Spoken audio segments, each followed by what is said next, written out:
The story kicks off in Jiangcheng City, where Xiao Chen is choking Yin Wu Dao, coldly asking, "Yin Wu Dao, do you even know who I am?" Yin Wu Dao, trembling like a leaf, barely manages to squeak out, You're that good-for-nothing live-in son-in-law of the Jiang family, aren't you?" Xiao Chen's face darkens as he grits out each word. "You blind fool. I am the master of the Dragon King Hall. The Dragon King. Xiao Chen." Yin Wu Dao, completely stunned, blurts out, "What? You're the legendary Dragon King." He slams Yin Wu Dao against a tree, snarling, "I went into hiding in Huaxia, wanting a normal life, but you dared to lust after my woman. You've got a death wish," Yin Wu Dao, realizing he messed with the wrong guy, frantically pleads, I was wrong. Please, spare me." Xiao Chen smirks, saying forgiveness isn't in the Dragon King's vocabulary. With that, he crushes Yin Wu Dao's neck with a snap. After offing Yin Wu Dao, Xiao Chen casually strolls away. Yin Wu Dao's soul pops out of his body, whining in frustration. "I lost my life because I trusted those swindlers. I can't accept this." Suddenly, a pair of red high heels appears. A beautiful woman shows up, making Yin Wu Dao's soul go gaga. "Ooh, right on time," she mutters, checking her phone. The system flagged a super evil dude who just kicked the bucket. Must be him. She touches Yin Wu Dao's forehead, and a system screen pops up announcing loading god-level villain system. Yin Wu Dao's soul gets a jolt. Then his soul plummets from mid-air back into his body. In an instant, Yin Wu Dao is alive again, eyes snapping open. Then, Yin Wu Dao groggily opens his eyes to see his Dragon King's mother-in-law yelling at him, "Is the company a place you can just waltz into? Get out of here." Seeing this, Xiao Chen steps in, trying to smooth things over. "Ruo Shui is my wife. If there's any problem, let me handle it. We don't need help from outsiders." She continues to rant. "You can handle it? The Zhang family owes 10 billion yuan. What are you going to use to solve this? You're just a useless bum who knows how to cook and wash clothes.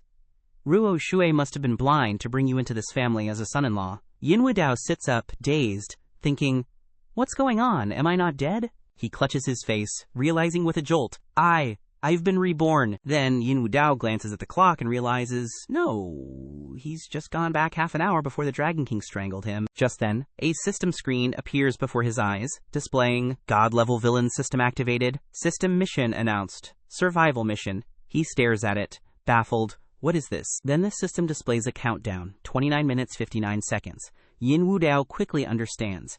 In half an hour, he's a goner. Just then, the woman next to him asks worriedly, "Young Master Yin, are you all right?" It's the Dragon King's wife, Yang Rushui. Yang Rushui worriedly touches his forehead, asking, "Why are you sweating so much? Are you feeling unwell?" Seeing this scene, Xiao Chen's face darkens with fury. Yin Wu Dao pulls her hand away and snaps, "Stay away from me." In his mind, he's screaming, "Are you trying to get me killed faster?" The Dragon King's mother-in-law immediately changes her tune, grabbing Yin Wu Dao's hand and says sweetly, "Young Master Yin, don't be angry. That useless little twerp isn't worth getting upset over." Then she turns to Xiao Chen and announces, "Young Master Yin has connections with higher-ups and has secured a 10 billion yuan investment for the Jiang Corporation. Let me tell you, Ruo Shui has decided to remarry Young Master Yin." Yin Wu Dao silently screams, "Are you people trying to get me killed?" Xiao Chen stands there, annoyed, and explains that 10 billion investment was arranged by me. The big boss Xiao Dong of that company is me. Just then, Zhang Ruo Shui slaps him hard across the face and yells, "Shut up. Do you think just because you're surnamed Xiao, you have connections with Xiao Dong?" Not stopping there, she continues to say scornfully, "Taking credit for other people's work, shameless. The more you act like this, the more I look down on you." Hearing this, Yin Wu Dao thinks in horror, "Sis, let's talk about this slowly, don't get physical." But Jiang Ruo Shui doesn't hear his plea and continues to berate Xiao Chen. "The Jiang family doesn't raise useless people like you. Get out of the Jiang family." Now, at this moment, Yin Wu Dao can only scream in his heart, "It's over, I'm definitely gonna die, everything is happening exactly as it did before." Now, Xiao Chen's face is dark, and he grinds out, "You will regret this." Yin Wu Dao is completely despondent and wants to rush out to stop him. No, he's about to say it. Stop him. The Dragon King's mother-in-law thinks he's about to hit Xiao Chen, so she goes over to dissuade him. "Young Master Yin, don't get worked up. Hitting him will only dirty your hands. Jiang Ruochue also comes forward and says sweetly, "Young Master Yin, for the sake of my feelings for him, please spare him." Surrounded by the two women, Yin Wu Dao thinks in panic, "It's him who won't spare me." That's it. At this moment, Xiao Chen stops hiding his identity. He announces he's done with the disguise and reveals his hand. "Fine, I am the Dragon King," his three subordinates respectfully yell. "Dragon King, it is rumored." The Dragon Lord's Hall is the #1 underground organization overseas, with immense power and a highly revered status. The Dragon Lord has 3 talented generals under his command: Tyrant, who controls power; Wealth God, who controls wealth; and Yama, who controls life. Wealth God angrily tore up the contract and yelled, "How dare you offend the Dragon Lord? This 10 billion contract is now void." Tyrant took out his phone and threatened, "Just one call from me, and both the Yin and Jiang families will evaporate from Jiang City." Yama held a gun in his hand and said fiercely, "If the Dragon Lord gives the order, I'll start a massacre." Yin Wu Dao clutched his head in despair, thinking, "Another dead end. Am I destined to die again? Are villains only worthy of being stepping stones for the protagonist to show off?" He didn't want to die like this, so he desperately searched for a way out. "No, I refuse to accept this." Xiao Chen looked at him with disdain and said, "I won't accept your plea for mercy, but I'll give you a swift death." Yin Wu Dao resolutely retorted, "I wasn't planning on begging you for mercy either." Xiao Chen fearlessly provoked, "Your Yin family may have immense power in Huaxia, but in front of my Dragon Lord's Hall, you're just a tiny speck of dust." Yin Wu Dao calmly took out his phone and confidently said, "Is that so? But one call from me is enough to send you to eternal damnation." Xiao Chen sneered, "Haha, how arrogant. I'd love to see who has such great power. If you have the guts, make the call." 15 minutes later, team leader Lu Man of the Red Special Forces rushed in and ordered the agents behind her, "Arrest them all." At this moment, Yin Wu Dao held up his phone, displaying the number of the International Intelligence Agency, and smiled mockingly. The agents immediately moved forward to control Xiao Chen's subordinates and ordered, "Don't move, cooperate, hand over your guns." Lu Man then walked up to Xiao Chen with handcuffs and announced, "Xiao Chen, you're under arrest. You're the leader of an illegal organization abroad and have long been on Interpol's most wanted list. Cooperate, and you'll be treated leniently. Resist, and you'll face the Iron Fist." Soon, Xiao Chen was handcuffed and taken away. As he was being escorted away, he glared at Yin Wu Dao with resentment and shouted, "Yin Wu Dao, you have no morals. Are you even a gentleman anymore?" Yin Wu Dao replied gleefully, "Sorry, I'm the villain." Seeing Xiao Chen nagging, Lu Man angrily shoved him and warned, "Cooperate. I don't care if you're the Dragon Lord or some Asura, you better behave yourself here." Before leaving, she turned to Yin Wu Dao and said, "Your tip-off reward will arrive soon. 500,000 yuan per person, tax-free." He happily replied, "A win-win cooperation is an honor." At this moment, the system displayed a notification, "Congratulations, host, for successfully completing the mission and obtaining 1 heavenly pride point." Yin Wu Dao looked at the system and pondered, "I get it. As long as I eliminate the chosen ones, I can steal their heavenly pride points. I just don't know what these points are used for yet." Then the system continued to announce, "System detects the Dragon Lord Xiao Chen's golden finger. Host, please choose." The screen then displayed 9 dragon truchi with 2 options, copy and plunder. He stared at it excitedly, thinking, "This is like a monster dropping treasure. How interesting." Next, Yin Wu Dao directly pressed the plunder button and calculated, "If the word forgiveness doesn't exist in his dictionary, then I can't afford to leave behind any future trouble." At this moment, Xiao Chen suddenly knelt on the ground while being escorted away. Seeing his actions, Lu Man angrily warned, "Cooperate, don't try any tricks in front of me." He remained kneeling on the ground and painfully said, "Suddenly, I feel like my body is being drained dry. Get everything neatly handled." Yin Wu Dao then wrapped his arm around Jiang Ruoshui's waist and happily said, "Hey, everything he had is now mine." She was still very surprised and thought to herself, even though he is the famous Dragon Lord, he couldn't defeat this treacherous Yin Wu Dao. Now his phone displayed, "Your bank card ending in 8888 has received 2 million RMB in intelligence reward. Balance is 31,897,621,622.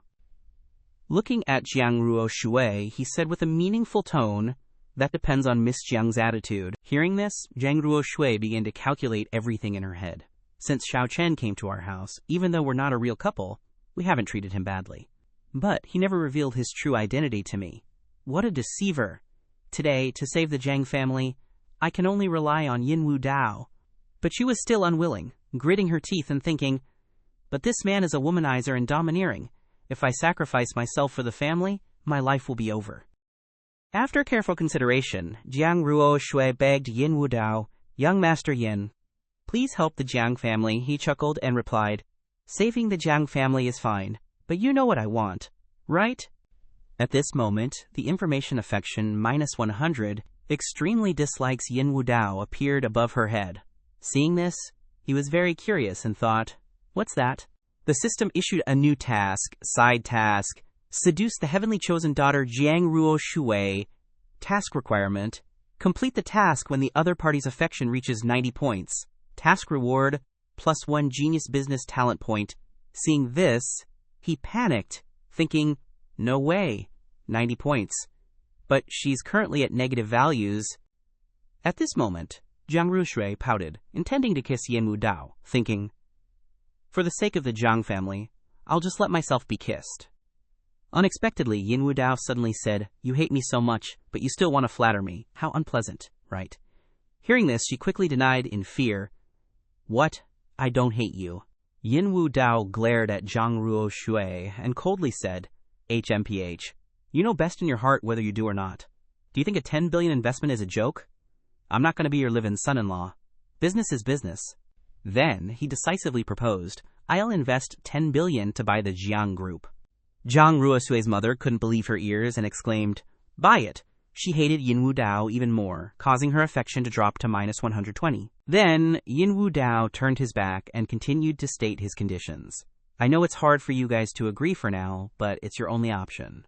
Once you've thought it over, have Ruo Shui come to my villa to sign the contract." At this moment, the system warned. Reminder, system detected a rapid decrease in favorability.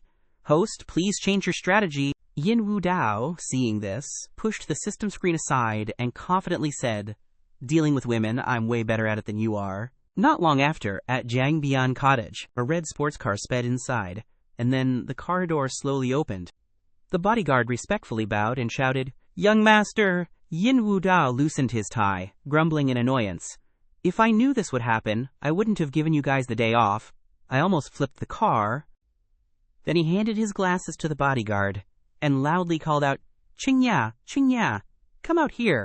Qingya, who was peeling an apple, was startled by the call and accidentally cut her finger. So Qingya quickly sucked on her finger to prevent it from bleeding. Then hurried to the door. She explained to Yin Wu Dao, I didn't know you'd be back so early today, so I haven't prepared your bath yet. I'm really sorry." At this moment, information appeared above Qingya's head. Favorability, 90. Deeply in love. Fear, 80. Seeing the information, Yin Wu Dao was a little surprised and thought to himself, "I didn't expect her to actually be in love with me, but what's with the fear?" Then he asked, concerned, "Su Qingya, what happened to your hand?" Qingya, hearing this, fearfully pulled her hand back and replied, Nothing." At this moment, a memory flashed back to a time when Yin Wu Dao grabbed Su Qingya's hair and yelled, "I'm so annoyed right now. Come here and cool me down." Yin Wu Dao remembered Su Qingya's terrified expression at that time and thought, maybe that incident really scared her. At this point, Yin Wu Dao helplessly rubbed his forehead. "After dying and coming back to life, thinking about the things I've done, it's true." But in an instant, his face became evil, and he exclaimed, "It's so damn exciting. This is perfectly suited for my villainous persona." Then, Yin Wu Dao suddenly patted Qingya's shoulder hard and ordered, "I remember, there's a meditation room in this house. Go clean it up for me. I need to use it." Su Qingya, hearing this, turned and left, replying, "I'll do it right away." Yin Wu Dao looked at her back, thinking to himself, "Although you sold yourself to pay off your debts, because of your love for me, I will treat you well in the future. I won't let you live in fear anymore." In the meditation room, Yin Wu Dao was seriously cultivating. The cultivation process went very smoothly, and his cultivation level was continuously consolidated. Suddenly, the girl who revived Yin Wu Dao appeared. She was quite surprised by his talent. Although I helped him unlock his potential, his cultivation speed is so fast. He really is a gifted genius. Looks like I didn't choose the wrong person. Suddenly, she noticed the jade pendant on Yin Wu Dao's neck. She considered that the jade pendant was a good hiding place. It can help her avoid the wandering gods patrol. Immediately afterwards, she flew into and stayed inside the jade pendant. After a while, the cultivation process also came to an end. After finishing his cultivation, Yin Wu Dao sighed with relief and exclaimed in his heart, "This 9-dragon true qi is really good stuff. After washing the meridians and marrow, my whole body feels so refreshed. This must be the impurities that were expelled from my body, just like it was recorded in the books." Suddenly, Su Qingya brought up a bowl of soup and thoughtfully said, "Wu Dao, drink this bowl of soup." Yin Wu Dao saw Su Qingya come, then tensed up and said, "Wu Yan, such a beautiful body is in front of you. You may not be moved on the first day. You may be able to restrain yourself on the first day. But I don't believe you can restrain yourself later. Come on, I can see your heart is beating fast, and you're in a good mood." Su Qingya admired this scene and spoke a little shyly. Seeing her like this, Yin Wu Dao didn't tease her anymore. He picked up the bowl of soup and drank it, praising, "Just teasing you, the soup is delicious today." Su Qingya cleared her throat and worriedly pleaded, "Brother Wu Dao, can you release the girl you brought back last night? I heard that girl has a brother in the army, and I'm afraid he'll take revenge on you."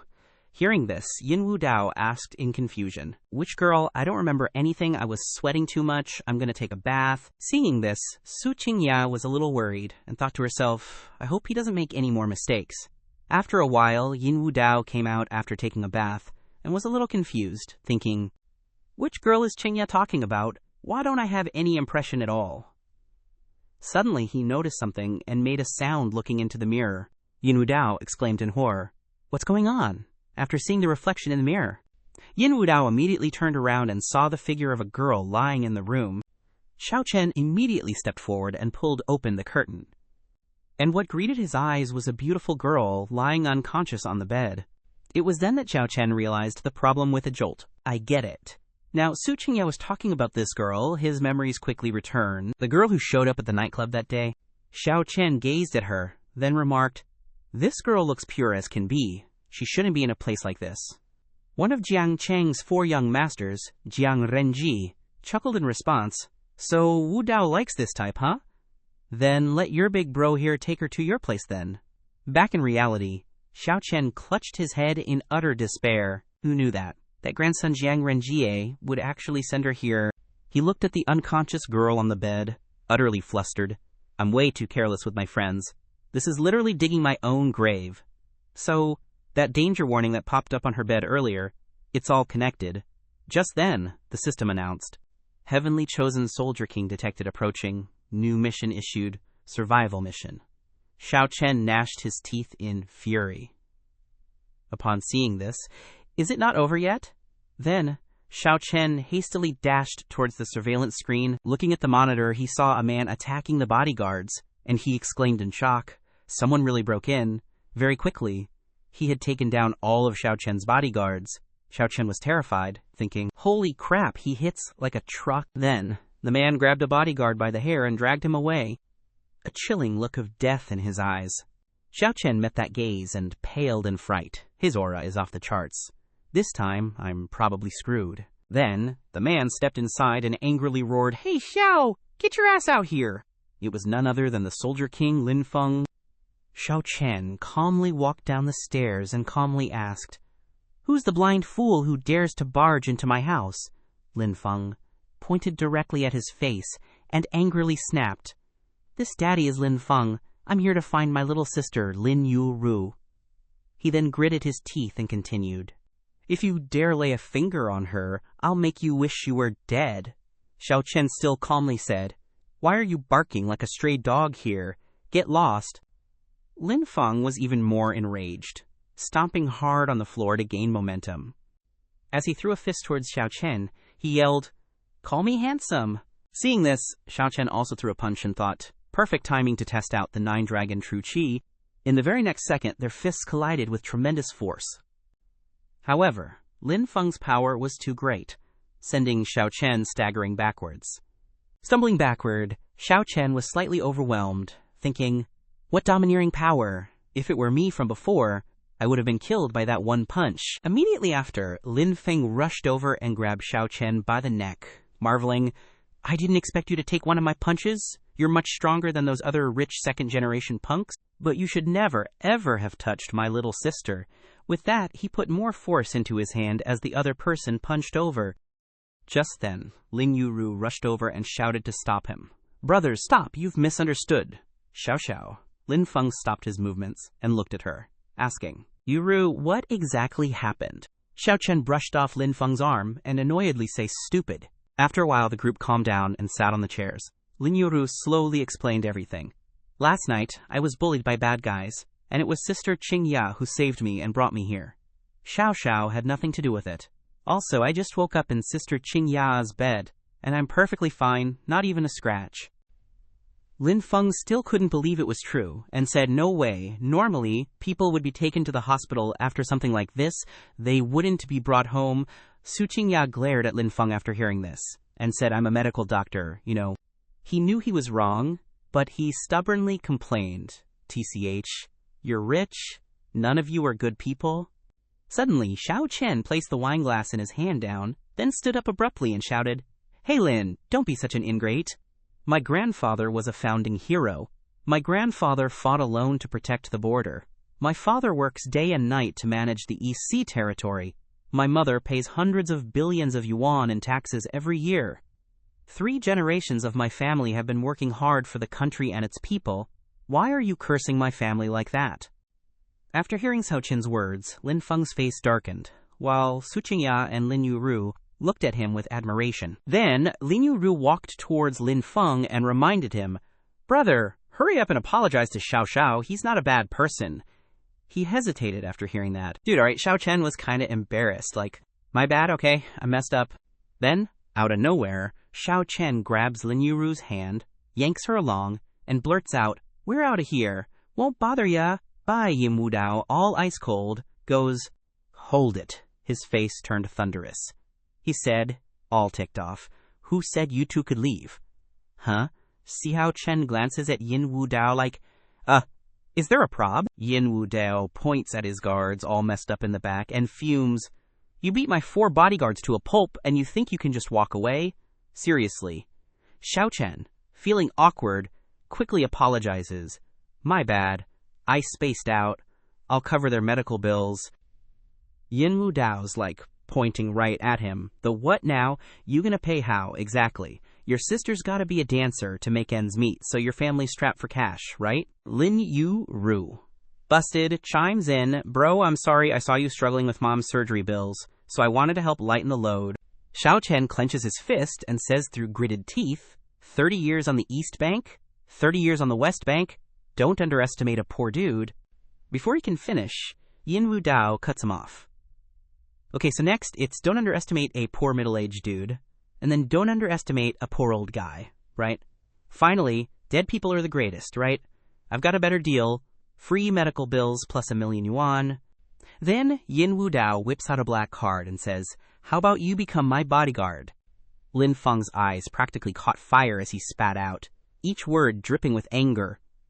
"When I left the military, I swore I'd never be a lackey for you capitalists," Lin Yuru, seeing the tension, nervously reminded him. "Brother, principals don't put food on the table. Mom's surgery can't wait any longer." Against everyone's expectations, Xiao Chen grins, snatches the black card, and says, "But I think young Master Yin's a good guy. I'm in. I'll give it my all for ya." Just then, the system beeps. Survival quest complete. Reward, all stat points.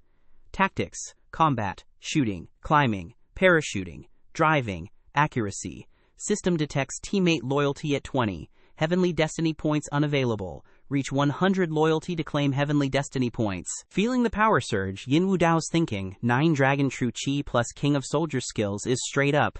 OP, if these random rewards are already this insane, how epic will those super rare Heavenly Destiny points be? Just then, Xiao Chen and Lin Yuru bow, saying, "Thank you, we're really grateful for the money. We'll pay you back for sure." Over Xiao Chen's head it says, "Loyalty 20 suspicious." Yin Wu Dao thinks, Xiao Chen's loyalty is okay, I guess. Then he sees over Lin Yuru's head, affection 60 admiration. And he's like, what the heck is up with Lin Yuru's affection? Just then, the system pipes up again. New quest? Subquest? Seduce the heavenly maiden, Lin Yuru. Reward, +1 Heavenly Destiny Point. Talent, Treasure Appraisal. Quest requires 95 affection. After getting the quest, he smiles brightly on the outside, but inside he's all, "She's such a pure, innocent girl. I kind of feel bad." A bit later, the siblings leave, and Su Qingya and Yin Wu Dao see them to the door. "Drive safe. Yuru, come visit often, okay?" Right after, Yin Wu Dao puts his arm around Su Qingya's waist and says cheerfully, "Qingya, thanks, you had my back just now, or Xiao Chen would have ripped me to shreds." Suddenly, Su Qingya shoves his arm off and says disappointedly, "This is the last time I'll try to understand you. Even being trashy has limits." Right now, Su Qingya's affection level is 80 adoration. Seeing her leave like that, Yin Wu Dao gets worried and thinks, why to drop to 80?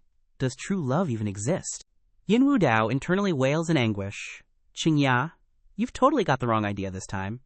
At a house in the countryside, Lin Yuru urges, "Hurry, bro. Take mom to the hospital, then go to young Master Yin's place. Don't be late on your first day." Xiao Chen grabs his stuff and grumbles, young Master Yin, you've been saying that since we got back. I'm starting to think you're smitten. Let me tell you, stay away from him. He's got a bad rep." Lin Yuru, helping her mom, defends him. PSH, that's just gossip. "He's not as bad as you think." Just then, out of nowhere, bulldozers show up and start wrecking their house. Tang Biao and his goons holding clubs swagger out and yell, "Listen up inside, the demolition deadline's here. If you don't move out, we're burying you all alive." Seeing this, Xiao Chen roars, "Not on my watch. I want to see which punk dares to tear this place down." Lin Yuru shouts at them, "We don't want to be forced out. You're offering way less than market value. This is forced buying and forced demolition." Tang Biao couldn't care less. He shouts, threateningly, "You little SHT, you're not afraid to die, huh?" Mom Lin, wanting to avoid trouble, steps forward to smooth things over and apologize. "The kids don't know any better. Please don't hold it against them. I agree to the demolition. We'll move out right away." Suddenly, Tang Biao kicks her right in the face and yells, "You cursed BTCH, you're nothing but bad luck." Seeing his mom get hurt, Xiao Chen is furious and starts crying. Then, Xiao Chen charges forward, yelling threats. "You dare hit my mom, you want to die?" Tang Biao brandishes a wrench, taunting, "Touch me if you dare. I can throw you in jail right now and let you rot there, you little bastard. Not stopping there," he continues. "Your mom and sister, heh." Xiao Chen grits his teeth. "Gotta keep telling myself to chill. I can't go to jail. If I'm locked up, who's gonna protect mom and my little sis?" And Tang Biao's all up in my face, clapping and taunting, "Simon, hit me. Come on and hit me." Just then, Yin Wu Dao shows up and punches Tang Biao right in the face, leaving him all twisted. He casually flips his hair, looking all cool, and says, "I've never seen such a frickin' twisted request in my life." Lin Yuru sees him and excitedly shouts, "Young Master Yin." Lin Feng's also confused and asks, "Young Master Yin, what brings you here?" He nonchalantly replies, "Well, since you weren't at work, I had to come see what's up." Tang Biao snaps back to reality and angrily roars, "Who dares to hit me?" But when he sees Yin Wu Dao's face, he's scared SHT less and stutters, "Why, young Master Yin?" In a flash, Tang Biao changes his tune and sweetly says, "Young Master Yin, it's you." Seems like a slight misunderstanding, huh? You remember me, I'm Tang Biao. From the Jiang family, I used to shine your shoes. Hearing this, Lin Feng's mind is blown. The Jiang family, one of Jiang Cheng's 4 great families. Then, Yin Wu Dao picks up the wrench and says, "Oh, so you're with Zhang Renjie, that's why you looked so familiar. Is this your wrench?" Tang Biao eagerly takes it with both hands and replies, Yes, it's mine. We're all one big family here. It's like a flood washed over the Dragon King's temple." Lin Yuru's confused and asks, "Young Master Yin, why would you hang out with someone like that?" Lin Feng gets annoyed and says, "What are you saying? They're birds of a feather, that's what." Suddenly, Yin Wu Dao spins the wrench and slams it hard into Tang Biao's head, yelling furiously, "One big family, my ass. You're garbage. Hitting garbage, you're worse than an animal." Tang Biao coughs up blood, lying on the ground, and says resentfully, "Cough, cough. Yin Wu Dao, you gotta respect the owner, even when you beat a dog. Are you trying to start a war with the Jiang family?" Yin Wu Dao casually wipes his hands with a towel and replies, "You think I give a damn about that?" Lin Yuru watches from the side, completely awestruck, thinking, he really is different from everyone else. Lin Feng smiles and thinks to himself, he's so bossy and arrogant, but it's so satisfying. He's a lone wolf. Right now, Lin Yuru's admiration has hit 70, and Lin Feng's loyalty is at 50. full of praise. Yin Wu Dao's very pleased. The best way to win people over quickly is to put on a show in front of them. Tang Biao refuses to give up and grabs his phone, calling, "If young Master Yin's getting involved, I can't handle this myself. I have to call the Jiang family." Lin Yuru gets worried. Are we causing a lot of trouble for young Master Yin? A moment later, a car arrives. Jiang family's illegitimate son, Luo Feng, gets out of the car and says annoyedly, "Young Master Yin, shouldn't you be at gatherings, having fun? Why are you at Jiang family's construction site? Did we bother you and get your shoes dirty?" Seeing him arrive, Yin Wu Dao starts mocking. "Oh, so it's the Jiang family's illegitimate son that just got recognized not long ago. Why are you already out making money? Does the Jiang family not have anyone else? Why send an illegitimate son here?" Hearing the mockery, Luo Feng angrily lunges forward to attack and growls, "You good-for-nothing young master dares to make fun of me." Yin Wu Dao is surprised. He immediately attacks. Is he not afraid of causing a disaster for the Jiang family? Yin Wu Dao quickly dodges the attack, which surprises Luo Feng. So fast, this good-for-nothing young master can actually dodge my quick attacks. Just then, a fist comes and blocks Luo Feng's arm. Lin Feng rushes out to block in front of Yin Wu Dao and announces clearly, "With me here, don't even think about hurting my boss." Luo Feng gets angry and yells, "You're helping the enemy, you deserve to be hit." Then, two fists from the two people collide with each other powerfully. Only a second later, both of them were pushed back a few steps. Luo Feng thinks to himself, what overbearing strength. Luo Feng is also surprised. I didn't expect Zhang Cheng to have such a master. Then, he gathers his leg strength and calculates, if I can't rely on strength to win, then use my advantage in agility. So in the next second, he sprints up, then uses his strange agility to rush to attack Lin Feng. Lin Feng can't help but panic and thinks, his agility is too strange. Just using normal eyes, you can't even tell what's real. Lin Feng closes his eyes. Just then, Luo Feng jumps behind Lin Feng. He raises his fist and shouts, "You made a mistake." In a flash, Luo Feng punched Xiao Chen right in the chest. But Xiao Chen stood firm inside. He's fast, all right. Then, Xiao Chen lifted his leg, brought his heel down on Luo Feng, and shouted, "But you left an opening, dude." Taking that hit, Luo Feng staggered back in pain. Seeing that, Yin Wu Dao was surprised. Luo Feng can actually go toe-to-toe with the King of Soldiers. He's definitely not some small fry. Just then, the system announced, new child of destiny detected, Genius Luo Feng, alias Asura, crowned first on the world's assassin leaderboard. Mission, eliminate Luo Feng. Reward, 1 destiny point. 36th grade Blood Lotus flying daggers. Looking at that info, he sighed. Turns out the main character is this assassin guy. Yin Wu Dao stroked his chin, calculating. That ghostly movement from earlier. It's probably used with the 36. Flying daggers. Flying daggers. Can Xiao Chen even block those? And who will be his main girl? Just then, that Tang Biao guy suddenly charged at Lin Yuru with a wrench. Yin Wu Dao quickly noticed him and thought, annoyed, this SOB is definitely trying to distract Xiao Chen. Good thing, after being refined by the 9-dragon True Qi, I can sense danger now. He suddenly chuckled, eerily. But this is a good opportunity. On the other side, Tang Biao charged straight at Lin Yuru with his wrench, roaring, "Dare to go against the Jiang family. You'll have to log off from Earth." Right then, Yin Wu Dao rushed over to shield Lin Yuru and yelled, "Watch out!" As soon as he finished speaking, the wrench slammed into his back. Seeing that he hit Yin Wu Dao, Tang Biao's face turned pale. Lin Yuru, protected by Yin Wu Dao, was extremely touched. He's willing to risk his life for me. Over there, Xiao Chen, seeing the commotion, turned around worriedly and asked, "Are you guys okay?" Luo Feng, annoyed by the distraction, snapped, "It's been a while since I had such a good fight. Focus on me." Then Yin Wu Dao laughed, took off his jacket, and rolled up his sleeves, replying, "Everyone's fine. Just leave this to me." Tang Biao didn't give up, charged with the wrench, and shouted, "Young Master Yin, since young Master Luo Feng has made his move, then I'll have to apologize in advance." As soon as he finished speaking, Yin Wu Dao punched him right in the face. The hook punch sent Tang Biao flying, and Yin Wu Dao coldly said, "Here's your log off from Earth." Lin Yuru watched from the side, admiring him immensely, and exclaimed, "He's so badass." Then, he kicked Tang Biao in the face again, thinking, no wonder he's a king of soldiers with all attributes. Even though the proficiency isn't high enough, it still increases his combat power many times over. After taking care of Tang Biao, Lin Yiru walked over worriedly and asked, "You were injured just now. Does it hurt?" Hearing that, Yin Wu Dao smiled and replied, "Thank you for your concern, Miss Lin." "Why are you being so formal?" Lin Yiru said. "Just call me Yiru. It's my family's fault for getting you involved. I'm really sorry." Looking at her innocent face, Yin Wu Dao thought to himself, as expected, a hero saving a damsel will win her affection.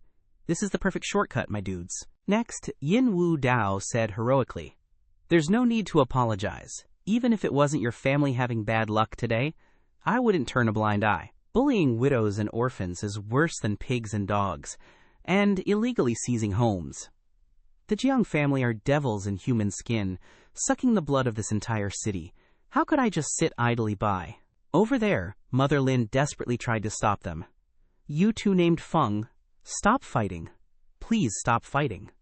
Right now, Lin Yiru looked at Yin Wu Dao adoringly. Her affection points increased by 20, bringing the total to 80. Infatuated, Lin Yiru thought, "He's so handsome, so righteous, with a heart for the world, and so kind and generous. How can there be such a perfect man in this world?" Seeing Xiao Chen and Luo Feng evenly matched, he thought, "Both are children of destiny. This fight will probably go on until the cows come home." Just then, a car suddenly sped over, and Jiang Renji got out of the car and spoke up to stop them. "Luo Feng, stop. We're all family here. Don't hurt our harmony." A moment later, everyone sat down at the table to negotiate. Jiang Renji looked at Lin Yiru, smiling. "Wu Dao, isn't this the little girl from the nightclub that day?" Not wanting to argue with him, he spoke up. "Let's talk business." He took out a check and cheerfully said, "I've heard the whole story. The kids below didn't know you had a relationship with this family, so they were clumsy." Jiang Renji placed the 10 million yuan check on the table and offered the condition. "This is 10 million yuan, half for relocation, half for compensation. What do you think?" At this time, Yin Wu Dao looked at Lin Yiru and said, "Your brother took your mother to the hospital, so you're in charge of this matter now." Lin Yiru was surprised and asked, "Me?" He smiled and replied, "That's right, you can agree or you can refuse." Seeing this, she asked curiously, "Are you compensating just my family? Or will everyone here receive the same compensation?" Jiang Renji, upon hearing this, replied annoyed, "Of course, it's just for your family. There are so many houses here. If we compensated everyone, the number would reach billions." Receiving the answer, Lin Yiru pushed the check back and said decisively, "Then I'm sorry, I can't accept it." When Jiang Renji saw her attitude, he angrily said, "Hey sis, don't be so ungrateful.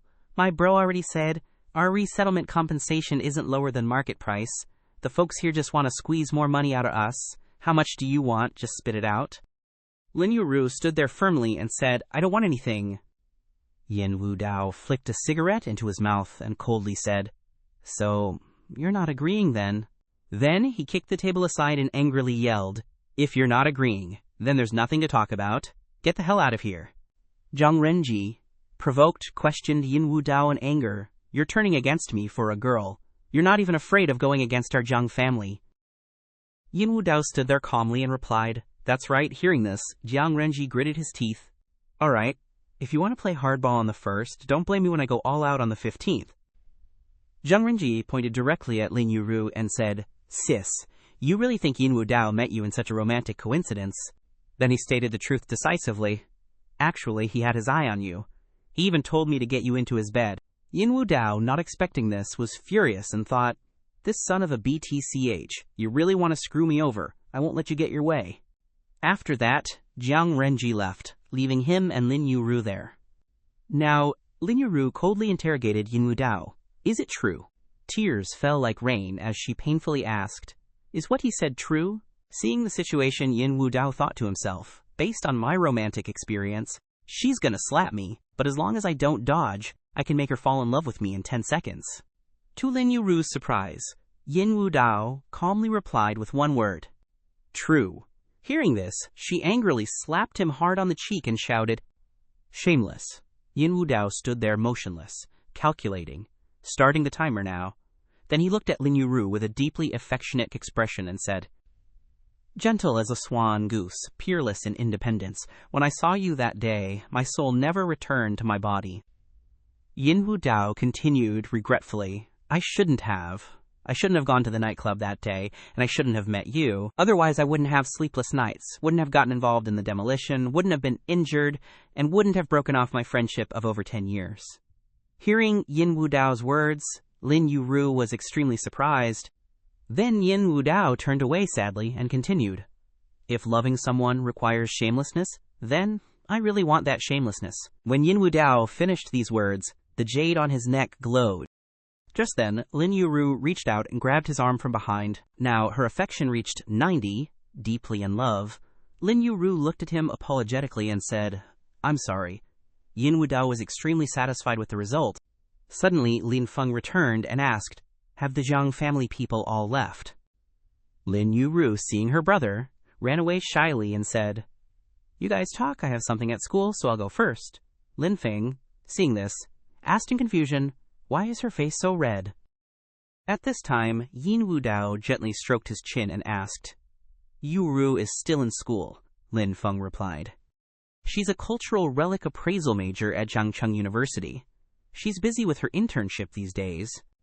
Then he turned to ask with concern, "Have you settled Auntie down properly?" Lin Feng looked at Yin Wu Dao and said, "Thank you, boss, for arranging everything so well." After that, Yin Wu Dao said, "Lin Feng, what do you think about today's matter?" He immediately gave his assessment. "Boss, I feel like there's definitely something fishy about this." Yin Wu Dao also agreed with this view and stroked his chin in thought. "That Luo Feng is good at scheming. Every move he made when fighting me was carefully calculated. Such a person cannot be reckless and stupid." Lin Feng nodded as he shared the same thought. "I think so too. Luo Feng's mind is secretive. Today he suddenly attacked the boss. Without a word, I feel like he's trying to provoke the Jiang family." At this time, Yin Wu Dao laughed and said, "That's right, that's exactly why I turned against the Jiang family. Luo Feng comes with ill intentions. That idiot Jiang Renji definitely can't beat him. I guess the Jiang family will have a big mess, so it's best to cut ties and watch how things unfold." Hearing these words, Lin Feng's loyalty directly reached 60, impressed. Along with praise, "Boss is wise." Then Yin Wu Dao turned to ask Lin Feng, "If you fought Luo Feng to the death, would you have a chance of winning?" He gently rubbed his chin and gave his assessment. "In a hand-to-hand fight, we're evenly matched, but I saw that his fingers were full of calluses. He's probably a weapon expert, but I can't figure out what kind of weapon he uses." Yin Wu Dao immediately dropped the answer, "That dude uses throwing knives." No sooner had he said it than Lin Feng's loyalty hit 70, respect. He was totally in awe and blurted out, "Boss, you're like a god." "Yeah, he's got that ghost-like agility. Using throwing knives is a perfect match." Then Lin Feng piped up with a solution for taking him down. "If he's using throwing knives, I'd need a gun to stand a chance." Hearing that, Yin Wu Dao casually said, "Then just use a gun," Lin Feng, looking worried, asked. "But gun control is so strict. How the heck am I going to get one?" Yin Wu Dao didn't see it as a problem, and nonchalantly said, "Don't you worry your pretty little head about that. I'll handle it." Switching back to the glitzy-ritzy city with its modern buildings, a voice echoed above the rushing water. "I remember when we were kids we used to do this all the time?" Tang Biao leaned against the railing, pulled up his pants, and declared, "Back then, I could shoot like 10 meters. Luo Feng patted him on the shoulder, looking apologetic, and said, "These past years, you staying with the Jiang family, I've really made you suffer." Hearing that, Tang Biao immediately replied, "You saved my life. Doing anything for you is worth it. It's just, do you really have to take action against the Jiang family?" Luo Feng, filled with rage, growled, "Back then, my mom was just a dancer. Not only was she not accepted, but she was also abused to death. This time, I'm back to make the Jiang family pay for their blood debt with blood." Then he laid out his plan. Jiang Renji is a blockhead. He doesn't even do market research. That urban renewal project in his hands is a ticking time bomb. The old geezer's birthday bash is in a few days. I'll send him off then. Besides, that Yin Wu Dao is a tough nut to crack. Even Long Wang Xiaochen got played by him, so we gotta watch out for that guy. Tang Biao, hearing this, spoke up. "Young master, rest assured, I'll do my best to avoid him." At this moment, Luo Feng remembered something and turned to ask, "Oh yeah, did you find the person I asked you to look for?" Tang Biao immediately reported the situation. "I'm still looking, but I've got a few leads." Then Luo Feng stared thoughtfully at the photo in his hand, lost in thought. "Where on earth are you? These past years, I've been training overseas. If it wasn't for always remembering you, I wouldn't have survived till now. I'll never let you go this time. He looked at the smiling photo of Su Qingya and thought, Qingya, now at Riverside, small bamboo house. Su Qingya thoughtfully placed slippers in front of Yin Wu Dao, then said, You're back. Change your shoes. Su Qingya took off his coat, saying, Today, people from the Zheng family brought an invitation, saying that in a few days it's the 60th birthday of the Zheng family head, Zhang Liancheng, inviting you to the party. Hearing that, Yin Wu Dao replied, Oh, you'll come with me then. Then, he continued, That's right. Our contract is expiring in half a month, when you'll be free. Back then, your dad used you as debt collateral, forcing you to sign a contract to be my girlfriend for 3 years. I really appreciate you taking care of me all these years, and when the time comes, I'll keep my promise and set you free. Hearing these words, Su Qingya couldn't help but drop Yin Wu Dao's coat to the ground, tears streaming down her cheeks, her voice trembling, saying, It's exactly 14 days, 8 hours, and 42 minutes left. A few days later, at Zhang Liancheng's 60th birthday celebration, Yin Wu Dao and Su Qingya entered and greeted, Hello, everyone. People there also greeted back, Hello, young Master Yin. Hello, young madam. Then they immediately whispered among themselves. Wu Dao brought his wife to the party. The Yin family's young madam is gorgeous. Qingya heard this and worriedly said, They're talking nonsense, I'm not. Seeing this, Wu Dao asked, What's wrong? You don't like it? She heard this and hurriedly replied, Oh, no, Su Qingya then thought sadly in her heart, What am I saying? I'm about to leave him. Why do I like it when people call me young madam? Just then, a man came up to the two of them and said, Oh, young Master Yin is here. Yang Ruo Yue and Zhang Renjie came forward. Then criticized Wu Dao, I heard you took advantage of the Zhang group when it was down, that's too underhanded. Then he pointed at him and warned, But your calculations and schemes have failed. At today's banquet, I will officially inherit the Zhang family. Then I will protect the Zhang group and Ruo Shui. If you still have any intentions towards her, I won't be polite. Zhang Ruo Shui also laughed and said confidently, Yin Wu Dao, Without you, our Jiang group can still rise from the ashes. Your ambitions will definitely not succeed. Yin Wu Dao heard this and coldly walked past them, saying, Really, I think it won't be long before you guys are kneeling and begging me. Hearing this, Zhang Renji angrily replied, You're delusional. Even if I die here, I won't beg you. She affirmed at his side, You arrogant jerk. I will never bow down to you. Just then, a gong rang out before everyone, and the host announced the start of the banquet. The head of the Zhang family, Zhang Liancheng, came out in a wheelchair and announced, Thank you all for attending Zhang Liancheng's birthday celebration. I, Zhang, am getting old, and my health is deteriorating. Today I invited everyone here because I hope everyone can help me be a witness. Then he pointed towards his eldest son, Zhang Renji, and his illegitimate son, Luo Feng, and said, I have decided to retire and pass the position of head of the Zhang family to my son. Then Zhang Liancheng clearly announced, Luo Feng, the next head of the Jiang family, Luo Feng. Jiang Renji couldn't believe it and widened his eyes. Yang Ruo Shui was also struck dumb like a bolt from the blue, blurting out, So it's not Zhang Renji after all. Everyone around immediately started gossiping. What's going on here? He's actually passing the position of family head to an illegitimate child. Even if Zhang Renji is a bit weird, he doesn't deserve to lose his inheritance like this. Zhang Renji couldn't help but point his finger straight at Zhang Liancheng, accusing, You old geezer, your legs are crippled, not your brain. Do you even know what you're saying? Why are you passing the family head position to an illegitimate child? Are you senile or something? The old man then coughed loudly, and Zhang Renji immediately started cursing. You damn old man. Before he could finish, Luo Feng stepped forward and sent him flying. Then Luo Feng said coldly, It's Dad's birthday banquet, don't cause trouble.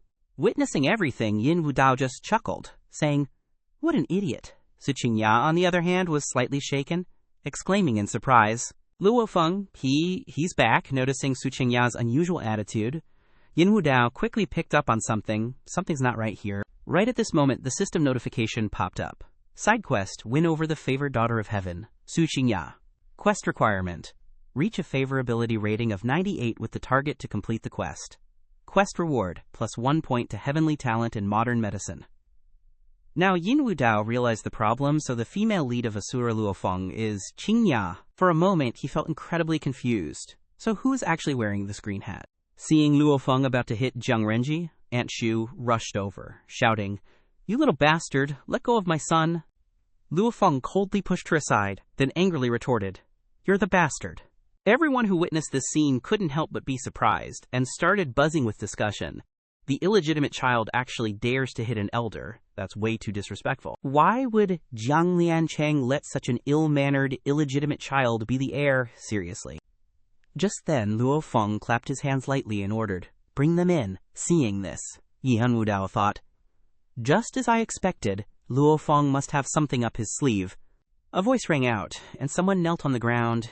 "You, kneel down for me right now." Everyone saw that it was butler Jiang Rui and started whispering, "Isn't that Yin family's butler Jiang Rui? Why is he tied up and brought here? This trip wasn't a waste. We've got a good show to watch." Then Luo Feng pointed at Shu Di and accused, "I've investigated everything. The reason my mother died unexpectedly that year was because Jiang Rui poisoned her, and the reason they poisoned my mother was because she discovered their affair." In an instant, Sui Di's face turned pale, and Jiang Rui was trembling with fear. Immediately after, Luo Feng pointed at Jiang Renji and revealed the truth. As for this Jiang Renji, he's not the eldest grandson of the Jiang family at all. He's the bastard child born from the Jiang family's wife and the butler. Everyone was in disbelief, exclaiming, "What a shocking scandal." Yin Wu Dao was also surprised and said, "Whoa, didn't see that Kwang family scandal coming? Today's been a real eye-opener, like a butter knife pulling apart a butt cheek," unexpectedly revealing, Jiang Renji didn't believe it was true and shouted, "You're talking nonsense. I am the Jiang family's young master." Luo Feng immediately threw a piece of paper in front of his face and said, "How ridiculous. Look at the DNA test results yourself." Quickly, the content confirming that they were not father and son hit Jiang Renji's eyes. He trembled as he held the test report and cried out in pain, "Why is it like this? Why is it like this?" Jiang Rui and Shui Di couldn't help but feel horrified at the sight. Jiang Ruo Shui, on the other hand, was worried and thought, "It's over. I just found a backer, and he's already fallen." "Yin Wu Dao, did you plan everything out?" Jiang Liancheng was furious and ordered, "From today on, Jiang Renjie will no longer bear the Jiang surname. Get him out of the Jiang family. Drag Jiang Rui and Chen Shu out. I want a divorce from her, and remove her name from the family register." Seeing this, Jiang Renji rushed forward to beg, "Dad, please don't. I was raised by you. Let me stay." At this moment, Luo Feng stepped forward, cracked his knuckles, and said coldly, "Jiang Renji, are you going to get out yourself, or do you want me to throw you out?" With no other choice, Jiang Renji had to beg everyone for help. "Is there anyone here? Save me. Is there anyone?" The people around immediately refused. "Don't look at me. I don't dare to interfere in the Jiang family's affairs. Even the Heavenly King can't save you now." Jiang Renji's face was now pale. Yin Wu Dao saw this and said with disdain, "Unlucky." Immediately after, Jiang Renji knelt down in front of him and kowtowed, begging, "Wu Dao, you're the only one who can save me now. You can't just stand by and watch me die, right?" Yin Wu Dao looked at him and said calmly, "Who was it who just said that even if they died here, they wouldn't beg me?" Jiang Renjie and Jiang Ruo Shui couldn't help but flinch when they heard this. However, Jiang Renjie kowtowed again and admitted his mistake. "Wu Dao, I was wrong. I won't dare to go against you anymore." He said with tears in his eyes, "If you can protect me today, that old city renovation project is yours." Yin Wu Dao then stepped forward and made another request. "Yangcheng Central Hospital also belongs to me." He was shocked to hear this and replied, "You're too greedy." Hearing this, Yin Wu Dao turned his head to glance at Jiang Renji and said cruelly, "You have no other choice." Jiang Renji had no choice but to grit his teeth and accept. At this moment, Yin Wu Dao suddenly clapped his hands and praised Luo Feng. Spectacular, really spectacular. Luo Feng frowned slightly and warned, "We, the Yin and Luo families, keep to ourselves. I advise you not to interfere." Yin Wu Dao was righteous and said, "The Yin and Jiang families are old friends. Seeing the Jiang family in such a crisis, how can I stand by and do nothing?" Hearing this, Luo Feng gritted his teeth and reminded, "You have to think carefully. Adults have to be responsible for their actions and words." Yin Wu Dao simply smiled and replied confidently, "Of course." Then Yin Wu Dao suddenly raised the DNA test report, shocking Luo Feng. He flatly declared that the DNA test report was fake. Hearing this, Luo Feng confidently replied, This is a test confirmed by Jiang University, the most authoritative place in Jiangqing. Don't talk nonsense. Yin Wu Dao then slapped the DNA test report and calmly said, "Really? Then let's prove it right here." After that, he pointed to a man standing nearby and said, "Ding dong. Tell everyone whether this DNA test report is real or not." This man was Dong Hao. The dean of Jiang University's Forensic Institute, Dong Hao, suddenly dragged into this mess, thought irritably, "These nosy people, really a headache. Why did I have to get involved with this Yin Wu Dao?" Then Yin Wu Dao stepped forward, patted him on the shoulder with a smile, and said, "Seems like Mr. Dongfei here works at my Shengtang group, doesn't he?" Dong Hao, hearing this, fearfully asked, What do you plan to do?" Before he could finish, Yin Wu Dao evilly said, "I'll try my best to take care of him." Dong Hao understood the meaning behind Yin Wu Dao's words and fearfully replied, I understand." Following that, he held up the appraisal report and loudly declared, "This is fake." Jiang Appraisal has never issued this report before. Everyone, upon hearing this, was shocked and exclaimed, "What's going on? It's a forgery." At this moment, Luo Feng, seeing Yin Wu Dao tear up the appraisal report, confusingly asked, "Hey Yin, what's the point of tearing up the appraisal report? Yang Rui has already said everything. We can just do another appraisal." Now, Yin Wu Dao confidently replied, "Oh, what did Zhang Rui say? I didn't hear anything." Seeing this, Tang Biao stepped forward to remind him. "Zhang Rui, say again what you said yesterday." He was extremely frightened and quickly replied, "Don't hit me. Don't hit me. I'll talk. I and Chen Shui have been together for 20 years. Hearing this, Yin Wu Dao angrily retorted, "Shut your mouth. Yu Shui is the daughter of Chen Shi from Yingchuan. With a noble status, how could she be with someone like you?" Then he continued to question, "You're a servant who has served the Jiang family for generations and received so much grace. How dare you slander your master and frame the young master? Such disloyal and unrighteous actions are truly unworthy of being human." In the end, Yin Wu Dao coldly stated, "Physical pain is only temporary, but loyalty and righteousness will be eternally remembered in this world. This is what a man should do." The hidden meaning in his words, death is only in a blink of an eye. But you can protect your wife and son? That's what you should do. Zhang Rui instantly understood the hidden meaning and thought to himself, "I understand." Then he painfully cried out, "It was Luo Feng who forced me to frame the madam and young master. I and the madam have never crossed the line. I and the young master have no relationship whatsoever. I am absolutely loyal to the Jiang family." Luo Feng, seeing Zhang Rui suddenly change the truth, angrily shouted, "Bastard! This isn't what you said yesterday." Then he suddenly stood up and yelled, "I'll use my death to prove my innocence." With that, Zhang Rui smashed his head against a pillar and committed suicide. Zhang Luo Feng angrily thought to himself, "This guy just said a few words and changed black to white, and even made the steward commit suicide. He resolved the situation I spent years setting up in the blink of an eye. No wonder he could get rid of Dragon King. Truly extraordinary." Yin Wu Dao just kept looking at Luo Feng with a very confident attitude. But then suddenly Yin Wu Dao clasped his hands together to show friendliness and said, "The infighting and scheming within your family, how you will handle the madam, is the Jiang family's business. I won't interfere anymore." His innocent appearance left Zhang Liancheng dumbfounded, and Luo Feng went mad and cursed, "Damn it. You dared to screw me over at the last minute. I'll give it to you, you're good." Seeing that things had come to this, Zhang Liancheng immediately ordered guards, beat Zhang Luo Feng with sticks, and chase him out of the Jiang family. "I don't have this son." Upon receiving the order, the bodyguards behind him all rushed forward with wooden sticks. Luo Feng's face gradually darkened. He snorted coldly, and in an instant, he knocked all the bodyguards away. Seizing the opportunity, Luo Feng grabbed Shudi's neck. Then he lifted her high into the air and kept threatening, "Who dares? I don't give a damn about your Jiang family scandals or the freaking position of the head of the family. I'm back this time for one thing. To avenge my grudges."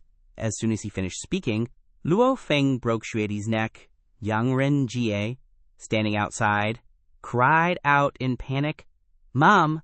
The guests inside the hall were all shocked. Too brutal, but Yin Wu Dao was very calm. As if watching a good show, he rubbed his chin and showed regret. What a pity.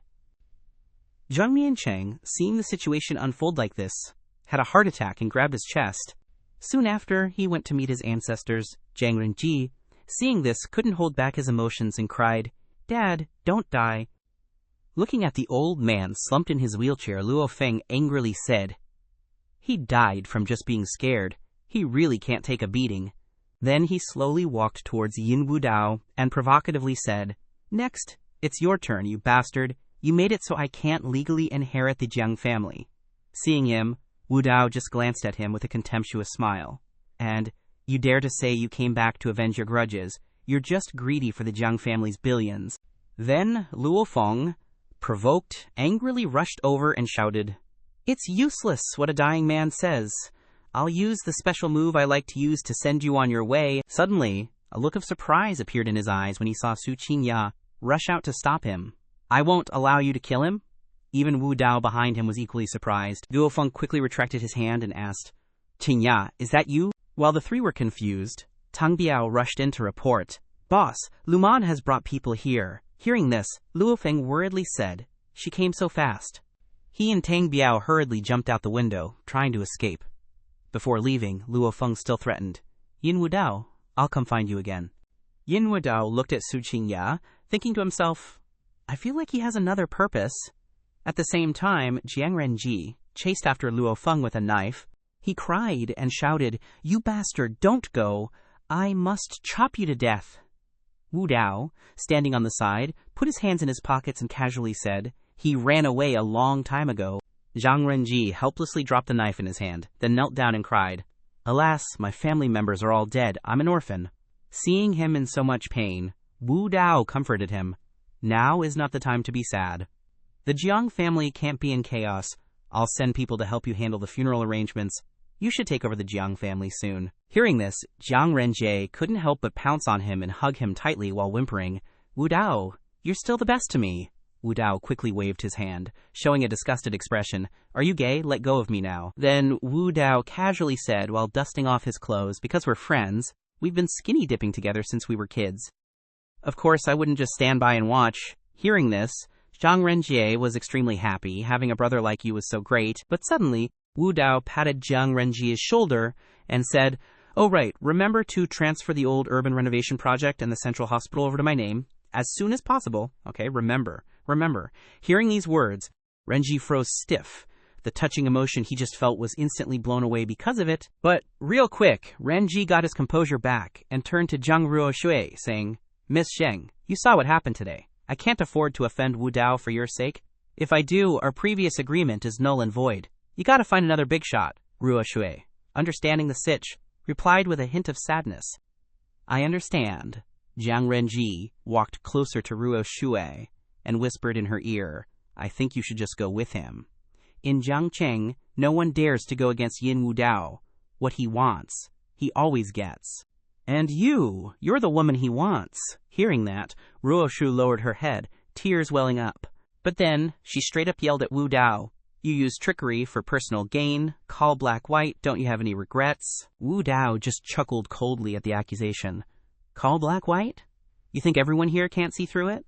You think Zhang Liancheng doesn't know the truth? The Chen family's influence in Yingchuan is huge. If the Jiang family just casually kicks Chen Su out and exiles Jiang Renji, they'll definitely face retaliation from the Chen family. Jiang Liancheng is stuck between a rock and a hard place. To save face, he can only turn a blind eye and switch the air. All I'm doing is giving him a ladder to climb down." Hearing those words, Jiang Ruoshui and Su Qingya couldn't hide their shock. Ruoshui exclaimed, "Worked up! No way! Zhang Liancheng would never disregard the Zhang family's bloodline just to protect himself. You're just talking nonsense." Wu Dao, still looking unbothered, continued, "Jiang Rui's ancestor was the second son of the Jiang family's founder. He shares the same bloodline as Zhang Liancheng. The blood flowing through Jiang Renji and Luo Feng's veins is all Jiang family blood. If you were Jiang Liancheng, would you choose Jiang Renji, who has solid backing, or Luo Feng, whose mother was a dancer?" Hearing that, Ruo Shuwei just stood there stunned, and at the same time, her fondness level above her head kept changing. +2O. +2O fondness, 20 disgust. After facing the truth, she had to admit defeat. I'd choose Jiang Renji, she thought to herself.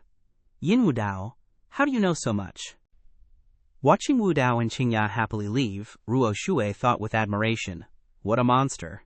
They quickly got back home. Yin Wu Dao said to Su Qingya, Go upstairs first, I need to talk to Lin Feng. Hearing that, she obediently agreed and went upstairs. Lin Feng watched Qingya's back, showing concern. What's wrong with sister-in-law? Did she get scared? She's been acting like she's lost her soul on the way back. Wu Dao replied with a sigh. Women, am I right? At that moment, Qingya's face was really ugly. She just walked into the house with her head lowered. Yin Wu Dao and Lin Feng went to the back of the car. He pointed to the suitcase inside and said, Forget about her. Check out what goodies I got for you. As soon as the suitcase was opened, a pistol and some bullets appeared inside. Lin Feng was so surprised he shouted, Desert Eagle, where'd you get this? Seeing Lin Feng so shocked, Yin Wu Dao said with amusement, Every man has his ways. Lin Feng carefully touched the gun and said excitedly, This familiar feeling, it makes me dream of being a soldier again. But he suddenly pulled his hand back, looking regretful. Too bad I don't have a gun license. My sharpshooting skills are as good as useless. Immediately, Wu Dao presented Lin Feng with 2 gun licenses. Seeing that, Lin Feng asked excitedly, gun licenses? And 2 of them, without letting him wonder any further. Wu Dao quickly explained, I told Grandpa I was afraid of getting bullied, so he got them for me. Hearing that, Lin Feng pouted, Who would dare to bully you? Suddenly, a loud scream came from inside the house. No way. Yin Wu Dao looked up worriedly and said, It's Qingya. Lin Feng immediately grabbed the gun inside the suitcase and then sprinted straight to the room where the scream came from. He rushed in, calling out, Sister-in-law, what happened just now? Qingya avoided Lin Feng's gaze, stammering, Oh, maybe I saw a cockroach. I'm pretty scared of bugs usually. Hearing that, Lin Feng put the gun away and said, Well, it's good if it's nothing. I'll get someone to exterminate the bugs later. Just then, Yin Wu Dao stormed in and said, I don't think it was a cockroach. It was definitely an aphid. He walked over and grabbed Su Qingya's hand tightly, his voice becoming harsher. Why is there still smoking ash in the ashtray? Are you usually this careless? Qingya struggled uncomfortably. Hey, you're hurting me, he continued to question. The cigarette ash is loosely packed, not broken apart at all. Qingya was startled and tried to explain. Maybe a gust of wind blew through. After that, Wu Dao couldn't take it anymore, and abruptly pushed Su Qingya back. He shouted angrily, Then how do you explain this beach sand? This is beach sand from the beach behind the window. Hearing that, Qingya looked in horror at the sand scattered on the floor. Wu Dao's face was now dark, and he asked, Was it him? The one who was your childhood sweetheart? Qingya stammered, trying to explain, No, it's not like that, don't misunderstand. Seeing that she was still stubbornly denying it, Yin Wu Dao, while gathering his strength in his palm, shouted, Daring to barge into my house and act recklessly.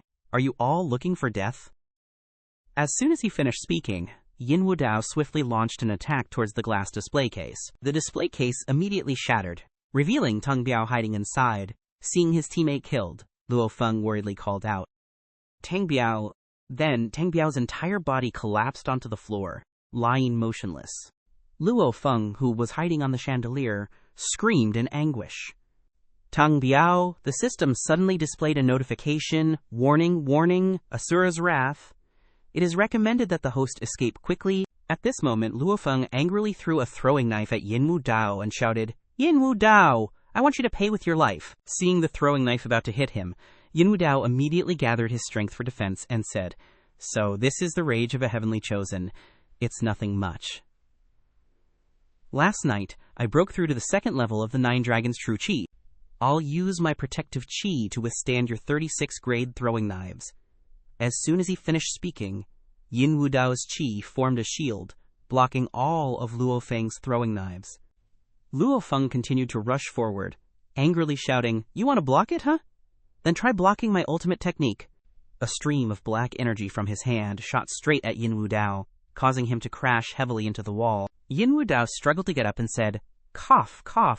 As expected of the protagonist, truly blessed with the protagonist's halo, Luo Feng approached with a murderous aura, gritting his teeth. For a pampered young master like you, forcing me to use my ultimate technique is shocking enough, but you actually stole Qingya and killed my brother Yu. Luo Feng shouted even more furiously, Your crimes deserve 10,000 deaths. Su Qingya suddenly rushed forward, standing in front of Yin Wu Dao and shouting, No, you can't kill him. Seeing this, Luo Feng excitedly shouted, Why? He's the scumbag who took you, but you're risking your life to stop me twice for him. Qingya ignored his scolding and insisted on persuading him. I don't hate him. If it weren't for him, I wouldn't be alive right now. Besides, he didn't take me. Seeing this, Luo Feng gritted his teeth and interrogated Su Qingya. Have you fallen in love with him? You've fallen in love with this bastard. He screamed in pain. You betrayed me. Qingya was frightened by his attitude and burst into tears in a panic. I don't know what's wrong with me anymore. I just don't want him to die. At this point, Yin Wu Dao also pointed a suspicious spear at her. Betrayed, Su Qingya. You and this bastard have a very unusual relationship. Su Qingya quickly waved her hands to deny it. No, it's not like that. Yin Wu Dao, don't misunderstand. I only see him as a childhood friend. Hearing these words, Luo Feng laughed bitterly in complete disappointment. A childhood friend, huh? Then he looked at Yin Wu Dao with extremely fierce eyes and gritted his teeth. Yin Wu Dao, you not only took her body, but you also stole her heart. The hatred of stealing my wife and the feud of killing my brother. Today you must die. Die. As soon as he finished speaking, he launched a sharp throwing knife at Yin Wu Dao. Just as the throwing knife was about to touch Yin Wu Dao, he immediately shouted, Where's Lin Feng? Lin Feng responded without a moment's delay, Bro, Lin Feng is here. After that, Lin Feng aimed and fired at the throwing knife. The bullet hit the tip of the throwing knife precisely, deflecting its trajectory just in time. Meanwhile, Yin Wu Dao and Su Qingya seized the opportunity, hid behind a cabinet, and, luckily, escaped with their lives. Then, Lin Feng held 2 guns and pointed them at Luo Feng, scolding, You son of a bitch actually lust after my sister-in-law. Bullets from Lin Feng's guns were continuously fired. Luo Feng struggled to dodge, but still had time to question Lin Feng. You're supposed to be a king of soldiers. Why are you helping the enemy and becoming a lackey for a villain? Regardless of what he said, the guns in Lin Feng's hands continued to fire non-stop. Reloading when they ran out of bullets, Lin Feng angrily scolded. Yin Wu Dao was a gentleman. How could he be a villain? In contrast to your actions, killing your stepmother, forcing your father to death, you're worse than animals. At this moment, Luo Feng flew up high and launched a series of throwing knives, attacking Lin Feng for helping the enemy. Die together. Lin Feng became even more energetic, firing continuously and shouting, With a gun in hand, the world is mine. Just throwing knives. What are they worth? Seeing this, Luo Feng continued to throw throwing knives and said, Let's see how you block them. Lin Feng didn't yield at all, and just kept firing. Bang, bang, bang. Each throwing knife that was launched was blocked by Lin Feng's precise bullets. Seeing his throwing knives being shot down one by one, Luo Feng was slightly surprised. He looked at Lin Feng and growled, No wonder you're called King of Soldiers, Lin Feng. Your marksmanship is godly. At this moment, Lin Feng pointed the cold muzzle of his gun straight at Luo Feng's head and replied, Thanks for the compliment. Then Lin Feng turned to Yin Wu Dao for his opinion. Boss, what do we do with this guy? Luo Feng puffed out his chest, putting on a defiant look, and said, Kill me if you want. Do whatever you want. Su Qingya suddenly spoke up, pleading, Wu Dao, please, I beg you, don't kill him. Just let him go. Hearing this, Wu Dao coldly pinched her small face and said, Give me one reason to let him go. Xingya Shaoli said, I agree to serve you for the rest of my life. But Wu Dao ruthlessly pushed her away and snapped, You wish. Then he turned away decisively and said, If you can't forget him, then I'll just help you two get together. Now get lost. Qingya reached out to Wu Dao, begging, No, please. At the same time, Luo Feng hurriedly grabbed her hand and pulled her away. Qingya, let's go. Just as he left the door, he thought to himself happily, Yin Wu Dao, you'll regret this decision. Just then, a notification appeared in front of Wu Dao, completed 90% of the mission to eliminate Luo Feng, receiving only a skill reward, and the reward he received was the 36-petal Blood Lotus throwing knives. Wu Dao quickly tapped to claim it and said, You can never have too many skills. A string of throwing knives immediately appeared in front of Wu Dao, carrying with it an intense aura of dark energy. Then, the throwing knives entered Wu Dao's body directly. At the same time, outside, Luo Feng collapsed weakly to the ground. He clutched his chest uncomfortably, suddenly feeling like he'd forgotten something. What's wrong with me? Su Qingya. Suddenly, Qingya said coldly, You go alone. Hearing this, Luo Feng angrily asked, Qingya, have you really fallen for that good-for-nothing rich kid? Hearing this, Qingya said while crying, He's not a good-for-nothing. He saved me when I was at the lowest point in my life. Qingya bitterly recalled the moment she was almost violated. A bald man grabbed her arm and said, "Little sister, don't waste your energy. Your dad sold you to us to pay off his debts." Meanwhile, she struggled desperately. "Let me go. Help." Just then, an iron rod struck the thug in the head, and the two lackeys beside him weren't spared either.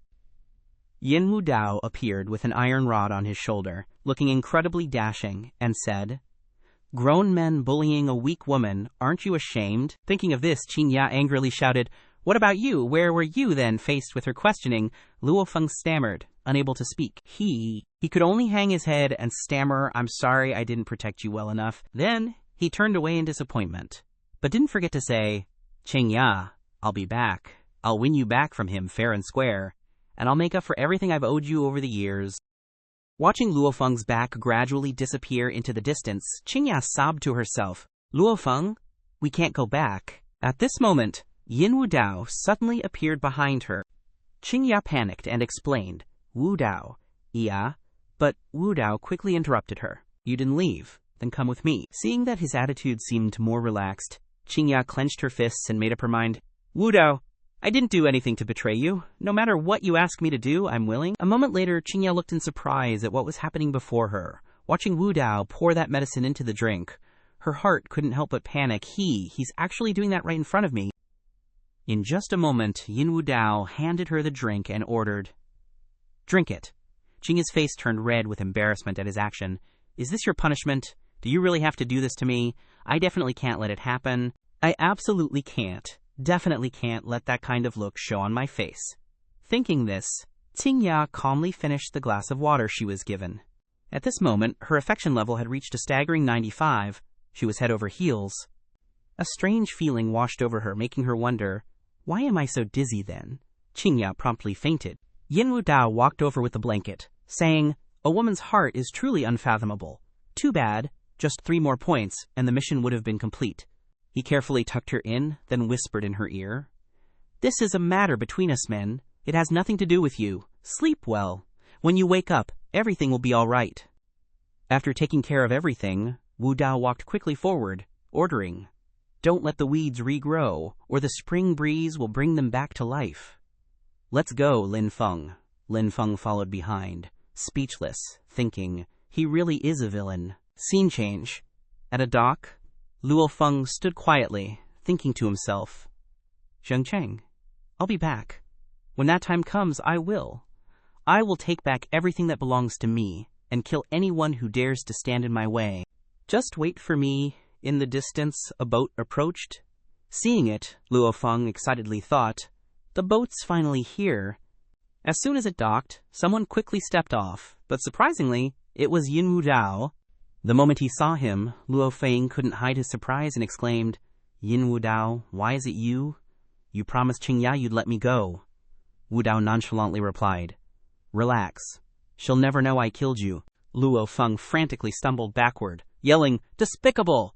Then he immediately threw a flying dagger at him. But even with Wu Dao standing still, his flying dagger went off course. He mocked, "Aim better." Lin Feng wondered to himself in amazement, why isn't Luo Feng's signature flying dagger technique working anymore? At this moment, a string of sharp blood-flying daggers appeared in Wu Dao's hand. He swung the string of daggers high above, saying with amusement, "Using the 9-dragon true qi to control these 36 flying daggers is truly a perfect combination." Then suddenly he said sternly, "Does it look familiar?" Luo Feng was stunned, replying, "It looks a bit familiar, but I can't quite place it." While he was distracted, Wu Dao suddenly took an offensive stance. A series of flying daggers flew through Luo Feng, propelled by the 9-dragon true qi. In the blink of an eye, Luo Feng collapsed to the ground. Witnessing this scene, Lin Feng asked blankly, "How did you get those 36 Blood Lotus flying daggers?" Hearing this, Wu Dao boasted, "Just learned it." Lin Feng looked unconvinced, saying, "Yeah, right, who are you kidding?" But in his heart, he was full of admiration. But that's still awesome, though. At the same time, his loyalty increased to 80 worship. At this moment, a notification appeared. Luo Feng elimination task progress. 100%. Reward. 1 heavenly pride point. Receiving the reward point. Wu Dao was a little surprised. What? The system's being too lenient? Suddenly, his expression turned sinister as he thought, I remember I met a beauty before I was killed by Xiaochen. I wonder if the system is that beautiful lady. She really is unforgettable. I guess it's time to find out what the system looks like, or rather, what its functions are. Not long after, at the Shentang in Jiangyuan Small Bamboo, Yin Wu Dao stood before the spirit tablet, burning incense and praying. Disciple Yin Wu Dao respectfully pays his respects. Please, System Great Immortal, descend to earth and enlighten Wu Dao. On the spirit tablet were engraved 6 golden characters. System Manifestation True Lord. But Wu Dao's next words were a little off. That day I was saved by the Great Immortal, and your stunning beauty has haunted my dreams for many nights. If the Great Immortal can show some consideration, then I humbly ask for your honorable presence to descend to earth and fulfill Wu Dao's lowly desires. As soon as he finished speaking, a girl in red flew out of the jade ring before his eyes. She confidently said, "My king cherishes me so much, I'm so embarrassed. Originally, I wanted to wait until you unlocked the royal title before appearing, but seeing how sincere you are today, I'll make an exception." Wu Dao was so excited to see the beauty that he drooled. "You really are right on time." The girl looked him up and down and said with satisfaction, "Such strong lust, truly worthy of being a great villain. I'm very satisfied." Suddenly, Wu Dao bent over 90 degrees and loudly begged, "Please, Great Immortal, unlock all the hidden functions of this great villain system. I will be forever grateful." Faced with this outrageous request, the girl immediately refused. "Are you dreaming? The system needs to develop step by step. You can only unlock new functions by constantly completing tasks and meeting the requirements." Hearing this, Yin Wu Dao's face gradually darkened. He uncomfortably gripped the jade ring around his neck. Yin Wu Dao menacingly held out the ring. "This must be your hideout, right?" the girl exclaimed in a panic. "What do you want?" Without hesitation, he tossed the jade ring straight into a sturdy lead box, then challenged, "This box can't even be penetrated by nuclear radiation. A spirit body like you can't escape, can you?" With just a snap of Yin Wu Dao's fingers, a strange wall instantly appeared, surrounding them both. The girl angrily yelled, "Yin Wu Dao, what exactly do you want?" Yin Wu Dao ignored her attitude and said seriously, "This is a specially made screen light can't pass through. A spirit body like you probably has properties like light, right?" But the girl didn't seem to believe him and tried to fly out. However, she couldn't fly through the screen. At this point, she really panicked. "What's going on? Why can't I go through?" So she immediately clasped her hands, chanting the incantation, 3 mountains, 5 peaks, borrow the Dharma, sweep through. Just then, Yin Wu Dao stomped his foot on the ground and walked towards the girl step by step. Even though she recited the incantation, she still couldn't get out and trembled with fear. Yin Wu Dao slowly walked over. With a threatening tone, "Don't waste your energy. I poured reinforced concrete both on the ground and above for your appearance. Those iron walls are no more than this. Don't refuse anymore, just obediently comply, open up all the functions." The closer he got, the more sinister his expression became. Seeing this, the girl resentfully shouted, "Shameless! You're taking this too far. You dare offend the great system, I'll make you pay dearly." As soon as she finished speaking, her whole body dissolved into a cloud of smoke. In the blink of an eye, the woman had completely disappeared. Yin Wu Dao looked around a little puzzled, saying it's a stealth technique. This system has a lot of tricks up its sleeve. Then, she suddenly appeared behind him, preparing to unleash a palm strike, and cursed, "You damn bastard, die!" Yin Wu Dao just stood there, taking her palm strike head on. But when her hand touched Yin Wu Dao's back, a protective barrier immediately appeared. He turned around and said coldly, "As expected, according to the system's rules, as long as the host doesn't fail the mission, the system has no way to attack the host." Seizing the opportunity, Yin Wu Dao immediately counterattacked and shouted, "You think you'll be fine if you hide." A painful scream was heard as soon as his hand reached out. Hearing this, Yin Wu Dao became even more excited. He clenched the controller in his hand and challenged, "I let you study, but you insisted on herding cows. Next, I'll show you the power of science." The control panel was displaying a temperature of -40 degrees, and cold air kept blowing out. Yin Wu Dao triumphantly held onto the girl's body and threatened, "When the temperature reaches absolute 0, everything in the world will freeze. Even light is no exception. And you're not pure light, so extremely low temperatures are enough for you to appear." True to Yin Wu Dao's words, the girl's body quickly appeared. But when he looked closely, he had to shout embarrassedly, "Holy crap, I grabbed it! Isn't this your neck?" she blushed and cursed. Damn it, let go, it hurts. Yin Wu Dao released his hand, but his expression couldn't hide his smugness. Oops, sorry, you were invisible, I couldn't see anything. Afterwards, he quickly controlled the girl and groaned. Cold, it's so cold. The temperature is dropping too fast. I have to move quickly, otherwise I'll freeze to death. Later, in the torture chamber at the Riverside Cottage, Yin Wu Dao lit a cigarette with a heart-shaped lighter and said in a mocking tone, Miss Sugai, so you're just a management employee. This system is all about employees. Why are you making things so difficult for me? Tell me, what exactly does this god-level villain system want from me? Sugai, tied tightly to a chair, angrily shouted at him, Yin Wu Dao! In fact, you are the reincarnated Zhou King Dixin, and I am Sudaji, especially here to assist you in ascending to the throne of the human king. Seeing that she was so stubborn, Yin Wu Dao couldn't help but slam the heart-shaped lighter in the middle of the chair and growled, Speak human language, damn it! At this point, Sugai began to be afraid and tremblingly recounted everything. Since ancient times, countless chosen ones have stood on ethical grounds and erased countless villainous characters. This god-level villain system is a collection of countless grievances of the great villains after their deaths. My job is to use the system to cultivate you into a god-level villain and eliminate all the chosen ones. Yin Wu Dao heard that and immediately tossed away the torture tool in his hand, then said excitedly, Wow, your pear blossoms carrying rain look is seriously captivating, you know. Seeing his expression, Sugai panicked and yelled, You, what do you want to do? Just as Yin Wu Dao's hand was about to touch Sugai's chest, she struggled even more and screamed, Yin Wu Dao, you're not human, you even want the system. After that, Sugai finally gave up and hastily agreed to the deal. I agree to your request. Now I'll help you unlock the hidden functions of the system. Immediately, the system notification popped up. God-level villain system host. Yin Wu Dao rank. Baron talent. Spendthrift heavenly pride points. 2 points fame. 0 skills. 9 dragon true chi. 36 petal blood lotus flying daggers. Mastered military skills store. Unlocked note. The God-level villain system is divided into 7 ranks. Emperor, King, Duke, Marquis, Earl, Viscount, Baron. Collect heavenly pride points to level up the system. Wu Dao looked over the info the system displayed and wondered, the other stuff is pretty self-explanatory, but what's with the fame points? Sugai helpfully explained. Fame points are used to exchange for items in the store. Hearing that, Wu Dao pressed on. So how do I collect fame points? Sugai tried to explain even more clearly. There are 2 ways. One is to make people worship you, and the other is to make them fear you. After thinking for a moment, Wu Dao finally got the gist of it and exclaimed, Oh, so it's collecting adoration points and fear points, right? As soon as he finished speaking, he immediately turned to the system screen and said, Let me check the shop for anything good for my health. Inside, countless items appeared, such as Strengthening Potion 10,000, Recovery Potion 10,000, Healing Potion 10,000, Detox Potion 20,000, Time-Limited Wall Penetrating Technique 20,000, Time-Limited Clairvoyant Eye 100,000, Permanent Teleportation 10 million, Insufficient Rank, Not Unlocked, Permanent Living Puppet 10 million, Insufficient Rank, Not Unlocked.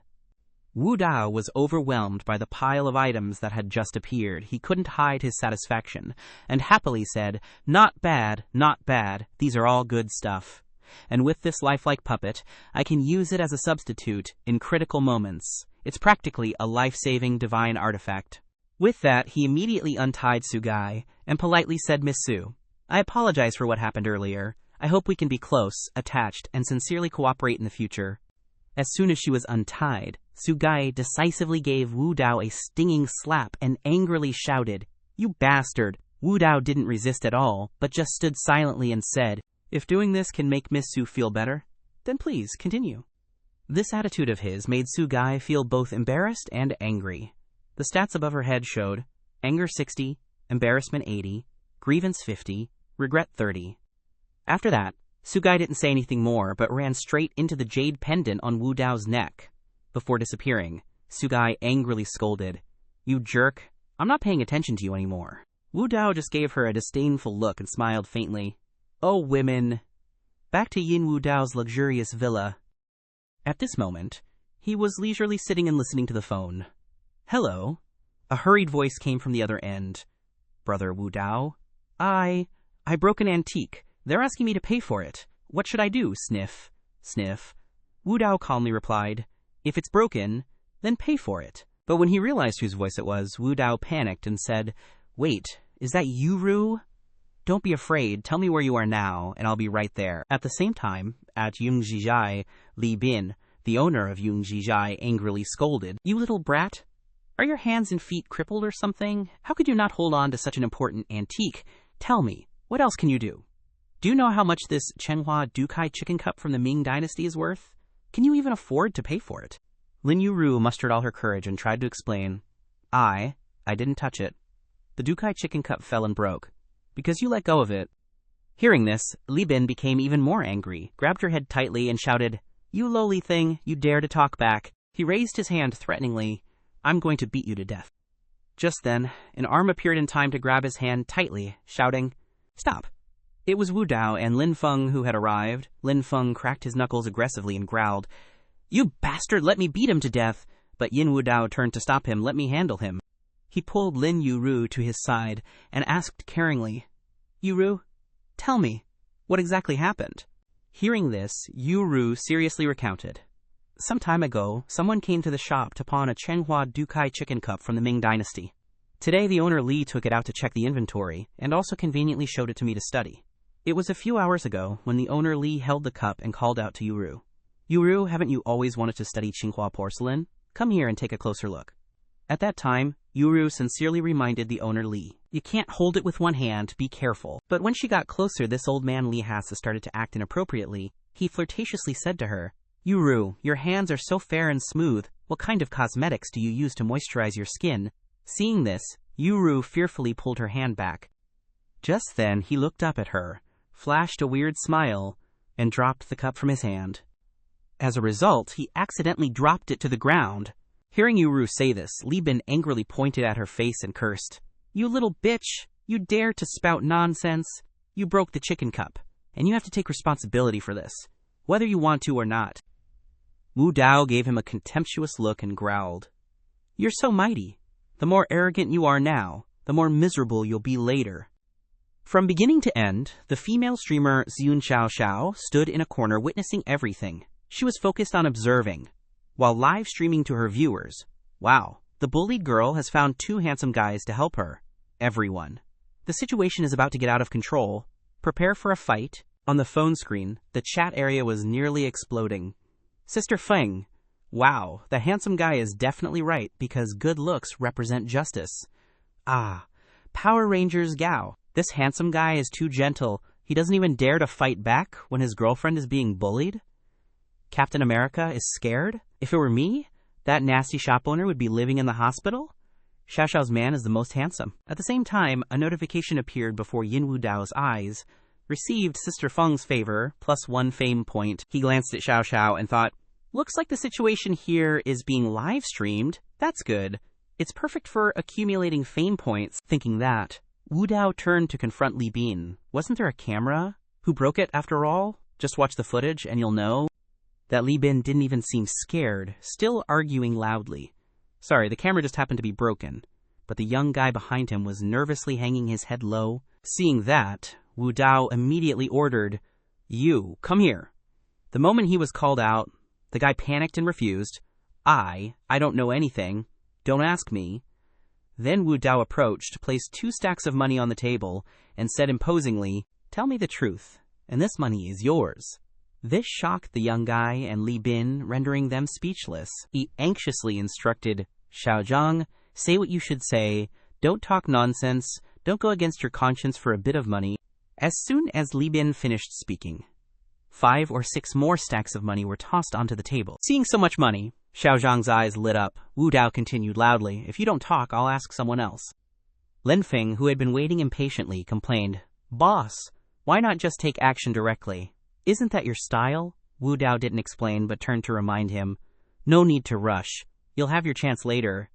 After speaking, his reputation score popped up. +3. Wu Dao's plan to overwhelm people with money quickly worked. That Xiao Zhang immediately pulled out the video and excitedly said, I'll talk." Li Bin broke the teacup himself, then framed Lin Yuru. In the video, Li Bin was clutching his head in a panic. What should I do now? This is a Chenhua chicken cup from the Ming Dynasty, worth hundreds of millions. After piecing the teacup back together, He came up with a despicable plan.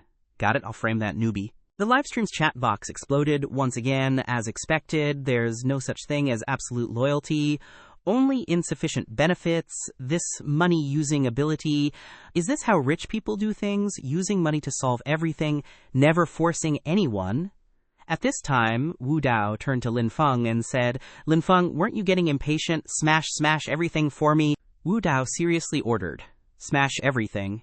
Lin Feng just charged forward with an iron bar, destroying everything in the shop. Witnessing this scene, Li Bin couldn't help but point and threaten. "Are you guys crazy? Do you know who owns this business? BTCH. Tell him to stop, or I'll make sure you regret it." Yin Wu Dao immediately grabbed his rude arm and gritted his teeth. "I've been holding back. This is the hand that touched my Yuru just now, right? And hit my Yuru, right? Then it doesn't need to exist anymore." As soon as he finished speaking, every joint in Li Bin's hand was practically shattered. He screamed in agony. Lin Yuru, on the other hand, was full of admiration. Her affection +3, reaching 93, head over heels in love. Yuru blushed and thought, "My Yuru, brother Wu Dao is so bossy, so handsome." At the same time, Wu Dao's reputation points also skyrocketed. +1,000, +2,000, +5,000. He wondered in surprise, wow, live streaming can get so many reputation points. Tan Xiaoxiao was equally surprised as the viewership kept increasing. 20,000 online viewers, 30,000, 40,000. Oh my god, my channel number 18 is getting hot. Netizens are buzzing with discussion. Gao Rangers assemble. Everyone apologize to the male lead. This plot ain't too shabby, guys. This puts Doctor Strange to shame. 10 points to the boss for fully supporting the male lead. Flash mob the views. Everyone, almost catching up to brother Hoa Guangdi, BT man. This plot is totally dog blood, but I love it. My Xiao Xiao Xiao Xiao's husband is the most handsome. Guan Yin has descended. Although the male lead is righteous, he's too cruel, not good. The masses in Cao County just saw Buddha's light shine down. Get lost, you saintly BTCH. Xiao was now terrified, thinking, This doesn't seem to be acting. That man's hand is really broken. Should I call the police? On this side, Li Bin was angrily yelling, "You're all doomed. This is the Bai family's property. Offend the Bai family, and you'll all suffer the consequences." Wu Dao immediately kicked his leg. Wu Dao continued to stomp on him and said, "I'll bear the consequences myself." Li Bin rolled around on the floor in pain, screaming, "Ah, my leg, it hurts so much, you'll regret this." Stream viewers also started to worry. Power Rangers. Could that be the Bai family in Jiangcheng? They are one of the 4 great families in Jiangcheng. Ant-Man in Jiangcheng, offending the Bai family is just courting death. Superman, the male lead is done for. A moment of silence. Suddenly, a woman's voice rang out. "Who dares to cause trouble at my Yangshi Zhai? Do you not want to live in Jiangcheng anymore?" The moment he saw her, Li Bin collapsed to his knees, shouting, Miss, the young miss is here, you're all doomed."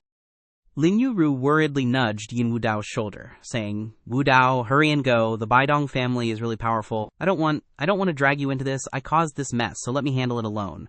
But Wu Dao just smirked confidently. Then, without hesitation, he directly confronted the woman who'd just arrived, Bai Yunji.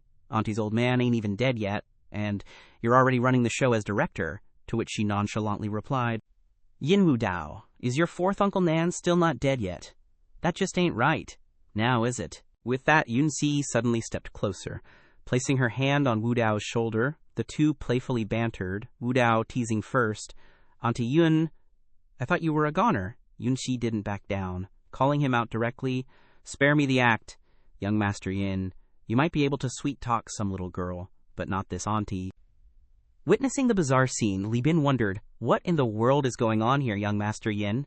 Wait, could he be? Oh crap, I'm done for. Yuru also blankly thought to herself, so they know each other, and it seems like their relationship is more than just casual. After the greeting, Bai Yunxi sat down to address the matter, casually asking, "All right, what exactly happened here?" Wu Dao then recounted the events and seriously stated, "This is what happened. There's video evidence, and my people have suffered. I need an explanation from you, auntie." Yunxi closed her eyes and sighed. "I see." Then, she angrily stood up and turned to the waiter. "Xiao Zhang, Zhang, you can take the money and leave. Selling out your boss like that is enough for a lifetime, otherwise you'll never be able to work in the antiques world again. Just go back and open a small business yourself. Xiao Zhan was too afraid to raise his head and stammered, "Yes, I'm really sorry, But Yun Shi quickly cut him off. "Don't bother with those useless apologies. This was your choice." Afterward, she glanced to the side, calling out, "Li Bin." Hearing his name, he became restless with worry. Bai Yunxi walked over, using the tip of her shoe to lightly lift his chin, looking disappointed. "You're the appraiser. With techniques passed down from a prestigious family plus your immense talent, I originally intended to nurture you into the owner of a large Bai family store. But giving you another chance would be pointless." Hearing this, Li Bin began to stammer. "Young miss, I'm really sorry." Yunji then directly kicked him in the face and threatened. "You've got some nerve pulling tricks at Yunji Club," she growled. "If you can't even hold a cup steady, what's the point of having these hands? Chop them off." As soon as she finished speaking, 2 guards behind her pinned Li Bin down, one of them decisively pulling out a sharp knife. Slice, with a sound. Li Bin collapsed to the ground. At this point, Bai Yunxi turned to Wu Dao and asked, "Is this explanation sufficient?" He said nothing but asked, "Lin Yu Ru, are you satisfied?" She replied, flustered, "Satisfied." Xiao Xiao's live stream chat went wild. Power Rangers all kneel down and worship the big boss. Kindness and justice, what is the male lead's status? Even the Bai family has to give him face. The Flash, Guo, my face hurts so bad. The male lead is truly Wang Chen, the northern mystic. Tan Xiaoxiao looked at the screen, unable to contain her excitement, cheering inwardly. "Jackpot! Jackpot!" Suddenly, her screen showed a notification. "Your live stream has been banned due to violent and bloody content. Total viewers, over 280,000. Received rewards of 21 million shells." Xiao Xiao complained unhappily. "Damn censors, daring to ban my live stream. If it weren't for those 200,000 yuan in rewards, I wouldn't let you get away with this." At the same time, Yin Wu Dao also received countless reputation points. The total prestige points have reached 2,154. Seeing this, he wondered, the prestige points suddenly stopped increasing. Is the live stream over? Su Gai suddenly appeared and asked, "Why did the prestige points suddenly increase so much? Could it be a system glitch?" Yin Wu Dao glanced at her, thinking, she really doesn't know anything about live streams.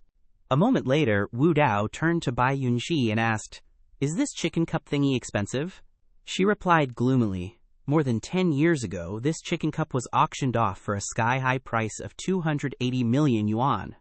According to the contract, my aunt has to compensate 10 times that amount. You know, I'm a woman, and managing the household from top to bottom isn't easy. Earning money is fine, but compensating." Hearing this, Wu Dao suddenly spoke up, "Maybe I can help." Bai Yunxi's eyes lit up, and she asked, "Really, if you can help with this, I'll just give Yunxi Gallery to you." Yu Ru was also surprised to hear this, thinking, give it to him, such a big antique shop, and Wu Dao confidently said, "I'll do my best." Lin Feng found Wu Dao's actions strange and wondered, "Boss, we just smashed their shop and became enemies. Why do you want to help them?" Wu Dao patiently explained to him, "Did Aunt Yun blame us for smashing her shop? She even chopped off Li Bin's hand to get justice for Yu Ru, and she gave us face. Given all that, how can we not let them off the hook? They've already given us face, we have to act accordingly." Hearing this, Lin Feng thought to himself, is this the unspoken rule of high society? At this moment, the system issued a notification. Successfully purchased a restoration potion. Deducted 10,000 prestige points. Remaining prestige points are 2054. Taking the item in his hand, Wu Dao muttered to himself, "It really appeared out of thin air." He poured the restoration potion on the cup while thinking, according to the instructions, just arrange the fragments properly, then pour the water in the bottle to successfully restore it. In the blink of an eye, the cup began to be repaired by the restoration potion. Bai Yunxi asked worriedly, "Wu Dao, what are you doing? Don't tell me you're using super glue to stick it back together. Do you think people are stupid?" Yu Ru, though feeling awkward, hurriedly defended him. "He's just doing it for show." After a while, Yin Wu Dao held the intact cup in his hand and confidently announced, "Done." Seeing this, Bai Yunxi and Lin Yu stepped forward to observe. Yunxi even used a magnifying glass to examine it, and exclaimed in surprise, "It's been restored, completely like before." Ru also kept praising, "The cracks are gone too. Wu Dao, you're amazing." Just then, two people walked into the shop, and a man called out, "Boss Bai, I'm here to retrieve my pawned item." Seeing him, Yunxi thought in surprise, "Speak of the devil." The person who spoke was Qintian, followed by Lu Man. He looked around and asked, "Boss Bai, who did you offend? Why is your shop smashed up like this?" Bai Yunxi explained awkwardly, "Thank you for your concern, Boss Qin. It's just a misunderstanding. It's been resolved." Qintian waved his hand in denial. No, Boss Bai, you misunderstand. I'm not concerned about you," he emphasized deliberately. "I'm just concerned about the Chenghua chicken cup that was pawned at your shop before. Whether it's still intact, hopefully it's not like these porcelain pieces, all jinxed." Hearing him say that, Bai Yunxi was at a loss for words. As soon as they saw each other, Lu Man and Wu Dao were both startled. Wu Dao wondered in surprise, "Isn't this superstar our squad's captain? Isn't she busy catching spies? Why is she here?" Lu Man worried, "Why is he here? Don't expose my identity." On this side, Bai Yunxi pointed to the cup and affirmed, "Rest assured, Boss Qin, at my place, even if all the porcelain here is broken, your item will be safe and sound." Seeing the intact cup, Qintian was shocked, thinking, "What's going on? This is indeed my stuff, but why doesn't it have any signs of damage? This is unscientific." Lu Man also noticed the strangeness and asked softly, "Did you tamper with that cup? Could this be a fake from China?" Qintian replied somewhat unhappily, "Now the traces are gone. Even if it wasn't fake, it's become fake now. However, I must remind you again, this is a cup, not a bowl."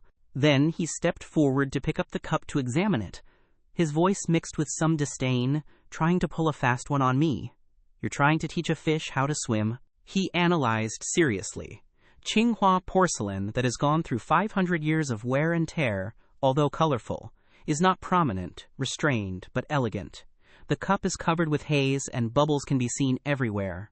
This fake has too many bright colors, completely without air bubbles, completely modern crafts. Hearing this, Bai Yunji thought confusedly, "I clearly saw Wu Dao restore it with his own hands. How could it become a fake?" Ru admired in a whisper, "This person's appraisal skills have reached the supernatural, truly too powerful. What he said is absolutely correct. If I hadn't personally seen Brother Wu Dao restore the chicken cup, I would have believed him."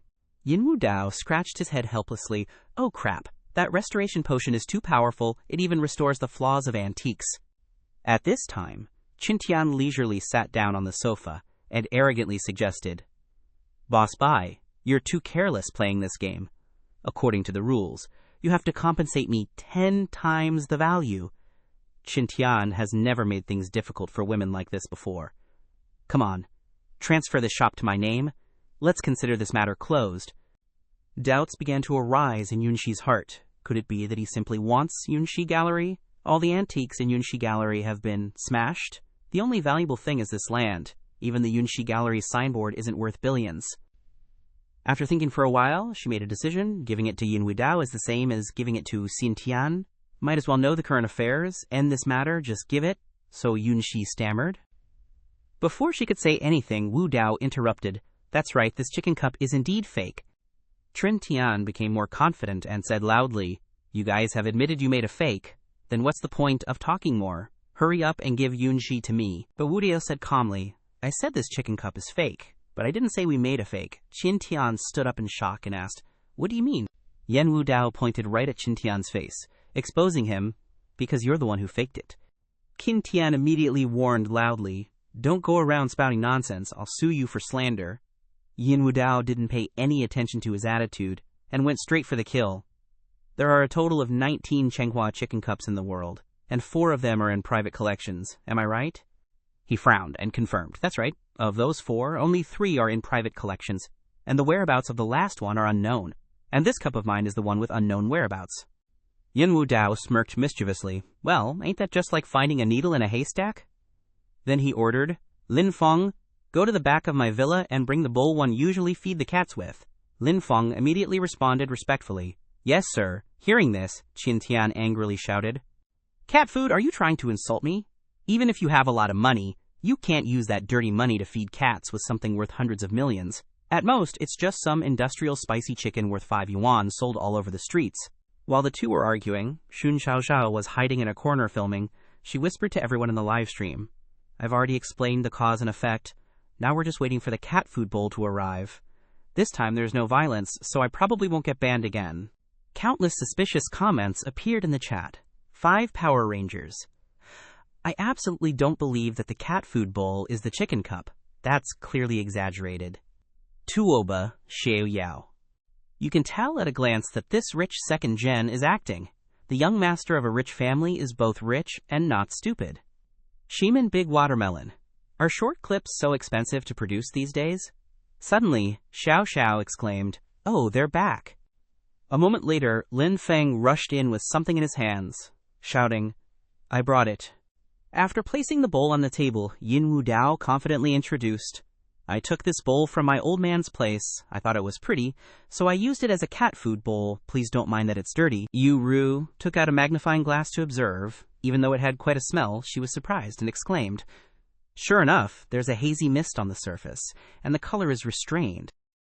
Before she could finish speaking, Qintian excitedly pushed her away, saying, "Let me take a look." He immediately activated his purple gold pupil to check, and thought to himself, So it's real. I guess I've lost today." Thinking of this, Qintian raised his hand to take back his fake bowl and said, "I'll take this back." But before he could even touch it, the bowl was smashed to pieces. Qintian angrily shouted. Yin Wu Dao still put on a nonchalant look and replied, "According to the rules, fake goods must be destroyed on the spot." Qintian left unhappily, grumbling, Fine, goodbye." With that, he angrily stormed out the door. At this time, Lu Man brushed past Yin Wu Dao, scolding softly, "Bastard, you ruined my plan." Hearing this, doubt began to grow in Yin Wu Dao's heart. Plan? What plan? It seems like there's a secret hidden behind this. Suddenly, Bai Yunji ran up angrily and ordered, "Just a country bumpkin dares to plot against my Bai family. Someone, chase after him, chop off all of Qintian's limbs and throw him into the river." But Yin Wu Dao spoke up to stop her. "Aunt Yun, that's enough, we can't be rash. Although I don't know Qintian's background, the woman beside him has a special identity and can't be provoked." At this time, Yun Shi calmed down and replied, "Even you feel that this person is difficult to deal with, so he must be extraordinary. I was rash today." Then, she took out a stack of documents and handed them to Yin Wu Dao, and instructed, "Wu Dao, I owe you a favor today, so if you need my help in the future, just say the word. In Jiangcheng, I still have some influence. This is the transfer agreement. Sign it." Yin Wu Dao smiled and said, "You're too kind, Aunt." Witnessing the spectacular scene, everyone in the live stream exclaimed, "That cat food bowl is really a chicken cup. I love watching shows with plot twists and stuff like this. No one could have imagined it. Poverty has limited my imagination." Yin Wu Dao quickly accepted the transfer agreement, and then he gave it to Yu Ru, saying, "Yu Ru, I'm borrowing flowers to offer to Buddha. I'm giving this antique shop to you." Lin Yu Ru quickly refused. "It's too precious. I can't." But Yin Wu Dao insisted. "You majored in antiques. This is a job related to your major. Are you really going to be so polite with me?" At this time, Yu Ru's affection for him increased by another point. Affection 94. "Deeply in love," she said shyly to him. "No, I don't." At the same time, the system continuously sent notifications. Reputation points, plus 10,000, plus 20,000, plus 50,000. Looking at the constantly changing numbers, Yin Wu Dao secretly wondered, "Only that much affection? It seems that Yu Ru is not greedy for wealth, but this reputation point, why is it increasing so much?" While he was thinking, Lin Yu Ru suddenly rushed over and hugged Yin Wu Dao tightly, saying happily, "Brother Wu Dao, I will help you run this antique shop." Well, seeing this, QTRA also exploded. Everyone stood up to pay respects to the ancestor, and reputation points continued to increase, plus 50,000, plus 50,000, plus 100,000. The total reputation points at this time had reached 480,000. Yin Wu Dao glanced at Xiao Xiao hiding in a corner and smiled contentedly. Live streaming is the best way to collect reputation points. Xun Xiao Xiao also cheered happily. "We're rich." Yu Ru couldn't contain the joy in her heart and exclaimed excitedly, "Wow, I'm the boss of this place from now on. I feel like I'm dreaming. I can't believe it." Just then, Lin Feng stepped forward and said cheerfully, "Yu Ru, congratulations." Yu Ru angrily shouted back, Don't step on my porcelain. Yu chased after Lin Feng while scolding. Lin Feng, you jerk. Who told you to smash things so hard just now? You smashed a lot of antiques, and quite a few of them were real. Lin Feng looked blank and asked, Hey, I was just following orders. Seeing this, Yin Wu Dao quickly grabbed her and advised, Yu, calm down. But Yu struggled, constantly shouting, Don't stop me, he smashed all the antiques, at least hundreds of millions of yuan. I want to beat him up. Yin Wu Dao then held up a bottle of recovery potion and winked. It's okay. Look at this. These 3 bottles are enough for you to restore those real antiques. You can even keep the cat food bowl for advertising. What do you think? At the same time, a notification appeared. Buy 3 bottles of recovery potion, reputation points 30,000. Remaining reputation points 450,000. Yu immediately corrected Yin Wu Dao recovery potion. What a coincidence. But I have to remind you of this. It's not a cat food bowl. It's a Chenghua chicken cup. It can definitely be regarded as the treasure of this shop. Yin Wu Dao could only stand aside and smile awkwardly. This time, the system popped up a notification. Successfully purchased clairvoyance eye. Fame points 100,000. Remaining fame points 350,000. Wu Dao thought carefully. Chen Tian didn't even want billions in compensation. But he was determined to get this store, even after I smashed it up. If there's nothing hidden in this store, I'll eat my hat. Well, I gotta see what kind of earth-shattering secret is hidden here. Thinking this, he immediately activated the clairvoyance eye. Every cross-section in the room appeared clearly before his eyes, leaving Wu Dao stunned. This is the power of clairvoyance. No freaking way. He focused and scanned the room. After a moment, Wu Dao cheered with satisfaction. Found it. Suddenly, Yu ran towards him and happily showed off the porcelain vase. Brother Wu Dao, look, I restored the first one. But Wu Dao's eyes were focused on something else, and he blushed, stammering, Nice, really big, so big. Yu naively held up the vase and examined it, replying, Big? Yes, this is the celestial sphere vase. It's really big. Wu Dao, mesmerized by the amazing assets that captivated him, excitedly thought, Is this for real? Suddenly, a voice interrupted. Excuse me, can I bother you for a moment? Tan Xiaoxiao stepped in front of Yin Wu Dao and introduced herself. Hello, I'm streamer Tan Xiaoxiao. I have a project I'd like to discuss a partnership with you on. As soon as he saw Xiaoxiao's voluptuous chest, Wu Dao couldn't help but get a nosebleed, saying, I can't take it anymore. Everyone's nutrition is just too good. Xiaoxiao panicked and called out, What's wrong with you? Are you okay? After regaining his composure, Wu Dao seriously asked, You're planning to livestream about me every day from now on. Xiaoxiao didn't hesitate to answer. That's right. We'll split the rewards 50-50. Or, nah, let's do you 6, me 4. Hearing this, Wu Dao looked very thoughtful again. Xiao immediately pleaded, Then how about 7-3? Let's lock it at 8-2. Can't go any lower. Just a little less for me then. This is my limit. I can't work for free, can I? Yin Wu Dao rested his chin on his hand and disdainfully said, You think I care about that kind of split? Hearing this, Tan Xiaoxiao estimated the revenue for him, saying, It's not a small amount. Just now, those 2 live streams earned hundreds of thousands of yuan in rewards. Yin Wu Dao immediately waved his hand and refused. You can film me. All the rewards belong to you, but I have a condition. She exclaimed in disbelief, It's all mine. Seriously. At this moment, he took out a contract and laid out his condition. You have to sign a long-term contract with me for 10 years. I call, you come, no unauthorized absences, unless it's an accident, earthquake, or pregnancy. As he finished speaking, Yin Wu Dao calculated in his heart, This girl is my stable source of fame points. I can't let her slip out of my hands. Upon hearing the condition, a dog and a cat shook their heads as if reminding Tan Xiaoxiao, but her thoughts were the opposite of theirs. The cat shakes its head, the dog shakes its head, but why do I feel like it's not bad at all? After thinking for a while, Tan Xiaoxiao accepted and replied, Mr. Yin, I'm willing to sign the contract. Seeing this, the VIP accounts in the livestream commented one after another. Tuoba Xiao Yao. Silly girl, you've been tricked. Aircraft carrier maintenance engineer. Isn't this just like a blood-sucking capitalist? Jimen Xinyu, the ancestor, has made a move on Xiaoxiao. Zhu Beiqi, please spare my goddess. After a while, the group came out to the front of the store. Yin Wu Dao spoke up and instructed, Lin Feng, You stay here and help Yuru clean up. I'll be back tonight. Lin Yuru chimed in. Brother Wu Dao, I'll wait here for you to go out for supper. Wu Dao quickly accepted the invitation. Then Yin Wu Dao thought to himself, too many eyes during the day. I'll come back at night to take the treasure. Then he went to open the door of his supercar and said, get in.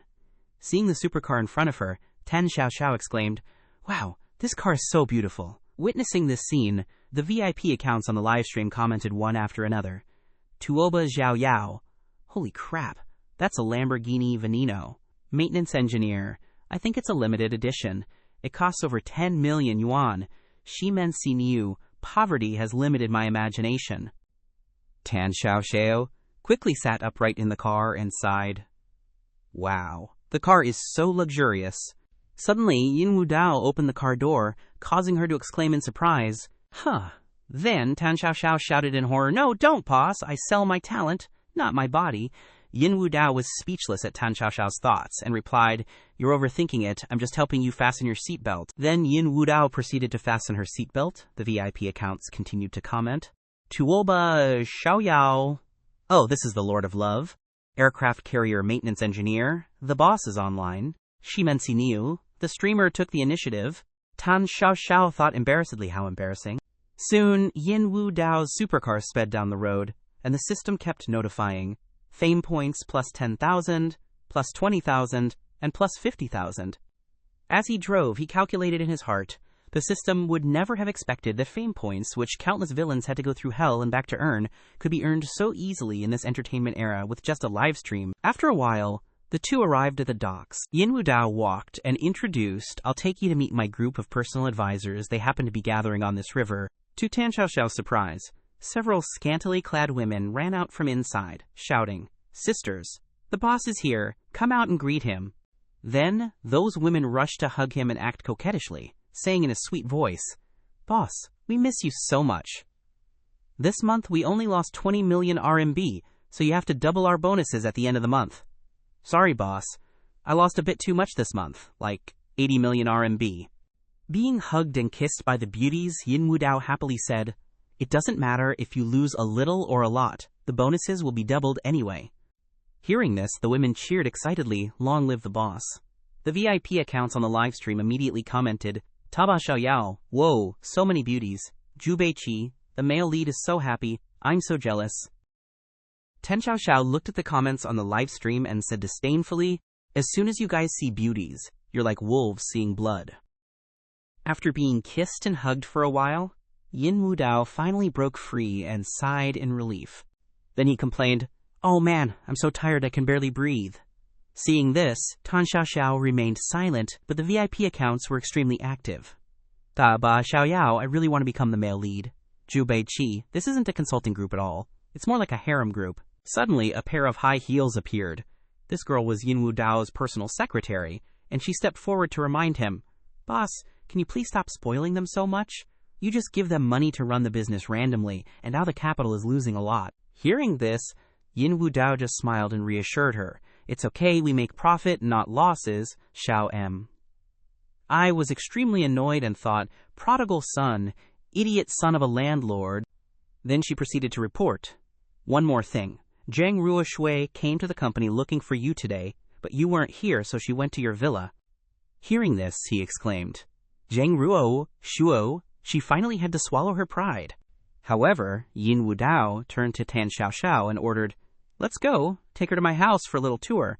She asked in confusion, aren't we going ashore to change cars? Yin Wu Dao said calmly on the boat, my house has a private dock. Hearing this, Tan Xiao couldn't help but exclaim, is this the life of the rich? The next day, at Zhangbian Shaoju, Zhang Ruoshui stood on the balcony, pondering something. At this moment, Yin Wu Dao slowly walked towards her and asked, Ruoshui, what do you need from me? Zhang Ruoshui turned around and said sullenly, Yin Wu Dao, you win. The Zhang Family Council has unanimously approved your plan to acquire it for 10 billion RMB. Hearing this, he changed his previous decision. Sorry, I've changed my mind, I don't need it anymore. Zhang Ruoshui was provoked to anger and shouted, Yin Wu Dao, what trick are you trying to play now? The Zhang Group has agreed to sell for 10 billion RMB. What else do you want? He stood there, calmly criticizing. Zhang Ruoshui, you cooperated with Zhang Renji halfway, which disappointed me a lot. Then, Yin Wu Dao said with a meaningful tone, reflect on your mistakes. Then he swaggered inside and poured himself a glass of wine. Pushed to the end of her rope, Zhang Ruoshui had to speak up. Yin Wu Dao, haven't you always wanted to have me? Then she slowly unbuttoned her shirt and said resolutely, I'll give myself to you.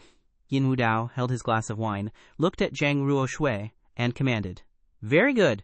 Continue. Then, her outer jacket fell to the ground. Tan Xiaoxiao was secretly live-streaming in a corner, thinking, this is too hot, right? My live-stream channel is about to die. The live-stream attracted over 500,000 online viewers, and VIP accounts commented like crazy. Taba Xiaoyao. Whoa. I beg on my knees to see the male lead's perspective. Zhu Bei Qi. Male lead's perspective, a petition signed by 10,000 people. Zhu Dan. Is this how simple and natural the life of the rich is? Darling Xiao Xiao. I know where you are. I'm coming to find you. Suddenly, a red notification appeared on the phone screen. Livestream channel has been permanently banned due to pornographic content. Seeing this, Tan Xiaoxiao couldn't believe it and exclaimed, what? Permanently banned? On the other side, Zhang Ruoshui took off her shirt and said shyly, Yin, young master Yin, my body is still pure. Please, please. Yin Wu Dao took off his coat and said, the most talented and beautiful woman in Jiangcheng, finally willing to take off her clothes, huh? Revealing a body that countless men in Jiangcheng dream of. Zhang Ruoshui was in extreme pain, closed her eyes and let her tears fall like rain, thinking in her heart, what's coming will come. I can't escape the fate of being humiliated by him after all. Just then, Zhang Ruoshui opened her eyes in surprise, only to find that he had come over and put his coat on her. Then, Yin Wu Dao said coldly, I really want your body, but I don't want to see you crying like this. I hope you will be the one to take the initiative to climb into my bed. Zhang Ruoshui was extremely surprised after hearing this. He actually let me go. After a while, Yin Ruoshui also dressed neatly again. Yin Wu Dao sat there holding a glass of wine and instructed, from today onwards, all the companies and finances under my name will be handed over to you to manage, including the old city renovation project and the Jiang Group. Zhang Ruoshui was very surprised when she heard this, and asked again, handing over something worth hundreds of billions RMB to me. Yin Wu Dao shook the wine glass in his hand and explained. At 18, she went abroad to study business administration. At 21, she single-handedly turned the tide, bringing the Jiang family from the brink of bankruptcy to its peak. If it weren't for those guys in the Jiang family always being wary of her, the Jiang family would already be worth hundreds of billions. She's a genius businesswoman, I trust her. Right now, her favorability rating just got a +30 boost. Zhang Ruoshui is super surprised, thinking, after all these years, he's the first person to understand me, the first person to understand my situation. I've always thought of him as a beast, but he's the only one who's been genuine with me from the start. He sincerely wants to sleep with me, and he genuinely believes in me. Looking back, she judges herself. Even if he's a villain, he's a genuine one. Way better than that hypocritical Xiao Chen. The Jiang family stifled my talent, hindering my business skills from being fully displayed. In an instant, Zheng Shui is filled with determination, thinking, I almost forgot my ambitions in the business world, and what I boasted about when I first graduated in Haiku. I want to be the #1 female CEO. He's giving me hope again. After thinking it over carefully, she raises 3 fingers and resolutely says, I can manage your assets, but you have to agree to 3 conditions. First, fire all your personal financial advisors. Second, allow me to act according to the situation for all projects. I must have absolute decision-making power. Third, you personally cannot interfere with any of my decisions. Yin Wu Dao agrees. Without much thought, deal. Then he can't help but sigh. No wonder she's a genius businesswoman, recognized by the system. Just look at the conditions she's setting. How professional. Now Zhang Ruoshui's favorability gets another 3 consecutive +10s, reaching 50. Hearing this, she's touched and surprised, thinking. He agreed without even thinking.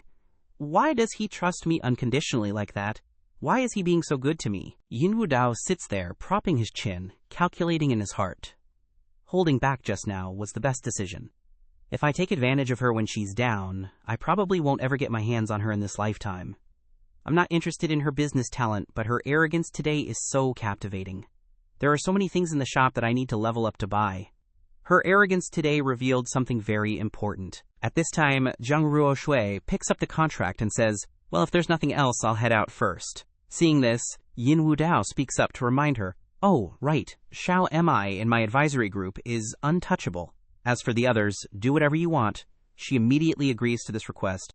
Then Zhang Ruoshui thinks angrily as she leaves, HMPH. He still put a spy next to me. After all, I almost believed he trusted me unconditionally. After Zhang Ruoshui leaves, Zheng Xiaoxiao walks in and plops down on a chair. She says, hugging her face in despair, it's over. The live stream channel is permanently banned. Looking at the screen, the system displays over 720,000 fame points. Yin Wu Dao is very satisfied and says, not bad, another 300,000 fame points. Hearing this, Shen Xiaoxiao tearfully complains, what do you mean not bad? It's permanently banned. It took so much effort to build up this live stream channel to attract over 100,000 fans. Now being permanently banned is like being locked in a dark room. Seeing this, Yin Wu Dao takes out his phone and says, you live stream on the Dulu platform? Let me call and say hello to your boss. Hearing this, she leans back and says dismissively, don't brag. The boss of Dulu has 50 billion yuan in assets. Why would he listen to you? Yin Wu Dao ignores Xun Xiaoxiao's words, takes out his phone, and calls. AG, quickly unban Xun Xiaoxiao's account. Remember to call and ask about his health later. After making the call, Yin Wu Dao says to Xun Xiaoxiao, I've already said hello. Your account will be unbanned soon. She still doesn't believe it and replies, yeah, right, mister. Fake showman, pretend battle god. Just then, a senior administrator calls, surprising Xun Xiaoxiao with a senior administrator calling. To her astonishment, the senior administrator says a long string of words. Sister Xiaoxiao, it's my fault. I'll unban your account right away. Your account will be whitelisted. No one will dare to ban you again. Sister Xiaoxiao, why didn't you say you had such a big Buddha backing you? I was a bit disrespectful before. Xun Xiaoxiao can't believe it and blurts out, Big Buddha. The senior administrator immediately replies, that's right, the boss personally said that even he wouldn't dare to offend that Big Buddha. Immediately afterwards, she looks at Yin Wu Dao with an extremely admiring gaze. Then Xun Xiaoxiao quickly says, boss, thank you. He takes out a business card and reminds her, this is my business card. It has my phone number. Call me when you need sick leave or maternity leave. She takes the business card and replies, got it, boss. Boss, if we're not live streaming anymore today, then I'll take my leave first. Seeing Xun Xiaoxiao wanting to leave, Yin Wu Dao generously says, it's hard to get a taxi here. Go down to my garage and pick any car you like to drive. It'll be more convenient to come here in the future. Afterwards, she goes down to the garage and thinks, Xun Xiaoxiao, what kind of big shot did you offend? Even the boss of Dulu has to show respect. What kind of existence is that person? At this time, Xun Xiaoxiao remembers the main issue. That's right. The boss told me to pick a car, but that's just politeness. I can't just take someone else's luxury car. I'll just pick something around 100,000 yuan instead of walking. But when she sees the countless supercars in the garage, her jaw drops in shock. Sun Xiaoxiao thinks in disbelief, Lada, Bugatti Veyron, Volkswagen. Sure enough, poverty has limited my imagination. After thinking it over carefully, she drives off in a white Porsche. While driving, Xun Xiaoxiao says with feeling, the Porsche 918 still gives the most comfortable feeling. Afterwards, Xun Xiaoxiao enjoys herself as she speeds down the road. Behind a tree, a guy with the nickname Xiaoxiao's husband says angrily, Xiaoxiao, why can you casually ride in someone else's car, go into someone else's house? Are you betraying me? Xiaoxiao, let's end things here today. In the evening, Xun Xiaoxiao returns to the Qingyuan residential area. On the live stream, Xun Xiaoxiao says very happily, everyone, I got the channel back, but you can browse other live stream channels for a bit. I need to go take a shower. Talk to you later. Seeing this, the VIP accounts comment, Tuoba Xiao Yao. You're treating us like outsiders. How boring. Let Zhu Beiqi into the bathroom. I promise not to peek. Xiao Xiao's husband. Xiao Xiao, I'm outside the door. Hurry up and open the door for me, January 15th. That infatuated guy from above is here again. Do you know how annoying you are? At this time, Xun Xiaoxiao looks towards the door and thinks worriedly, That pervert who knocked on the door last time really won't come again, right? Then she goes to the bathroom door and ponders. The police officer said that if he dares to harass me again, they'll arrest him, so he probably won't dare to come again. What am I worried about? In the bathroom, Sun Xiaoxiao was happily singing while taking a shower. You were the one who wanted to break up, so break up then. Sun Xiaoxiao kept humming and singing, not noticing any sounds at the door. Just then, the door latch quietly clicked open. After managing to open the door, the psycho with the nickname Xiao Xiao's husband announced, "Xiao Xiao, your hubby's here. Did you miss me?" Seeing him appear on screen, a VIP account commented, "Tuoba Xiao Yao, what's the sitch?" Watching that creep pick up Xiao Xiao's clothes, everyone commented anxiously, "Tuoba Xiao Yao, WTF is going on? How did that freak get in? Zhu Beiqi." This is Xiao Xiao's obsessed fan. Xiao Xiao's in danger. Already called the cops on January 15th, but this place is kinda remote, so the police will take 10 minutes to get here. Old Wang next door, Xiao Xiao, stop showering! Run! Just then, Sun Xiaoxiao finished showering, humming as she walked out. La la la, just as she stepped out, she freaked out at the sight of that psycho. He saw her and turned around, saying, "Wifey, you're done showering." Sun Xiaoxiao asked in shock, How did you get in here?" The psycho then expressed his desires. "Xiao Xiao, I want to be with you forever and ever." Sun Xiaoxiao threw the towel straight at his face and yelled angrily, "Get the hell out! Get out now!" After being chased out, the psycho glared at Xiao Xiao and questioned her. "I saw everything. You came out of a villa and even drove a fancy car. Did you sleep with someone? You don't love me at all. You betrayed me." Sun Xiaoxiao got scared and screamed, "What do you want? I don't even know who you are, and I'm not your wife. I beg you, please leave." Then the psycho took out a lighter and lit the rag in the gasoline bottle, saying calmly, "Wifey, I want you to be with me forever, forever." After he finished speaking, he threw the gasoline bottle on the floor, causing a huge fire. Sun Xiaoxiao was terrified and screamed, "Help! Fire!" Looking at the flames in front of him, he said gloatingly, "Burn, you betrayer! I want to die with you in the same place." Then he turned and smiled like a total freak. "Xiao Xiao, don't be scared. I'll let this whole neighborhood die with us, so we won't be lonely down there." Then all the VIP accounts on the live stream started commenting like crazy. "Tuoba Xiao Yao, this is even crazier than I thought. Old Wang next door, call the fire department now. Hong Yue Tao Tian, Xiao Xiao, find a way to escape, or it'll be too late." Sun Xiaoxiao immediately rushed to the window and yelled, "Help! Fire! There's a psycho killing people." Behind her was a raging fire, and in front of her was an iron window with no way out, causing Xiao Xiao to cry in despair. "Wah! I want to get out!" Even though she was scared, Sun Xiaoxiao picked up her phone and said to everyone, "Everyone, please remember to record this. It might be the last image of me alive." Seeing this, the VIP accounts started cheering Sun Xiaoxiao on. "Tuoba Xiao Yao, don't give up. Find a way out. Old Wang next door, call the male lead. Let the male lead come and save you. The Flash, the male lead, has amazing skills. At least he can protect you. Fried melon seeds 30C. I heard there was a live stream of a streamer setting themselves on fire, so I came to watch. Seeing that comment, she finally realized the problem and exclaimed, That's right. Sun Xiaoxiao kept calling while anxiously muttering, "Boss, please answer my call." But all she heard was, "The number you have dialed is currently suspended." Sun Xiao couldn't believe it and exclaimed, "Suspended? How can it be suspended?" On the live stream, everyone commented angrily, "Fried melon seeds 30C, you heartless bastard, old Wang next door." At this crucial moment, the male lead is like a car with a broken chain. Ugh, unreliable. The last glimmer of hope was extinguished, causing Sun Xiaoxiao to cover her face and sob, "I feel like I'm slowly dying. Goodbye, everyone. See you in the next life." Just then, the door was kicked open by a foot. Looking at the blurry figure outside the door, Sun Xiaoxiao exclaimed in surprise, Who's there? Is that you?" At this time, the number of online users had reached over 1 million. Yin Wu Dao, carrying a fire extinguisher and an oxygen tank, stepped in and commented, "Wow. Look at our streamer. So pitiful." Now the chat room exploded with countless comments. "Tuoba Xiao Yao, everyone, stand up and pay respects to the big boss. Zhu Beiqi, even if it's a script, I'm still touched. Old Wang next door. The male lead really is a hero riding on a rainbow cloud, falling from the sky. Sun Xiaoxiao was still live streaming and was deeply moved. Sun Xiaoxiao asked, "Boss, why are you here?"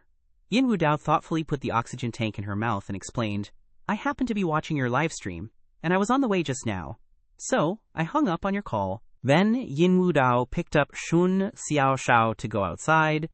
Xing Xiaoxiao said anxiously, "That psycho wants to burn down this whole neighborhood. I don't know how many people will be affected."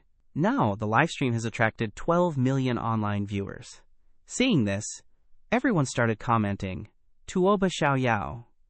This boyfriend's abilities are too OP. Kao Shanyao. I want to marry him. Old Wang next door. There are still so many people trapped. Hurry up and save them. Zhu Beiqi. Post the address. I'm heading over there now. Is it too late?" Suddenly, the psycho walked up to the two of them and growled, "Xiao Xiao, you really did betray me." Then, he angrily prepared to ignite the homemade bomb and rushed over, yelling, "Xiao Xiao, you all die!" Seeing this, Yin Wu Dao shouted loudly, "Xiao Xiao, end the live stream in 5 seconds. Zan Xiao Xiao heard this and replied, "Okay," then paused the live stream immediately. Yin Wu Dao glanced at the psycho in front of him with a sharp look, and he just rushed over, yelling, "Die, only in death can we be together forever." In a flash, Yin Wu Dao threw the Molotov cocktail in his hand, and flames immediately erupted, engulfing the pervert. He screamed in the sea of fire, "Xiao Xiao, don't leave me!" The live stream turned back on, and the screen filled with excited comments. Zhu Beiqi, what was that just now? Why did the live stream cut out? Lao Wang next door. Was that burning body the pervert? Sounds like it. Tuoba Xiaoyao? It is him. Even dying, he's still a pervert. Escaping the flames, Yin Wu Dao put Sun Xiaoxiao down, and she breathed a sigh of relief, finally saved. In front of over 2 million viewers, Zun Xiaoxiao said, "The one who burned was the pervert, playing with fire. He was going to get burned one day. You reap what you sow. I wonder how many people he's killed this time.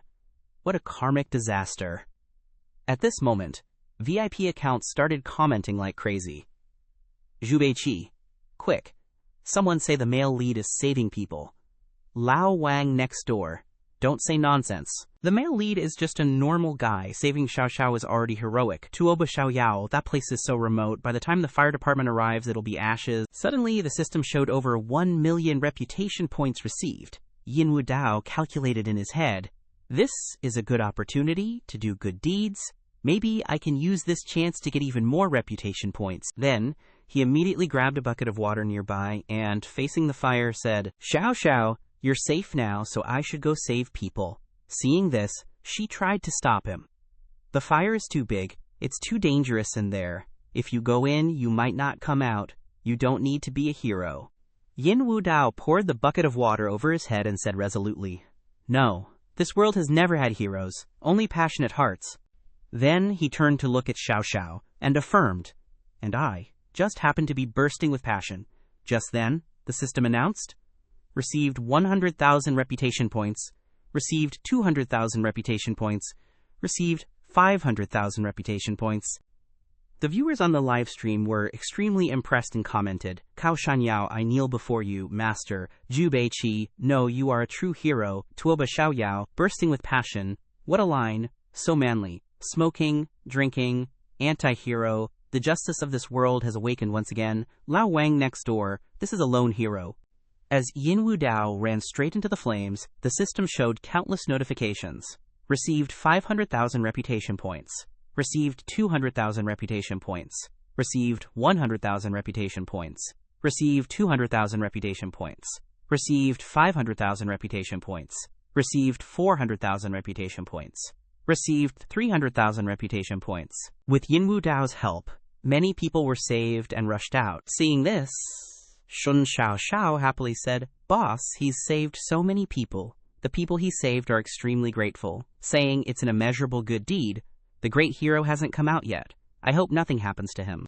But after waiting for a long time without seeing him return, Sun Xiaoxiao anxiously asked a young man, "Why hasn't the great hero who saved everyone come out yet?" Hearing this, he showed a disgusted expression and replied, "Hero, does he deserve that title?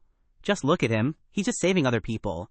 Sun Xiao Xie was surprised by the young man's attitude and exclaimed, watching him hurry away, she said, puzzled, what's wrong with this guy? After being saved, he still acts like that. People's hearts are so cold. VIP accounts also commented indignantly, Zhu Beiqi, people nowadays don't know gratitude. It's truly a tragedy of the times. Lao Wang next door, I really don't want to be a hero. I hope he's okay. The truth is, inside, Yin Wu Dao was holding an axe and threatening everyone. It's just a burning door, and it's stopping you all. Crawl out from here. Anyone who's still standing still, I'll chop their mom. Then, a girl quickly jumped out and said, you're making it too hard on people. They'll get burned. A young man hesitated and said, I'm so scared. Will I be burned to ashes? Yin Wu Dao was angered by their slow attitude and shouted irritably, stop talking. Jump out quickly. Yin Wu Dao saw that a young man still refused to jump out, so he went over with the axe and asked coldly, what about you? Why haven't you jumped out? The young man was scared and shouted, there's Ninsa Chu. There's a young man in a wheelchair. Seeing the sharp axe blade, the young man trembled and said, I. Then Yin Wu Dao coldly swung the axe down, causing him to scream in fright. Help. Then the young man hurriedly rushed out, despite his injured leg, and exclaimed, crazy! This guy is crazy! Seeing a girl still hesitating at the window, Yin Wu Dao asked coldly, why aren't you jumping? Jump now. Hearing this, she trembled and replied, I'm scared. I'm scared of falling to my death. Yin Wu Dao was extremely annoyed and threatened with the axe. This is the first floor. You won't fall to your death. If you still don't jump, I'll chop your mom. The girl was scared and quickly jumped down, sobbing, what kind of hero is this? This is an anti-hero. Seeing that everyone had been rescued safely, Yin Wu Dao stood there and thought, most of the people who died in the fire were because they hesitated and wasted the best time to escape. If they couldn't make a decision themselves, then I'll give them a hand. Luckily, I have the 9-dragon true qi protecting me. Otherwise, I would have been burned to ashes. Outside the fire, Sun Xiao shouted anxiously, Boss, come out! Boss? After a while, Yin Wu Dao walked out heroically, carrying the axe. Everyone on the live stream cheered. The great hero is back. Finally, a sigh of relief. 666,666 worship the great god. The youth apartment building was burned to the ground in an instant, the red flames covering the sky. He looked towards Lin Feng and instructed, Lin Feng, arrange a place for Miss Zun to stay in my villa. He responded obediently, understood, boss. Before getting into the car, Lin Feng reminded him, oh right, boss. Yuru is still waiting for you at the antique shop. Hearing this, Yin Wu Dao replied, all right, I'll go see her now. Afterwards, Lin Feng drove Jun Xiaoxiao back to the villa. Looking at the system display showing over 38 million in fame points, Yin Wu Dao calculated in his mind, I have enough fame points for now. I should go dig up that treasure. Meanwhile, at Lin Yuru's antique shop, it was already late at night. Looking through binoculars, Lu Man asked, completely confused, why are there still people in the shop? When are they going to close? Qin Tian replied from the side, there's only that pretty shop assistant inside. How about I go in and drag her out? On the other side, Lin Yuru opened the door to welcome Yin Wu Dao and happily said, Brother Wu Dao, you're here. Seeing him appear again, Lu Man grumbled angrily, ugh, why is he here again? Qin Tian, seeing this, said annoyedly, is this beauty waiting for a date with this playboy? What a waste. Right now, Lu Man asked, a bit worried, is our plan going to be delayed again? We're under a lot of pressure from above, Qin Tian reassured her. Don't worry, I already agreed to help you. I guarantee that thing won't escape our grasp. Then Qin Tian very calmly continued, let's just wait patiently, don't be too impatient. Inside, a steaming hot pot giving off a rich aroma was already laid out on the table. Lin Yuru spoke up, feeling a bit shy.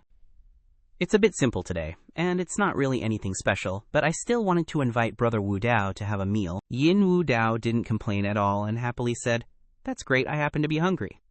Yuru picked up a slice of beef and said, Brother Wu Dao, try this.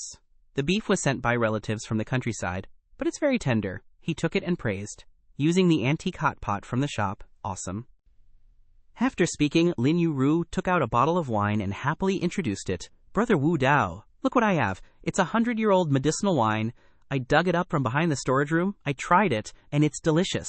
Suddenly, the slice of beef in Yin Wu Dao's chopsticks fell. Following that, he stammered, That bottle is. Seeing Yin Wu Dao's strange expression, she asked worriedly, What's wrong? Then he headed towards the shelf where the ceramic jars were placed and searched around. Lin Yu snuggled up and hugged the bottle of wine, asking, Brother Wu Dao, what are you looking for? Yin Wu Dao carefully examined the floor and replied, Looking for the mechanism. Hearing this, she giggled and said innocently, What mechanism, Guns? At this moment he gently stroked his chin and spoke his doubts. Secret passage. Mechanism. It's obvious that he can see there's a secret chamber under the ground, but he don't know where the entrance is. Unexpectedly, Lin Yu pressed her boobs against Yin Wu Dao's back and said coquettishly, Brother Wu Dao. Then she said charmingly, You're so handsome, so very handsome.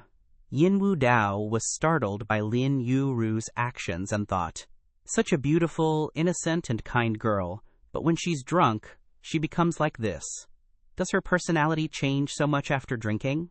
Afterwards, Yin Wu Dao grabbed Lin Yu's hand and reminded her, Wake up. She was too drunk now and said innocently, Wake up to what? Don't understand. Seeing Lin Yu's out-of-control actions, he was quite surprised and thought, So enthusiastic. This little girl isn't a hooligan, is she? While he wasn't paying attention. Yin Wu Dao accidentally bumped into the light switch, instantly plunging the surroundings into darkness, but Lin Yu still sang enthusiastically, Brother Wu Dao, I really love you so much. Hearing this, he advised, Lin Yu, can you stop being so enthusiastic? I'm not used to it.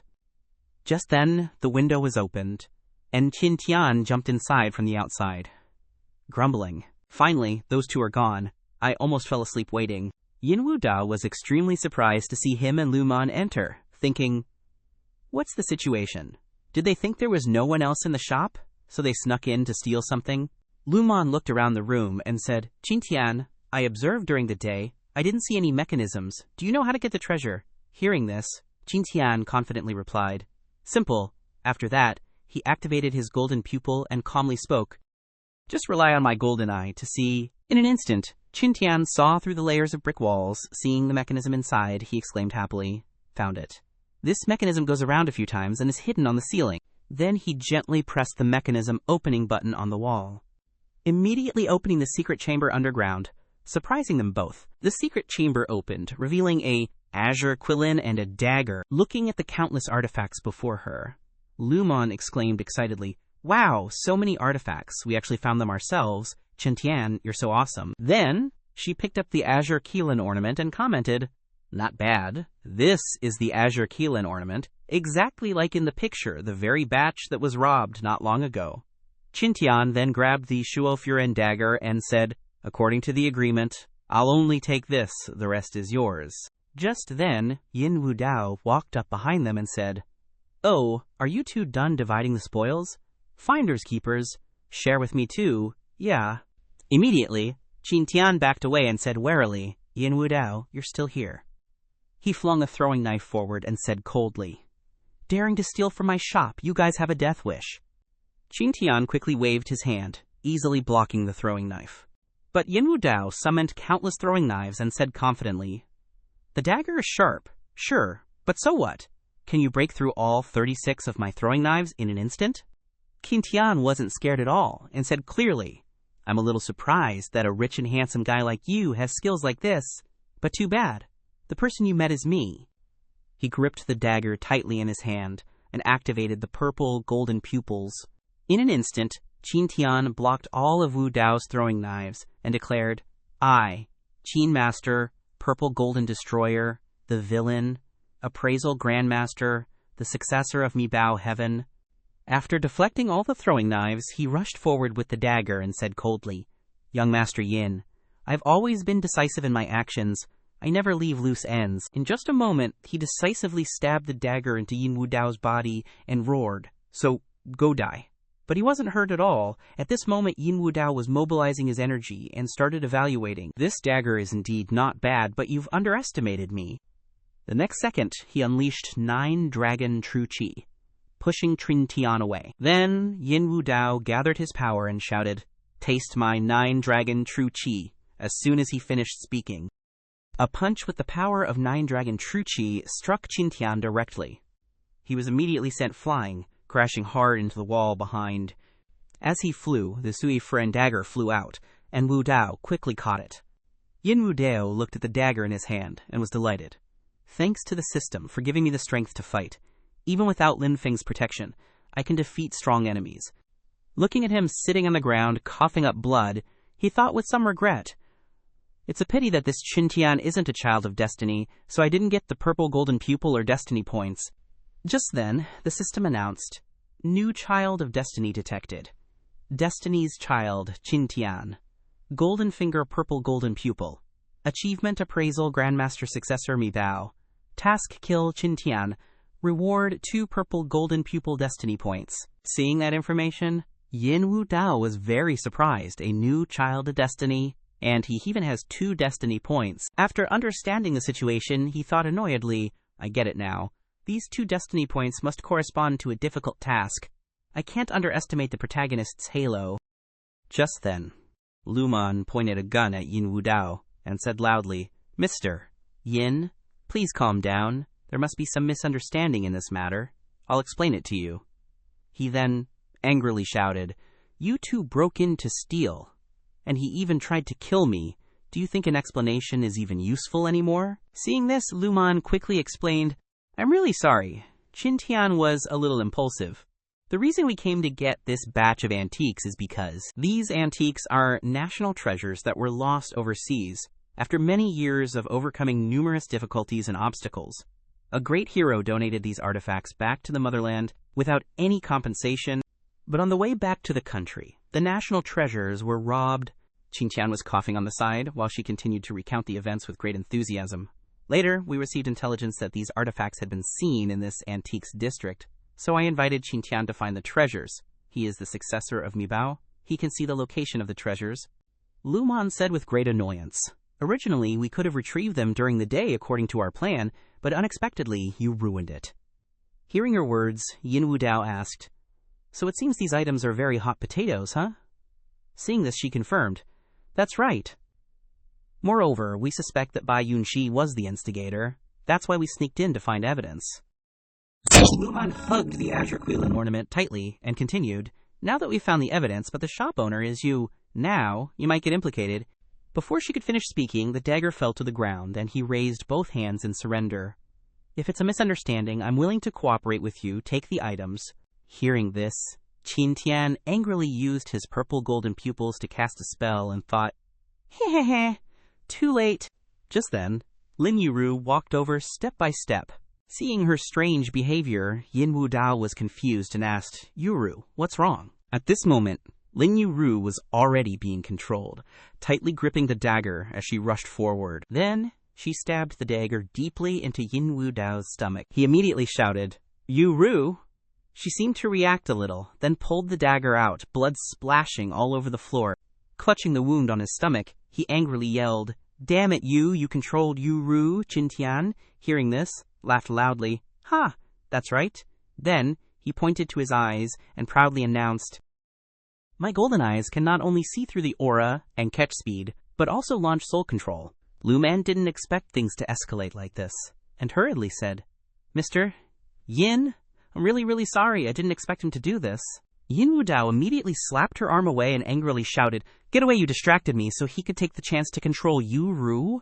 "Ooh, oh, no need to pretend anymore," Luman, hearing this, quickly replied, I didn't." Then, she turned to Qin Tian and questioned, "Qin Tian, he already dropped the knife. Why did you still do that?" Hearing this, he gritted his teeth and resentfully said, "You stupid woman, guys like this are always vengeful, and I've already made a life-or-death enemy of him. How could he let me off the hook so I can only eliminate the threat completely?" Luman couldn't accept this action and criticized. "You're too cruel," Qin Tian calmly replied. "This is called being cautious." He reached out towards Lin Yuru and coldly said, "We can't underestimate the power behind Yin Wu Dao. I absolutely can't expose my identity, so I can only nip it in the bud, eliminate them all."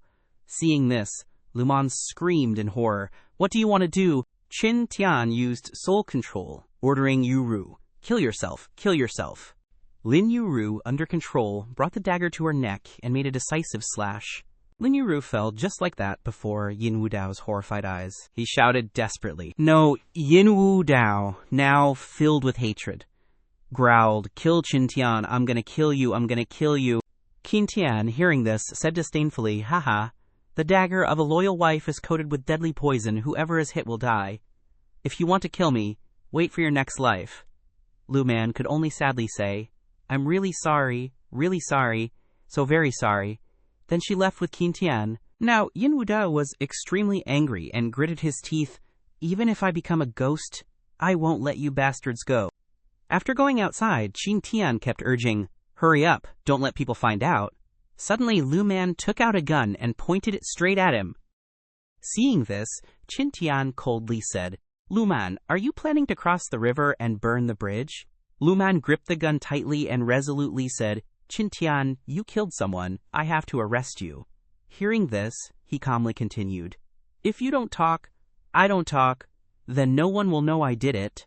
Lu Man still refused to let it go and angrily said, "But Yin Wu Dao and Lin Yuru are dead. They didn't deserve to die." Saying this, Qin Tian clicked his tongue in annoyance. Then he looked into her eyes and ordered, "Lu Man, look into my eyes and tell me, are you arresting me because of Yin Wu Dao or because of justice?" Lu Man looked at Qin Tian and replied, "I," as his golden eyes lit up.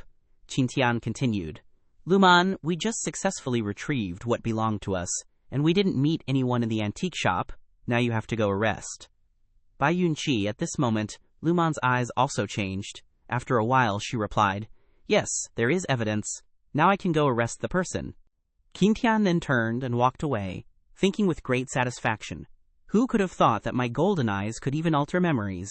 Inside, Yin Wu Dao tremblingly tapped on the shop on the system screen, saying, "Yuru, I definitely won't let you die." The system then displayed the information, "Sorry, your store is closed, cannot be used." Seeing this, he punched the floor hard and screamed desperately, "Miss Su, how can anyone do this? Yuru is about to die." At this moment, Sugai appeared before Yin Wu Dao with a very smug look, saying, "Surname Yin, so you have this day too." Then she laughed and continued, "When you imprisoned me, did you ever think you'd fall into this situation today?" Facing the situation, Yin Wu Dao quickly realized the problem, and he immediately slammed his head against the floor. Yin Wu Dao repeatedly kowtowed, pleading, "Miss Su, the grudges between us have nothing to do with Yuru. I know I'm scum, I can die, but please, you must save Yuru." Sugai saw Xiao Chen's actions and was pretty surprised, thinking, "He's begging me for a woman. Does he really love Yuru, or did my anti-villain system pick the wrong guy?" Just then, the system chimed in, successfully exchanged a greater revival pill, costing 2 million fame points, remaining fame points 18 million. Successfully used greater revival pill, detoxified successfully, restored successfully, currently in the healing process.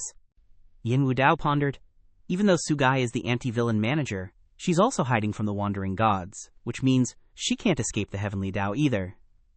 This time, I'm betting that if she saves Yuru, she'll save me too, and I'm about 80% sure of it.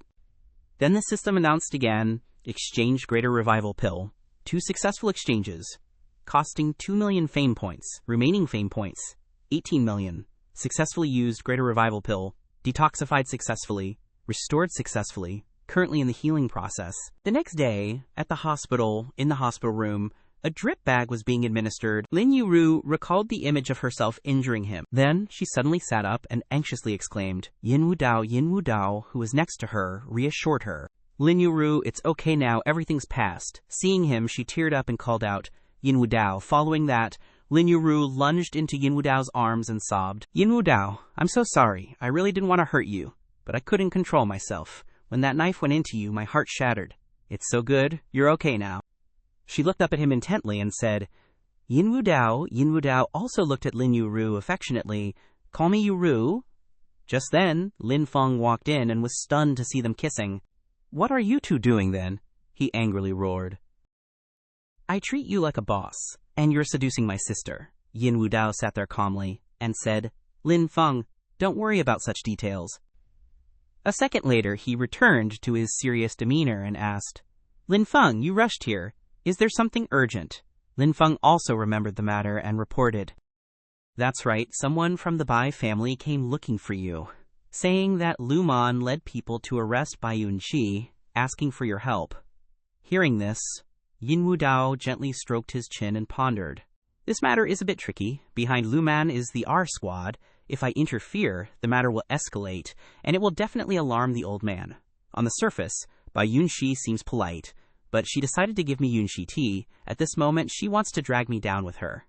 Then, he ordered Lin Feng, "Go tell the people of the Bai family, say." Right on cue, Su Gai abruptly intervened. Hold on. She spoke up from behind Yin Wu Dao to remind him. Lin Yu only needs 2 more points of favorability to successfully win her over. And with those 3 points of heavenly talent, it's enough to level up to Viscount. Do you really want to give that up? He replied, puzzled. What if I level up? It'll just unlock a few more types of goods, but if I lose the whole game for that, it's not worth it. Su Gai continued. Look at the upgrade details. The system now displayed detailed upgrade information. 1. Unlock goods. 2. Upgrade all skills. 3. Body enhancement. 4. Seeing this, Yin Wu Dao was quite surprised, thinking, upgrade all skills? Wouldn't my 9 dragons, true chi, and 36 azure flying daggers be improved even further? My chances of dealing with Qin Tian would be much higher. After considering, he smiled slightly and declared with great determination, Yu-Ru, I must avenge you. Seeing this, Lin Yu-Ru worriedly stopped him. Yin Wu Dao, please don't go. That Qin Tian is really scary. I'm a little scared. Hearing this, Yin Wu Dao turned to gently caress her face and reassured her. Don't be afraid. Qin Tian killed you once. If I don't avenge this, I don't deserve to be a man. In an instant, Lin Yu-Ru's favorability increased by 2, bringing the total to 95, infatuation. She happily thought to herself, even in this state, Yin Wu Dao still cares about me. I'm so happy. The system continued to announce. Lin Yu-Ru's favorability has reached 95, completing the conquest mission, awarding 1 heavenly talent point, appraisal talent. Then, it issued a series of congratulatory announcements. Congratulations to the host for leveling up to Viscount. Requires 10 heavenly talent points to level up to the next title. Starting super body enhancement. Starting to upgrade all skills. Then his body was upgraded significantly. At this moment, the system displayed information. God level anti-villain system. Level, Viscount. Heavenly talent points. 3. Host, Yin Wu Dao. Talents, wasteful. Appraisal talent. Fame points, 18 million. Skills, 9 dragons true chi. 36 ranks blood lotus flying daggers. All attributes soldier king. Shop unlocked. Feeling the power in his body, Yin Wu Dao was filled with resentment. Heaven's chosen, child of fortune, halo of the protagonist. All of it is bullshit. Why can you kill people at will? Why do you have to pretend and then slap faces? Without golden fingers, you're not even as good as dogs. I'm going to send all of you to hell. However, he smiled slightly with great determination in his eyes. Robbing homes and killing people for wealth, that's the protagonist's justice. So meticulous in thought. I, decisive in patience, protagonist with a cautious nature. So, haha, Chin, you're right. I, your daddy, will definitely take revenge. Elsewhere, a car sped down the road. Bai Yunxi, handcuffed in the car, spoke up. Miss Liu, you won't let me hire a lawyer? Nor go to the nearest court office. You're not following the rules. Lu Man, listening from the side, coldly said, Shut up. You're suspected of hiring people to commit murder and trading national-level cultural relics. You're waiting to eat bullets. Hearing this, Bai Yunji had a hunch. It must be people in the family framing her. They knew that ordinary charges wouldn't do anything to her, so they pinned the crime of trading national-level cultural relics on her, and it even involved the REDW squad. Although she had wide connections, the influence of REDW was too great, and no one would dare to offend R for her sake. Just then, the car suddenly braked, blinded by the light in front. The driver said irritably, Where's that blinding light coming from? Lu Man quickly recognized the problem and replied, Something's not right. It's aimed at us. Right across from them, 2 specialized vehicles and a helicopter appeared, blocking the road. Lu Man opened the car door and was totally surprised by what she saw. What a huge formation. Yin Wu Dao stepped off the helicopter ladder, saying, Miss Liu, I didn't die. Are you disappointed? Lu Man was confused when she heard that, and retorted, disappointed. Did something happen to you? Why should I be disappointed? Thinking she was playing dumb. Yin Wu Dao continued to question. What? You're still pretending to be innocent after doing something against your conscience.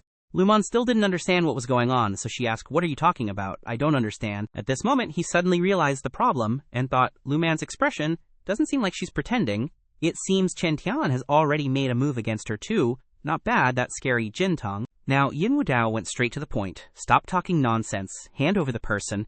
Seeing the team behind him, Luman was quite surprised and exclaimed, "I didn't expect you could mobilize them. I won't stop you, but I'll report the truth to the higher-ups."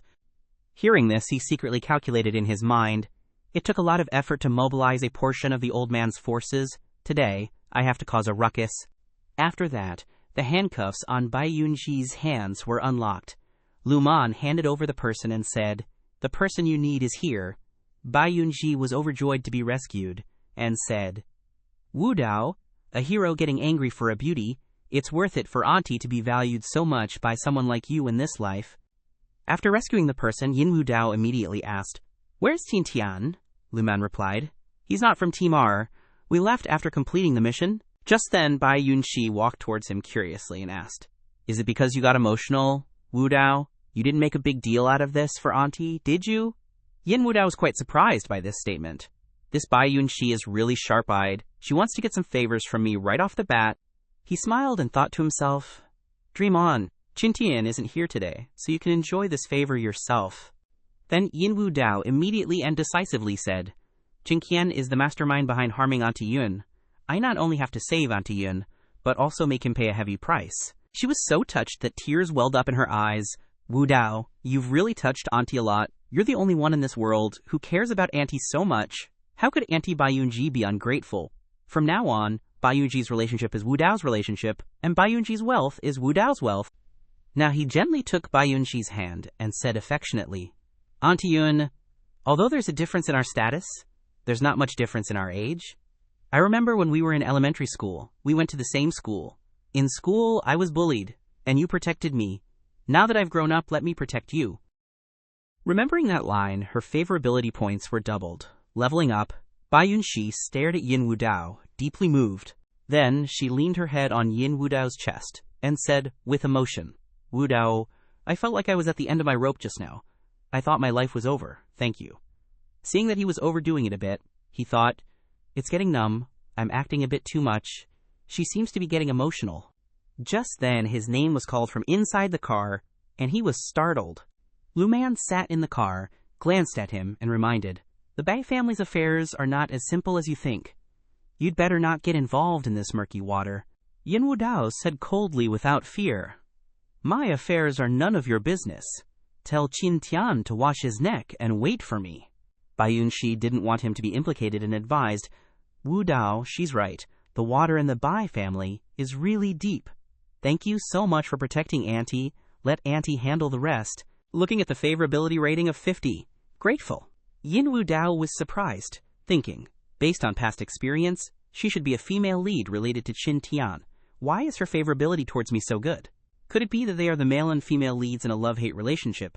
Qin Tian helps Bai Yunji rise up, and finally takes over the Bai family.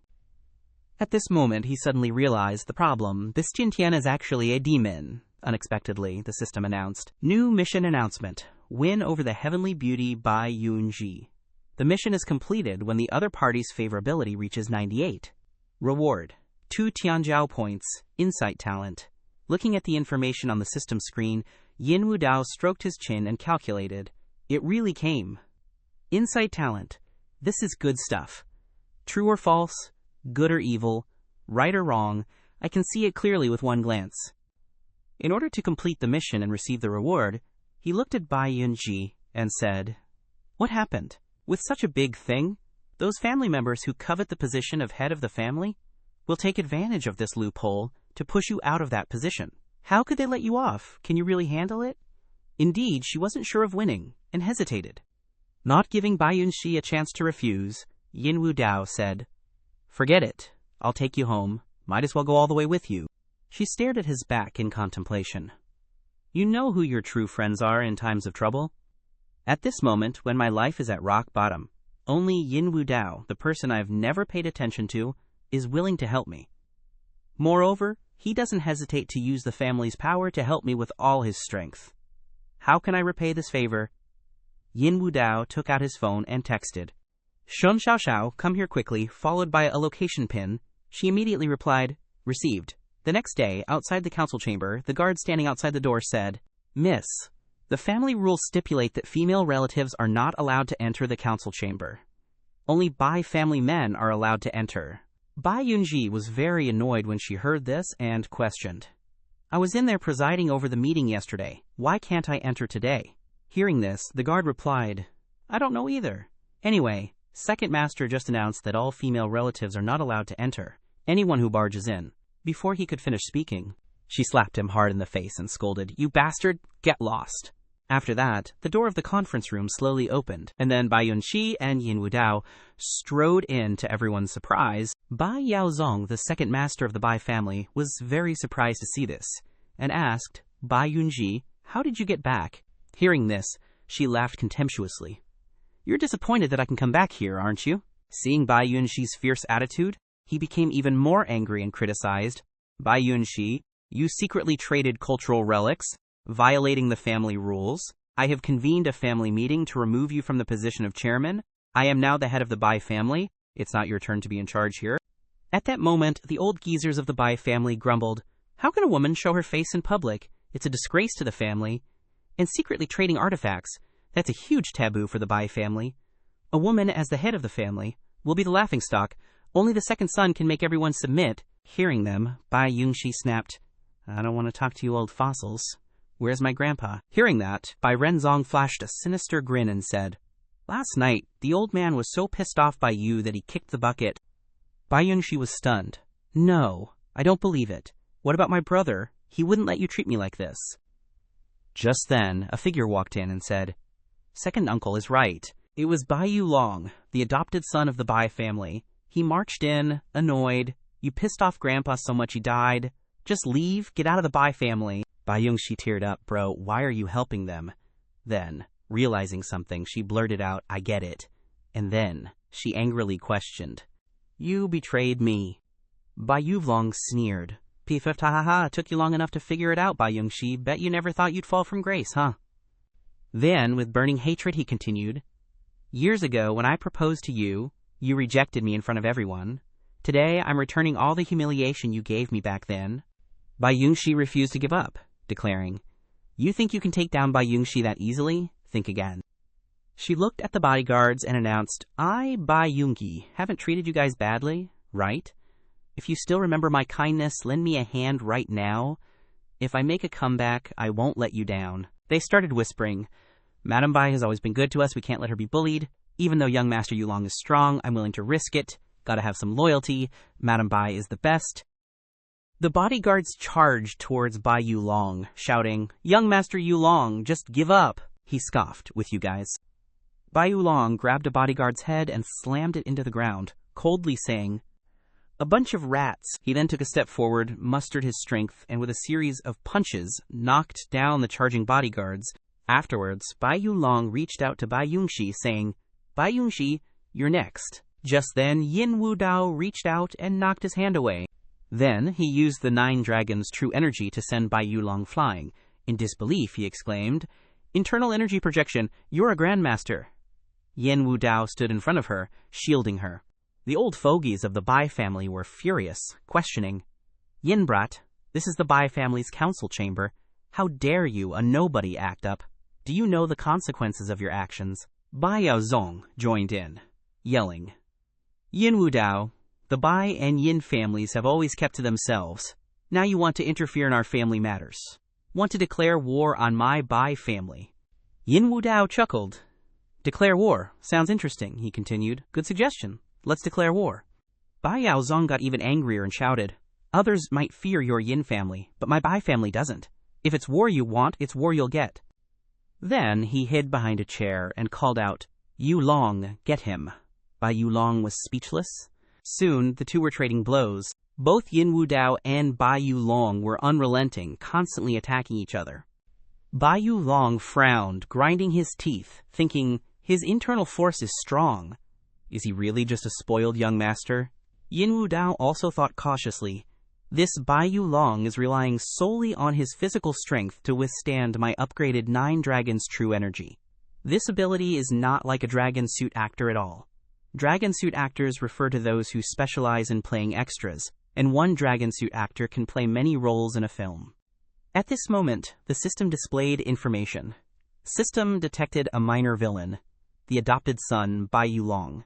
A mountain cannot have 3 tigers. Kill him. Mission reward: 2 villain points, ascending dragon fist. Seeing this, he calculated in his mind, Qin Tian has already been pushed out of the original main questline by me.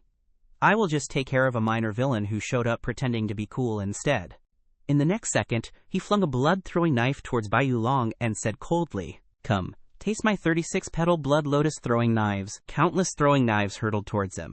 Bai Yulong was fearless, clenching his fists and declaring, "This old man's fists have never feared knives and swords." Then he waved his hand, stopping the incoming throwing knives, and confidently said, "Just a few throwing knives, you think that can stop me?" Seeing the situation, Bai Yaozong confidently chimed in. To be fair, Bai Yulong is a well-known master in Jiangqing. He's definitely gonna win. The old farts of the Bai family were pleased as punch, thinking, looks like we need to give Yulong more responsibilities in the future. People outside are spreading rumors about Yin Wu Dao being a lecherous good-for-nothing, but who knew he'd be this capable? Totally beyond expectations. Just then, Yin Wu Dao pulled out Shufu Ren dagger and yeeted it forward, declaring, "This rising dragon fist isn't bad. I got this." The dagger flew out with lightning speed, instantly piercing Bai Yulong's chest. He knelt down, trembling. You attacked me by surprise. Cheap shot." At that moment, the old Bai family geezers were struck dumb like they'd been hit by lightning. How is this possible? Yulong got beaten. Just then, the system chimed. Successfully killed minor villain Bai Yulong, rewarded with 2 villain points. Rising Dragon Fist learned. Rising Dragon Fist mastered. Seeing this, he asked curiously, "Miss Su, what are villain points? Are they useful?" Su Gai explained to Yin Wu Dao, villain points can be used to exchange for protagonist points at a ratio of 1:05, or for fame points at a ratio of 1:100. Hearing that, he remarked, "We villains really have it rough. Always one head shorter than the protagonists when it comes to points. As for fame, I already have a way to bug it anyway. I can earn way more points than by killing a villain to exchange for it." Quickly, Wu Dao converted the protagonist points, and the system announced again. Conversion successful. Your protagonist points increased by 1. Current protagonist points are 4. 9 more protagonist points are needed to advance to a baron. Just then, Bai Yunxi ran towards him, calling out, "Wu Dao." At this moment, Bai Yunxi's favorability increased by 10, reaching 60 at the level of adoration. She thought to herself, he stirred up the Bai family for my sake, not afraid of declaring war on them. Who else in this world can compare to him? He killed Bai Yulong with 1 hit. His strength is terrifying. Looks like his reputation as a useless young master was just a disguise. It makes sense. With such a special physique, if he had revealed his talents early, he probably would have suffered. The Bai family elders glared at him, shouting, "Yin Wu Dao, how dare you kill someone from the Bai family in front of everyone? You really have no respect for the law. Even royalty is punished for breaking the law. Even if your Yin family can cover the sky with 1 hand, you're dead this time. Yin Wu Dao, I've already called the police. You can't escape." Before he could finish, Wu Dao kicked Bai Yaozong right in the gut. He kicked the old man down and casually uttered, "Noisy." After a while, Lu Man, the special police Redfield, also arrived at the scene. Yin Wu Dao didn't beat around the bush and stated, "The witnesses and evidence are all here. Arrest them." Lu Man was a bit puzzled and asked, "You mean this person killed the security guard and stole the cultural relics that were being brought back to the country, and it was all instigated by Bai Yaozong?" He nodded and replied, "That's right. There are fingerprints left on the relics. You can check." Hearing this, Bai Yaozong, who was tied up, screamed, "It's a miscarriage of justice. I never touched those cultural relics. Bai Yulong did it all." As soon as he said it, he felt a bit flustered, thinking, "Crap, I slipped up." Then he quickly denied, "No, I don't know what you're talking about. What stolen cultural relics? It has nothing to do with me." Yin Wu Dao said with a serious expression, "Then you're not admitting to personally killing your father, Bai Zhao En, either." Hearing this, Biao Zong snapped back, "Of course not slander. I'm suing you for slander. I've always been filial to my father, and God can be my witness. If I'm even half a liar, let my father take me away." As soon as he finished speaking, the coffin lid suddenly opened, Everyone there was scared and astonished what's going on from inside the coffin. The Bai family head, Bai Zhaoen, slowly sat up. Then he decisively jumped out of the coffin. Seeing this, Bai Yaozong's face turned pale and he was terrified. Then Bai Zhaoen, with soulless eyes and a stern voice, shouted, "You wicked spawn, you poisoned my tea. When you saw I wasn't dead, you tried to smother me with a pillow. How can there be such a heartless, unfilial son in this world?" Bai Zhaoen's words directly scared Bai Yaozong so much that he vomited blood and died. Yin Wu Dao stood there, assessing, scared to death, huh? The system popped up information. Scared villain Bai Yaozong to death. Received 2 villain points. Yin Wu Dao read and was secretly pleased, thinking, so you can get villain points like that too. Not bad. After that, everyone sat down to drink tea. Lu Man then asked Bai Zhaoen a question. "Old Master Bai, were you really killed by Bai Yaozong?" He sighed and replied, "What an unfortunate family." Hearing this, Lu Man bowed and apologized to Wu Dao. "The case of the stolen cultural relics is now closed. You were indeed wronged. I officially apologize to you here. I'm really sorry, Yin Wu Dao, you were right." Then she left, not forgetting to say, "Dismissed." Team Bai Yunxi, still not wanting to lose, said from behind, "Just you wait, you're going to get reprimanded." At this moment, Bai Zhaoen spoke up. "From today onwards, I am no longer the head of the Bai family. Bai Yunxi will take over as the head of the family. No one is allowed to object." Everyone there nodded in agreement, replying, "Yes." Then Bai Zhaoen also gave Bai Yunxi a few words of advice. "Yunxi, you must maintain a friendly and harmonious relationship with the Yin family for the rest of your life, and you must not forget the kindness of today." Hearing this, she was stunned for a moment. Xiao Zhaoen also had one more request. "You guys should replace the spirit tablet photo with Lao Er's. Let's go back to how things were before, and just consider this old man giving him one last bit of face." Everyone replied in unison. Yes. Bai Yunxi then turned to Wu Dao and asked, "Wasn't Grandpa supposed to be dead? How is he alive again?" "Don't tell me you have the power to bring the dead back to life," he immediately replied. "The Yin family has a traditional Da Huan Dan pill. Even if it's just a pile of white bones, it can be saved." That answer made Bai Yunxi admire him even more, thinking, he even used such a precious elixir for my sake. The system then displayed a notification, Da Huan Dan pill used. Deducting 1,000,000 fame points, Yin Wu Dao didn't look too happy, thinking, although I regret these fame points, it's worth it to get the 2 upcoming favored sun points and the rising dragon fist. This time, then he frowned in confusion. As for the fame points, shouldn't they be flooding in as usual already? The system displayed a message for him. Because fame points are increasing too rapidly, the system has crashed and is restarting. Added 100,000 fame points. Added 200 fame points. Added 1,000,000 fame points. In a corner, the figure of Xun Xiaoxiao appeared with a live streaming phone. She then came out and said, "Is it finally over?" On the screen, many netizens left comments. Tuoba Xiao Yao commented, "Today was truly satisfying." Lao Wang next door replied, "The plot of this drama is watertight." Someone also said, "When the coffin lid popped open, I got a fright. I thought the corpse was going to rise up." Nicola Zhao excitedly commented, "The best part was the battle at the Righteous Deed Estate. Is that Yuan Dashi?" At this time, Bai Yunxi's affection for Wu Dao had reached 80. She also called out to Wu Dao, "Auntie has a treasure. Do you want to come to my room to appreciate it?" But at this time, he was only focused on the system in front of him. Wow, 27,000,000 fame points? Not only did I not lose, but I even made a profit. Wu Dao only replied perfunctorily, "Treasure? What treasure?" Before Wu Dao finished speaking, Bai Yunxi had already grabbed his hand and said, "Follow me." When they arrived, Yin Wu Dao felt that something was wrong and said, "Auntie Yun, this seems to be your private room. It's not really appropriate." She immediately replied, "You had the guts to agree, but now you don't have the guts to go through with it." Then Bai Yunxi showed off her beauty and continued, "Where's your imposing manner from before everyone else? I thought you were a real man, but who knew you were just all looks?" Hearing this, he felt very indignant and said, "Just all looks." After saying that, Yin Wu Dao immediately picked up Bai Yunxi and said, "This one wants to see what kind of treasure you have." Afterwards, the door of the private room closed. Many viewers watching the live stream were stunned and left comments. Zun Xiaozhao was also stunned and couldn't say anything. Inside the room at this time, Bai Yunxi's breathing was a little rapid. Yin Wu Dao sat on top of her with a mischievous expression. What shouldn't you tease? She just remained silent, not saying anything. Then, the two of them shared a passionate kiss. The atmosphere at that time was indescribable. The system displayed some information. Bai Yunxi seduction mission completion progress is 80%.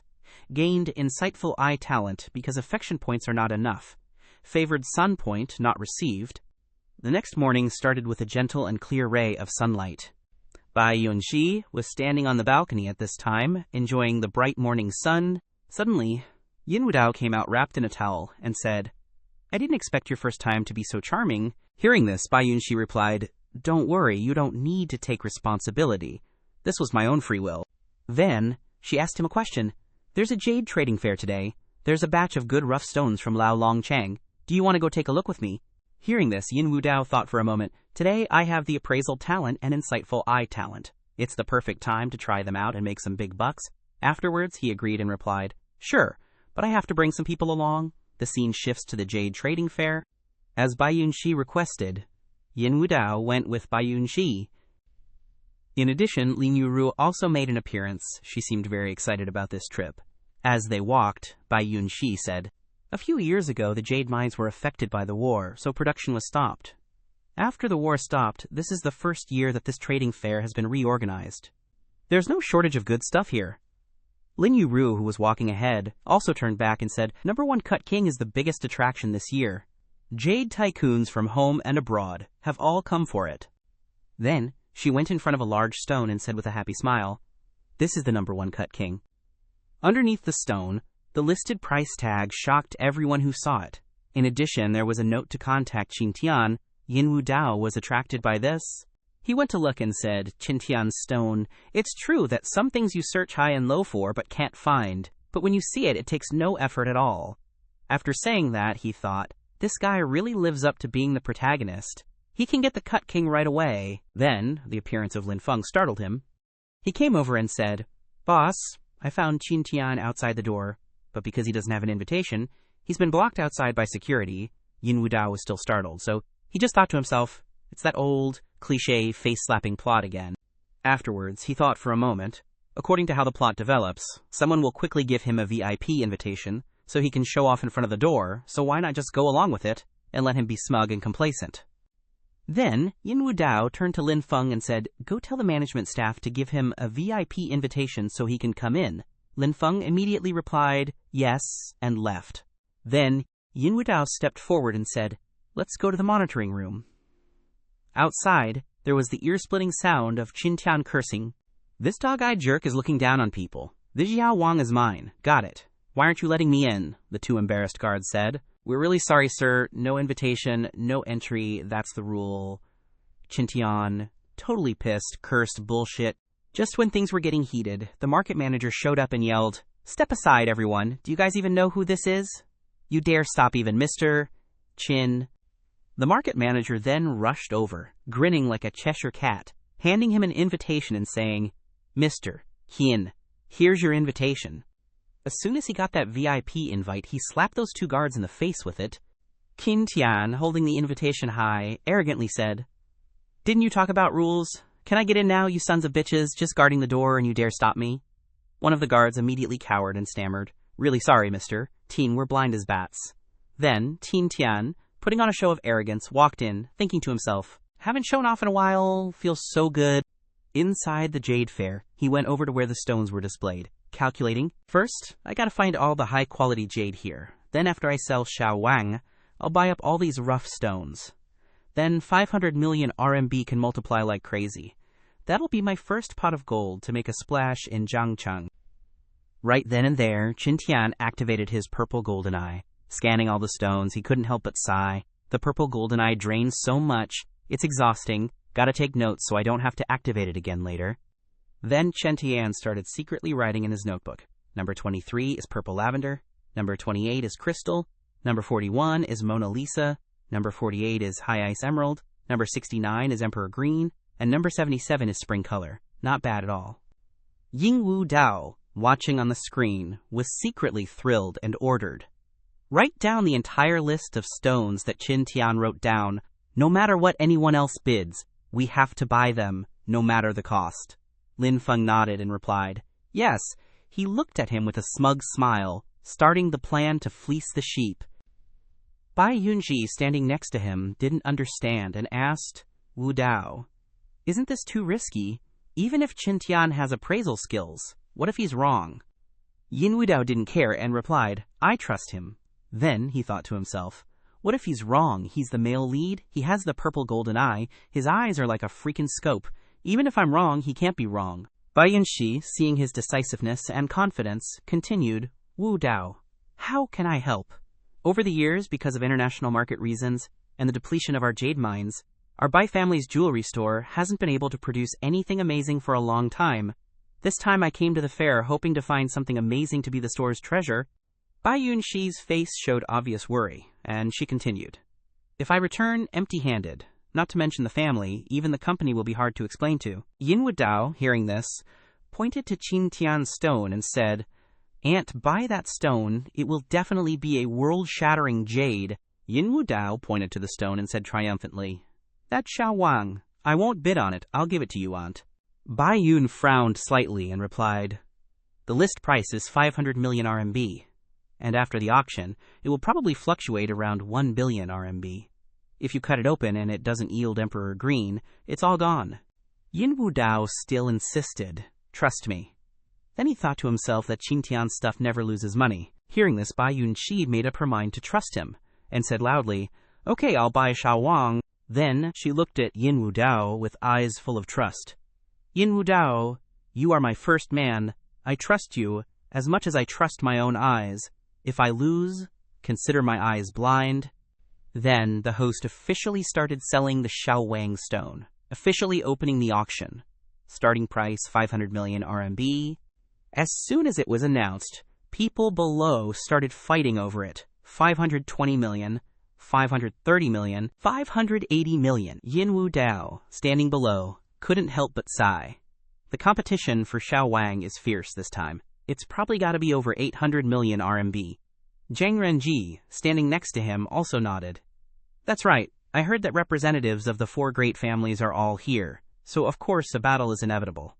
Qin Tian, standing nearby, hearing this, spoke up.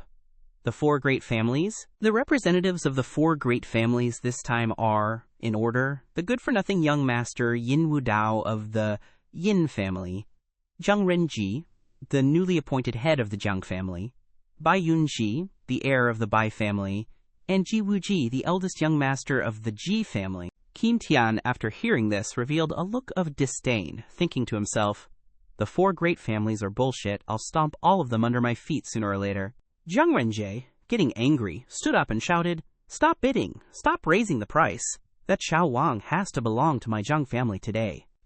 700 million. Hearing the price that Zhang Renji offered, Bai Yunxi didn't hesitate to step forward and say, "Zhang Renji, are you dreaming? Don't even think about snatching something that I've set my eyes on." The trio of Yin Wu Dao, Bai Yunxi, and Lin Feng stepped forward with authority. Qin Tian, standing in a corner, saw this and his jaw dropped in shock. "Yin Wu Dao isn't dead yet. Madame Xu's dagger draws blood. You're done for. How could he still be alive? That's weird." Lin Feng, seeing his appearance, intended to rush up and grind his teeth. "This outsider Qin Tian dares to show up. I'm going to kill him right now." However, Yin Wu Dao stopped him. "What's the rush? The fun has just begun." Then, a dangerous look appeared on Yin Wu Dao's face as he told Qin Tian, "We'll play slowly." Qin Tian, as if sensing the murderous intent, froze in fear. At that moment, Bai Yunxi was shouting out prices. 750 million. Ji Wuji suddenly appeared and spoke up. "I bid 800 million. Ji Wuji showed up with that girl, Ye Shui. He looked at Bai Yunxi and said, "Aunt Yun, I know your Bai family really needs the Xiaowang jade, but my old man has already given the order." Sorry. Bai Yunxi wasn't about to back down to Ji Wuji and immediately raised her voice. "I'm afraid your old man is going to be disappointed this time. 850 million. Ji Wuji was no pushover either, and instantly replied, "Then let's rely on our abilities. I bid 900 million. Qin Tian, standing on the sidelines watching this struggle, thought smugly, That's right. You guys just keep fighting like dogs, and in the end everyone's covered in dog hair. Then I'll be the fisherman who profits." Yin Wu Dao, standing behind her, seized the opportunity and told Aunt Yun, Go for 1 billion. Bai Yunxi listened obediently, and without hesitation, she bid 1 billion. Upon hearing the sky-high price of 1 billion, both Jiang Renji and Ji Wuji were stunned. Bai Yunji also panicked a bit, she thought to herself. Before coming here, the company's experts calculated that the maximum value of this stone is only 800 million, and here I am listening to him and shouting out 1 billion. Am I crazy? Then she looked over at the two of them and thought annoyedly, hurry up and raise your paddles, what are you waiting for? Are you guys really not going to bid? Ji Wuji and Jiang Renji started to raise their paddles and stammered. Right at that moment, Yin Wu Dao released his killing intent from behind, causing Wuji and Jiang Renji to jolt in fright. Jiang Renji was scared stiff by Yin Wu Dao and said, yes, my health isn't good, I won't bid anymore. Wu Dao then turned to Ji Wuji and said, Brother Wuji, I've seen that you're very interested in my duties chicken coop black soil in your friend circle. How about I stabilize the price and give it to you as a gift? He understood what he meant, and replied, then thank you, Ji Wu Dao, Ji Wuji. Then, smiling brightly, he shouted, I'm withdrawing too. And with that, the auction was over, and everyone there cheered for Bai Yunxi. Congratulations to Boss Bai for buying this Xiaowang stone for 1 billion. Congratulations, Boss Bai. Congratulations, Boss Bai. Bai. Yunxi only felt her wallet aching. Many VIP viewers left comments. Little Goblin Taba said, is that the unspoken understanding of the upper class? White Snowflake also said, one look and I suppress the blonde young master. Good person suggested, 1 billion for a rock. Poverty has limited my imagination. Tan Xiaoxiao, who was live streaming, added, after buying the stone, the next step is opening the stone, which is also known as gambling on stones. This is the most important part of gambling on stones, because there's a saying, one cut poor, one cut rich, one cut cuts rags. If you cut too deep, the stone will be cut in half, and the price will also be reduced by half. But if you don't get jade within 3 cuts, then the stone is garbage. Immediately after, Bai Yunxi took out a pen to mark the first cut, and said, choosing the cutting position is also a job that requires skill. For this alone, I had to follow my grandfather and study for 8 years. Hearing this, Yin Wu Dao couldn't help but sigh.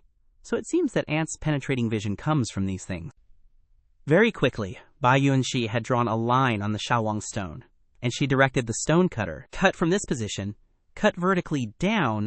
Immediately after, the cutting machine cut down from the marked line, but when the Xiaowang stone was opened for the first time, there was nothing. And everyone there exclaimed, oh heavens, white, it's completely white. Bai Yunxi was extremely nervous at this time, but she still tried to reassure herself, it's only 1 cut, there's still a chance, continue cutting for me. Very quickly, the second cut was also made. Tan Xiaoxiao on the side continued her live streaming duties. She said to the screen, if there's no color, then it's not worth much money. Apart from white, the most feared is stone mixed with impurities, which shows that the stone has not been completely jadeized, and the probability of getting jadeite will be greatly reduced. Immediately after, the second cut was opened, but still nothing came out. The people there shouted, it's over, it's over, it's always Marshall City's fragments. Is this Xiaowang stone mixed with impurities? Bai Yunxi was truly desperate at this time, and lamented, it's over, Yin Wu Dao, I really believed the wrong person. The livestream screen also showed countless mocking comments. Black Crow's Beak, believed the wrong Yin Wu Dao, believed the wrong Yin Wu Dao. But Bai Yunxi still didn't give up, and shouted, cut! Continue cutting for me, I don't believe there's no jade. Just then, Qin Tian chimed in, interrupting, no more cutting. He walked up to Bai Yunxi and threatened her, Miss Bai, if you keep cutting, what if no jadeite comes out? This Xiaowang will be worthless. Then, hearing that, Bai Yunxi couldn't help but worry and asked, then, what should I do now? Xiao Chen had been waiting for this and immediately suggested, Miss Bai, I'll pay 200 million to buy the remaining stone. Bai Yunxi was a little startled by this, thinking, that stone showed no signs of having jadeite. Looks like I really bought a dud. There's no choice now, I have to cut my losses while I can. After thinking for a while, she said, all right. But before she could agree, Yin Wu Dao stepped forward and interrupted, hold on. He walked up and questioned Qin Tian, your Xiaowang was just sold for 1 billion yuan, and now you're buying it back for 200 million yuan? You're really skimming off the top, making 800 million yuan for doing nothing. You sure know how to calculate. But too bad, you ran into me today. The livestream viewers were excited to see Wu Dao enter the scene, commenting, Zhu Beiqi, everyone, stand up. It's the male lead's time to shine. Genie, so handsome. A high-energy attack from the front. GK Zaishan. If no jade comes out, will the male lead get his face slapped? Tan Xiaoxiao also had a different opinion at this time, saying, honestly, I feel like selling it for 200 million now is a good deal. At least you can recoup some money. But my boss isn't an ordinary person. I'm also eager to know which direction this will go. Qin Tian then retorted loudly. Who says you can't buy back jadeite after you've sold it? She sells and I buy. She's willing and I'm happy. What's it got to do with you? Wu Dao calmly replied. It has a lot to do with me. Then he wrapped his arm around Bai Yongxi's waist and said, Li Bai Yongxi is my woman. Her things are my things. I'm not selling to you. What are you going to do about it? Seeing this, Qin Tian suddenly felt strange. Really? Why do I feel so humiliated, like I'm being cuckolded? At this point, Qin Tian had to concede, announcing, I'll buy it back for 500 million. How about that? I've reduced your losses to the lowest level. Bai Yongxi immediately excitedly shouted, I'll sell. But Wu Dao bluntly said, no sale. Seeing this, Bai Yongxi pinched Yin Wu Dao and said, Yin Wu Dao, are you deliberately trying to trick me? Are you only happy when I'm broke? Ouch, that hurts. Immediately afterwards, Wu Dao gently took Bai Yongxi's hand and said, what's 500 million? I'll pay 1 billion. Bai Yongxi couldn't help but ask in surprise, you'll pay 1 billion. Are you crazy? Wu Dao still looked deeply in love and affirmed, 1 billion is nothing compared to you. It's like comparing a firefly to the moon. It's meaningless. Seeing you so heartbroken, I'm even more heartbroken. Seeing this affectionate look, Bai Yongxi couldn't help but waver. Favorability +5, favorability +5. Seeing this, everyone watching the live stream praised. Zhu Beiqi, greetings. Grandmaster, Tuoba Xiaoyao, he's so good. Black Pan there. If I were a woman, I'd fall for him too. Afterwards, Bai Yongxi also turned to look at Xiao Wang and said to Yin Wu Dao, I've looked at it very carefully. The probability of getting jadeite is very low. The probability of getting Emperor Green is almost non-existent. But Wu Dao still firmly affirmed. Not necessarily. There is. Bai Yongxi couldn't help but ask, why are you so sure? Wu Dao resolutely looked at Qin Tian and replied, it's because of him. At this time, he already had a detailed explanation in his head. Tian is someone who is favored by the heavens. Miracles are just a flick of their wrist. Qin Tian is willing to use 500 million to buy back this stone. It's definitely not a waste. Afterwards, Bai Yongxi asked again, assuming there's jadeite inside, how are you going to cut it? Where do you cut to keep it intact? Wu Dao replied, I have to thank you for that. Bai Yongxi exclaimed in surprise. Me? Immediately afterwards, Yin Wu Dao directly activated his talent, Insight, to examine Xiao Wang, and quickly sensed it, and gave the instruction, cut along the stone's vein from the left. Jiang Renjie didn't believe it and said, come on, what does he know? He'll be embarrassed later. Ji Wuji next to him couldn't help but sigh. This is really interesting. Wu Dao's recent actions are truly unfathomable, and Qin Tian was a little startled and scared. Why is it the same as what I thought? Even if I used Kuijin Tong, I'd barely be able to see it clearly. Who exactly is Yin Wu Dao? Soon, the cutting machine cut down along the stone vein that Wu Dao pointed out. Before that, the fact that they actually cut out a gem surprised everyone. Holy crap, it's actually green, Jiang Renji exclaimed excitedly. Wu Dao, damn it, you're rich. A flawless piece of Emperor Green, that's rare. Ji Wuji next to him also happily said, Wu Dao's luck is really not bad. Looking at the shining gem, everyone was amazed. Suddenly, Qin Tian and Bai Yongxi spoke in unison. No, that's not Emperor Green. This is something 1,000 times more precious than the rare Emperor Green in the world. Yu Qi Luo. Legend has it that Yu Qi Luo was made into palace lanterns and could illuminate the entire palace at night. Bai Yongxi quickly went to touch the Yu Qi Luo and said, such a complete piece of Yu Qi Luo. If it were carved into a palace lantern, it would be a rare treasure. If there are any leftovers, they can be carved into earrings or pendants, which would be amazing items. Suddenly, she said with some regret, if you had to put a price on this priceless treasure, 100 billion would be a small number. Speaking of this, Bai Yongxi pinched her face and exclaimed, I'm so stupid. Wu Dao insisted on giving me such a treasure. But I wanted to give it away. I really don't have the luck. Qin Tian on the side was also lamenting in extreme pain. Girl, she ain't the only one with thin luck. All I knew was there'd be jade, but who knew it'd be jade of rebirth? If I'd known, you couldn't have beat me to selling it. Seeing Yin Wu Dao's smug face, he thought even more bitterly. Yin Wu Dao, why do I always feel like I'm living in your shadow? Just then, Bai Yunji sidled up to Yin Wu Dao and asked coquettishly, Wu Dao, could you maybe give the leftover pieces to me? I'll definitely repay you handsomely. Hearing that, Wu Dao lightly raised her chin and asked back, what'll you do to thank me? Bai Yunji put on a shy act and replied, I'll listen to whatever you say. Seeing this, Wu Dao immediately wrapped his arm around her waist and said loudly, Yunshi, I'm giving you the whole complete jade of rebirth. Hearing this, Bai Yunshi couldn't believe it and blurted out the whole thing. For me, Zheng Renji on the side couldn't help but curse. Damn it, Wu Dao is splurging like crazy to get girls. Ji Wuji next to him couldn't help but sigh. Wu Dao's talent for burning through money is getting stronger and stronger. At this moment, Yin Wu Dao looked at Bai Yunshi with deep affection and said, That's right. This Wu Dao here only cares about beauties. The empire means nothing to me. As long as my beauty is happy, even if I have to cause a beacon fire drama, I'm willing. Hearing these words, Bai Yunshi was constantly moved. Favorability plus 10, favorability plus 10, favorability 90. Immediately falling head over heels, she lunged in for a passionate kiss, catching Wu Dao off guard. Public displays of affection. Aren't you afraid of the gossip? Ji Wuji, seeing this, tentatively wondered, is this a public announcement of the Yin-Bai alliance? And Zhang Renji next to him was drooling, full of admiration, so envious. Seeing this scene, Qin Tian suddenly felt a twinge. Why does my heart hurt so much?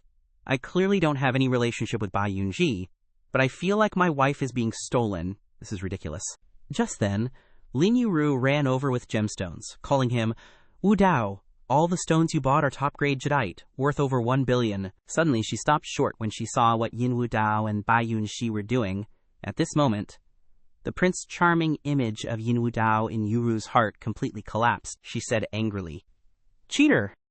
Afterwards, Yuru turned around and ran away, saying, I don't care about you anymore, jerk. Wu Dao stood there stunned. He really does like that girl. But if he were to chase after her, she could easily have him cornered later on. He also didn't want to be a pathetic simp after all. Licking until the end just leaves you empty-handed.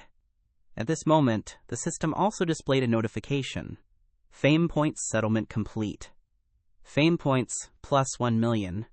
Your current fame points are 3,700,000. After a while, the auction ended too. Qin Tian quickly blended into the crowd and left. Seeing this, Lin Feng spoke up and asked, Boss, do you want me to grab him right now? Hearing this, Yin Wu Dao said, According to the usual plot development, the main character will never be killed on the way. For the villain, every time something like that happens, it'll lead to losses, so that's a stupid suggestion. He smiled meaningfully and continued, You don't need to take action this time. I'll deal with him myself. Lin Feng couldn't help but wonder. Although I don't understand it very well, it sounds like it's very powerful. Cut to Ji Wuji and Jiang Ruoshui's scene. The two sat in the car on the way back and began to discuss. Yin Wu Dao has changed a lot. I wonder what kind of opportunity he encountered. Don't worry too much. Most people in this world are ordinary. Few are like you, blessed with great luck. Hearing this, Ji Wuji asked, Shuer, do you think Yin Wu Dao and Bai Yunshi joining forces will affect our plan? Jiang Ruoshui replied, Not getting Shao Wang Elder's support. Using this opportunity to make things difficult for you. That's the biggest impact right now. Hearing this, Ji Wuji couldn't help but think, saying, It seems we need to change our plan. Unexpectedly, Qin Tian threatened Jiang Ruoshui from the back of the car with a dagger to her neck. Don't move! Don't move! Ji Wuji said angrily. Qin Tian, what are you doing? We've never had any grudges, Qin Tian replied. I don't mean anything by this. I just want a ride to escape my enemies. Take me away from Jiang Cheng. I definitely won't harm Jiang Ruoshui. Despite having a knife to her throat, Jiang Ruosu calmly said, You're escaping from Yin Wu Dao, right? Then you can put the knife down, Qin Tian asked. Do you have a grudge against him? Jiang Ruosu softly, No grudge. Suddenly she lowered her head and said with a growl, But I hate him. Hearing this, Qin Tian finally put away the knife and said politely, Sorry for the trouble, you two. Soon, Ji Wuji's car passed through the checkpoint. Lin Feng there saw this and asked, Why didn't you stop that car? The guard hastily replied, That's young Master Ji's car. We wouldn't dare to stop it. Please don't make things difficult for us.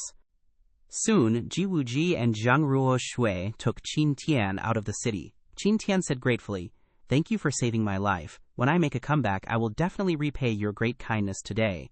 We'll meet again someday. Afterwards, Ye Shu handed Xiao Chen a bottle of water and said, "It's hot. Have some water." He quickly took it and replied, "Thanks, Miss Yi."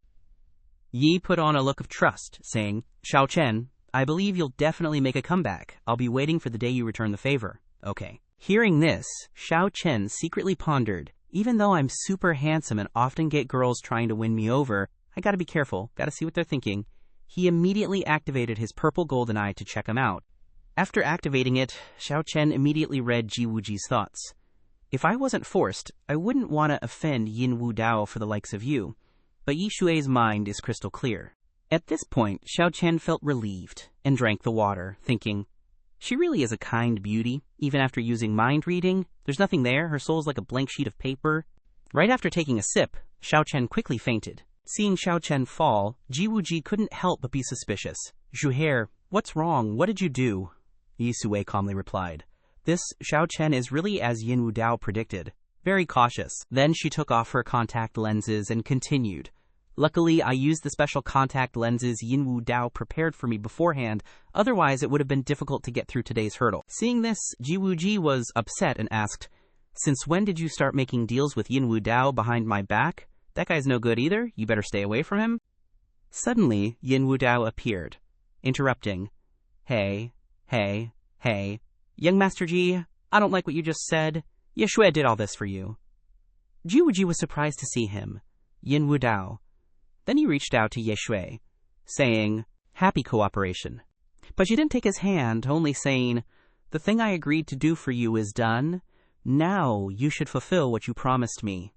Quickly, she turned and left. Ji Wuji ran after her, anxiously asking, "Ye Shu, what exactly did you trade with him?" "Tell me, I'm getting really anxious," Ye Shu coldly replied. "A trade that can't be told to anyone." Looking at her departing figure, Yin Wu Dao couldn't help but smirk. This girl is really interesting. Then he stepped on Xiao Chen's head, who was lying on the ground, and said, "Xiao Chen, I'll let you experience the feeling of being tortured to the point of wishing you were dead and then brought back to life. Only then can I dissipate the hatred in my heart." Soon, it was late at night, Lin Feng held a basket in his hand and reported, "Boss, according to your request, we've force-fed him this basket of mushrooms. He can't eat anymore." Yin Wu Dao was very satisfied to hear this and said, "Very good." Then he picked up a mushroom and said, "These brightly colored mushrooms were all hand-picked by me, and they have a very strong hallucinogenic effect. I heard that after eating them, you can see little people dancing. Doesn't Xiao Chen love to charm people? Let him experience this feeling too." Seeing this, Lin Feng had some thoughts. Yin Wu Dao is ruthless and cruel. Even his methods of messing with people are different. This guy is really scary. But this time, I completely agree. Xiao Chen is done for. He even harms women. He deserves to die. Following that, his loyalty level increased to 90 points. Extremely loyal. Xiao Chen was now lying among large mirrors after a dizzy spell. He slowly opened his eyes and wondered, "Where is this? My head hurts and I'm so dizzy." Suddenly, Xiao Chen saw himself in the mirror and exclaimed, "Who are you? Why are you looking at me like that? Are you annoyed with me?" Seeing this, he became even more angry, using his purple golden eye to attack the reflection in the mirror, saying, "Dare to mimic my words, I'll kill you right now." After Xiao Chen's attack was released, it was reflected back, causing him to scream in pain. "Ah, my head is about to split open." Then Xiao Chen saw people everywhere and became even more terrified. "Who are you people? Why are you looking at me like that? What do you want to do?" Being stared at from all sides made him cry out in agony, "You guys aren't allowed to come over here." In the next second, Xiao Chen yelled like a madman, "Purple golden eye, activate at full power, kill them all." Instantly, he was torn apart by his own moves, causing him to vomit blood. Yin Wu Dao and Lin Feng also quickly went in for inspection. Right then, the system popped up a notification. "Congrats, Viscount-sama, you've completed the mission and successfully obtained 2 favored sun points. The system has detected that Qin Tian's cheat is the purple golden eye. Please proceed with the operation, Viscount-sama." Hearing this, Yin Wu Dao was super smug, saying, "Looks like we've wrapped up Qin Tian. Didn't think he'd crack under the pressure. Guess I overestimated him. All right, let's take a peek." No sooner said than done. He chose to plunder. Qin Tian was now like a crazy person, just sitting there moaning. He opened his mouth, drooling, and cried out, "Daddy, I want Mommy's milk." Seeing this, Yin Wu Dao was totally taken aback. Whoa, did he lose it? Lin Feng quickly chimed in. I get it now. Qin Tian, while tripping balls on shrooms, used his special eyes to attack everything around him. As a result, it bounced back off the mirror, turning himself into a moron. Then Lin Feng happily praised. Boss, you're the man. But Yin Wu Dao wasn't really convinced. A moron, huh? Well, let me see if he's really dumb or just playing dumb. Suddenly, Qin Tian lunged at Lin Feng and said, Daddy, I want to play with the boom boom stick. I want to play with the boom boom stick. Boom boom stick. He immediately snatched the gun from Lin Feng's waist. Lin Feng didn't have time to react. He just stood there blurting out, Give it back to me. Seeing this, Yin Wu Dao was slightly startled, but he quickly composed himself and said, Son, fly down from there. It's super high. Qin Tian, still acting crazy, ran to the door and laughed. Ha ha ha. I want to fly. This is so fun. The moment he reached the edge of the door, he froze. Yin Wu Dao quickly noticed and said, Why aren't you flying? Jump down and you can soar to the sky. Qin Tian wasn't pretending anymore and said directly, You saw through that too. The next second, he turned around decisively, pointed the gun at Yin Wu Dao and said, I really underestimated you. Yin Wu Dao replied calmly. You can thank your purple golden eye for that. The mind-reading skill is pretty good. Qin Tian said coldly, I don't know what purple golden eye you're talking about, but you can go die now. Just as Qin Tian pulled the trigger, Lin Feng rushed out to block and shouted, Wu Dao, watch out. But the gun was empty. Yin Wu Dao was very pleased with Lin Feng's actions and said, Lin Feng, your loyalty has been proven. From today onwards, you're no longer my bodyguard, Yin Wu Dao's bodyguard. But my brother, hearing this, Lin Feng replied, Being brothers is fine, but you still gotta pay the bodyguard salary every month. Yin Wu Dao laughed. Haha, starting this month, you'll get 100 times your salary. At this moment, Qin Tian said in disbelief, Why are there no bullets in the gun? Yin Wu Dao replied coldly, A person will never fall into the same trap twice, unless they're blind. I suffered from your purple golden eye back at Yushijai. So before Lin Feng came here, I removed all the bullets from the gun. Therefore, for you, you rise with the purple golden eye, and you fall with the purple golden eye. That day, you used it to kill me, and today I'll return it 100-fold. With that, Yin Wu Dao threw a dagger to attack Qin Tian. Tanana then slipped and fell from the high floor below. Yin Wu Dao quickly retrieved the dagger, and the system announced, Viscount Sama has completed the mission excellently, and is awarded an additional reward, 2 Dragon Essence Tiger Vigor Pills. The Dragon Essence Tiger Vigor Pill is refined from the blood of dragons and tigers. For 81 days. After use, you will have an iron body, incredible strength, and many effects. Yin Wu Dao then took a Dragon Essence Tiger Vigor Pill and handed it to Lin Feng, saying, Here's a candy for you to eat. Lin Feng quickly shoved it into his mouth and said, What kind of candy has such a nasty smell? Hearing this, Yin Wu Dao simply replied, Enhance his desire.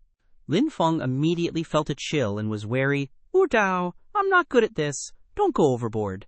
Too suddenly, his body reacted, and Lin Feng tore off his clothes and shouted, It feels so hot. It feels like there's an endless source of energy that needs to be released. Then, Lin Feng put his hands on the ground and shouted, I can't take it anymore. Next, Lin Feng did push-ups non-stop, leaving Yin Wu Dao speechless.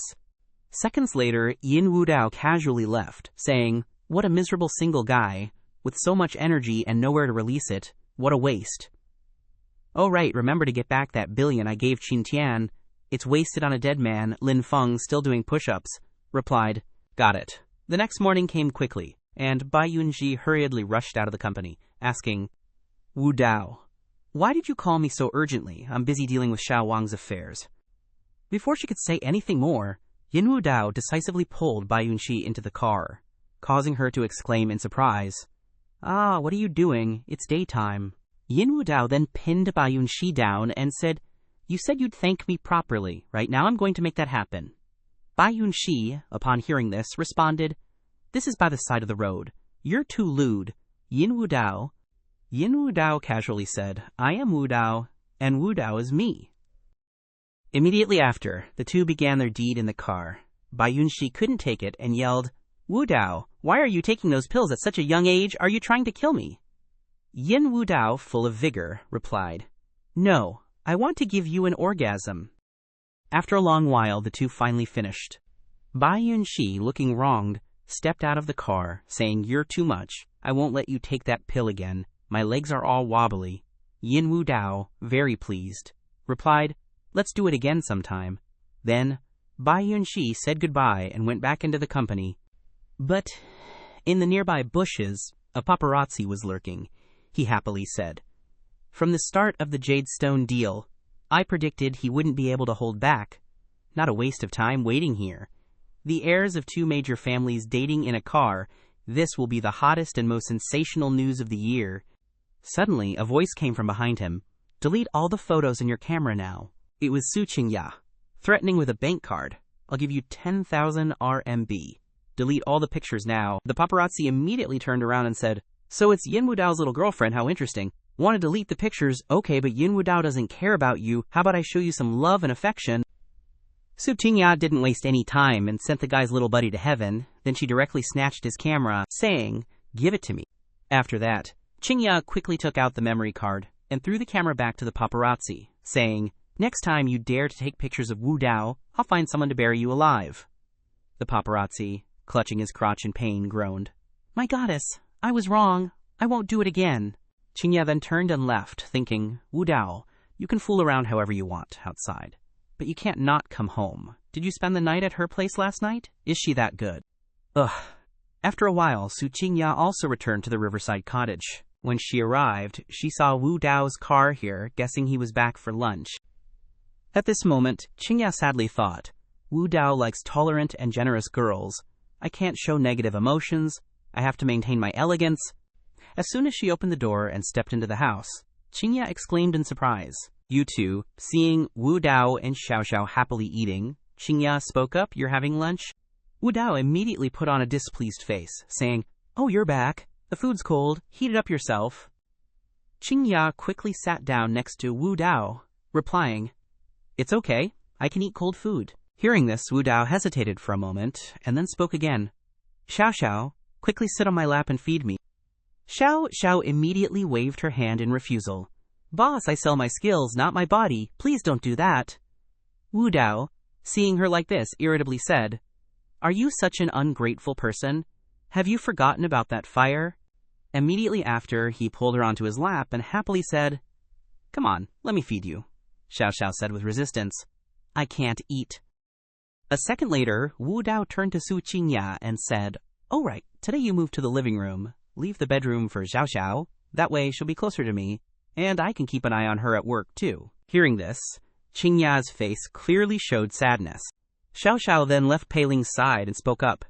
"This living room is very good. There's no need to stay in the bedroom. Sister Qingya doesn't need to move." Suddenly, Su Qingya slammed her bowl on the table and stood up, saying loudly, "Yin Wu Dao, what exactly do you want? I never wanted to go with him, and I didn't betray you. I wholeheartedly take care of you. Why are you treating me like this?" At this moment, Su Qingya was both terrified and infatuated with Wu Dao. Xiao Xiao, seeing this situation, immediately tried to sneak away. Wu Dao, upon hearing this, angrily shouted, "Oh heavens, getting angry, want to rebel." Qingya suddenly pulled open her shirt and said, "Isn't this body what you've always wanted? I have it. I'll give it to you." Wu Dao immediately slammed his hand on the table and yelled. "Enough then," he pointed to the door and shouted. "Isn't working what you've always wanted to do? Get your ass to the central hospital and be a doctor.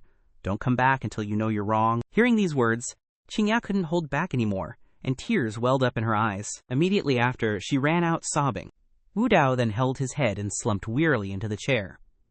Tan Xiaoxiao, who was there, spoke up and asked, "Boss, why did you deliberately want to chase her away? You're clearly not that kind of person." Wu Dao replied sadly, "I don't even know anymore. I'm just really angry. Angry that she had a relationship with Luo Feng. Angry that she protected Luo Feng before. I know she's not wrong, but I just can't control my anger towards her." Tan Xiaoxiao then offered her perspective. "I know the reason. It's because you're in love with her. You love her so deeply that you're deliberately angry with her." Hearing this, Wu Dao couldn't help but repeat the word love. Then he put on an indifferent act and said, "No way. I've been through a million flowers, and no leaf has stuck to me. Su Qingya is just my contract girlfriend. How could I possibly have real feelings for her? At most, it's just a like how I like beautiful women, good food, and treasures, nothing more." Hearing this view, Tan Xiaoxiao turned and walked away with a sigh. Picking flowers and mistreating your wife is comfortable for a moment, but later you'll have to chase after her to win her back. Truly a domineering CEO. Very quickly, time came to the early morning of the next day. Yin Wu Dao woke up as a habit and said, Qingya, hurry up and help me get out of bed. Suddenly, Lin Feng appeared. Mr. Yin, I see you're doing well, Wu Dao exclaimed in shock. Why is it you? Lin Feng replied calmly. Mrs. has been chased away to the hospital by you for several days now. If you feel that you can't live without her, then let me go and invite her back.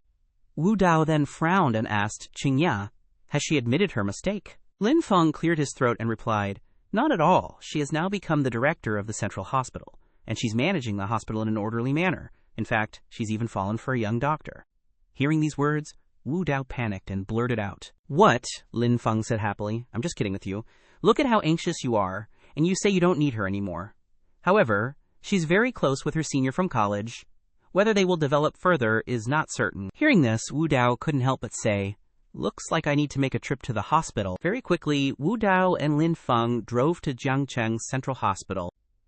Lin Yuru saw Lin Feng arrive and shouted, Brother, why are you only here now, Dr. Hua? The specialist is ready to perform the surgery for Mom. Just waiting for your signature. Lin Feng stepped forward and said, Okay, I just went to find Wu Dao. Wu Dao behind him also greeted Yuru. Long time no see. Yuru saw him and snorted before turning her head away. Seeing this, Lin Feng went over to persuade Yuru, don't act like that. It was Wu Dao who invited Han Zhengxian, the best neurosurgery expert in the whole country, to treat our mother. Yuru still stubbornly replied, HMPH. Wu Dao, you better stay away from him. He's no good. As she said this, she couldn't help but think, this saying, why does it sound so familiar? Very quickly, the group went into Mother Lin's ward. Wu Dao spoke up and asked, How is my aunt? The attending doctor replied, The situation is not very optimistic. This balding guy is the neurosurgery expert Han Zhengxian, he quickly explained. The tumor is located right in the middle of the nerve bundle. One slight mistake and the nerves will be cut off. Even I am not very confident. At this moment, Su Qingya stepped forward and said, I have called my senior brother, Yang Fan. His acupuncture skills are very superb. Perhaps we can rely on traditional Chinese medicine to treat it. Wu Dao then walked up to her and said, Whether it's Chinese or Western medicine, as long as it can cure the disease, they are all good doctors. At this moment, he thought, I didn't expect this girl to be so attractive when she wears a uniform. If I had known earlier, I would have asked her to cosplay at home. Hearing this, Han Zhengxian immediately retorted loudly, How can that damn Chinese medicine cure any diseases? It's all based on hot water. Whether the disease can be cured depends on the body's immune system. All Chinese medicine practitioners are liars. Hearing this, Su Qingya couldn't help but retort angrily, Dr. Han, my hospital combines both Chinese and Western medicine. The strength of Chinese medicine is indeed very reliable. Dr. Han must have some misunderstandings, perhaps. Han Zhengxian narrowed his eyes and snorted coldly. If it wasn't for Yin Shao's sake, I wouldn't have come to this inferior hospital. Yin Wu Dao quickly glanced menacingly at Dr. Han. Haven't you been drinking righteous qi water these past few days? You're awfully heated, aren't you? Seeing this, the doctor panicked. Crap, I misspoke. Young Master Yin is displeased. Han Zhengxian then put on a flattering act and replied, Young Master Yin is right. I am feeling a bit internally inflamed. Traditional Chinese medicine does indeed have many brilliant aspects, but the inheritance is lacking, so there are very few capable TCM doctors. Just then, little miracle Dr. Yang Fan entered and spoke up. Wrong. The first priority in TCM inheritance is virtue, followed by skill. So don't blame TCM for stagnating. Blame the people who have deteriorated. Seeing Yang Fan arrive, Su Qingya excitedly ran over and said, Senior, that was so well said. Benevolence in heart and skill. Heart before skill.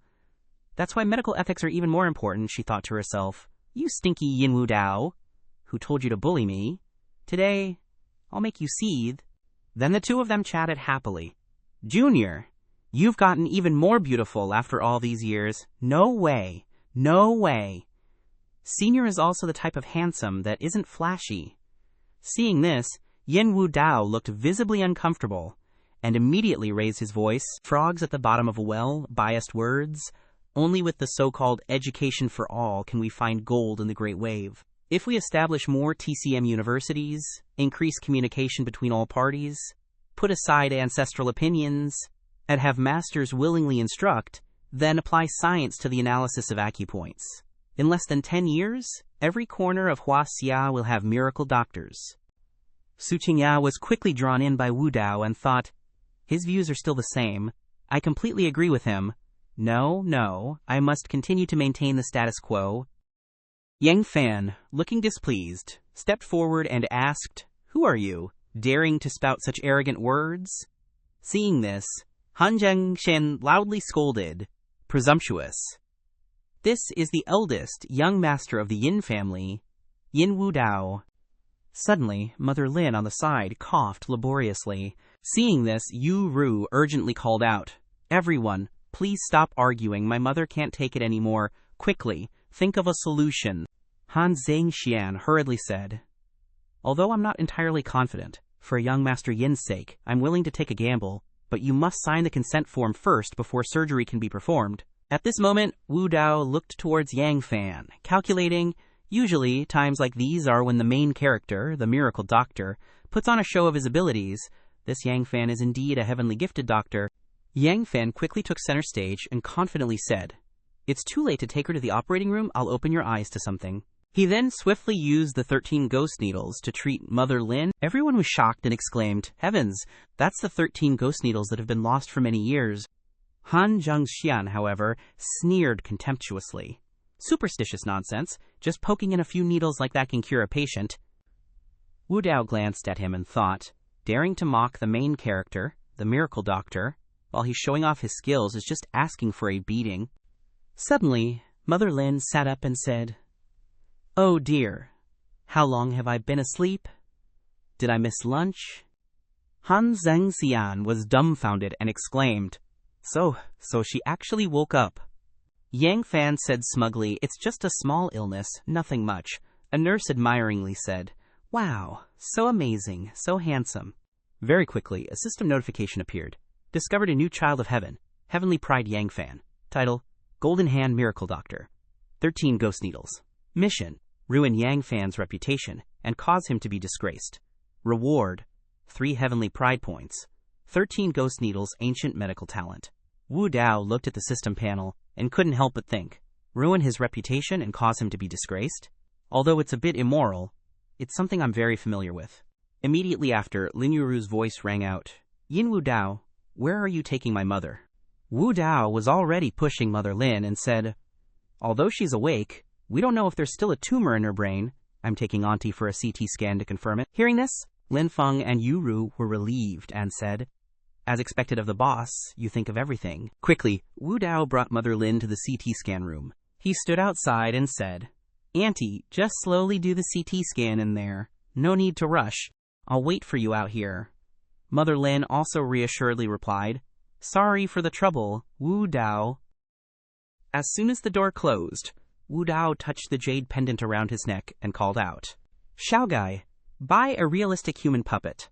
Immediately after, the system displayed, successfully exchanged for a realistic human puppet, remaining reputation points, 27 million. At the same time, a puppet that looked exactly like Mother Lin appeared. Seeing this, Wu Dao clicked his tongue and exclaimed, "It's really exactly the same." Immediately after, he tightly pinched the puppet's mouth and ordered in a gloomy manner, "Now, close your eyes. It's okay, you're just a puppet, not a real person. Later, don't breathe. You have to pretend to be dead." Hearing this, the puppet coughed a few times and then stopped breathing. Then Wu Dao hurriedly pushed the wheelchair with the dead puppet into the room and shouted, "This is terrible." Auntie suddenly fainted. Hearing that, Qingya asked worriedly, "She was totally fine when we went outside earlier. How did she suddenly become unresponsive?" Wu Dao pointed straight at Yang Fan, accusing him, "You should ask your senior. He's the one who examined her." Han Zhengxian chimed in smoothly, "I told you he was a quack. Looks like I wasn't wrong." Qingya stepped forward anxiously, asking, "Senior, your 13 ghost needles technique isn't failing, is it?" Yang Fan, still calm, performed the acupuncture again and said, "It's just a temporary state of suspended animation, a deep coma.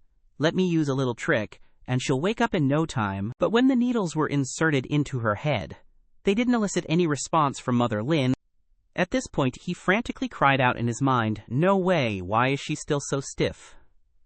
I clearly used the 13 ghost needles correctly. It's supposed to clear the blockages and restore her yang.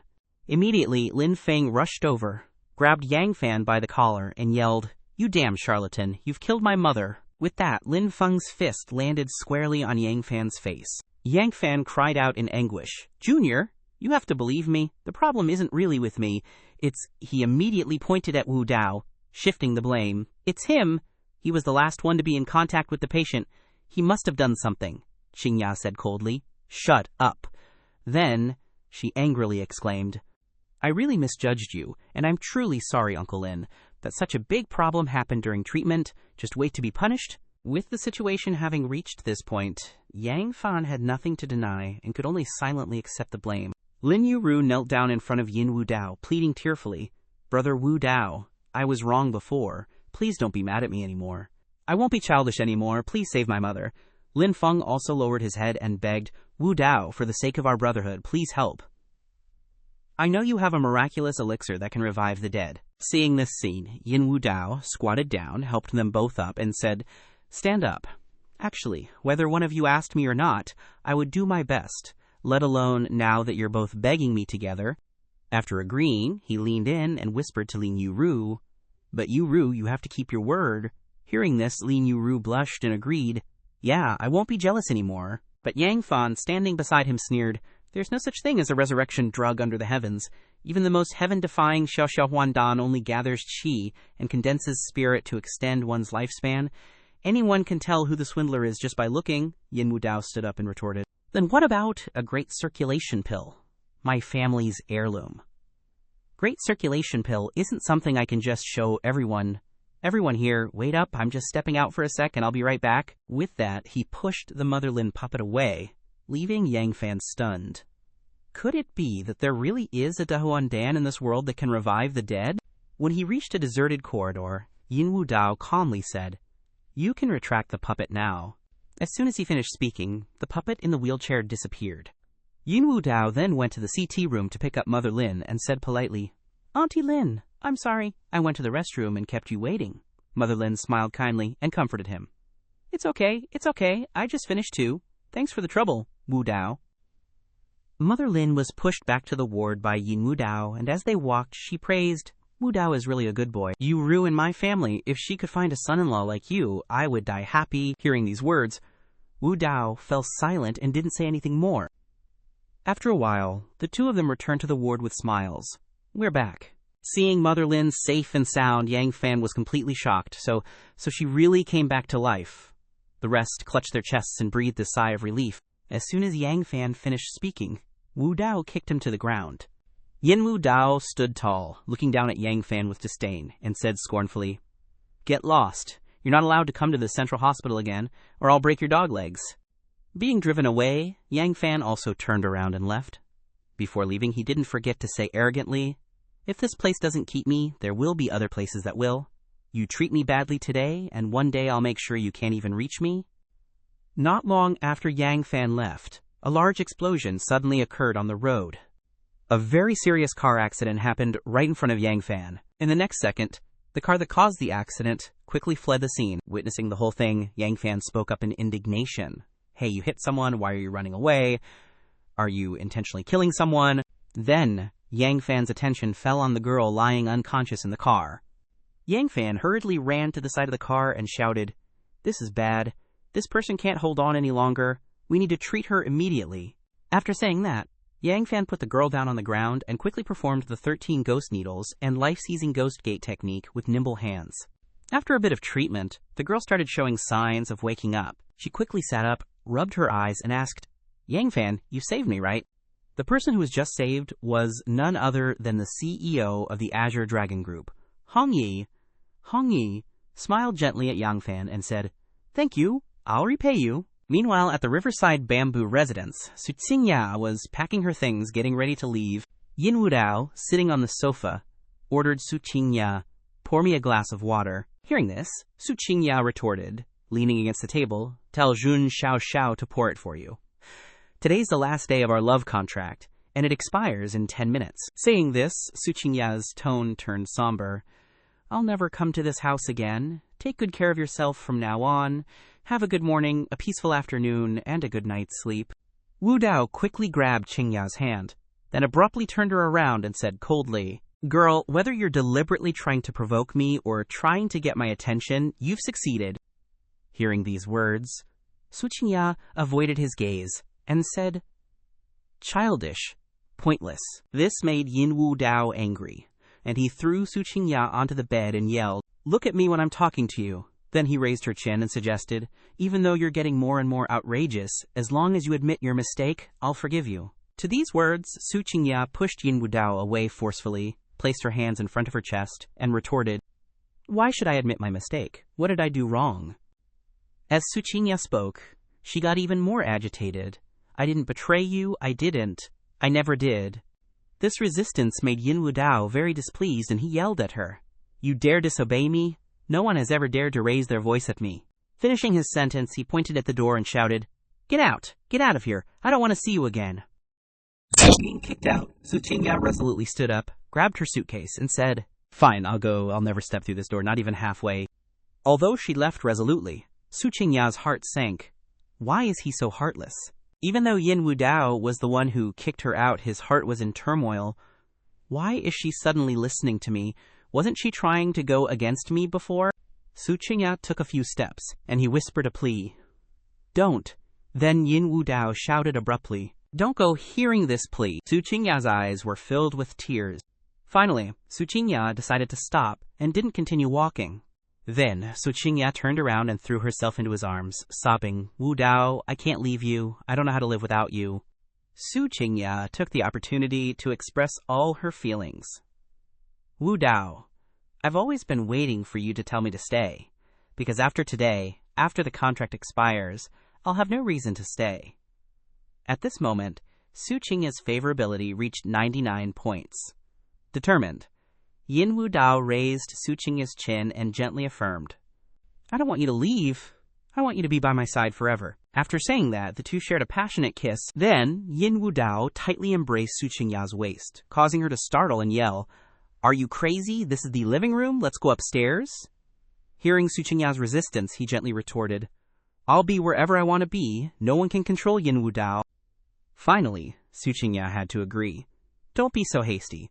Let me take off this white coat first. Hearing this, Yin Wu Dao even more excitedly dismissed the idea. No, don't take it off. Just leave it on. Su Qingya shouted in embarrassment. You're a pervert. After a while, Su Qingya, her face flushed, nestled in his arms and confessed her feelings. I really love that wicked smile of yours. At the same time, a system notification popped up. Affection 100, loyal till death do us part. Having said that, Su Qingya snuggled into his chest, lamenting, I've really fallen for your charm, liking the mischievous grin of a playboy like you. Hearing this, Yin Wu Dao quickly retorted, Hey, what's with the playboy? Could you not taint an innocent soul? With that, he sat up straight, raised 3 fingers and swore, My feelings for you have always been wholehearted. If I'm lying, then I'll... Let me finish. Su Qingya pulled out a memory card, her face darkening, and said, A paparazzi took photos and videos of you and Bai Yunxi in a car, but I managed to snag it. Seeing the memory card, Yin Wu Dao's face turned pale as he stammered. In the end, he had to admit. All right, I admit it, but I intentionally let them take those photos. This confession made Su Qingya curious, and she asked, Why? To this question, Yin Wu Dao calmly explained, In Longdu, I have a fiancé, an arranged marriage thing. They say she's the most talented woman in the world, but I've never even met her. I was hoping those scandalous photos would make her take the initiative to call off the engagement. Hearing this, Su Qingya finally felt relieved, burying herself in his arms and saying, So that's why. You've really been through a lot. Understanding everything, Su Qingya then asked about the solution. So, are we going to post the contents of this memory card or not? He placed it in Su Qingya's hand and instructed, Since it's already in your hands, there's no need to post it. Just send it directly to her via snail mail. As soon as he finished speaking, the system chimed in again. Completed the mission Wu Su Qingya, rewarded 2 points of Heaven's Pride, modern medical knowledge. After reading the notification, Yin Wu Dao pondered. These are points for modern medical knowledge. If I can capture Yang Fan and combine ancient medicine with modern medicine, wouldn't I be the #1 divine doctor in the world? After thinking it over, he supported his chin, looking at Su Qingya with confusion, thinking, but Qingya's heaven's pride points weren't just 1 point. Why is there another point? But hearing his question, Su Qi suddenly appeared and explained, because Su Qingya has hidden heaven's pride points. When he regained his senses, he immediately asked Su Chai, what are hidden heaven's pride points? Su Chai glanced at Su Qingya and replied, even I don't know what those hidden points are. Having said that, Su Chai stepped closer to Su Qingya and exclaimed, it's really enviable. These words made him scream inwardly. Abandoning his playful demeanor, Su Kai looked at him sternly and reminded, Yin Wu Dao, you must understand that the people you're dealing with aren't easy to handle. They're all darlings of the heavenly Dao. Everyone has their own aura. Not everyone can be detected by the system. Before this reminder, he stroked his chin thoughtfully. Lin Feng has already been subdued by me, and Xintian has gone on a trip to the west, so if we're talking about variables, then there's only one variable, which is, thinking of this, Yin Wu Dao hesitated, and said a name, Dragon King Xiao Chen. The person he mentioned was now sitting behind bars. A notification that someone wanted to see Xiao Chen rang out, and at the same time, a girl appeared. The girl approached the bars and asked, confirming Xiao Chen, I heard you're willing to atone for your sins. Xiao Chen inside confirmed. That's right, I can help you solve the troubles overseas, but on the condition that you let me out. It turned out that the girl was Luman. She crossed her arms arrogantly and agreed, but also made a condition. All right, I can agree with you, but you are not allowed to touch the person who reported you, Yin Wu Dao, otherwise I will take you back to this place. Speaking of that name, Xiao Chen smirked darkly, Yin Wu Dao, hey hey hey. At the same time, in the glamorous dragon capital, at the Shangguan residence, a girl rushed into the courtyard shouting, young miss, it was none other than Assistant M.I. Lan, clutching a tablet, rushed in, flustered, I just received a video package from Jiang Cheng. It's from your fiancé. Hearing this news, the girl hesitated slightly. Fiancé, Yin Wu Dao, M.I. Lan. Her face flushed, then presented a screen filled with adult scenes, accusing, I've long heard that he's a lecher by nature, but I didn't expect him to be so blatant even in broad daylight, young miss. He's practically provoking the Shangguan family. Why not seize this opportunity to break off the engagement? This girl was none other than the Shangguan family's young miss, Shangguan Jiala. Shangguan Jiala twirled her hair and asked M.I. Lan, puzzled, break off the engagement? Why? Seeing her clueless look, M.I. Lan said, frustrated girl, because he's messing around outside. Why keep such a playboy around? Just kick him to the curb? Hearing this, Shangguan Jiala retorted angrily, shut up. How can marriage be a joke? We've already exchanged engagement tokens. It's a marriage predestined by fate. In this life, I'm destined to be Yin's. Yin Wu Dao is my destiny. How can I defy fate? Hearing this, M.I. Lan was utterly shocked. Shangguan Jiala snatched the tablet from her hand. M.I. Lan, you may leave. Oh, and from tomorrow onward, you have to wear traditional clothing to see me. At this request, M.I. Lan was stunned and ultimately left, confused. It seems that the serious illness of 3 years ago has negatively affected the young Mrs. mind. I heard that when she first woke up, she didn't recognize anyone, and she kept reciting ancient texts.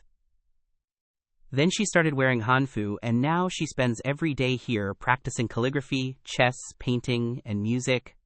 Shangguan Jiala watched the scene on the tablet, lost in thought. After watching, Shangguan Jiala made a brazen comment. Yin Wu Dao, your body is the best in this life. Then, she licked her finger and said, Yin Wu Dao, I've killed you 9 times. As long as I kill you this time, your soul will be scattered forever, and I won't have to suffer with you life after life. Switching scenes to Yin Wu Dao's house, Su Gai was hugging Bagu's shoulders, warning him, don't think that just because you're popular now, no one can touch you. If someone with great luck takes action now, you might not even have a chance to call for help. Hearing this, Wu Dao frowned and asked, not even the great return pill can save me? At this question, Su Gai licked his hand and said meaningfully, although you can rely on the system's bug to keep live streaming and gaining prestige points, the great return pill isn't omnipotent. If you die for too long and your soul has dissipated, or if your body is severely damaged, the great return pill can't save you either. Su Gai hugged Yin Wu Dao and whispered in his ear, so you should level up quickly and strengthen yourself? Only by snatching more chosen one points can you gain the strength to fight against the real deal, and only then can the Heavenly Dao truly not mess with you. Not stopping there, Sugai added. In short, you're still way too green right now. Just then, the information screen lit up. Lowest rank is Baron, can activate the system, then needs 3 chosen one points. Ascending to Viscount unlocks prestige points. Yin Wu Dao currently holds this title. Count rank requires 13 chosen one points to activate villain points. Marquis rank needs 33 chosen one points to unlock the shop. Duke rank at 66 chosen one points unlocks the Great Revival Pill and a special puppet, Human King rank at 99. Chosen one points allows the system administrator to manifest, and the highest rank, Emperor, grants the ability to fight the Heavenly Dao to the death, regardless of the consequences. Su Qingya's voice echoed throughout the villa. Get up, you lazy bum. Tying her dress, Su Qingya spoke to him. Grandpa Ji is seriously ill, and they've invited all the famous doctors in the city to examine him.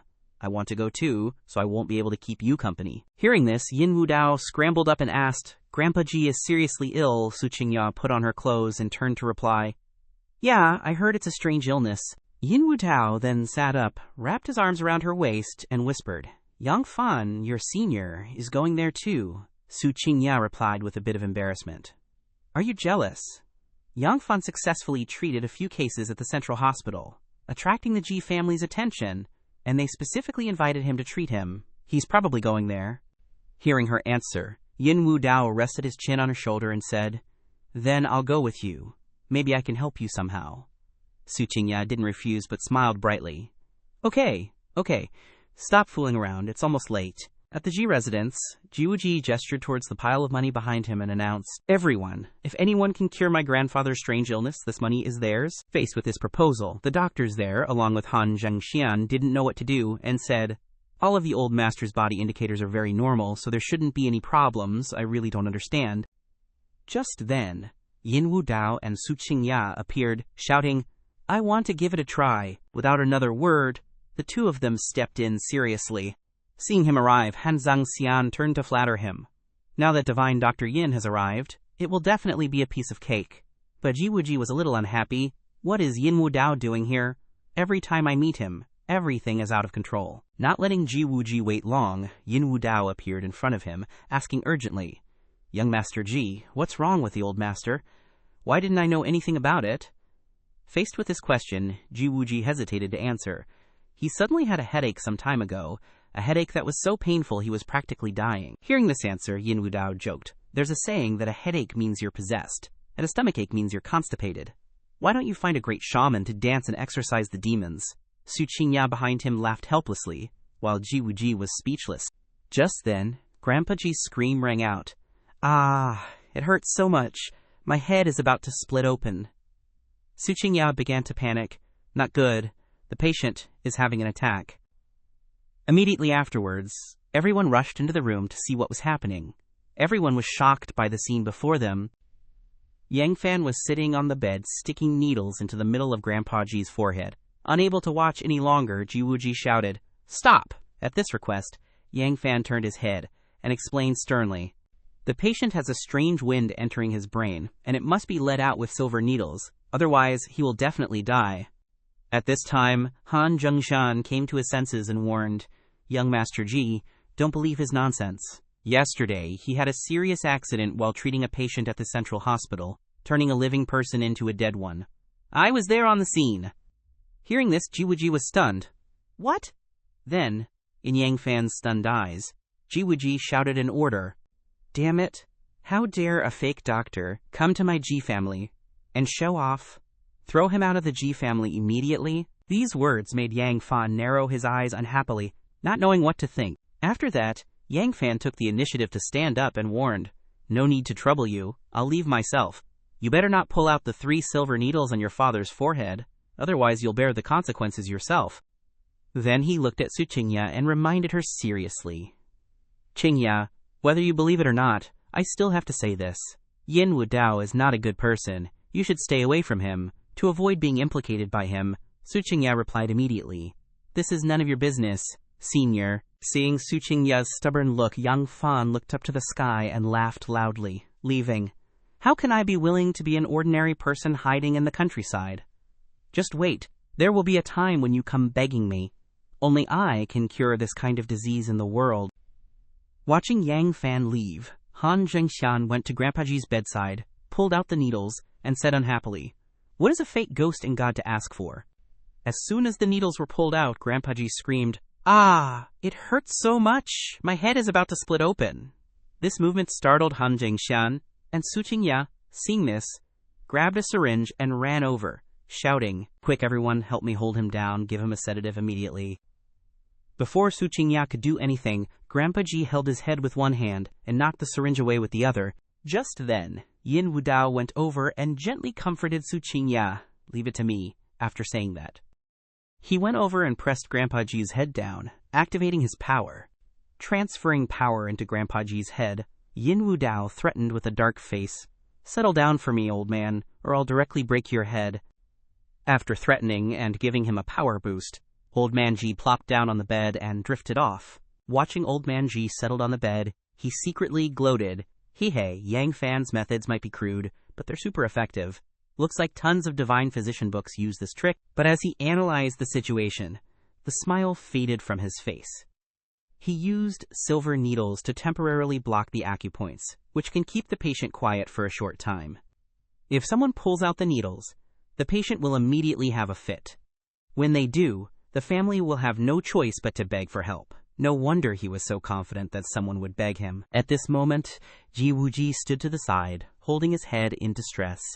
What should I do? It seems only he can save my dad. Should I go invite Yang Fan back? Before Ji Wuji could do anything, Yin Wu Dao spoke up. Wait a sec, this is a bit strange. When did this Yang Fan arrive in Jiangcheng? Su Qingya replied, slowly. About 7 or 8 days ago. Knowing the answer, he turned to Ji Wuji and asked, "How long has your father been suffering from this strange illness?" Ji Wuji stroked his chin thoughtfully, "About 5 or 6 days." Saying that, Ji Wuji had a sudden realization. Could it be, seeing Ji Wuji had figured it out, he supported his statement. That's right. It's exactly what you're thinking. Hearing this, Su Qingya and Ji Wuji were stunned. We think, he looked at the hairpin on Old Man Ji's forehead and slowly explained, this hairpin is called the Life and Death Soul Chasing Pin, and it comes with 99 kinds of medicinal ingredients. In the past, this was a money-making scheme for quack doctors in the martial arts world.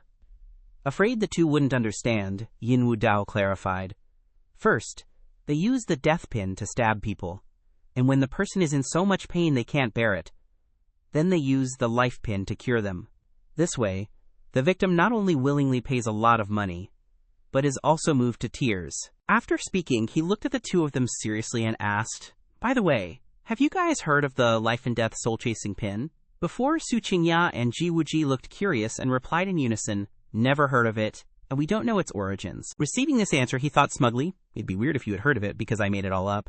He happily held up his phone with the National Anti-Fraud Center app on the screen and said, "See the importance of the anti-fraud app."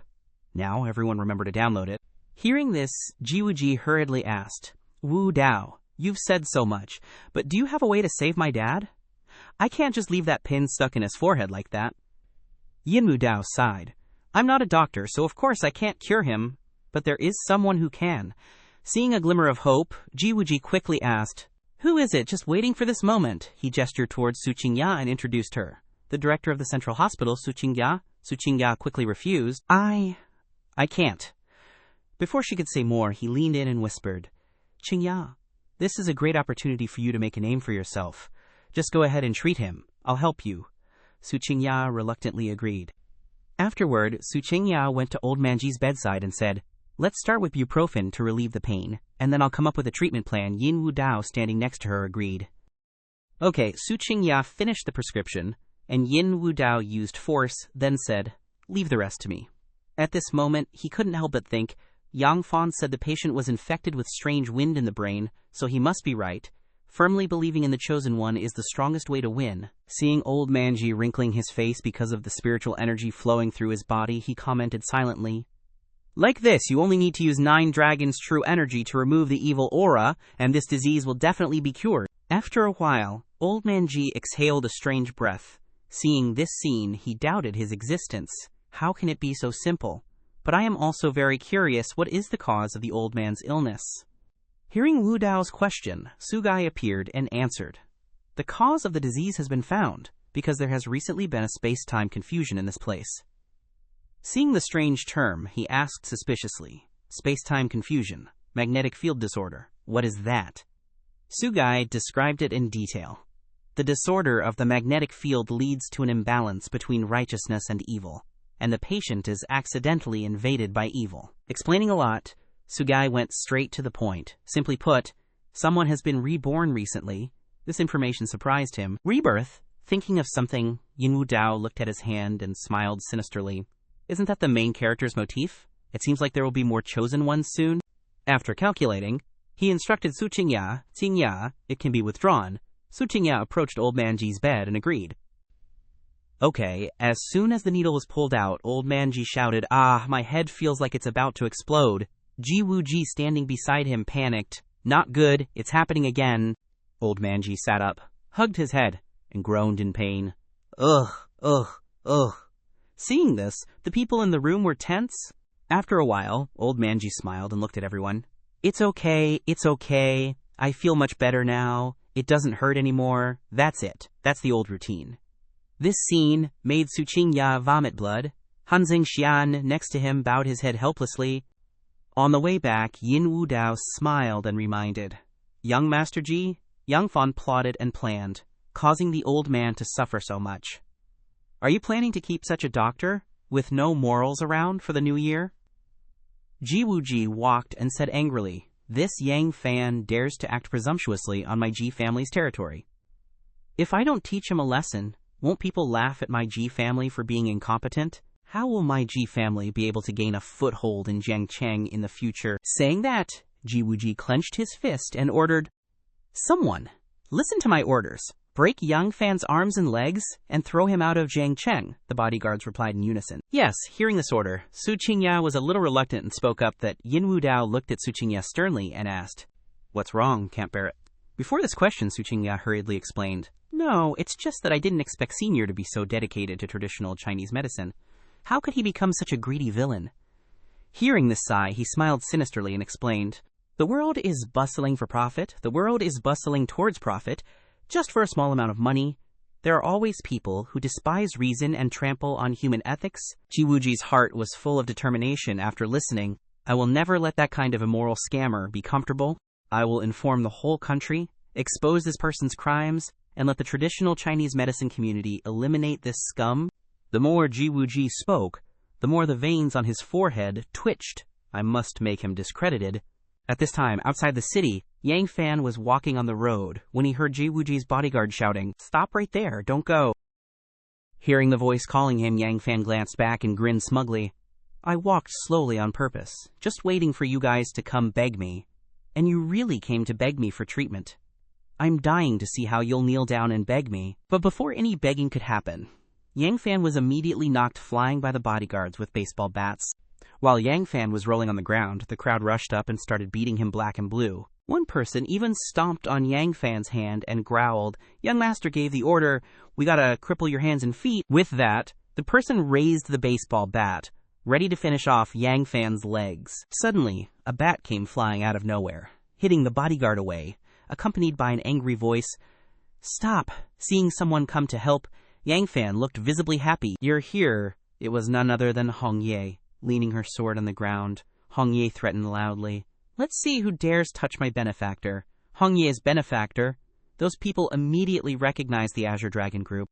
Just then, Yisu appeared and said loudly, Hong Ye, you've got quite the nerve. Daring to oppose the Ji family? Looking at the person who arrived? Hong Ye sneered. I thought it was someone important.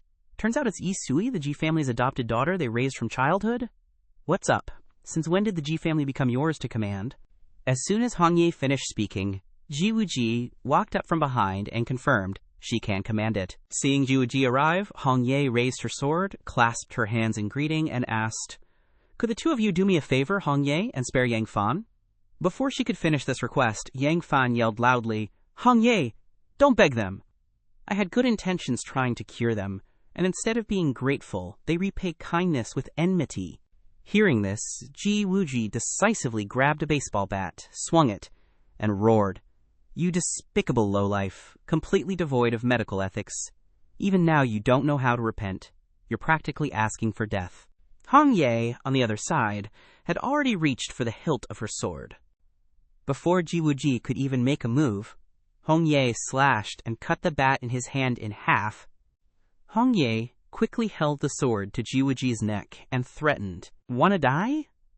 Looking at the sword right against his neck, Jiwuji's face was devoid of any longing. He had originally thought that after being reborn, he could help the Ji family avoid the disaster caused by the Yi clan.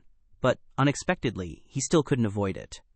In his previous life, Ye Shu's background led Hong Ye to destroy the clan. In this life, he had tried hard to hide Ye Shu's identity, but what was destined to happen still happened. However, a strange object flew from somewhere, sending the sword flying out of Hong Ye's hand. Looking at the sword stuck straight into the ground, she was not surprised to realize that the object was just a single leaf. Hong Ye's face instantly became more wary. Branch leaf, flying flower. Internal energy projection. This is the sign of Xiantian realm expert. Who is it? Just then, Yin Wu Dao appeared, with the leaf in his hand, alongside Su Qingya, and spoke up, Hey, not bad." Hong Ye quickly walked over, picked up her sword, then looked towards him and questioned, "Who are you? How dare you interfere in the Azure Dragon Group's business?" Me, Yang Fan recognized him immediately with one look. Before this question, Yin Wu Dao answered without hesitation. "This humble one is Yin Wu Dao." Hearing the strange name, Hong Ye retorted blankly, "Never heard of you, and I've never had a drink with you." These words shocked Yin Wu Dao so much he almost choked on his spit. At this moment, Yang Fan looked towards him and yelled loudly, "It's him! He ruined my reputation and career. That old lady last time was definitely faking her death. With my medical skills, it's impossible to treat someone to death. If I'd been a little more patient, his scheme definitely wouldn't have succeeded." Facing this accusation, Yin Wu Dao replied indifferently, "So what? Everyone knows you treated someone to death. You'll definitely get the reputation of a quack doctor. No matter how much you yell now, you can't change the truth. In my eyes right now, you're just..." Yin Wu Dao paused for a moment before finishing his sentence. Powerless rage. Hearing this, Yang Fan exploded with anger and roared, "You're going too far with your insults." Unable to swallow this insult, Yang Fan unleashed countless silver needles towards him, yelling loudly, "Taste the power of my Ghost Gate 13 needles." This whole scene was being live-streamed, and the audience was absolutely amazed and full of admiration. General Xing Dao, they're fighting. Minister of Logistics, Canada Mei, it's time for the male lead to show off. Crouching Dragon Little Phoenix, showing off like the wind, always by your side. Yin Wu Dao swung his dagger seriously and deflected all the silver needles. This scene made Yang Fan unable to believe his eyes. He can actually break my flying needle technique so easily. Just who is this guy? Unwilling to be outdone, Yang Fan unleashed the Violent Storm Pear Blossom needles towards him, thinking maliciously, "If you can do that, then break this hidden weapon ranked second on the list, second only to the peacock feather." After unleashing the attack, Yang Fan looked at Yin Wu Dao smugly and said, "The Violent Storm Pear Blossom needles shoot out 27 silver needles at once. They're called that because when they're shot out, they look like a pear blossom. This time, let's see how you block it." Faced with this confidence, Wu Dao didn't back down and replied, "You think I can't dodge it?" When the cluster of silver needles shot over, Yin Wu Dao, who had originally been standing there, mysteriously disappeared. This scene totally blew Xiao Chen's mind. Gone. Just gone. Hong Ye, next to him, couldn't believe his eyes either. Vanished without a trace, just like a magic trick. Then, from behind, absolutely gorgeous dagger was pressed right against Xiao Chen's neck. Yin Wu Dao smirked, asking, "Looking for me?" This appearance surprised Xiao Chen. How did you get so close?" Right at that moment, a system notification popped up. Successfully exchanged primary teleportation range of 999 square meters, deducting 1 million reputation points. Remaining reputation points, 28 million. Reading this notification, Yin Wu Dao was stunned. Last time I only had 27 million left. Right? How come the more I use it, the more I have? On the other side, Tan Xiaoxiao replied to the audience's comments, "Everyone, I really don't know how to explain it. Did the boss just zoom away or run super fast?" At the same time, the system notification of plus 100k reputation points kept popping up. Comments on the screen kept flooding in. Tuoba Xiao Yao. The boss is trying to get us to believe in science. Just a spin and teleportation complete. Zhu Pei Qi. He even dodged the storm of pear blossom needles. The male lead is getting stronger and stronger. 2 hands thwart the male lead's sister. He's a human of all levels. Pretty, please stop. Oh no, that woman is trying to backstab our boss.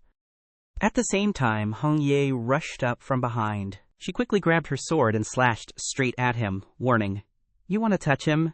You'll have to go over my dead body." Seeing that Xiao Chen was safe, Yin Wu Dao pondered, the system hasn't announced the completion of the mission, meaning Xiao Chen hasn't really lost his reputation yet, can't kill him just yet. Thinking of this, Yin Wu Dao looked at Hong Ye with a teasing smile. "Little sister, be careful with that swing." Provoked, Hong Ye fiercely grabbed her sword and charged straight at him, yelling, "An inch longer, an inch stronger." When Hong Ye's sword swung down, Yin Wu Dao casually blocked it with his dagger. After immobilizing the sword, he got close to Hong Ye's face, teasing, "An inch short, an inch deadly. Little sister, I'm willing to wrestle 300 rounds with you, just don't cry out that you can't take it anymore when the time comes." Teased, Hong Ye angrily shouted, "You pervert, getting close to my body won't be that easy." Finishing her sentence, Hong Ye switched the sword to the other hand and slashed straight at him. This scene made Yin Wu Dao laugh with interest. Switching the sword from behind. Nice swordsmanship. After praising her, he jumped backward, dodging with ease.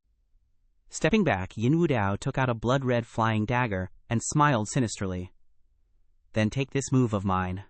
With that, he used the 36th grade Blood Lotus flying dagger technique to attack Hong Ye. Seeing the flying dagger coming, Hong Ye also swung her sword up, ready to respond. Hong Ye gripped the hilt of her sword tighter, sighing as expected of a congenital master. The sword was swung down, blocking his flying dagger, and that was when Hong Ye commented, "It's green, but all things considered, it's still lacking a bit of skill." Just as Hong Ye finished speaking, the familiar dagger reappeared at her neck, accompanied by his voice, "Who's lacking skill now?" Yin Wu Dao pressed the green blade against Hong Ye's chin, smiled meaningfully, asking, "I used this exact same move to subdue Xiao Chen just now. Why didn't you learn from it?" Hong Ye gave up resisting at this point, letting her sword fall to the ground. Then she lowered her head, her face darkened, and said, "I lost. Do it. Do whatever you want." At the same time, Yin Wu Dao also saw Hong Ye's status. Affection 50, admiration, fear 60, apprehension. Reading these words, he was a little surprised. Oh, there's affection. Seeing those 2 words, an idea popped up. If there's affection already, then obedience is better than respect. Thinking of that, he directly gave Hong Ye a kiss. A moment later, the two separated. Hong Ye raised her hand to cover her lips and exclaimed in disbelief, "Are you crazy? A scholar will die rather than be dishonored." "Why did you kiss me?" To this question, Yin Wu Dao replied immediately, "You were the one who said, 'Do whatever you want.'" Seeing that he wasn't remorseful but still teasing her, Hong Ye's face turned red, chasing after Yin Wu Dao and hitting him repeatedly on the back, while cursing, "Bastard, you con artist, a scholar will die rather than be dishonored. Why did you kiss me?"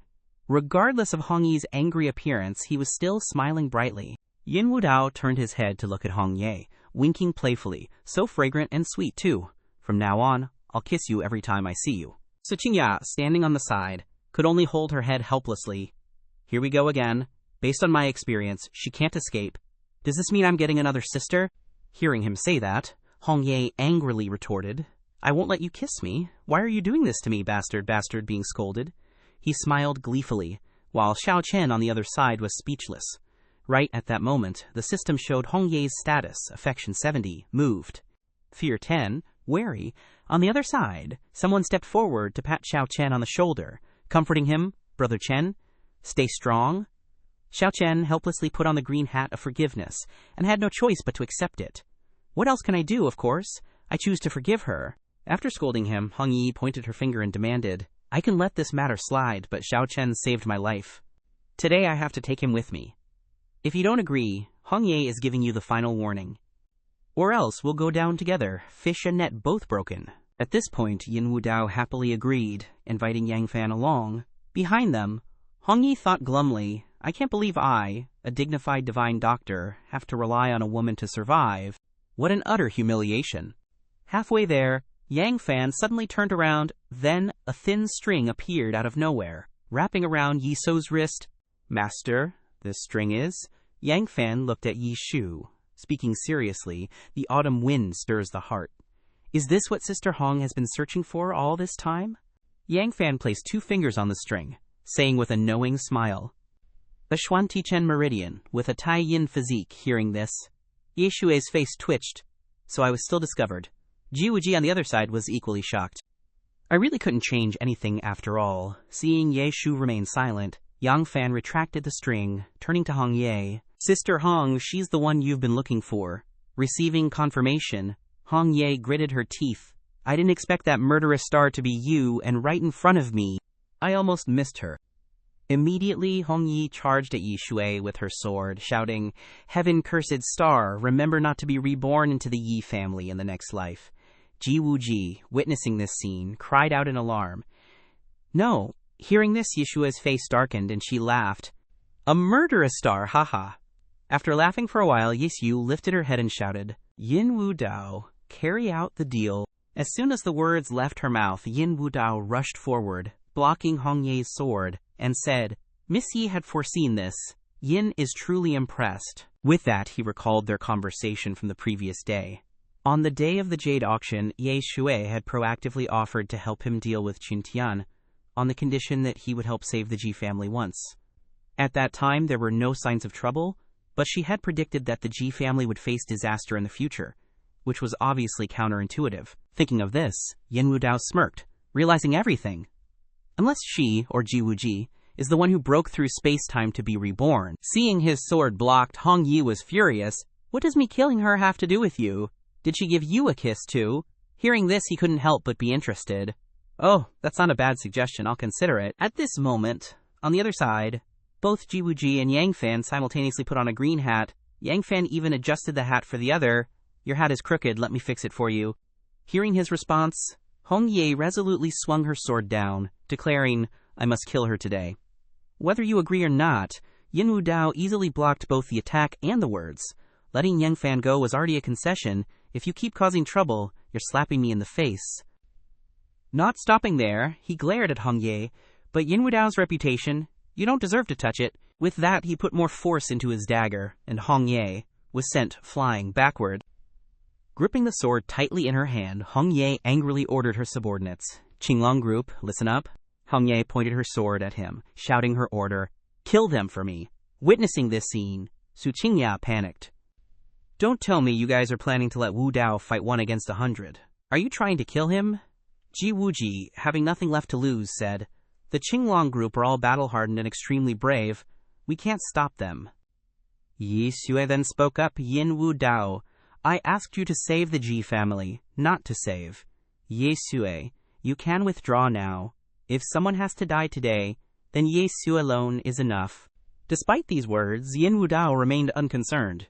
You don't trust me, I haven't even tried yet. How do you know I can't win? Seeing his stubborn appearance, Ye Shui shouted, Why do you have to risk your life for me? You're the most precious young master in Jiang City. Hearing these words, he turned to look at Yi Shui, smiling knowingly. Oh, the reason is very simple. It would be a waste to chop up a beauty like you. I'm just appreciating good things. As soon as he finished speaking, the group of people charged forward, yelling, We've been annoyed with you for a long time. Why do you have so much money? Die. Before the group could do anything, a dignified voice rang out. Stop.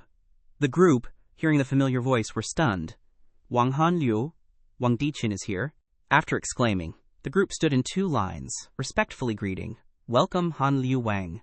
The person who had just appeared was an old man in a wheelchair, with 2 people behind him, one with blonde hair and one with purple hair, standing solemnly. The appearance of this person stunned the audience on the other side of the screen. Jiang Cheng Jiang Ba Zi. Oh my god, how did this great Buddha get disturbed? Little brother admires Yin Wu Dao, upstairs. Educate yourself. Jiang Cheng Jiang Ba Zi, a super tycoon, the master of the Kui Gang, Han Li Wang of the Keilao Society.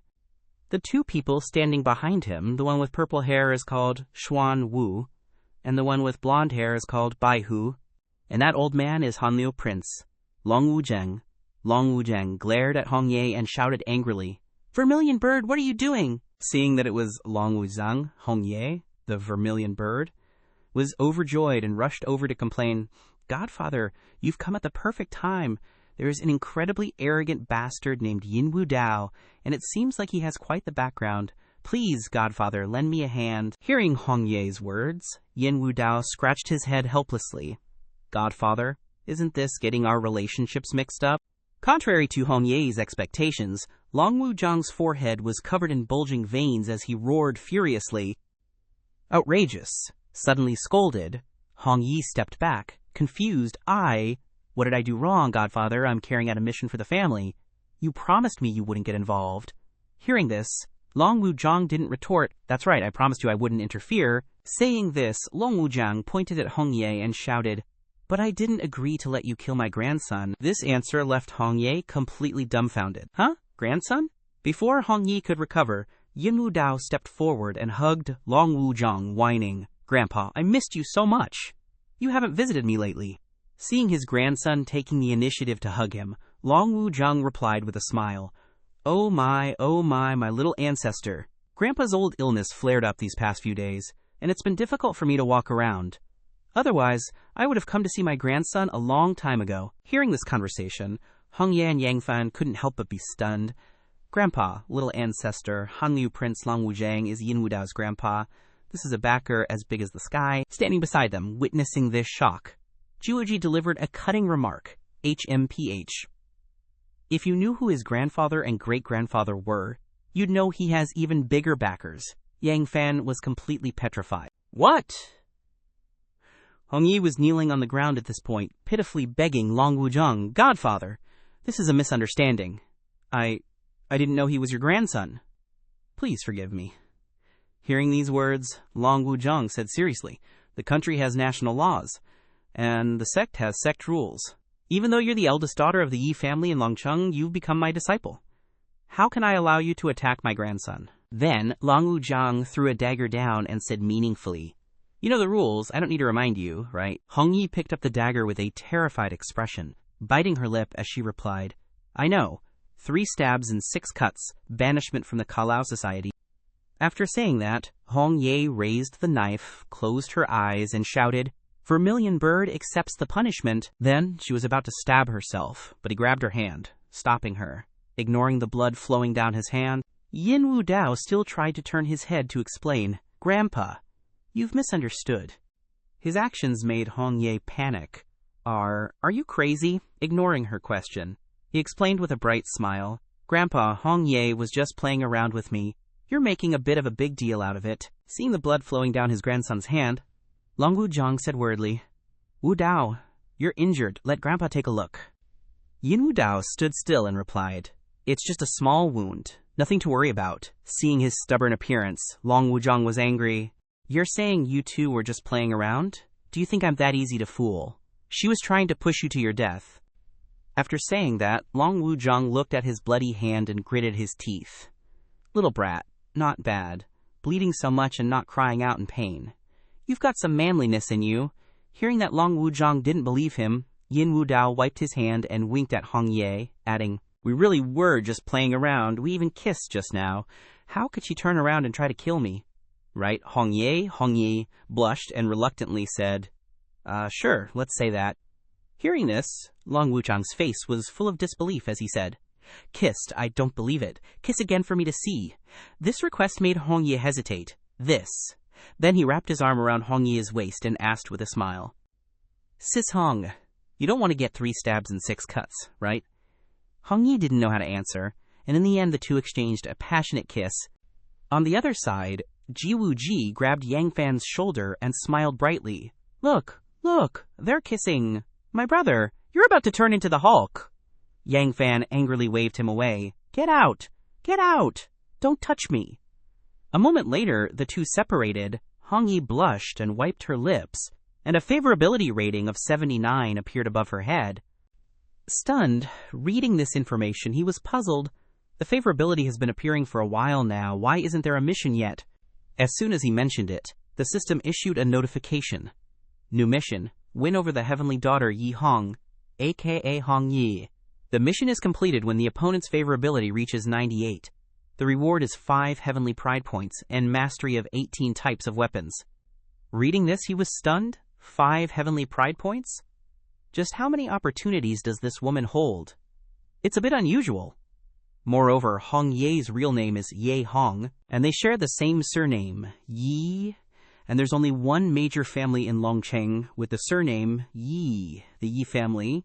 It's very likely they're from the same family. As for why they're trying to kill each other, that's unclear. No wonder it's Longcheng. There are so many heavenly pride points. By this point, Long Wuzhang was convinced and said, "It's a good thing when young people are close. If that's really the case, then I won't pursue the matter just now. Vermilion Bird, about the matter between you and the Ji family, you'd better discuss it with Wu Dao. It's best to compromise. After all, he wants to protect the Ji family. Even if you start a war with the Ji family, you're not guaranteed to win." Hearing this, Hong Yi lowered her head and agreed, "Godfather, I understand." Suddenly, he put his arm around Hong Ye's shoulder and enthusiastically comforted her. "Don't be angry anymore. Leave the matter between you and Yi Shu. To me, I guarantee I'll handle it to both of your satisfaction." At this, Hong Ye turned her head in dissatisfaction. Then Hong Ye pushed his hand away and declared before sashaying away, "HMPH, if it weren't for Godfather, I would definitely chop you up and feed you to the dogs." That sassy mouth of hers made Yin Wu Dao raise an interested eyebrow. "Girl, I kinda dig you already." After Long Wuzhang left, Ye Shui breathed a sigh of relief and turned to Ji Wuji. "We're safe for now, but did your past life ever encounter anything like this?" Ji Wuji casually shoved his hands in his pockets and replied, "Never heard of it." Then Ji Wuji started recounting what happened. "The Yin family I knew in my past life is way different from this one." By this point, Yin Wu Dao was long dead, killed by Xiao Chen. The Dragon King Palace had already launched an all-out war against the Yin family, and in a few days, Yin Wu Dao's mom, Long Xiaolan, would be ambushed and killed during an overseas inspection. And that's not all, Ji Wuji continued. Long Wuzhang, seeking revenge for his daughter and granddaughter, got caught in a trap and ambushed. Then, to avoid implicating the Yin family, he ate a bullet and offed himself. Then, a scene of paper coins flying in front of the Long family flashed in Ji Wuji's mind. But Xiao Chen didn't let the Long family off the hook. He stirred up trouble using Long Wuzhang's past misdeeds, and the Yin family took a massive hit. Ji Wuji paused for a moment, then went on. Not long after, Yin Wu Dao's dad claimed he was sick. Old Master Yin suddenly fell ill and kicked the bucket. The Yin family faction was either investigated or straight up murdered. Such a massive family like the Yins crumbled within half a year, and Xiao Chen became famous because of it, his title Dragon King echoing throughout China. Hearing this, Yi Su asked, "What about Hong Yi then? Did she not suffer at all?" Ji Wuji shook his head. "Nope. Not only did she not, but after Long Wuzhang died, she inherited the Azure Dragon Group. Yang Fan, with her help, bounced back real quick, becoming the new hotshot in Jiangcheng, and she used Yang Fan to build a powerful Azure Dragon Group." Saying this, Ji Wuji scratched his head. "I didn't expect the Azure Dragon Group to make such a rapid comeback, causing the Ji family to fall into ruin." Ye Shu guessed Ji Wuji's thoughts. "So you're guessing Hong Ye betrayed Long Wuzhang?" Ji Wuji scratched his head again and answered, "Yeah, but I haven't decided if I should tell Yin Wu Dao yet." Hearing this, Yi Sui seriously suggested, "You have to tell him, because we're all in the same boat now." The next day, at the Ji family, Yin Wu Dao's incredulous voice rang out, "You're saying that my Yin family was ruined by Xiao Chen, and Hong Yi might be his accomplice?" Yi Su stood with her arms crossed and affirmed, "That's right. Also, your mom's going to have an accident in the next few days. You better remind her not to go abroad." Unsurprisingly, just like before, Yin Wu Dao immediately questioned, "How do you guys know all this beforehand?" Ye Shu casually made up an excuse. "I know divination, using 6 lines trigram and the Book of Changes to calculate it." Hearing this answer, Yin Wu Dao sat cross-legged and lightly exposed them. "Oh really? If you two are sincerely cooperating, then tell me which one of you is the reborn one. Otherwise, I ain't got time to listen to your BS." These words shocked Ji Wuji, and Ye Shui, how did you know? He didn't answer, but supported his chin with his hand and stated his assumptions. Probably not Yi Shu, she's always been super smart.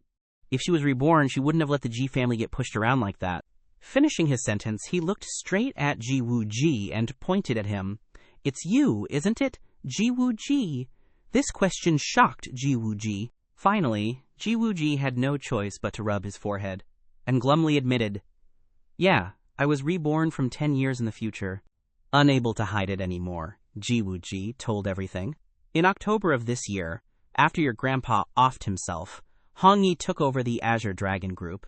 Then, on New Year's Eve, Hong Ye massacred the Ji family. Ye Shu was also killed on the spot by her. The scene changed with Wu Ji's hurried footsteps. Ji Wu Ji and Ji Fengming frantically escaped the scene. My younger brother Ji Fengming and I managed to escape death, experiencing all sorts of hardships and tasting the coldness of the world. Later, my younger brother achieved some success. 10 years later, he returned to Jiangcheng and went to war with Yang Fan, who was now the boss behind the Azure Dragon Group. Only then did the Ji family rise again. Thinking everything was over, Ji Wuji continued. But because I lived too hard for 10 years, I was already exhausted and full of illnesses. Later, while getting treatment, Yang Fan played dirty, so I suffered on the bed for 7 days straight before kicking the bucket. When I woke up, I was back 10 years in the past, which is now. After telling everything, Ji Wuji said to Yin Wu Dao with a dark face, I know, saying all this sounds like nonsense, and you definitely won't believe it, but those 10 years were like a nightmare. Sometimes even I don't know what's real and what's not. At this moment, the system displayed a notification. New Child of Destiny detected. Prodigy Ji Wu Ji. Title, Reborn Young Master. Golden Finger, Art of Divination. Mission, Subdue or kill Ji Wu Ji. Reward, 5 points of destiny. Prosecution, can see the past of others. After reading the information panel about Ji Wu Ji, he was stunned. Whoa, the rewards decreased so much? Is the art of divination too OP or something? At the same time, Sugai appeared and explained to him, this is not because my abilities are insufficient, but because your title is too low. If you were a count right now, you could acquire the art of divination just by completing the mission. Hearing this, Yin Wu Dao stroked his chin and pondered, looks like I need to speed up earning points. Sugai read the information panel at this time and seriously commented, compared to the Golden Finger, I'm more concerned about his destiny points. Ji Wu Ji is clearly just an ordinary prodigy, and his path is very simple, just reborn for revenge, dominating the common sea. He's worth at most 2 destiny points, but I don't know why the system gave 5. Either he has hidden plot points, or he is protected by a great emperor. Yin Wu Dao grabbed Sugai's shoulder and smiled. Miss Su, no need to overthink. I will know the answer when I complete the mission. Sugai angrily turned her face away and sulked. HMPH. Don't touch me, I'm still mad. This reaction stunned him. Whether they're people or gods, all women are the same. Once they're angry, it's really hard to coax them. After chatting, he turned his head and asked Ji Wu Ji, so this Yang Fan, though he looks kind on the surface, is actually ruthless and unscrupulous. These words stunned Opulus. Ji Wu Ji, wow, you actually believe it, he replied with a firm voice. Believe it? No way. So Ji Wu Ji, with a gloomy face, answered, you guessed right. In those 10 years, Yang Fan used his medical skills to expand his network, and with his 13 Ghost Gate Needle techniques, he eliminated his rivals, earning the title of Ghost God Doctor. You could say his reputation was resounding. Ji Wu Ji paused for a moment, then continued.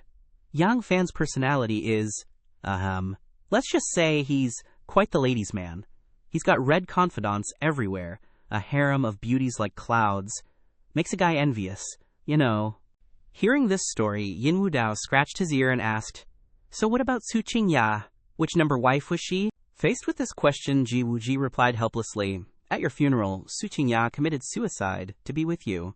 She didn't live to see Yang Fan rise again. This information shocked Yin Wu Dao. What? Qingya? No sooner had he mentioned Su Qingya than Dao Ma chimed in. Wu Dao? Mama Wu asked what you wanted for dinner tonight. I told her to make your favorite braised duck tongues and duck heads. See if there's anything else you want.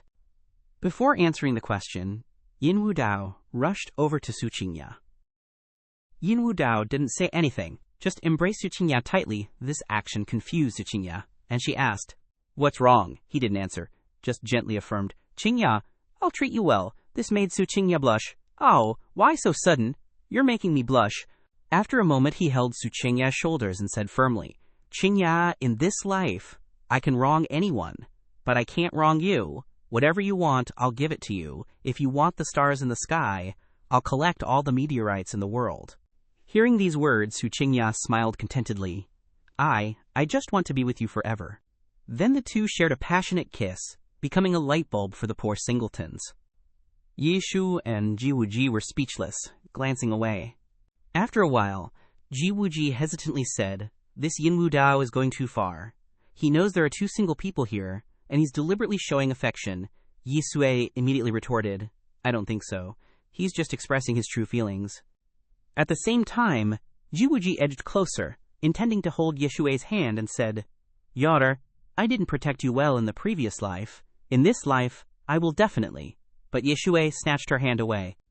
Ya Sui crossed her arms and said lightly, "Cousin Ji, our crisis opportunity isn't over yet." Hearing this, Ji Wuji scratched his face. Yeah, that's right.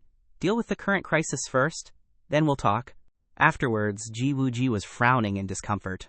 Ever since Shu'er came into contact with Yin Wu Dao, she's been lukewarm towards me. Am I going to lose Shu'er in another way? Then what's the point of my rebirth? Just then, Yin Wu Dao made a suggestion, startling the other two. "I can help you solve Hong Ye." He pointed to Ji Wuji and offered a condition. "But I want the Ji family to submit to me. Ji Wuji, you must kneel at my feet and swear allegiance." Su Qingya didn't care much, just nestled contentedly in his arms. Hearing this request, Ji Wuji stepped forward and retorted, "Based on what? You and I are both heirs of the four great families. Everyone is equal. Even if we cooperate, at most we'll call each other brothers. What qualifications do you have for me to bow down and pledge allegiance?" Faced with this strong retort, Yin Wu Dao clapped a few times and replied, "If you can't see reality clearly, then I'll help you." Immediately after the applause, two people, one male and one female, entered the room. The two who just entered were Jiang Renji and Bai Yunji. Bai Yunji entered and saw Su Qingya. Oh, she was a little surprised. Am I here at the wrong time? Yin Wu Dao stepped forward and hugged Bai Yunxi's waist, smiling brightly as he replied, "No, you came at the perfect time." Immediately afterwards, Jiang Renjie also rushed up and hugged his leg affectionately, calling out, "Boss." At this point, Yin Wu Dao looked at Ji Wuji triumphantly and said, "The Jiang family and the Bai family have long submitted to me. If your Ji family doesn't listen, then I'll give the order, and the three great families will point their guns at you. By then, even without Hong Ye's intervention, you'll be gone with the wind." Not stopping there, he continued to threaten, "Don't feel that this is just a trend. After unifying the three great families, even if I wanted to spare your Ji family, do you think the others would agree?" Hearing this, Ji Wuji gritted his teeth. Jiang Renjie, who was hugging his leg, also chimed in, "My Jiang family doesn't agree." Bai Yunxi, beside him, shared the same thought. "How can you allow others to sleep soundly next to your bed?" At this point, Ji Wuji had no choice but to kneel down, his voice a little unwilling, as he said, "I, Ji Wuji, am willing to swear eternal loyalty to Yin Wu Dao and will never betray him." At this time, the system displayed Ji Wuji's loyalty as 20. Seeing Ji Wuji looking so doubtful, Yi Shu felt a pang of sympathy. Just then, the system chimed in, detected that a son of destiny, a reborn young master, has submitted to Lord Tyrant, rewarding the, quote, traceback skill. Due to insufficient loyalty from the follower, no destiny points can be obtained. Reading the notification, he cheered, "So I can see someone's past. This traceback skill is kinda cool." With that thought, he walked over, patted Ji Wuji on the shoulder, and comforted him. "Don't be sad. If you're loyal to me, then your Ji family's problems are my problems." Yin Wu Dao stepped forward, took Yishua's hand, and suggested, "Ji Wuji's cousin is my cousin too. Juer, Hong Ye's skills are formidable. Staying at the Ji family is not only dangerous for you, but also brings disaster to them. Come to my place." He went from holding one of Ye Shu's hands to holding both, persuading her with a bright smile. "You've seen my abilities today. Only I can protect you. Besides, with your talents as a lady strategist, being by my side as a consultant will definitely make me even more powerful." Ji Wuji, witnessing everything from the front, gritted his teeth and thought, HMPH, Yi Shue grew up in the Ji family since she was a child. She's my childhood sweetheart. How could she go to you? But Yi Sue agreed. That answer left Ji Wuji speechless with shock. Yin Wu Dao walked over and put his arm around Ji Wuji's shoulder, then announced magnanimously, "I'll take care of Hong Yi's matter. I'll protect the Ji family. From now on, you just need to tell me what's going to happen in the future and be my personal prophet." Hearing this, Ji Wuji asked helplessly, "Can I say no?" Yin Wu Dao refused outright, "No." Immediately afterward, Yin Wu Dao took out a pen and asked with a bright smile, "All right, my prophet, tell me the winning lottery numbers for the next draw first, so I can hit the jackpot." Ji Wuji screamed after hearing that. "How would I remember that?" Then Yin Wu Dao turned on the TV, which was showing horse racing, and asked incessantly, Aren't you the biggest fan of horse racing? You remember the horse racing, right? That horse is a dark horse. Mentioning this, Jiwuji's heart ached again. Don't mention it. Jiwuji's face darkened as he reluctantly recounted. On the second day after I time traveled, I bet on a horse. As a result, they drugged the horse I bet on, and it died on the racetrack. Hearing this story, everyone's faces darkened, and they all thought the same thing. That's so unlucky. Bai Yunji then tried to analyze it for Jiwuji. All betting events can be interfered with, especially when you bet big. Even if you have precognition, you'll probably make mistakes. So why don't you predict future economic trends? That way we can arrange investments in advance. Hearing this, Jiwuji thought to himself, it seems Yin Wu Dao hasn't told them about my rebirth, which avoids unnecessary trouble. With that thought, he offered his opinion. In the future, industries like medical equipment, electronics, and new energy sources will be the most promising. Among them, major capitalists have already occupied the market for medical equipment, and leading companies have seized electronics.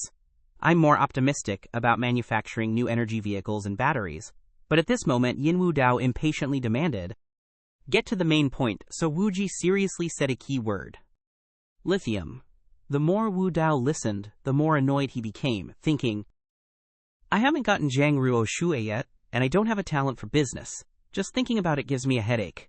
After careful consideration, he issued a directive. You guys are in charge of domestic lithium mines. I'll figure out a way to get lithium mines abroad. You guys can discuss the specific investment plan with Jiang Rushuo later. As for me, I just need 50% and you can split the rest. Hearing this, Jiwuji was stunned. 50%? Why don't you just rob us? Wu Dao put on a sly expression and replied, aren't I robbing you? Then, he turned to ask for the opinions of the others. I'm done talking. Who agrees, who disagrees? Both Bai Yunji and Jiang Renji happily raised their hands and declared, I agree. Only Wu Ji stood there dumbfounded at the back, gritting his teeth and cursing inwardly. That bastard is too overbearing. At this time, Wu Ji's loyalty was only at the level of dissatisfaction. Seeing this, Wu Dao secretly made a decision. Oh, you're not convinced? Then I won't bother subduing you. I'll just get rid of you. Just then, Yisu stepped forward to explain. We also agree. Too much happened today, so my cousin is having a hard time accepting it, and is a little out of sorts. Please forgive him. Her action made Wu Dao quite satisfied, and he praised inwardly, she's indeed a clever woman. But why hasn't her favorability rating shown up yet? This system sucks. He happily walked beside Ye Shu, acting friendly and saying, Shu-er, I'll have Qingya pick out a good room for you later, close to mine, so it's easier to protect you, she politely replied. Thank you, young Master Yin. Then, Yin Wu Dao left the room with Ye Shu and Su Qingya, leaving Jiwuji standing there silently in the back. At this time, Jiang Renji sidled up to him and advised, think it through, brother. Even the most beautiful woman isn't worth as much as your whole family, right? Accept your fate. Hearing this, Wu Ji sighed dejectedly. Yin Wu Dao still paid attention to his every move and thought, I provoked him so obviously, he can still endure it. Never mind, I can shoulder the Ji family's problems. Seeing Jiwuji in so much pain, Yishui was also lost in a jumble of thoughts. Cousin, you're still miles behind Yin Wu Dao when it comes to scheming. Yin Wu Dao isn't genuinely helping us. He's only reluctantly assisting because of a prior promise. That's why he's deliberately provoking you, trying to get you to proactively abandon the cooperation. That way, he can sit back and watch us fight and then swoop in to take all the credit. Me being nice to Yin Wu Dao? Purely to keep him sweet. We can't afford to be on bad terms with him just yet. We have to accept his protection. For now at least, she secretly sent her final messages to Wu Ji, cousin. I don't want to leave the Ji family either, but I have no choice. Only when I leave will Hongyi stop targeting the Ji family, and only then will the Ji family's tragedy not repeat itself. Cousin, take care. And just like that, Wu Dao and his group gradually walked out of the Ji family's gates. The moment they left, some little punk secretly aimed a crossbow at the four of them. And who was the lucky recipient of that stone bolt? Yin Wu Dao, of course. He cried out in pain. Ouch! Wu Dao instantly flew into a rage, yelling, Drag that little brat over here. Seeing this, the kid bolted, but Lin Feng gave chase ASAP with just one leap. He had caught up with the purple-haired kid. Lin Feng quickly grabbed his collar and hoisted him up. The kid struggled and screamed. Let me go! Let me go! Lin Feng coldly threatened. Trying to ambush my boss in front of me. You looking down on me, kid? Turns out, this rebellious little brat was none other than the Ji family's second young master, Ji Fengming. Just then, Yin Wu Dao stepped forward, pressed Fengming's head down hard, causing a bump to swell up, and questioned, "Why are you being so naughty? Who told you to use a crossbow to attack people?" Feng Ming refused to back down and retorted bluntly, "You bullied my brother and want to steal Sister Shu away. I have to hit you."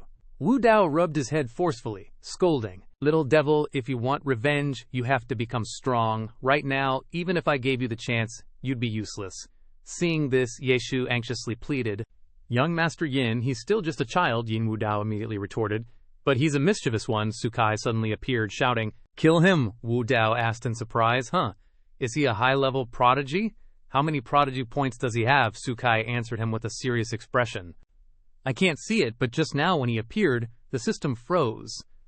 She looked worriedly at the screen, continuing, "I don't know why, but I have a bad feeling. I always feel uneasy." Hearing this, Yin Wu Dao wondered, "The system froze because my level isn't high enough," Sutai immediately explained. "That's right, the system will become stronger as you level up, so it can detect higher-level prodigies. Then, when they are seriously injured, conveniently seize their prodigy points and skills." As you can see, prodigies are also graded. The more Wu Dao listened, the more surprised he became, and he asked her, "You suspect this little brat is a high-level prodigy?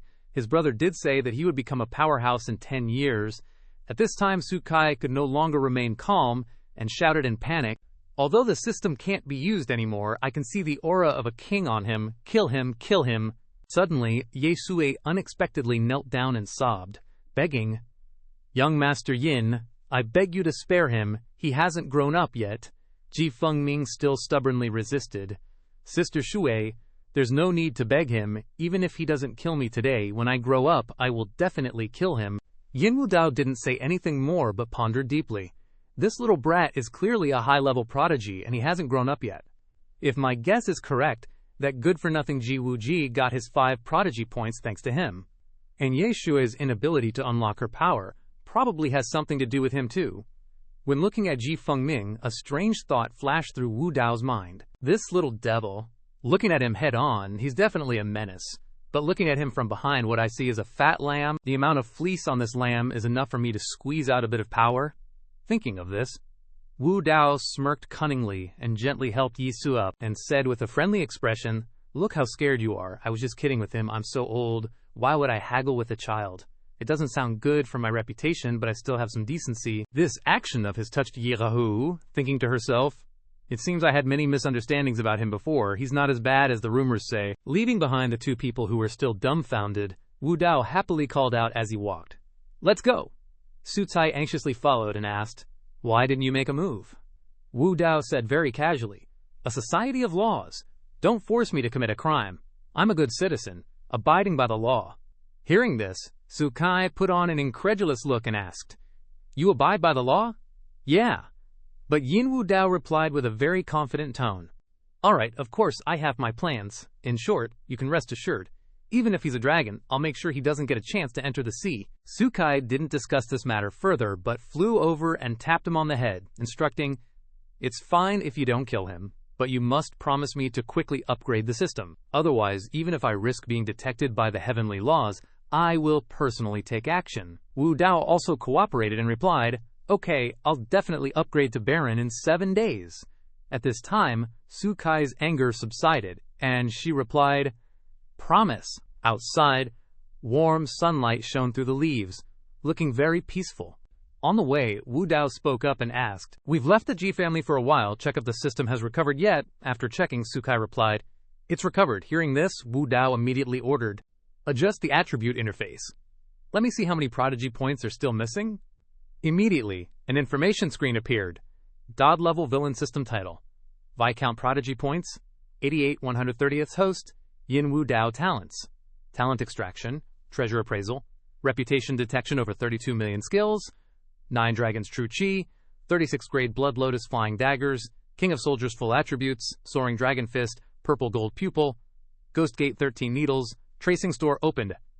After reviewing for a while, Sukai said, "There are 5 points missing. Why don't we just take care of Ji Wu Ji? That's just enough." But Wu Dao showed a displeased expression and objected, "Wouldn't that be like drinking poison to quench our thirst? Not to mention how much of Ji Fengming's aura of a king will be activated, and we won't even get to take Yishu's prodigy points. Don't think Yishu's attitude towards me isn't bad. It's all an act, really. He patiently explained. She and Jiwuji grew up together since childhood. Their deep affection is already hard to break. Don't make it too difficult for me. I still hope Ye Sui increases the points. Sugai got even more annoyed listening and questioned, you can't kill this one, you can't kill that one, so what are you planning to do? Hearing this, Yin Wu Dao confidently pointed at the screen, saying, aren't these 5 points better? On the screen was a mission prompt, seduce the favored daughter of heaven, Ye Hong. When her affection reaches 98, the mission will be complete, rewarding you with 5 heavenly pride points, mastery of 13 weapons, current affection, 97, but Sugai brought up another point. You've only met Yi Hong once, and you're planning to conquer her in 7 days. Aren't you just daydreaming? Why don't you make a move on Jiang Ruoshui and Bai Yunxi? They're worth 6 points combined. Hearing this, Wu Dao asked, confused, 6 points. Are you sure you remember correctly?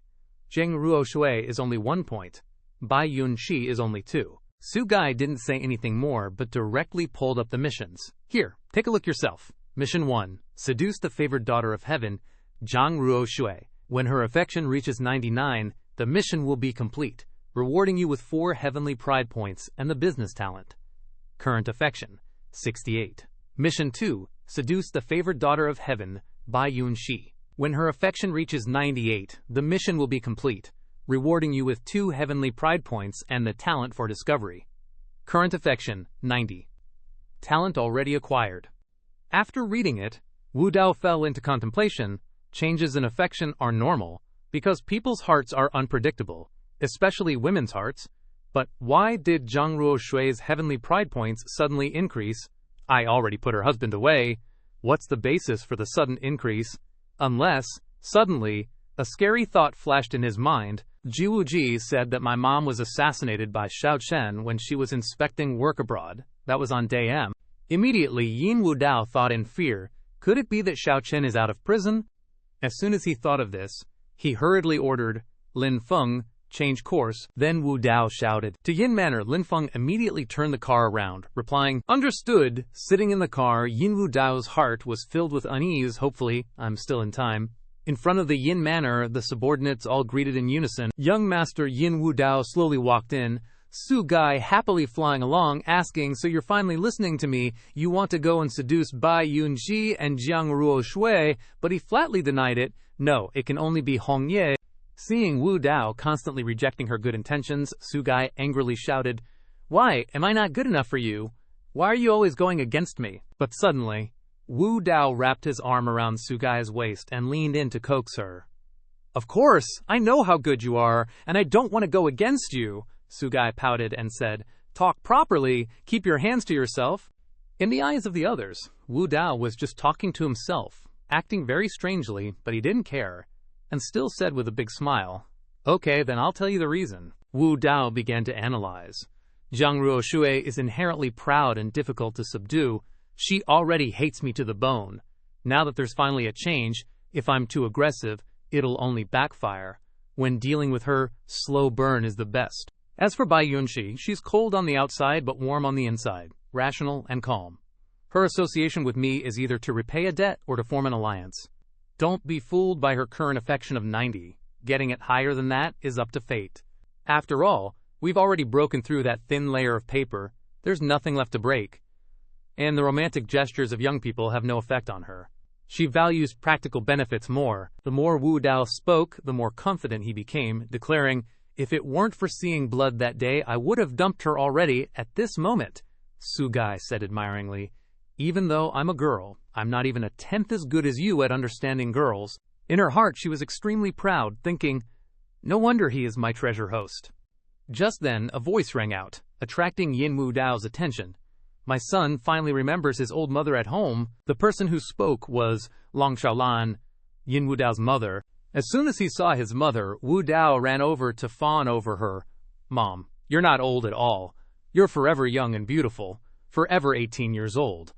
Long Xiaolan quickly dropped her tense expression and began to giggle. She hugged Yin Wu Dao tightly, praising her son for being such a sweet talker, saying that she loved hearing it.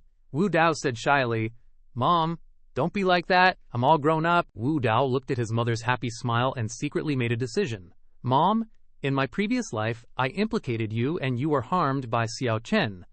In this life, I will never let the tragedy repeat itself. I will eliminate Xiao Chen and kill the scourge of the Yin family. Suddenly, a familiar voice rang out from inside the room, interrupting the reunion of the two. HMPH, you're spoiling him too much. He's getting more and more useless. The voice belonged to none other than Yin Yi, the governor of Donghai, who was also Wu Dao's father.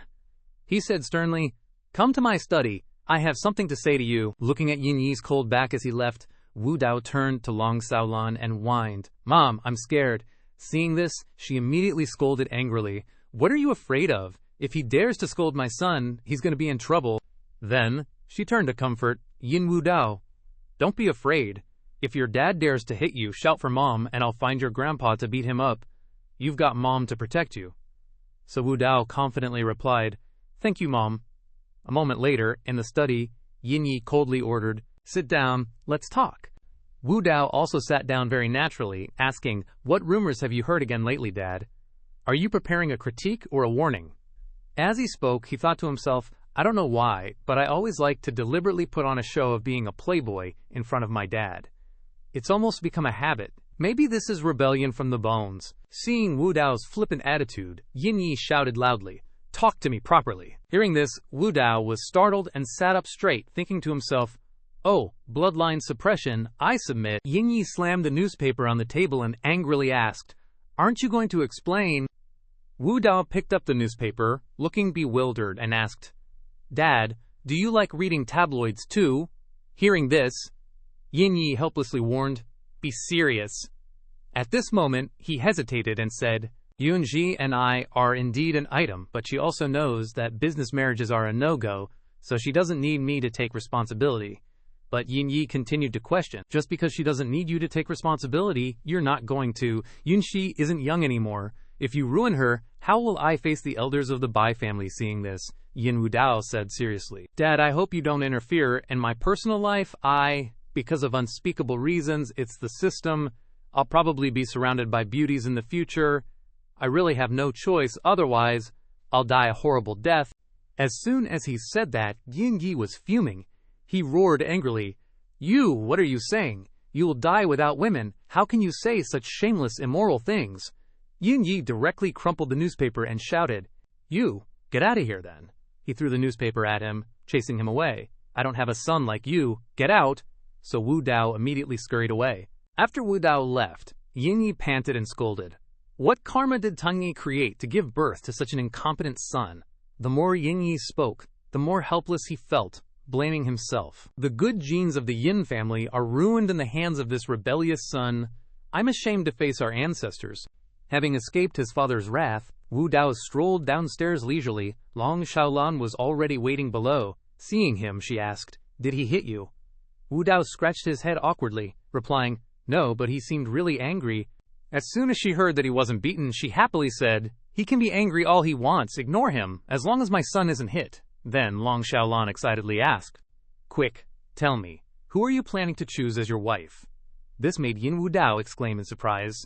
"Huh?" She glanced at the two girls sitting in the living room, constantly admiring. "This Qingya child is very good, and very respectful and filial to me. I like her a lot. The girl next to her seems to be from the Ji family. She's very pretty. Your children will definitely be beautiful." Wu Dao was dumbfounded by his mother's words. Seeing this, she continued excitedly, "Yun Shi is a bit older, but she can still have children. The most important thing is that she knows how to manage a household and can keep your personality in check. I'm very satisfied. This little girl, I just met her for the first time, but she seems quite well behaved." Then, she hesitated and wondered, "If it's 4, choose one, who should I choose as my daughter-in-law? They're all good kids, it's so hard to decide." Yin Wu Dao was speechless looking at this scene of his mother, but he quickly regained his usual confidence and excitedly said, "Kids make choices. I want them all." Long Xiaolan agreed in unison. Okay. That way, I don't have to struggle so much choosing either." At this moment, Yin Wu Dao's face began to change, saying, "No, Mom, that's enough." Changing the subject, he seriously asked, "Mom, let's talk about business. Are you going to country A for work tomorrow?" Hearing this, Xiaolan happily patted his hand, praising, "That's right, my son has grown up and is starting to care about my work. But suddenly, Wu Dao made a suggestion. Mom, let me go in your place. The scene shifts to a musician playing music, accompanied by constant drumming in Nhi Cheng, Country A. Yin Wu Dao was warmly welcomed as soon as he got off the plane. Faced with this spectacle, Wu Dao was a little surprised, muttering, "My mother's face is really big. The welcome ceremony is really grand." Then, he walked to the supercar that had been prepared. At this time, Yama stood far away, observing. He held the detonator in his hand and smiled sinisterly. Heh, walking right into the trap. That's just great. He immediately pressed the button, and in an instant the car exploded into ashes. Witnessing this scene, Yin Wu Dao was startled and stepped back. Seeing everything had burned to ashes, Yama turned around, satisfied, saying, "Heh, someone like you still wants to cross swords with our Dragon King. Yama is enough to deal with you." Suddenly, at this moment, Wu Dao unexpectedly appeared in front of him. Yama was shocked and exclaimed, Weren't you blown to death?" Yin Wu Dao then retorted with a challenging tone, "If I wasn't blown to death, how could I lure you out?" At the same time, a notification appeared. Successful replacement of real person puppet, consuming 1 million reputation points, remaining over 22 million. He happily turned to praise Ye Shue, "Shu'er, worthy of being a female Zhuge, you really didn't miscalculate." Ye Shu replied politely, "You flatter me then." Yin Wu Dao looked at Zhang Ruoshui and nonchalantly pointed at Yama, tattling, "Ruoshui, this is your husband's subordinate, controlling bombs to kill people. All his men are murderers." Zhang Ruoshui corrected uncomfortably, "Ex-husband." Yama's face had turned green with fear, trying to salvage the situation. "Sister-in-law, listen to my explanation. We're only targeting Yin Wu Dao. We're not killing innocent people." Wu Dao immediately changed his expression, angrily cursing him. "I look down on people like you who dare to do but don't dare to admit it. Weren't Yi Li, Fei Yi, and the driver who got into the car just now innocent?" Being questioned so bluntly, Yama could only stammer, "I was." But before he could finish, Wu Dao hurled a dagger straight at him, yelling, "Shut up!" The dagger, like a throwing knife, sharp and carrying terrifying power, rushed towards Yama. He quickly dodged, then sneered, "You think one throwing knife is enough to take my life? You underestimate me too much." Seeing this, Wu Dao feigned surprise and said, "Oh, you dodged it." Yama seized the opportunity, quickly pulling out a gun. He smugly pointed 2 guns at Yin Wu Dao, threatening, "Even if I don't blow you away, you're dead now." As soon as he finished speaking, Yama immediately prepared to pull the trigger. But before he could fire a bullet, one flew from somewhere, straight through his head. Lin Feng stood aside, disdainfully saying, "Been abroad too long and gotten stupid. Doesn't Master usually watch the undefeated war god Yan Shuangying?" Lin Feng stepped forward, showering him with bullets, then lecturing, "Before killing someone, don't talk too much crap, especially don't pose." At this moment, the system immediately sent a notification. Successfully killed Yama, a general under Dragon King, acquired 1 heavenly pride point. After reading the notification, Yin Wu Dao thought to himself, "I get it now, Cao Chen is Dragon King." The reason there's only 1 heavenly pride point is because the rest of his heavenly pride points are distributed among his 3 great generals, and the heavenly pride maidens points correspond to their chosen one. This is also why Qingya has hidden points. After dealing with Yama, Lin Feng anxiously asked, "What do we do next? This is Xiao Chen's territory. Should we ask Country A to increase protection?" Yin Wu Dao casually replied, "Well, how about we ask our Yeshueyu?" Seeing this, Yeshu also seriously analyzed, "Following what you guys said on the way here, Xiao Chen probably has 2 more great generals, God of Wealth and Tyrant. With Tyrant's power in Country A, he can definitely mobilize the security to protect us, so increasing protection means adding more enemies." Hearing this, Lin Feng offered an idea. "How about this? I still have some comrades here. We can go to them for refuge first." But Yishu refused. "No need. They lost Yama. They'll definitely be blinded by hatred. We might as well stay at the hotel they designated and use their plan against them." Scene changed to a luxurious hotel. As soon as they entered, Wu Dao's group was greeted by a row of staff. But seeing this scene, Wu Dao couldn't help but feel uneasy, thinking to himself, "This isn't the hotel we were supposed to stay at. It's Xiao Chen's Dragon King Hall hideout." His expression gradually became serious, and he muttered to himself, "It seems Xiao Chen's influence in Country A is really big. He can even make the state directly change the survey team's location to his place." Even Ye Su worriedly said, "I didn't expect the opponent to make this move. Our danger level is very high now. But we've already entered the tiger's den, we can't leave now everyone, stick to the plan. Soon, the sky turned to night. At this moment, Zhang Ruoshu was angrily shouting at Yin Wu Dao. Didn't you bring me to country A just to buy LTI ore? Why are Xiao Chen's subordinates here? You clearly did this on purpose to make things difficult for me. Yin Wu Dao stepped forward, gently lifting her chin, then softly coaxed. LTI ore, of course, must be acquired, but the grudges between us and Xiao Chen should also end. This incident has deducted 10 points of Zhang Ruoshue's affection. She couldn't stay calm and said, but I don't want to see him, nor do I want to be your pawn. Yin Wu Dao carefully glanced at the hidden camera in the corner of the room. Then he leaned close to Zhang Ruoshue, making her blush. She fearfully closed her eyes, and the affection points started to deduct another 10 points. Suddenly, Wu Dao pinned her hands to the wall, put his arms around her waist, and said in a flirtatious tone, "Woman, it seems you haven't understood the situation yet." Seeing this, Ruosu thought in fear, he's finally making a move. Despite being forcibly kissed, she didn't struggle, but only shed tears silently, muttering to herself, "Forget it, I shouldn't have hoped for anything from him. He's just a playboy after all." Then Wu Dao said seriously, "You're my woman now. You have to do whatever I want you to do. Don't bargain with me right now." Zhang Ruoshu's affection points continuously added 10. The affection points have reached 78. Seeing that she didn't say anything else, Yin Wu Dao warned as he turned to leave, "This time is just a small punishment. The next time you repeat it, you won't be so lucky." Xiao Chen, who was observing the camera, angrily gritted his teeth. "Yin Wu Dao, daring to touch my woman, you're dead meat." He immediately ordered his subordinates, "Go bring them here. I must personally kill Yin Wu Dao." In front of Ruoshu, all the subordinates shouted in unison. Yes, on Yin Wu Dao's side, someone forcefully kicked the door open and barged in. As soon as he saw the fierce-looking crowd, Wu Dao exclaimed in surprise, "Tyrant!" The arrogant tyrant said loudly. "Yin Wu Dao? Didn't expect this, did you?" Seeing this, Zhang Ruoshui and Wu Dao were both frightened.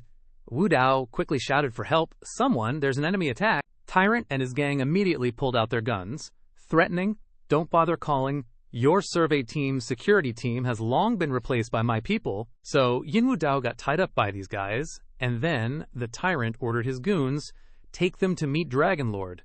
Hearing that, Yin Wu Dao got pissed and yelled, "Dragon Lord Xiao Chen! Isn't he locked up, you bunch of idiots? You're all gonna die a horrible death?" As they were dragging Wu Dao down the hallway, the tyrant sneered, "Yin Wu Dao, I can't believe you're dumb enough to walk right into our trap." Wu Dao totally ignored him, glanced at him with disdain and said, What are you? You think you're worthy to laugh at me?" The tyrant got so mad he pointed a gun at Wu Dao's head, cursing, "You're about to die, and you still dare to act tough." Suddenly, Yin Wu Dao turned to him with a sly grin and said, "This spot is perfect." Seeing his attitude, the tyrant asked in shock, "What?" Instantly, a strange light burst through him, making him cough up blood on the spot.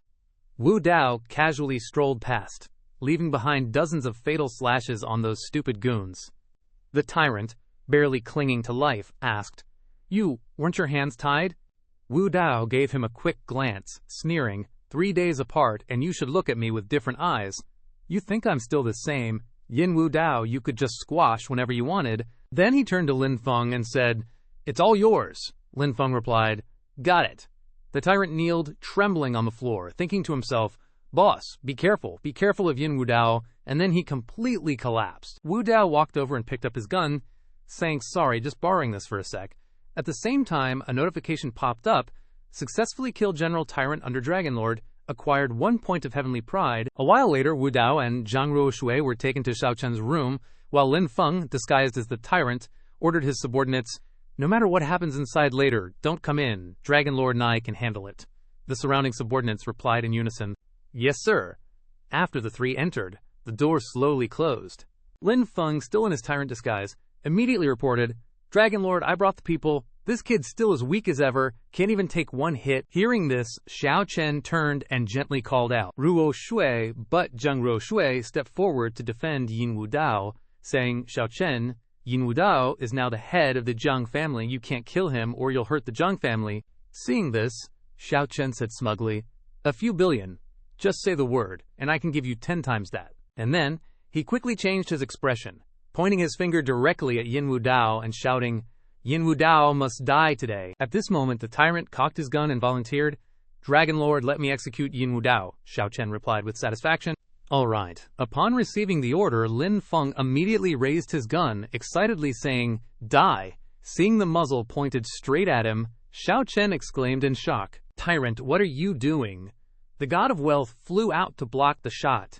Panicking, "Be careful." Witnessing the scene, Xiao Chen called out anxiously, "God of wealth, my good brother." The god of wealth struggled to speak. "Boss, run. He's not the tyrant." At this time, Lin Feng took off his mask and grinned slyly. "That's right, I'm not the tyrant. I'm the king of soldiers, Lin Feng." Yin Wu Dao quickly gave the order, "Stop talking nonsense with him. Kill." With that, he lunged towards Xiao Chen. Xiao Chen dodged, somewhat surprised, saying, "I didn't expect you to know Kung Fu. I misjudged you." Then Xiao Chen took the momentum and jumped out of the window, trying to escape. Seeing this, Wu Dao chased after him, giving the order, "Don't let him get away." Kill. Just then, the god of wealth rushed out to block his path, shouting, "Boss, go." As soon as the god of wealth finished speaking, fatal slashes pierced through him, and the system announced, "Successfully killed General God of Wealth of Dragonlord. Acquired 1 point of heavenly pride." Knowing that the god of wealth had sacrificed himself for him, Xiao Chen made a silent vow, "God of wealth, I will definitely avenge you." As soon as Xiao Chen landed on the ground, his subordinates below called out anxiously, "Lord, Dragonlord." Xiao Chen immediately shouted, "Everyone in Dragonlord's hall." He gritted his teeth and ordered, "Spare no effort to kill Yin Wu Dao." The subordinates shouted in unison, "Yes, sir." Then they rushed upstairs. One of them shouted, "They're in the Dragon King's room. Hurry up and kill him." As for Xiao Chen, after calming down, he raised his hand to order his subordinate, "Give it to me." The subordinate beside him handed over a gun, then asked the Dragon King, "What about the sister-in-law?" Hearing this, Xiao Chen angrily gritted his teeth and said, "A woman whose heart has changed won't come back. So many years. I should let go of my previous obsession. I don't need to be restrained by her. When necessary, kill." Lin Feng, observing the situation from above, looked annoyed. "It's all messed up. There are people everywhere. If we go out now, we'll be riddled with holes. What to do?" At this moment, 3 bags of items appeared in the room, and the system sent a series of notifications. Exchange face masks for disguise. Consume 50,000 prestige points. Exchange 3 sets of combat gear. Consume 300,000 prestige points. Exchange 1 set of Mystic Bird battle armor. Consume 1 million prestige points. Remaining prestige points, 800,000. Yin Wu Dao picked up the pile of items and said excitedly, "This is bulletproof armor made of the latest materials. Everyone change your clothes, then follow me out." After Lin Feng finished changing his clothes, a voice rang out from inside the women's changing room. "Sister Ruo Shui, why did you marry Xiao Chen?" Jiang Ruoshu also honestly recounted, "I'm an only child. The people of the Jiang family were afraid that after I got married, I'd transfer their assets away, so they required me to find a live-in son-in-law. Before, I once treated Xiao Chen to a meal, and he, to repay me, actively became a live-in son-in-law, but this isn't really a repayment." Ye Sue helped Jiang Ruoshu adjust her clothes while curiously asking, "He, the Dragon King, became your useless live-in husband for 3 years. You guys don't have." Hearing this, Ruoshu immediately denied it. "Nope, I hate him. If it wasn't for dealing with my family, I'd rather not marry for the rest of my life." Suddenly, Yi Shui smiled meaningfully and asked, "What if Yin Wu Dao wanted to marry you?" This caused Jiang Ruoshu to blush, stammering, Ruoshu doesn't know how to answer. The 2 women looked at each other blankly. The atmosphere suddenly silent. Yesu then spoke up to break the awkward atmosphere. "You're so beautiful," Zhang Ruoshui also politely replied. "You too." After everyone had changed clothes, Lin Feng was met with a huge explosion as soon as he rushed out. Lin Feng, holding 2 guns, said urgently, "They're coming in, follow me." The subordinates, upon seeing their targets, roared aggressively, "Found them, kill them."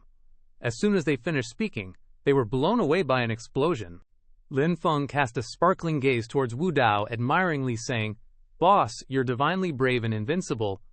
Yin Wu Dao struck a cool pose, smiling at everyone. Lin Feng was immediately struck by that demeanor and exclaimed in surprise, "So handsome." At this moment, the group of people behind suddenly appeared, shouting, "They're here." As soon as Wu Dao turned around to look, someone called out, "Be careful." A series of bullets shot straight towards Yin Wu Dao, but he casually used his body to block them. Then Wu Dao smiled slyly, took out flying daggers from his body, and immediately counterattacked, taking down the entire group of people. At this moment, Zhang Ruoshui anxiously ran over and asked, "You've been shot. Let's see where you're hurt." And Yi Shui, after checking, exclaimed in surprise, "Huh, there are no wounds. This is unscientific." Seeing this, Yin Wu Dao proudly showed off his specially made battle armor, impervious to blades and spears. Afterwards, steady footsteps echoed down the hallway, and all four of them rushed out immediately. Wherever Yin Wu Dao went, he cleared out the enemy. Yi Su thought in surprise. "He's too powerful," Lin Feng couldn't help but exclaim. "Boss is stronger than before." Even Zhang Ruoshui had to admit, sure enough, he has something special about him. No wonder he can dominate the four great families.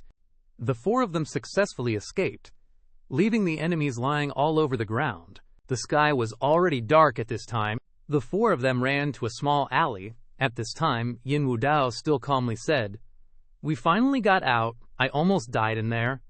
Zhang Ruoshui said happily, "I didn't expect we could still survive." Yi Shu said while panting, "I can't run anymore. You guys leave me behind." Yin Wu Dao saw this and announced, "Then let's rest for a bit. They probably won't catch up for a while." Suddenly, a dark figure holding a sword flew down from the rooftop, calling out loudly, "Yi Shui, it's Hong Ye." He charges in, yelling, "This killing machine, die." In the blink of an eye, she's already swinging her sword at Ye Shu. Seeing this, Yin Wu Dao rushes to defend her, shouting, "Careful, Wu Dao," protecting Yi Shui, gets slashed across the back. At the same time, the system blares, "Warning, Xuan Diao battlesuit severely damaged. Retreat for repairs immediately." Yi Shui worriedly cries out, "Yin Wu Dao, why are you so stupid?" Even though blood is trickling from his mouth. Wu Dao tries to reassure her, "I said I'd protect you." Getting blocked, Hong Yi snaps, "Yin Wu Dao, you've ruined my good deed again." Wu Dao angrily retorts, "Hong Ye, you're really stubborn, chasing me this far." Ye Su doesn't give a damn about their argument. Looking regretful, she tells Yin Wu Dao, "I've been suspecting I've been using you, and you've risked your life to protect me so many times. What am I supposed to do?" Seeing Ye Shu ignoring her, Hong Yi charges forward, screaming, "You guys are still putting on a lovey-dovey show, just die already." As she lunges forward, a gunshot rings out. Hong Ye, caught off guard, takes the bullet head-on. Everyone screams in fear. Xiao Chen, along with his lackeys, saunters in like he owns the place. He threatens, "Yin Wu Dao is mine. I'm going to deal with him personally." Then, he puts on a sinister face, saying, "No one better steal him from me." Hearing this, Yin Wu Dao thinks darkly, "You killed Hong Yi, destroying my heaven's pride points. I'm going to rip you to shreds." Seeing Wu Dao approaching, that Xiao Chen gleefully opens fire, grinning wickedly. "You want to die." Bullets rain down on the armor, and the system goes ballistic. "Warning, warning, warning. Xuan Diao battlesuit severely damaged. Protective functions failing. Retreat immediately." Even so, Yin Wu Dao keeps charging towards Xiao Chen. The system throws another warning, "Warning, Xuan Diao battlesuit has lost all protective functions. Host, run away." Witnessing this, Xiao Chen immediately points his gun, shouting, "Evil young master, die!" Facing the cold muzzle, Yin Wu Dao shows no fear. His face is blank. Xiao Chen smirks triumphantly. "Go to hell." As soon as he finishes speaking, he pulls the trigger, but the gun is empty, and Xiao Chen breaks out in a cold sweat, thinking, "Empty, it's out of bullets." Yin Wu Dao grabs his sword, raises it in front of Xiao Chen, and says coldly, "My turn." He immediately slashes across Xiao Chen's neck with a sharp arc. Witnessing this brutality, Zhang Ruoshui and Ye Shui couldn't help but tremble in fear. In an instant, Xiao Chen's body collapses to the ground, motionless. Seeing this, Ye Shui hugs Zhang Ruoshui tightly, reassuring her, "It's okay, he brought it on himself. If he didn't die, we would have." At this moment, Lin Feng hurriedly reports on Hong Ye's condition. "Boss, she's still alive." Hearing this, Wu Dao immediately orders, "Get her to a hospital, quick." A little later, the group moved to a clinic in Minlong. A familiar voice echoes inside. "The situation is unclear. We can't go to the hospital for now." This is a clinic opened by a Chinese person, contacted by Lin Feng. It's relatively safe. After examining Hong Ye's injuries, the doctor sighs helplessly. The injuries are too severe. She probably won't make it. As soon as the doctor finishes speaking, Yin Wu Dao loses it, grabbing the doctor by the collar and yelling, "Are you kidding me? You just want money, don't you? I have money. Is 100 million enough? If not, I'll give you 1 billion. Just save her. You can have whatever you want." Faced with Wu Dao's fury, the doctor cries out in panic, "I'm telling the truth. Let me go. Let me go." Lin Feng rushes to pull Yin Wu Dao away, urging him, Wu Dao, calm down. Losing it won't help, it'll only make things worse. Hearing this, Wu Dao slams his hand on the table, trying to calm himself down. Right, I can't lose it, I need to be calm. Zhang Ruo Sui, standing nearby, sighs in admiration. He really cares about Hong Ye. Even Yeshu adds, I think he values loyalty even more. After regaining his composure, Yin Wu Dao gestures and says, you guys go out, come back in the morning, I'll save her myself. Whether it works or not depends on tonight. Hearing him say that, Lin Feng hesitantly says, well, okay, don't be too upset, and take care of yourself. After everyone leaves, Wu Dao starts working on saving Hong Ye, anxiously saying to himself, I've never done surgery before, but I've fused modern medical talents with the 13 ghost needles to save people, so it shouldn't be a problem. I'll use the 13 ghost needles to stabilize her heart first, that way the surgery's success rate will increase. After finishing the preparation, he puts on a mask and gloves to start the surgery. Xiao Chen was putting every ounce of strength he had into saving Hong Ye's life. Finally, after all the effort, Hong Yi slowly opened her eyes, surprised, and said, no way, you even know how to do surgery. You're nothing like those trust fund kids. But Xiao Chen immediately cut her off. Don't talk, save your energy. You've lost a lot of blood, and we don't have any here. I'm afraid your blood pressure won't hold up. Hong Yi calmly said, what's meant to be will be, and what's yours will find you. It's fine if I die, at least I won't get cursed to death by that jinx. Yi Shui, Xiao Chen, focused on treating her while reminding her, I don't know what kind of deep-seated hatred you two have, but we'll talk about it after you wake up. With that, he reached out to take off Hong Ye's coat. Seeing this, she immediately grabbed his hand to stop him. Hong Ye looked at Xiao Chen accusingly and said, I just complimented you, and you're already showing your true colors. I'm practically dying here, and you're still trying to take advantage. Aren't you disgusted by how awful I look right now? Xiao Chen answered without hesitation. Nope, these words made Hong Ye's heart skip a beat. Hong Ye shyly asked again. Don't tell me you really want to take advantage of me while I'm down, Xiao Chen immediately retorted. No way. There are bullet fragments all over you. Dozens of them. I need to see them clearly, then find them.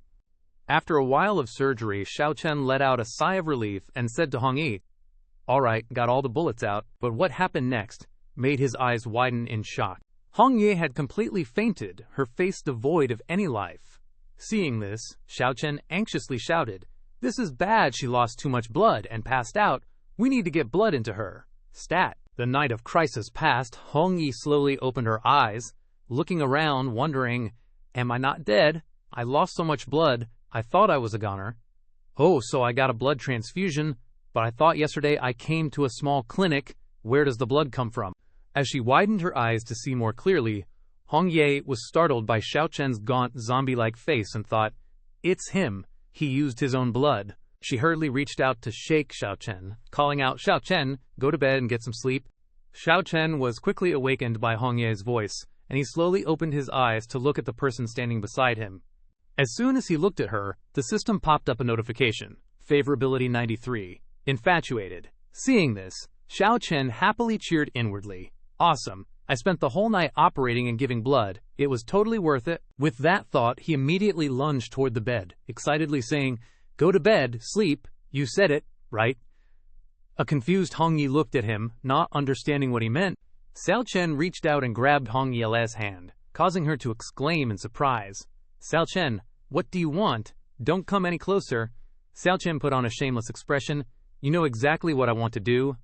In a panic, Hong Yi instinctively grabbed a knife from the bed and threatened, don't come any closer, I won't be polite. Xiao Chen directly grabbed the knife, pointed it at his own heart, and said, is this what you mean by not being polite? Seeing this, Hong Ye screamed in fear, no. Then she hurriedly threw the knife out of her hand.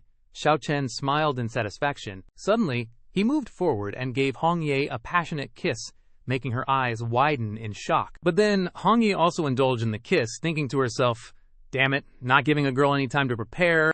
Then, Xiao Chen hugged her tightly, gently carrying Hong Ye toward the bed. Hong Yi leaned close to Xiao Chen, whining softly, be gentle, this is my first time and I'm still injured. At the same time, the system continuously sent notifications, detected that Hong Ye's favorability has reached 100, completing the task of seducing the Daughter of Heaven, rewarding 5 heavenly pride points, mastering 18 martial arts, Total heavenly pride points reached 16.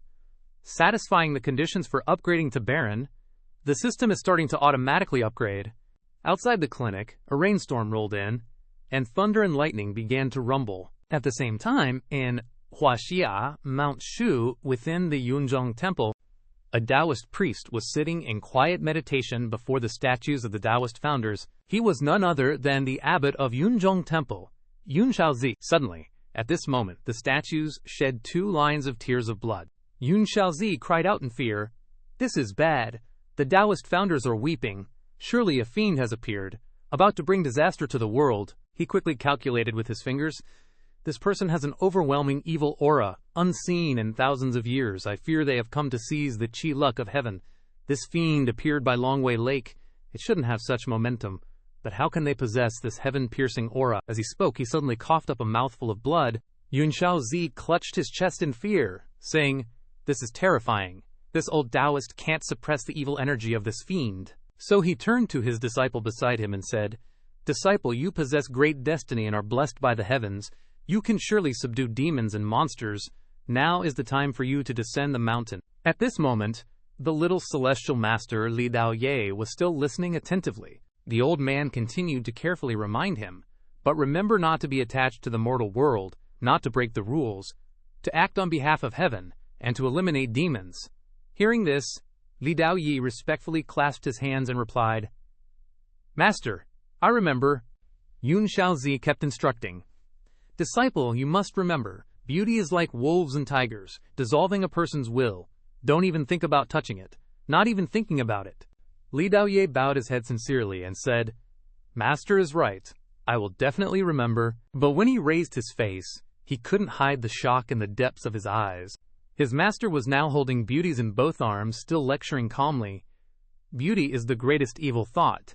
Your master is currently in closed-door cultivation to resist evil thoughts, and needs such strong external conditions to disturb him in order to forge a powerful Dao heart.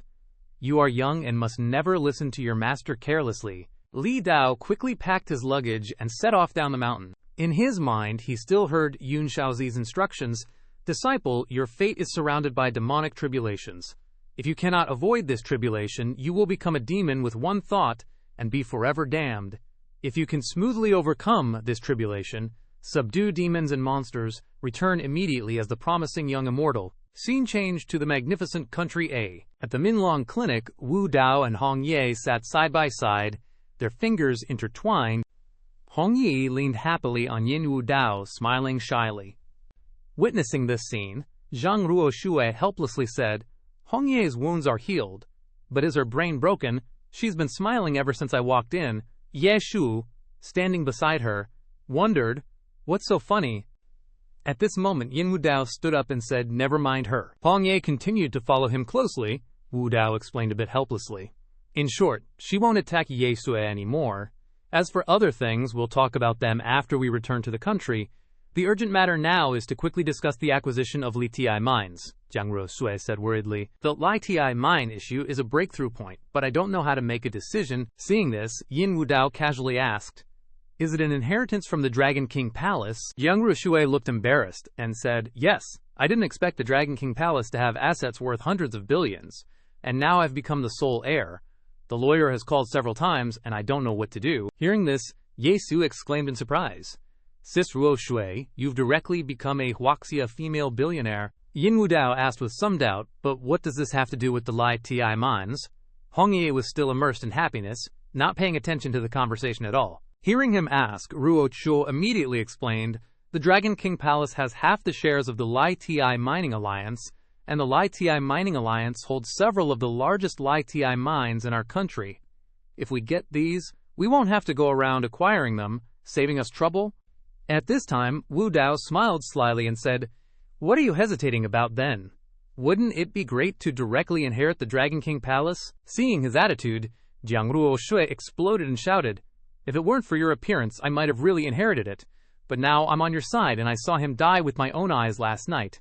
How do you expect me to inherit it? I'm not as shameless as you." Faced with her anger, Wu Dao calmly said, "You made the right choice?" He looked satisfied and said, "Don't think the Dragon King Palace's assets are small, but having the right to inherit doesn't mean you can actually inherit.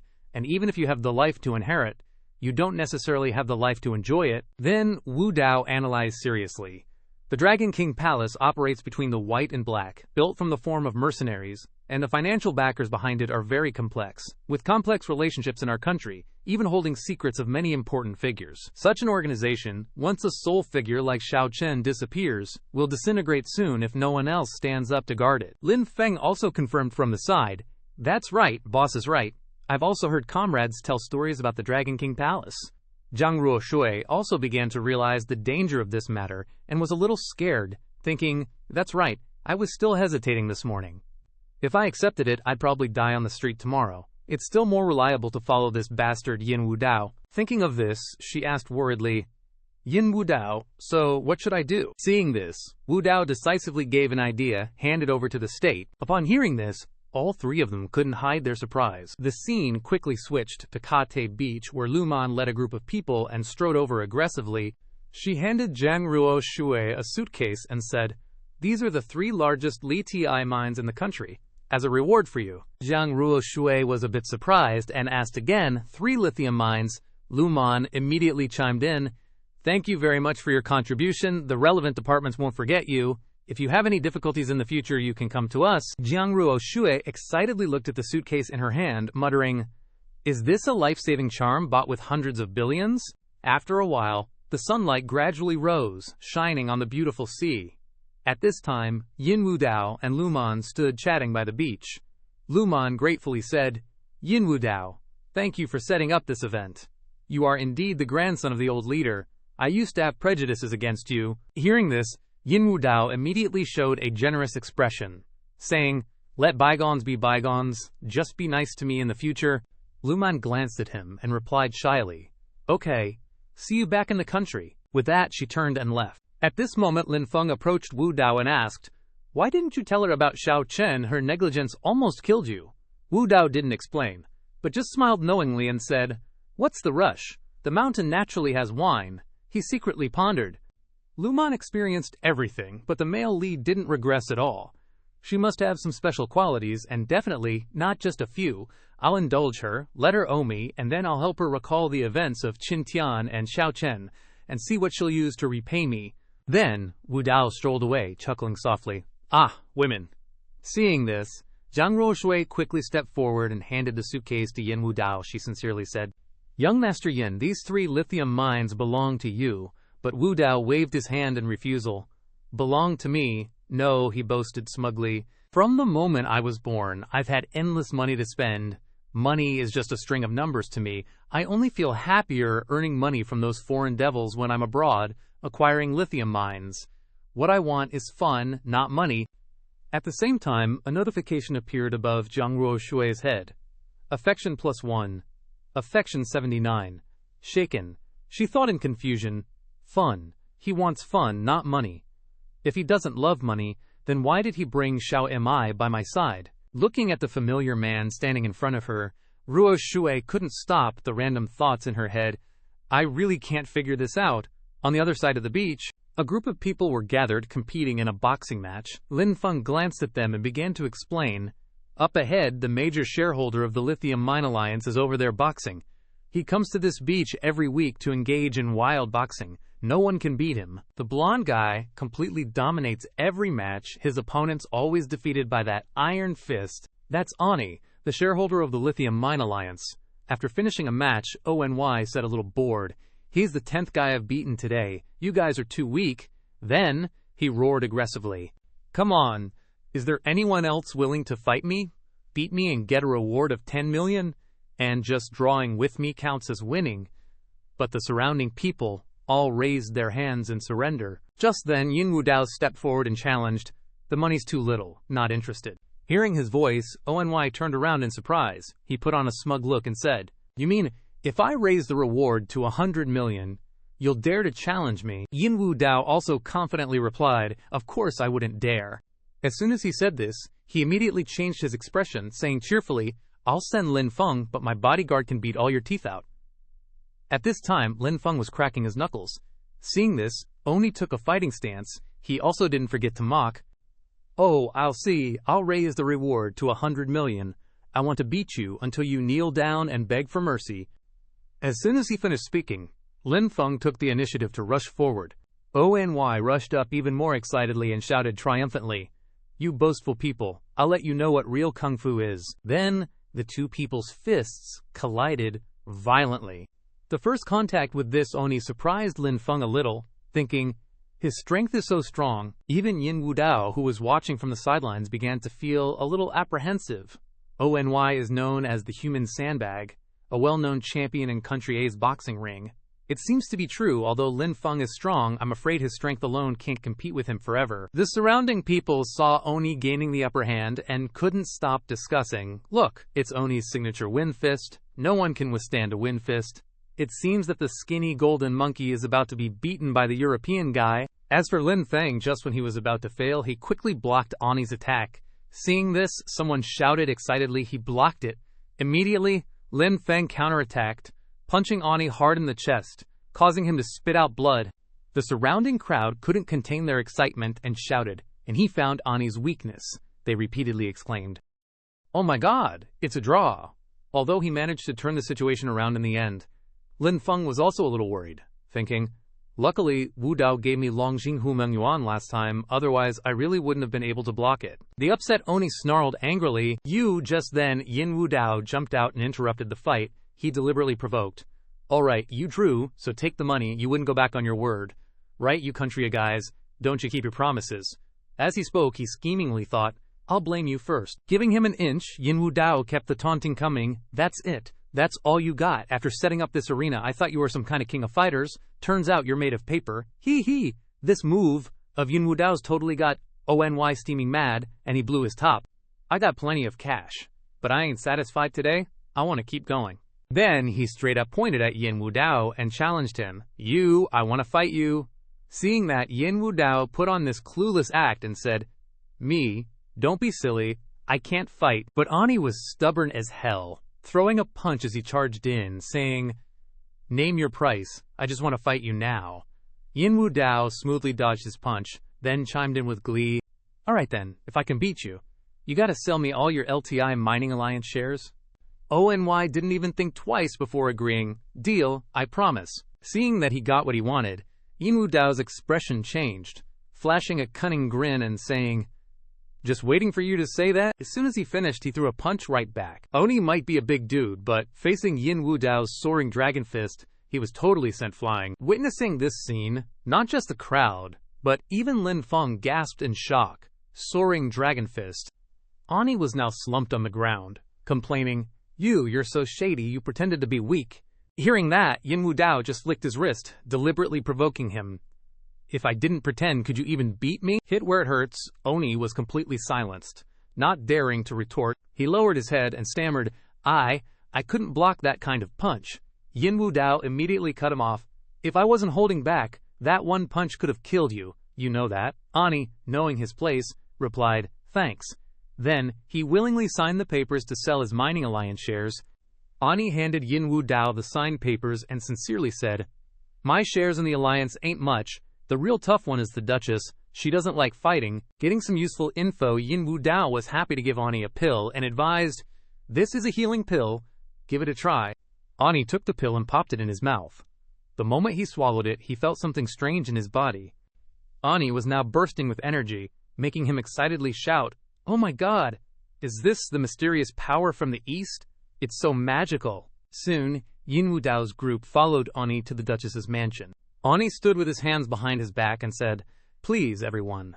The rules of the House of the Duchess, please follow them." He quickly added, "Relax, I'm on good terms with the Duchess. I guarantee nothing will happen." Suddenly, there was the sound of hurried footsteps as a group of people approached. They were carrying weapons and pointing them directly at the direction where Yin Wu Dao was standing.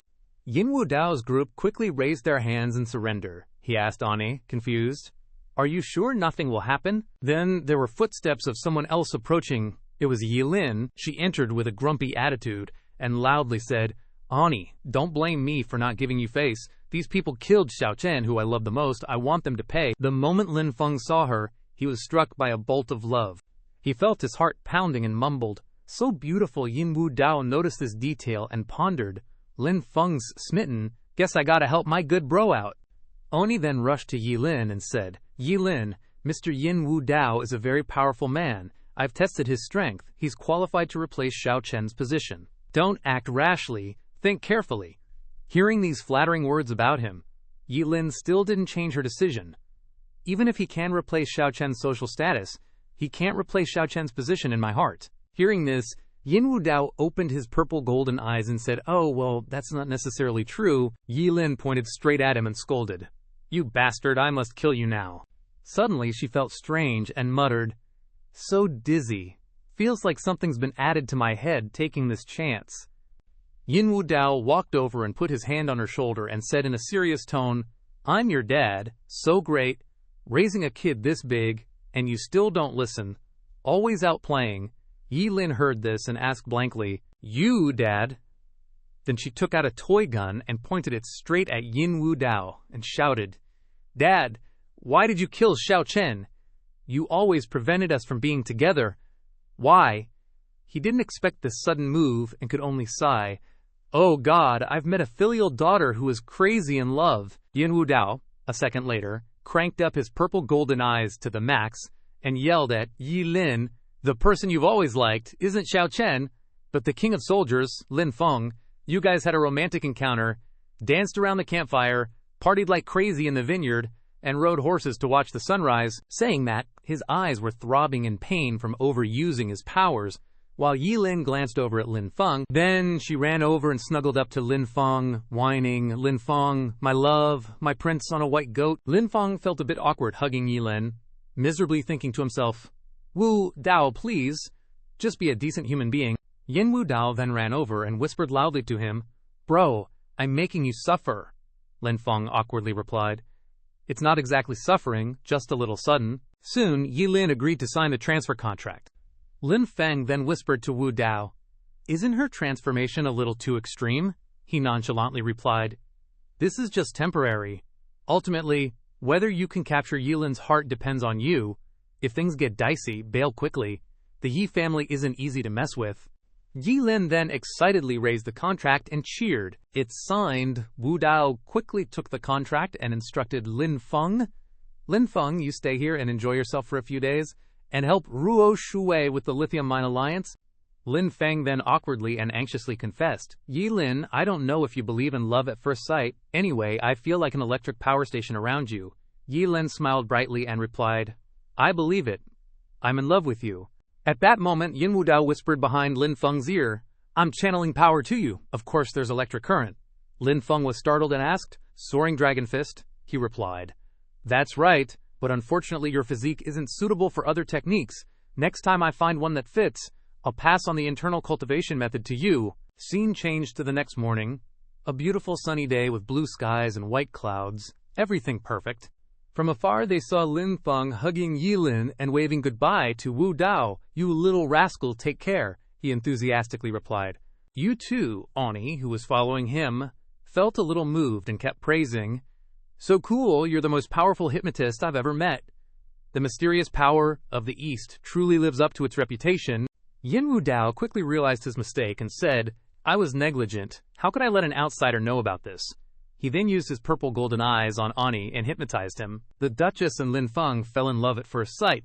They quickly fell into the river of love that I and you witnessed, and nothing else happened. Yin Wu Dao's pupils were a little blurry, and he muttered, according to him, witnessed love at the airport. At this time, Hong Ye, who was traveling with Yin Wu Dao, suddenly asked for his opinion, why didn't Lin Feng come? I put her on the plane, Yin Wu Dao replied. Lin Feng is being taken care of by a sugar mommy, living the good life. Hong Yi could only smile and act spoiled. You're terrible. Hearing this, Zheng Ruosu and Yi Su both had an indescribable, awkward expression on their faces. At this time, the plane had reached its destination, which was Jiangcheng International Airport. Yin Wu Dao and Hong Yi walked out together. As soon as he landed, he happily said, Finally home. Zheng Ruoshui looked gloomy and thought about a few things. This trip used a very small price to get the world's largest lithium mine alliance, which can be said to be a rich harvest. But for some reason, my heart always feels empty, not happy at all. Yi Shu was equally gloomy and pondered. Although young Master Yin helped me resolve Hong Ye's pursuit, it seems that he used a beauty trap. I owe him my life, and now I owe him affection. I really don't know how to repay him. I'm no longer worried about my life, I should be happy, but I don't know why I feel a little lost. Not far away, Yi Fan came with red roses and enthusiastically waved, Sister Hong is here. Hong Ye hurriedly turned around and explained to Yin Wu Dao, don't misunderstand, it's just that he once saved my life, so Yin Wu Dao didn't blame her and just nodded slightly. Of course, I understand. Go ahead. Then she strode aggressively towards Yang Fan. Hong Ye then shouted at him, Yang Fan, don't give me roses or act so intimate. I'm scared. I'm afraid Yin Wu Dao will misunderstand. He was stunned, and in his heart he asked, what? Afraid Yin Wu Dao will misunderstand. Before he could respond, Yin Wu Dao growled from behind, Hong Ye, let's go. Yang Fan gritted his teeth in anger, and thought to himself, no, impossible, Sister Hong Ye won't listen to him. She will definitely slap this bastard. Unexpectedly, she obediently ran towards him. Yang Fan was stunned, and the bouquet of bright red roses in his hand suddenly fell to the ground. Then the two left, and as they left, Hong Ye said coquettishly to Yin Wu Dao, I want to eat local food. He also gently replied, I'll tell the kitchen what to cook. Now only Yang Fan was left collapsed on the ground, crying his eyes out. How could Hong Ye change so much in just a few short days? Yin Wu Dao glanced back at him and chuckled to himself. Now's the perfect time to make my move. Hong Ye then snuggled up to Yin Wu Dao, begging him, Wu Dao, can you promise me not to harm Yang Fan's life? After all, he once saved me, and he's not a bad person at heart, just a little arrogant. Suddenly, he reached out and gently lifted her chin. Then, with his handsome looks and soulful eyes, he said, If you ask, of course, it's no problem, but how are you going to thank me? Hong Ye blushed visibly and replied, Whatever you say, darling. A while later, Yin Wu Dao took Hong Ye home. At this moment, she panicked and exclaimed, Why do you want to come to my house? If my adoptive father finds out, he'll beat me to death. Then, Yin Wu Dao tossed Hong Ye onto the bed, not gently at all. Yin Wu Dao took off his coat and said with a wicked grin, That's what makes it exciting. At the same time, in front of the Qinglong nightclub, Yang Fan entered with Jiang Renji. Jiang Renji comforted Yang Fan a bit. Yang Fan, don't be sad, bro. Isn't she just a flirty woman? After we brothers join forces, it won't be long before we can screw that Yin Wu Dao over. Then Jiang Renji cheered, Hey, open 10 bottles of Dom Perignon for me. I want to get wasted with my brother Yang Fan. Yang Fan agreed, declaring, Yeah, let's screw him over. Inside the nightclub, the lights sparkled and the music was mellow. Yang Fan sat between two girls, one on each side, vying to flatter him. Come on, handsome, drink more. Yang Fan was already drunk but still somewhat lucid, pushing the two girls away, saying, No way, I have to keep my body pure, no fooling around. The girl then whined, Handsome, you're such a fake. You call that keeping your body pure? He immediately stammered, No, I'm here to. Yang Fan mumbled drunkenly in bed, To hell with it, I've been holding out for so long. What's wrong with enjoying myself a little? Keep the music going. Keep dancing. Afterwards, suddenly, someone kicked the door open from outside. They came in and shouted, Room check, IDs, what are you doing? Yang Fan was so frightened that he turned pale and stammered, learning English. So all three of them were arrested and taken to the station in an extremely embarrassing state. Seeing Yang Fan, everyone around pointed and gossiped. Isn't that the famous miracle doctor Yang Fan who rose to fame recently? I can't believe even a miracle doctor is soliciting prostitutes. What kind of miracle doctor is he? I heard he even killed someone while trying to treat them. At this moment, he covered his face in shame, begging, Don't take pictures of me. Then, the criticisms rang out, denouncing him as a fake doctor who harms people and kills the innocent. Hong Ye, clinging to the glass, saw the events outside and said, I can't believe Yang Fan is this kind of person, Yin Wu Dao. Behind her, Yin Wu Dao looked on with a smug smile, saying, As a man, I understand him. A miracle doctor who just entered the world outside will always find it hard to resist the temptation. The temptation is too great. He does not have a strong mind, so he is easy to lose himself and dance with the music. Hong Yi also moaned sensually and exclaimed, You really are a good man. At this time, the system popped up some notifications, checking that Yang Fan has been disgraced, starting to seize the favored one's points shot. The favored one's points failed to be seized. Analyzing, at this time, the police car carrying Yang Fan was speeding down the road. Before his eyes, there was an anonymous person. This person said, I see that your forehead is black and your Niwan palace is wide open. This is a sign of bad luck. Could it be that you have encountered a major disaster recently? Yang Fan sat opposite him and replied, "Does getting arrested count as a major disaster? Damn it, I'm convinced. Nothing's been going smoothly recently. Either someone's stealing my opportunities or someone's plotting against me." The other person listened and replied, "I'm in the chi pressure realm, righteous chi retreats, and you've been set up. It's just that the person plotting against you seems to have the power to cover the sky, preventing your righteous chi from reaching the heavens, so your heavenly fortune can't protect you." Yang Fan frowned a bit and asked, "You're so good at fortune-telling. Did you foresee that you'd also have a tribulation today?" The person who had been talking to Yang Fan turned out to be Li Dao Ye. He continued, telling Yang Fan, "I came to the Qinglong nightclub, not to indulge in women, but to slay demons and exorcise evil spirits. I didn't expect to encounter something like this." As soon as he finished speaking, a black space hole suddenly appeared right above Yang Fan's head. From that black hole, Sugai crawled out, reaching out to Yang Fan and shouting, "Gimme the favored one's points." Immediately after, the luck from above Yang Fan's head flew towards Sugai's hand. Li Daoyi sensed something was wrong with the situation and immediately cast a spell, exclaiming, "Not good, your luck is leaking. Some evil energy is interfering." He then quickly pointed at Yang Fan's forehead and commanded, "What kind of fiend are you? Retreat at once." Sugai was immediately attacked by Li Daoye's power, and she was knocked back and fell hard onto the bed. Yin Wu Dao, busy doing business, saw this and asked, "What's wrong? Are you okay?" Hong Ye, with an embarrassed expression, tried to say, "No, I'm fine, it's too good, I couldn't hold back. LOL. Sugai then jumped up and said urgently, "I found the reason why I couldn't snatch the favored one's points. There's a master beside Yang Fan. He's holding on to Yang Fan's luck. Seems like a Taoist priest, pretty deep in the Tao." Yin Wu Dao just nonchalantly replied, "Understood. We'll discuss it in an hour." Hearing this, she was a little surprised, thinking, "No wonder he's the ultimate villain I chose. So depraved and immoral.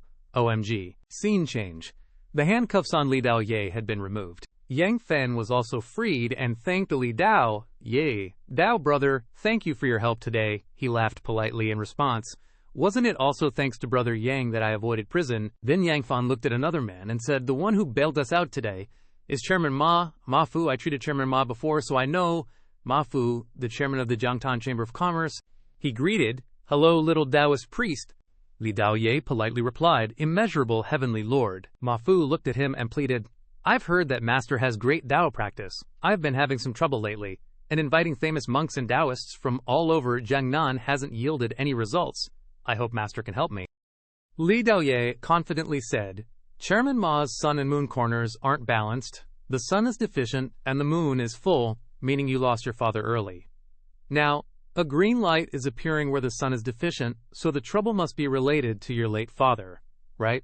Is it about his grave or finding his remains?" Ma Fu was stunned and said, "Brother Yang Fan, could it be?" Yang Fan replied, "I never mentioned your affairs to the Taoist brother. I only knew you were looking for extraordinary people recently, but I don't know the specific situation." Ma Fu then anxiously grabbed Li Daoye's hand and said, "Celestial Master, my father died without a proper burial. Recently, he appeared in my dreams, saying he wants his leaves to return to their roots. I hope the Celestial Master can help me." Li Daoye calmly replied, "It's a small matter." He smiled and continued, "Tomorrow, I'll set up an altar and perform a ritual. In no more than 3 watches, I'll definitely be able to find the burial place of your late father." Hearing this, Ma Fu was overjoyed and thanked him repeatedly. "Celestial Master, thank you, Divine Doctor." On this side, the system displayed some information. Ultimate Villain God level. Host Yin Wu Dao, Earl level. Talents, Squandering, Appraisal. Detected 18 weapons, Modern Medicine. Favored 1 points are 16/23. Reputation points are 800,000 plus skills. 9 dragons, True Chi, 36 petal blood lotus flying dagger, full attribute soldier king, rising dragon fist, purple gold pupil, 13 ghost needles. Yin Wu Dao read these words and couldn't help but think, since the last time I snatched the 13 ghost needles from Yang Fan at the G family, there hasn't been any progress. Looking at it, someone really is interfering. Then he said, "Shao am I. Help me investigate." Shao M. I quickly entered the room and said, I've investigated everything. She looked at Hong Ye lying down and thought, he's preying on innocent young girls again. What a scumbag. Then Xiao Mi went to him and reported that Ma Fu bailed Yang Fan out, accompanied by a Taoist priest named Li Dao Ye. Tomorrow, they'll set up an altar and perform a ritual to find the burial place of Ma Fu's father. Su Gai also appeared and said, it was that Taoist priest who ruined Yin Wu Dao's plan earlier. Hearing this, Yin Wu Dao said, you can injure me, you're definitely not an ordinary person. From what I see, you must be the protagonist celestial master. Su Gai asked blankly, protagonist celestial master, not simple. They know fortune-telling and Dao magic. Do you need to avoid him? Yin Wu Dao smiled sarcastically and replied, no need, I just leveled up to Earl. It's the perfect time to fight him in practice. After finishing work, Yin Wu Dao and Zhao Mi also went out. As he walked, he said, Zhao Mi, it's been a long time since you've eaten at my house, hasn't it? Let's go. I'll have Mother Wu make you something delicious. Zhao Mi followed behind and replied, okay. She smiled brightly and continued, I like Mother Wu's rock sugar bird's nest the most. In a corner, Zhang Ru Shui was watching him and Xiao Mi. Seeing them laughing and talking happily, she thought to herself, they're out so quickly. Yin Wu Dao doesn't seem like a quick man, so that proves they didn't do anything shady in there. He's asking if she cares about Xiao Mi and that Mother Wu's cooking is the best. Seeing this, Zhang Ruoshui thought even more. Yin Wu Dao, you really aren't sincere with me. You pretend not to care about money, but you let Xiao Mi monitor me. Just now, she was reporting my situation to you, wasn't she? Zhang Ruoshui's heart ached like crazy. I thought I was being super pathetic stalking you, but turns out you're the pathetic one. Why treat me like this? I literally opened up my heart to you. Trash men. Scene changed to a small, beachside house. Yin Wu Dao gets home and shouts, I'm home. As soon as he walks in, Su Qingyao rushes over to take his coat, then tells Xiao Mi, you're here, you haven't been around lately, been super busy. Maybe I should ask Wu Dao to find you an easier job. Xiao Mi giggles and replies, no need, thanks for the concern, sis-in-law. She pulls out a chair and sits down, continuing, Wu Dao trusts Zhang Ruoshui way too much, handing over all the assets for her to manage. I gotta keep an eye on things or she'll steal everything. Su Qingya, hearing this, chimes in. That woman is so unlucky. Looks like she's cursed to die young, only he doesn't care. Anyone else wouldn't dare hire her. Zhao Mi agrees with her, right? And she always acts so high and mighty, putting on airs. Tan Xiaoxiao brings food from the kitchen and, overhearing their gossip, adds, this time, Zhang Ruoshui got first place again in the top 10 young talent selection. She's so competitive, she's pretty famous in Zhangcheng. The moment she sees Tan Xiaoxiao I can't hide her surprise, exclaiming, you're the famous blurred bird lately, aren't you? Hearing this, Tan Xiaoxiao shyly replies, no way, I've heard Sis Qingya say you're a total knockout. Xiao Mi, it's true. Yin Wu Dao walks out with a gloomy face, saying, 3 women, 1 stage, are you guys putting on a show? He sighs and says, a bunch of gossips. Sitting at the table, he hands Tan Xiaoxiao a film, saying, this is a clip I shot in Country A, posted on the short video channel, maybe it'll boost your fans. She nods, replying, okay, I'll upload it later. Yin Wu Dao just stares at her, sighing, thinking, only 800,000 fame points left, not enough for anything. I should have brought this girl with me when I went to Country A. After a while, the group finishes eating. Tan Xiaoxiao gets up, rubbing her belly contentedly, saying, I'm stuffed. Time to cut the clip. Zhao M. I quickly asked her, I want to see how you cut clips. I want a live stream too. Is that okay? Tan Xiaoxiao doesn't hesitate to answer. Sure, then, Xiao Mi follows Tan Xiaoxiao to her room to watch her cut the clip. While watching the clip, Tan Xiaoxiao says, even got drone shots. Not bad. Xiao Mi asks, curiously, can this be broadcasted? Tan Xiaoxiao replies, this is probably based on his script, like an online movie. Of course it can be broadcasted. Xiao Mi asks, even more interested, you don't think he hired people to shoot all this, do you? Tan Xiaoxiao points to the screen, replying, what else? All the bombs and bullets are real, come on, this is a society of laws. Then, Tan Xiaoxiao gives up, thinking, what kind of assistant did the boss hire this time, so dumb? She continues watching the clip, saying, this part is good, add some popular music. Xiao Mi continues to watch and thinks to herself, if you knew what Yin Wu Dao went through when he was little, you wouldn't think any of this was fake. Xiao Mi watches and exclaims, but he's so awesome now. So handsome. Tan Xiao Xiao is almost done with her work. She replies casually, definitely hired an actor. After watching the clip, the online fans express their opinions one after another, such as Wild Boar Bei Chi saying, finally updated. The pigs on the production team took a break and had babies. Someone named 15th of January also commented, as expected, if he's not dead, he's updating. A user named Tuo Ba Little Demon thinks, although I didn't expect a live stream, the clip is great. And the screen is showing the interaction count of the clip. Likes are 215,186 likes, 7,562 rewards are 7657. Xiao Mi sees the crazy high interaction in a flash and widens her eyes in surprise. I didn't expect the boss to have so many fans, and they're all hardcore fans. Scene changed to early the next morning. Su Qingya is still sound asleep, while Yin Wu Dao is already awake, preparing to start a new day. He goes to grab his clothes, then puts on his coat and frowns firmly. Yang Fan, I'm definitely gonna finish you off. Even a celestial master can't save you. That's a promise from Yin Wu Dao. And there's our lonely Xiaoyang Fan, face planting on the ground and bawling his eyes out. Seriously, just a few short days, how did Hong Ye turn into this? Yin Wu Dao glances back at our sobbing hero and snickers to himself. Bingo! Now's the perfect time to make my move.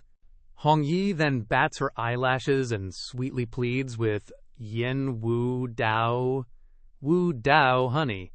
Could you promise me not to off Yang Fan? I mean, he did save me once, and deep down he's not a bad guy.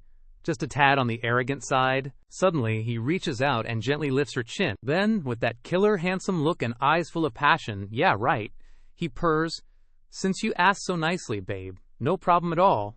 But how are you going to thank me for this little favor? Hong Yi blushes a little and whispers, whatever you say, darling. A bit later, Yin Wu Dao drops Hong Yi off at her place. Suddenly, she freaks out a little and yelps, wait, why are we at my house? If my foster dad finds out, he'll beat me 6 ways to Sunday, and then bam, Hong Ye gets unceremoniously tossed onto the bed. Yin Wu Dao shrugs off his coat with a sly grin and says, now this is what I call exciting. Meanwhile, outside the Azure Dragon nightclub, Yang Fan stumbles in with Zhang Ruoshui. Zhang Ruoshui pats Yang Fan on the shoulder, trying to cheer him up. Hey buddy, don't sweat it, she's just some fickle woman, right? Once we team up, bro, it won't be long before we make that Yin Wu Dao wish he was never born. Then Zhang Ruoshui hollers like he owns the place. Yo, bring me 10 bottles of Dom Perignon. Tonight we drink till we drop with my main man. Yang Fan, still feeling sorry for himself, chimes in, yeah, let's screw that guy over. Inside the club, the lights are flashing like crazy, and some smooth music is playing. Yang Fan's sitting between 2 gorgeous girls, one on his left, one on his right, and they're both showering him with sweet talk. Come on, handsome, have another drink, bottoms up. Yang Fan's already tipsy, but still has a tiny bit of self-control left. He pushes the girls away and slurs, no way, I gotta stay pure, can't be messing around. One of the girls giggles and teases, oh, come on, Mr. Innocent, you call that staying pure? He immediately stammers, no, I came here to, Back at his place, Yang Fan's passed out on the bed, mumbling, what the heck, might as well enjoy myself a little, after all that hard work, right? Turn up the music, let's dance. Suddenly, out of nowhere, a foot kicks the door open. A bunch of guys barge in, yelling, police, room check, IDs. What do you think you're doing? Yang Fan's face turns ghostly white, and he stutters, learning English. And just like that, all 3 of them get dragged back to the station, looking like total losers. Seeing Yang Fan, everyone around starts pointing and whispering, isn't that the famous miracle doctor Yang Fan who suddenly became a big deal not too long ago? Can't believe even he's getting caught doing this. Miracle Dr. My Foot? Heard he even killed someone with his cures? Mortified, he tries to cover his face and pleads, stop taking pictures, please. Then the accusations start flying, get rid of this quack who harms people and kills innocent folks. Hong Yi, who's peeking through the window, sees the whole thing and mutters, I can't believe Yang Fan is this kind of guy, so ungrateful. Behind her, Yin Wu Dao smirks knowingly. As a man, I understand him. A newbie miracle doctor suddenly thrown into the dazzling world outside will always struggle to stay grounded. So many temptations, and without a strong will, it's easy to lose yourself to the rhythm of, well, me. Hong Yi lets out a few seductive moans and sighs. You're such a good man. Suddenly, a system notification pops up, detected that Yang Fan's reputation has been ruined. commencing the plunder of the favored one's points. Target resisted, plunder failed, analyzing. Meanwhile, the police car carrying Yang Fan speeds down the road. Suddenly, a mysterious figure appears in front of him. This person says, "I see a dark aura between your eyebrows, and your natal palace is wide open. This is a sign of impending doom. Could it be that you've recently encountered some major tribulation?" Yang Fan, sitting opposite him, retorts, "Getting arrested. Does that count as a major tribulation? Damn it, I'm so over this. Nothing's been going my way lately. Either someone's snatching opportunities right under my nose, or they're plotting against me." The stranger nods and replies, "I sense a shift in your chi. Righteous energy is retreating. You've been set up. Whoever plotted against you is incredibly skilled, capable of obscuring the heavens, preventing your righteous chi from reaching the celestial realm. Consequently, the heavenly Dao's fortune can no longer protect you." Yang Fan frowns a bit and asks, "You're so good at fortune-telling, could you have predicted your own misfortune today?" The person who's been talking to Yang Fan turns out to be Li Dao Ye, continues, "I went to the Azure Dragon nightclub not for any hanky-panky, but to slay demons and exorcise evil spirits. Who knew I'd stumble upon something like this?" Just as he finishes speaking, a black hole suddenly appears right above Yang Fan's head. Yin Wu Dao and Li Dao Ye next to him replied in unison, "That's right then." That Li Dao Yi smiled and explained in detail, "I was the one who discovered the body, and I also received Captain Ma's entrustment, so I would like to join the investigation of this case." Luman then approved. "All right, I can approve your participation, but you must not destroy any evidence." After that, Luman turned around and glared angrily, interrogating Yin Wu Dao, "What about you? You're just a passerby who also wants to participate." Yin Wu Dao placed his hand on his chest and confidently replied, "With great power comes great responsibility. As a good citizen, I can't refuse to investigate this brutal and inhumane case, of course." Sugai next to him smiled brilliantly in agreement. "That's right, I must participate no matter what. I can't snatch Yang Fan's heaven's chosen points now. It must be Li Dao Ye's luck protecting him. If you can be better than Li Dao Ye in this investigation, then I can complete the snatching." After hearing the reason, Luman still frowned. No, the reason is not sufficient to approve. Suddenly, Wu Dao unexpectedly stepped forward and grabbed Luman's hand, causing her to be stunned. "You, what do you want to do?" He looked at Luman with urgent, sincere eyes and pleaded, "Luman, I know this case is very difficult to solve, and you will definitely be busy day and night. You haven't rested for a long time. I'm really heartbroken. I just want to help you, to make you feel more relaxed. Nothing else." Luman blushed shyly, stammering, "You, don't look at me like that." Luman struggled to pull her hand away and reluctantly agreed embarrassedly, all right, it's fine if you want to help, but don't cause any trouble." Wu Dao glanced behind him with a confident look and said, "Okay, it just so happens that I'm afraid you guys will slow down my pace, and I want to investigate the case alone." Li Dao Ye angrily scolded, "Yin Wu Dao, I've never seen anyone as arrogant as you." Wu Dao sneered arrogantly. "Well, you've seen it today." Seeing this, Li Dao Ye stepped forward to confront him, saying, "So what if you are an 8-step heavenly dragon descended to Earth? You're still not qualified compared to me." Wu Dao mocked and ridiculed. "You just entered society and already feel like you're the biggest thing in the world? What you lack is the cruelty of society." Ting ting, system notification.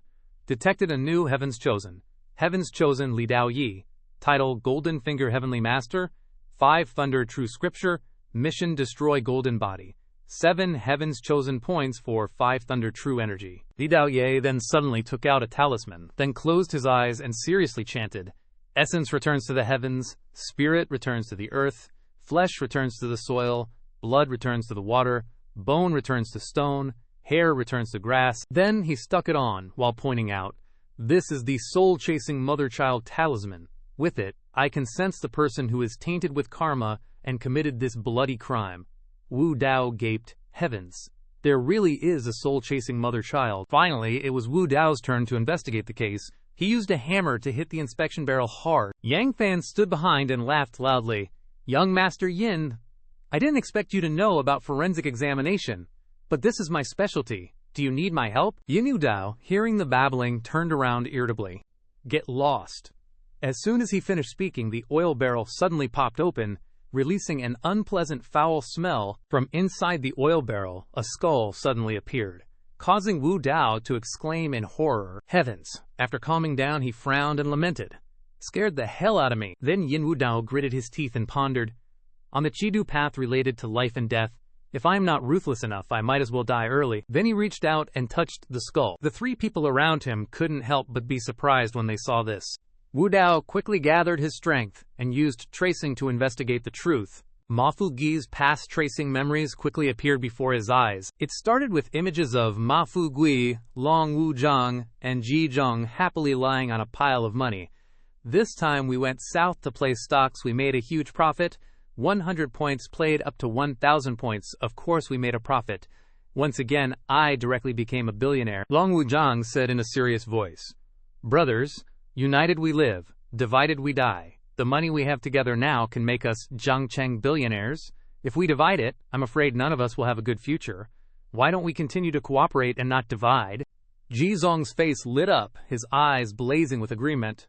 "Okay, I'm preparing to go south again, and we brothers can just happen to do business together," Ma Fugi anxiously suggested. "Okay, but this money must be kept carefully. No one is allowed to touch it without permission." So they carefully closed the door together. They discussed and planned together, each holding a key. This time it won't be wrong again. Brother Fugui is trustworthy. Commissioning this door is really not bad. Even a big cannon can't blow it open. But when they opened the door the next day, everyone's faces were haggard, and the inside was completely empty. No, the mountain of money is gone. Long Wu Zhang couldn't help but grab Ji Zhong's collar and questioned, "Ji Zhong, was it you? Only you went back?" Ji Zhong then questioned Ma Fugui, "Fugui, you commissioned the door. Did you leave a spare key?" Ma Fugi then also joined the argument. "You give me back the money. Give me back my hard-earned money." Soon the scene showed Ma Fugi being locked tightly inside the gasoline barrel, and then that barrel was tossed into the water and fished out like this. After checking it out, Yin Wu Dao was totally taken aback. "Wait, how is my grandpa involved in this? And damn, the indictment makes my grandpa and Ji Zhong look super sus." Dao Ye turned around and said, "Let's wait and see," Wu Dao calmly replied. Looking forward to it, soon the group headed to the Ji Manor to investigate the whole deal. Wu Dao and Dao Ye accidentally ran into each other there, eyes locked in suspicion. Lu Man chuckled, "You guys both came to the Ji family at the same time. Seems like you're on the same wavelength." Wu Dao turned back, his eyes sharp, and explained, "It's not that I'm on the same wavelength as him, it's that the Ji family is shady." Seeing them arrive, the Ji family quickly rushed out to block them. Ji Wuji pointed straight at Yang Fan and shouted, "Yang Fan and dogs aren't allowed in here." Yang Fan exploded in anger, eyes wide as he cursed up a storm. "Your Ji family is bullying people, outrageously immoral." Wu Dao stepped in, then turned back and said, "It's cool, he's not the main event today, let him in if he wants." Ji Wuji agreed. "Fine, out of respect for Wu Dao, I won't bother with you today." Dao Ye was stunned by this scene. "Who the heck is this Yin Wu Dao? Even Ji Wuji listens to him?" Yang Fan grumbled. "That bastard is the biggest playboy in Jiangcheng. Almost all the big families listen to him." As they walked, Dao Ye commented, "Not bad for the 8-step heavenly dragon, but I have the heavenly master's fate. I'm not afraid of him." After chatting for a bit, Ji Zong replied, "Ma Fugi, yeah, I knew him. Back then, the three of us were bros who went down south to make a fortune, but sadly, later the money was lost, and the people scattered. Fugi hasn't been around since." Dao Ye held the talisman in his hand, his eyes icy as he announced, "Ma Fugi is dead, and someone sealed him in an iron barrel, covered it in cement, and dumped it in the river."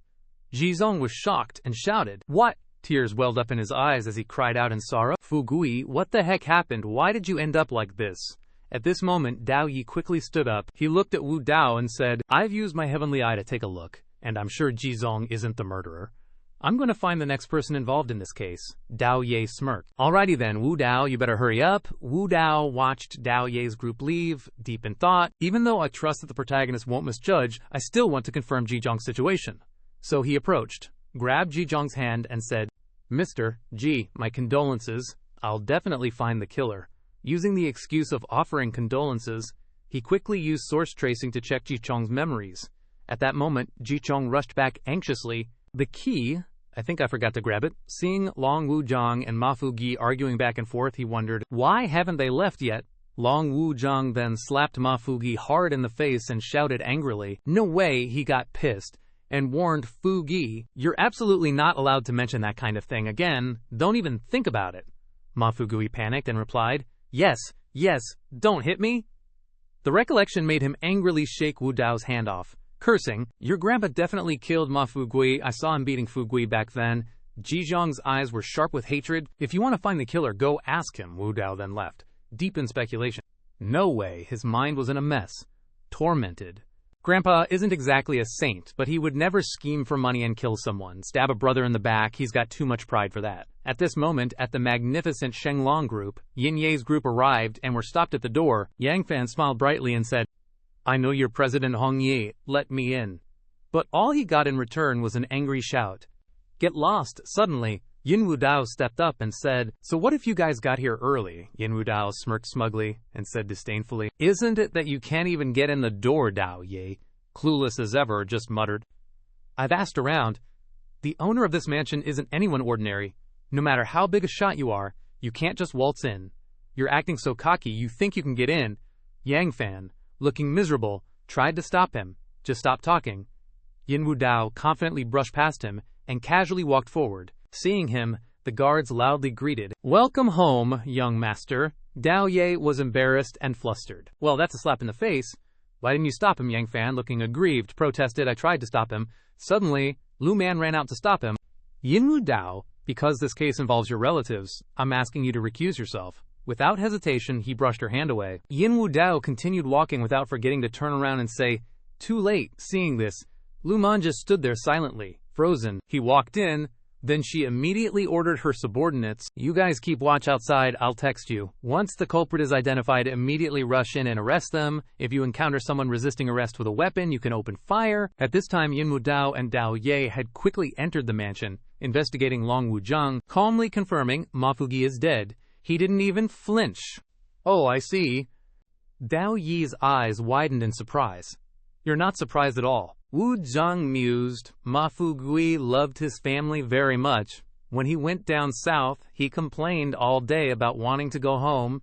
If he hadn't died early, he would have gone home already. So after he went missing, I was sure he had passed away. Yang Fan gleefully pointed at him and accused, "I bet it's because you did it, that's why you're not surprised, right?" Hong Yi immediately slapped him hard across the face and shouted, "Yang Fan, how can you talk to my godfather like that?" She glared, angrily yelling, "My godfather has lived an upright life, never harmed anyone. Take back what you just said right now." Yang Fan irritably criticized Hong Yi. "I saved your life, and you're hitting me for this annoying old man. Don't you feel bad about that?" Yin Wu Dao stepped forward to stop Hong Yi's actions, then sternly said, "Yang Fan, don't be such an ungrateful wretch. Hong Yi hitting you is saving you. If it weren't for that slap, your head would have been rolling already." Seeing Xuan Wu and Bai Hu looking at him with deadly eyes, Yang Fan paled and fearfully exclaimed, "What do you guys want?" Long Wuzhang then waved his hand, instructing Hong Ye, "If he saved your life, then I'll spare his dog life this time. You don't need to repay his kindness anymore." Hearing this, Hong Yi bowed respectfully to thank her godfather. Yin Wu Dao then crossed his arms, staring intently at Li Dao Ye and Yang Fan, thinking deeply. Even without stealing those 3 lucky points from Yang Fan, he still has a noble helping him at critical moments. Seems like I have to win this competition. Li Dao Ye stepped forward and seriously examined Old Man Long. "Your stubborn foot is due to the karma around you. If you really killed Ma Fugi, why not just admit it?" Then he raised his hand, examining him while issuing a warning. "Otherwise, the karmic retribution later will leave you and your family with no good ending." Hearing this, Long Wuzhang's eyes widened, burning with anger. "You damned charlatan. Does this old man need you to blather on? Get lost." Instantly, Long Wuzhang's aura exuded the presence of a dragon god, a terrifying pressure. Seeing this, Li Dao Yi couldn't help but be shocked. Oh, he has the aura of a poisonous dragon now." Then his face suddenly darkened with fear. People with dragon aura are always overlords of their domain. Yang Fan quietly reminded him, this Long Wuzhang was the underground emperor of Jiangnan back then. Li Dao Ye vaguely realized, no wonder, and then he bowed to say goodbye. "Old Man Long, sorry for the intrusion." Stepping out to meet Lu Man, he quietly announced, "I've come to a conclusion.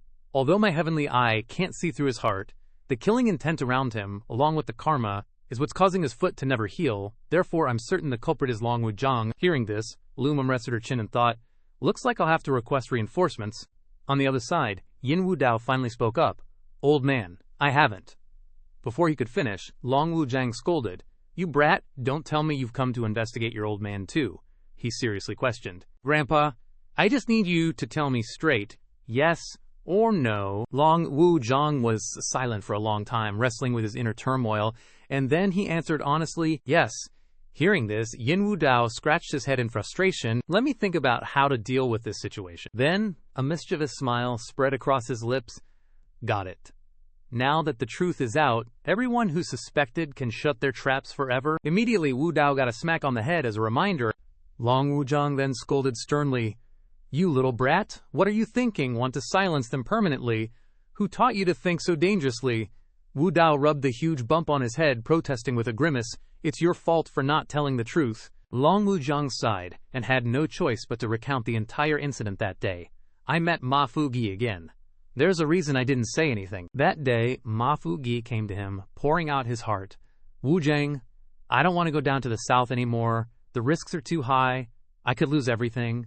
I just want to leave some money for my wife and kids so they can live a good life." Long Wu Zhang replied, "Fu Gui, if you don't want to cooperate anymore, then we'll talk to Ji Zhong properly and just split things up directly." Hearing this, Ma Fugi unwillingly retorted, "No way, one share isn't enough to do anything with." Suddenly he flashed a sinister smile and continued, "Wu Zhong, let's kill Ji Zhong and split his share of the money."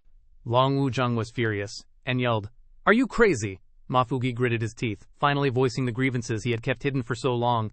"I'm not crazy. Why should he get the same as us when he puts in the least effort? I can't accept it. I want to kill him." After hearing this, Long Wu Zhang's eyes widened with bitterness. A surge of emotion overwhelmed him, and he couldn't control himself, striking Fu Gi. Afterwards, Long Wu Zhang grabbed Ma Fu Gi by the collar, lecturing him, "Fu Gi, you are never, ever allowed to mention something like this again, or even think about it." Ma Fu Gi quickly covered himself, agreeing, Okay, don't hit me." Long Wu Zhang then sighed gloomily. "Money really is a destructive thing. Dividing brotherhood, I knew we shouldn't have gone down to the south." He recounted in a somber mood, "After that incident, when we went to collect the money, it was gone. Then Fu Gi disappeared completely." Wu Dao was baffled and couldn't understand, so he asked, "Then why didn't you tell everyone that Ma Fugui wanted to harm Ji Zhong back then?" "Ji Zhong always suspected that you killed Ma Fugui and swallowed all the money," Hong Ye explained from behind. "You don't understand. People in the martial world value brotherhood more than their own lives. Godfather did that to preserve the bond between the three of them." Wu Dao rested his chin in his hand, deciding that this was a Rashomon situation. Suddenly, a firm and heroic voice rang out. "Long Wu Zhang Luman requests that you hand over your authority card. And frankly stated, we now suspect that you are connected to the murder case of Ma Fu Gi. Please come with us to assist in the investigation." Wu Dao angrily stepped forward to stop them. "No way! My grandpa has a great reputation. If you take him away from here, he won't be able to keep his honor." Luman argued indignantly. "Yin Wu Dao, it's not that I want to take your grandpa away, but that he is connected to a murder case. If he's guilty, he must be arrested." Li Dao Ye also sneered mockingly. "Yin Wu Dao, can't you accept defeat? Don't be a sore loser." He smiled brightly, radiating confidence. "The results of my investigation haven't been announced yet, and there's no proof, so who says I've lost?" Hearing this, Luman said, "Please, begin your performance." Wu Dao calmly stated his sharp reasoning, how the chairman of the Jiangnan Chamber of Commerce, Ma Fu, built his business. I'm afraid everyone in Jiangnan has heard about.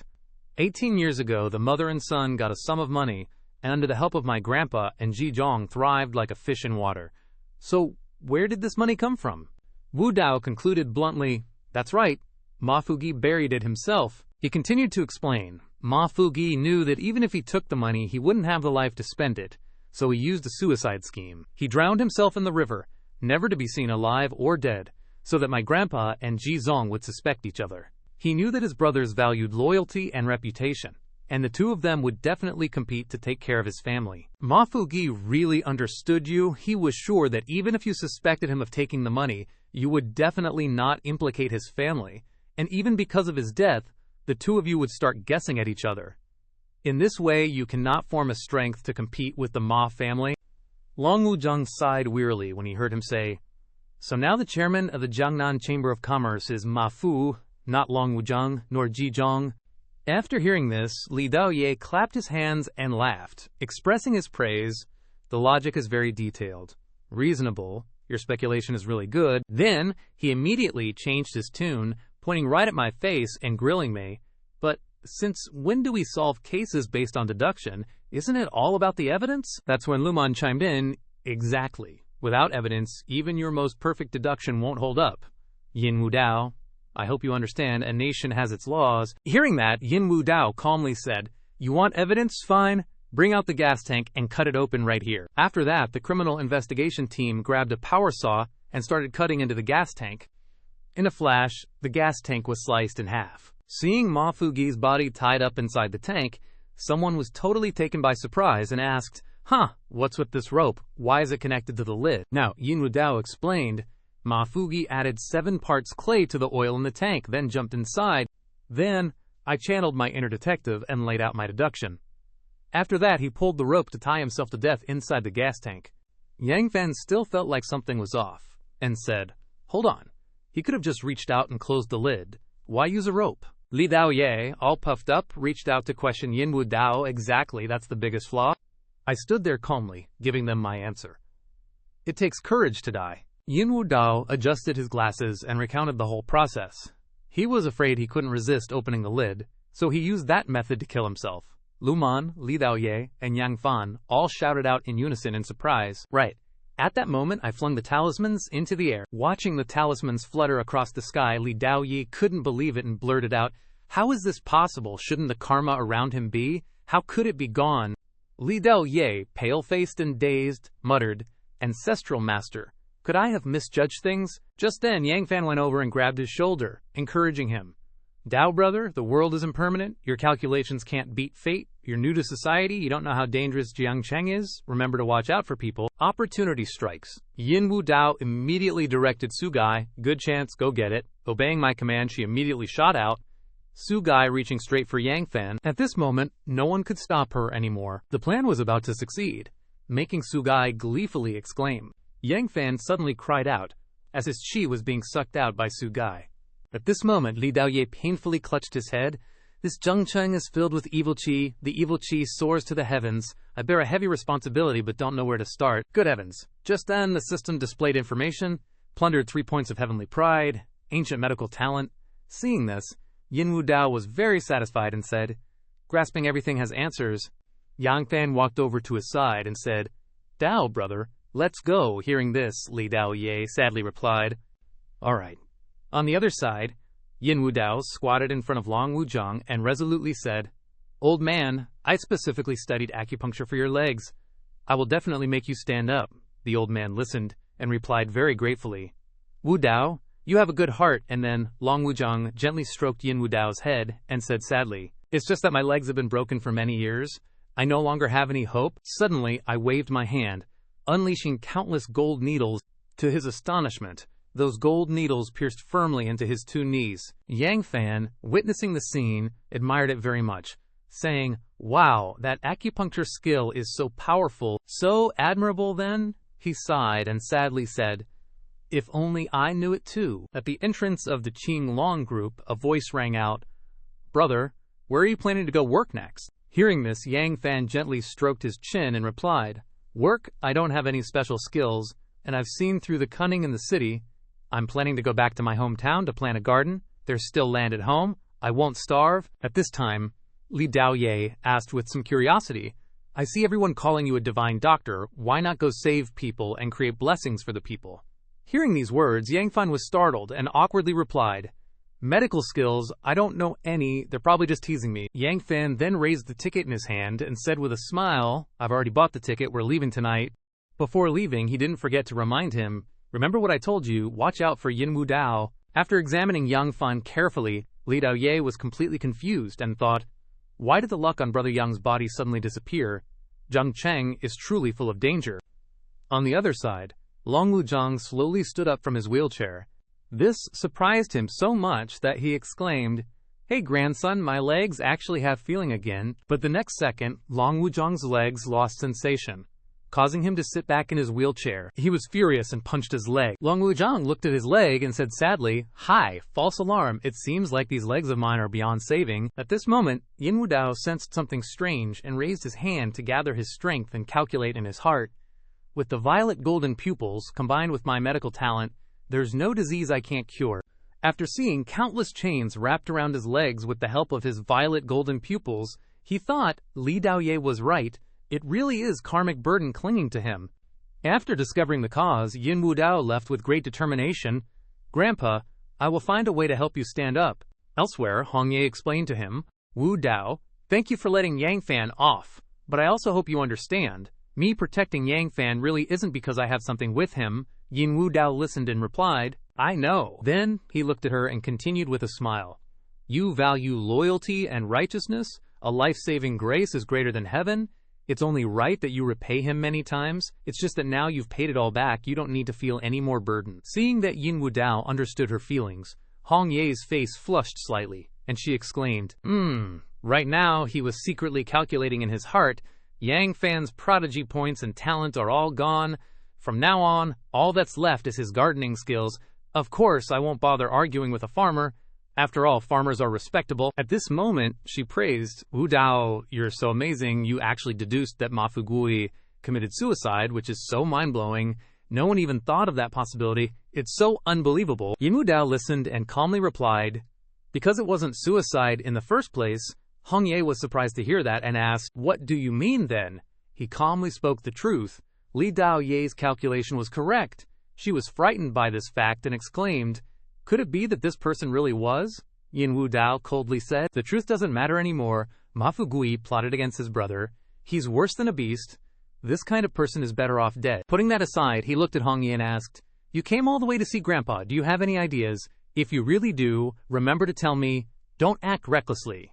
She listened and said a little awkwardly, "I'm sorting things out in my head." Yin Wu Dao thought, the seer Ji Wuji once said that Hong Ye is very likely to betray Long Wuzhang in the future.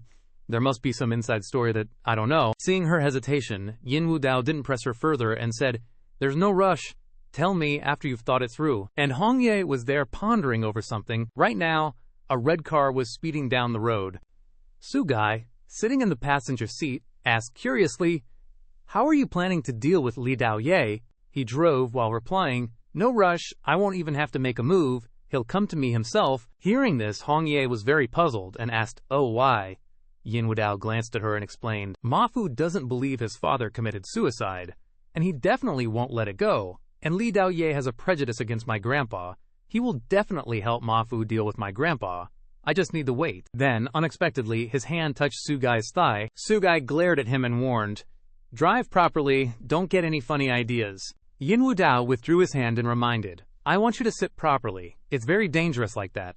She refused to listen and raised her leg, saying provocatively, "Nope, I want to sit like this. It's comfortable like this. I won't listen to you."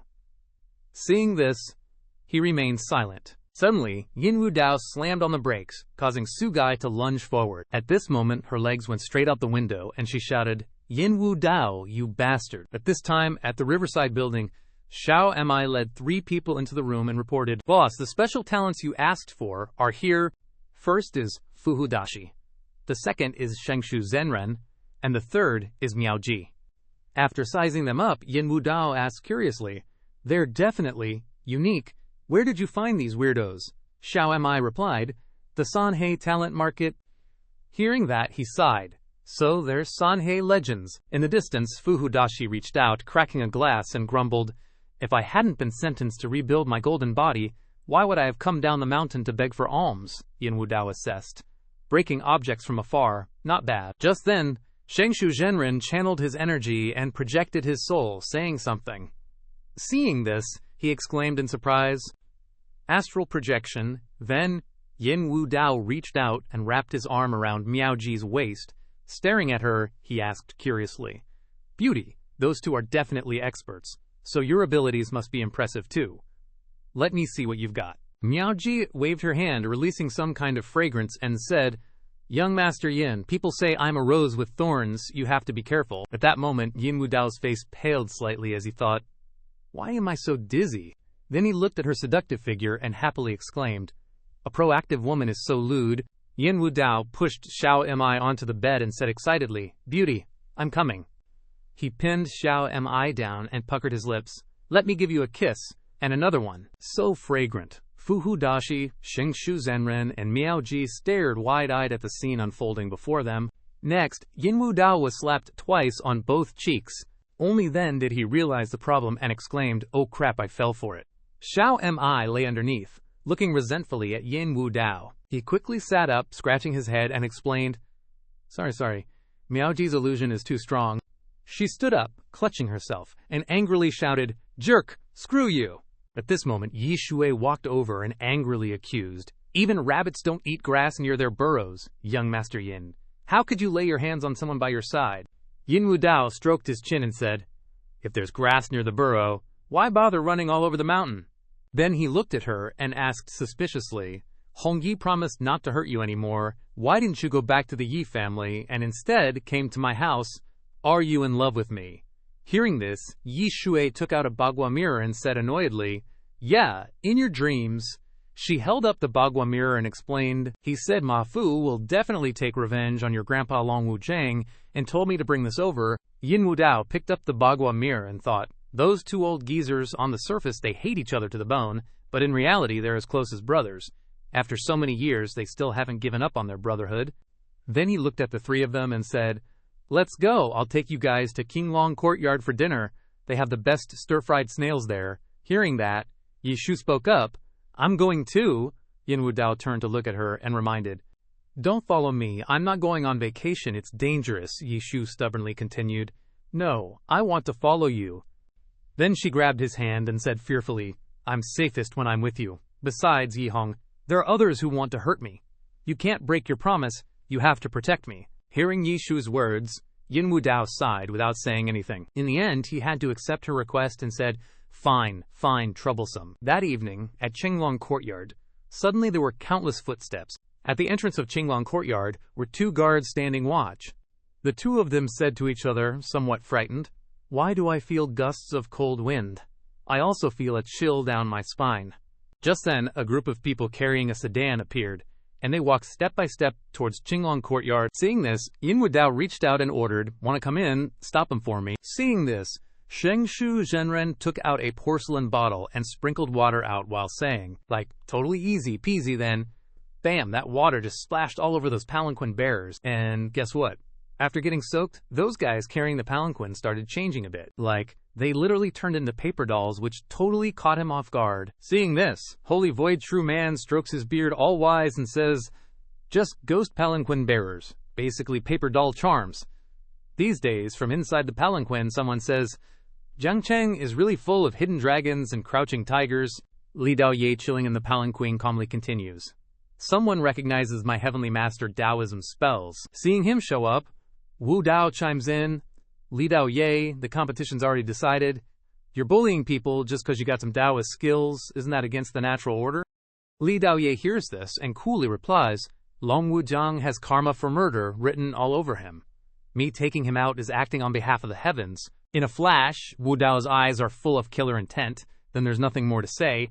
He flat out says, "That's right." Then he points at Li Dao Ye and orders, "Kill him." Holy Void True Man immediately starts chanting some spells and doing his magic thing. South Pole Fire Spirit Supreme Heavenly Camp. 9 heavens strong warriors. Fire Dragon patrol the city. Then, Li Dao Ye's palanquin is totally engulfed in flames. Bro on the side sees this and is all like, "Whoa, badass." Now Li Dao Ye creates a protective layer around his body, blocking that raging fire. Peeking outside, he's all, "Yin Wu Dao, gotta hand it to you, the guy you found actually has some skills." Li Dao Ye reaches out, channels his power, and says dismissively, "But not that many." Seeing lightning magic headed his way, Bro is thinking, "Child of destiny, this 7-point genius is really something." Seeing this, the old dude is taken aback and blurts out, "Zhang Heart, thunder, lightning magic." Now, Li Dao Yi is furious and growls, "Are you guys blind or what? What I'm practicing is authentic. 5 Thunder True Scripture. You heretical weirdos dare go up against me." Holy Void True Man immediately kneels and begs for mercy. "Heavenly Master, have mercy.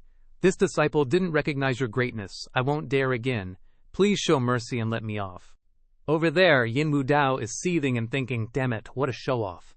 Just then, a figure leaps up from the ground. Subduing Tiger Great Master rushes towards Li Dao Ye and yells, "Let me test him." As soon as Subduing Tiger Great Master charges, Li Dao Ye sends him flying with one hit, coldly saying, "A bunch of rabble." Seeing things aren't going well, Miaoji dashes over and reminds Yin Wu Dao, "Young Master Yin, You better run. This guy is no joke. We're no match. I'll try to hold him back. Then, she unleashes her flying serpent formation at Li Daoye and growls, "Little heavenly master, eat my flying serpent formation." Seeing this, Li Daoye instantly creates a protective barrier and warns, "Miao Ji, wicked spawn of the evil path, back down. You're not worthy to fight me." Miao Ji still stubbornly charges forward, attacking and shouting, "Stinky Taoist, you dare look down on me." Seeing this, Li Daoye blows out a gust of qi, sending Miao Ji flying. Wu Dao rushes over to catch her and asks worriedly, "Are you okay?" At this moment, Miao Ji is lost in some kind of hallucination, blushing and saying, "Guangren, come on, it's super fun." Yin Wu Dao sees this and is totally surprised. His face instantly turns nasty. Then, Yin Wu Dao points at the shadowy figure in the wheelchair and says, "I surrender. Kill me if you want." Seeing this, Li Daoye is super pleased and says, "Obeying heaven and responding to earth. This is the natural order of things. You don't need to blame yourself. If you hadn't stopped me, I would have only killed your maternal grandpa. There's no need to bring others into this. You're so screwed." As soon as he said that, he went straight for the guy in the wheelchair, who turned out to be Ye Shui. But this time, she whips out this Bagua mirror and easily blocks Li Daoye's attack. He's all like, "What the heck?" Then, Li Daoye gets hit by his own power. Reflected right back at him by the Bagua mirror, the dude takes the full brunt of it and screams in pain. And boom, Li Daoye's body hits the ground hard. Yin Wu Dao, seeing this, smugly chimes in, "Not bad, but way too naive." After that, Li Daoye sits up, clutching his chest wound, and goes, "I get it now, the real evil in Zhang Cheng isn't who I thought." He points right at him and yells, "It's you." The second Li Daoye finishes, Wu Dao grabs a knife and stabs him in the gut, saying, "You figured it out too late." Immediately after getting stabbed, Li Daoye reacts quick, reaching behind him. Then he straight up throws a talisman, knocking Wu Dao back. Clutching the talisman, Li Daoye grits his teeth and says, "We'll meet again." Then he jumps into the lake and gets away. Yi Shu, looking worried, asks, "So, should we chase him?" Yin Wu Dao looks at the water and says, "Nah, it's his destiny, not his day to die. Chasing him is pointless." He turns to her and gives thanks. "Gotta thank you for the switcheroo today. Without it, this little celestial master would have been a pain to deal with."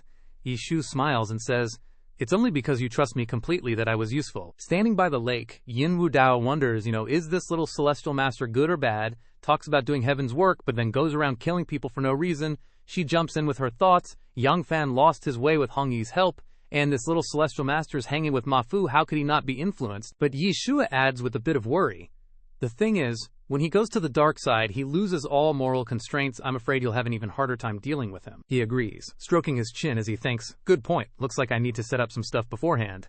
Just then, the system goes off. Fame plus 10K, fame plus 20K, fame plus 50K. Wu Dao's surprised and says, "Whoa, someone's live streaming, and the VIP accounts are going wild. Gong Sun Li's marriage is over. Caught on camera. Romeo's sleeping with pigs upstairs. Chill, it's just a script. Tuoba Xiao Yao, this ain't a script. This is a freaking magic battle."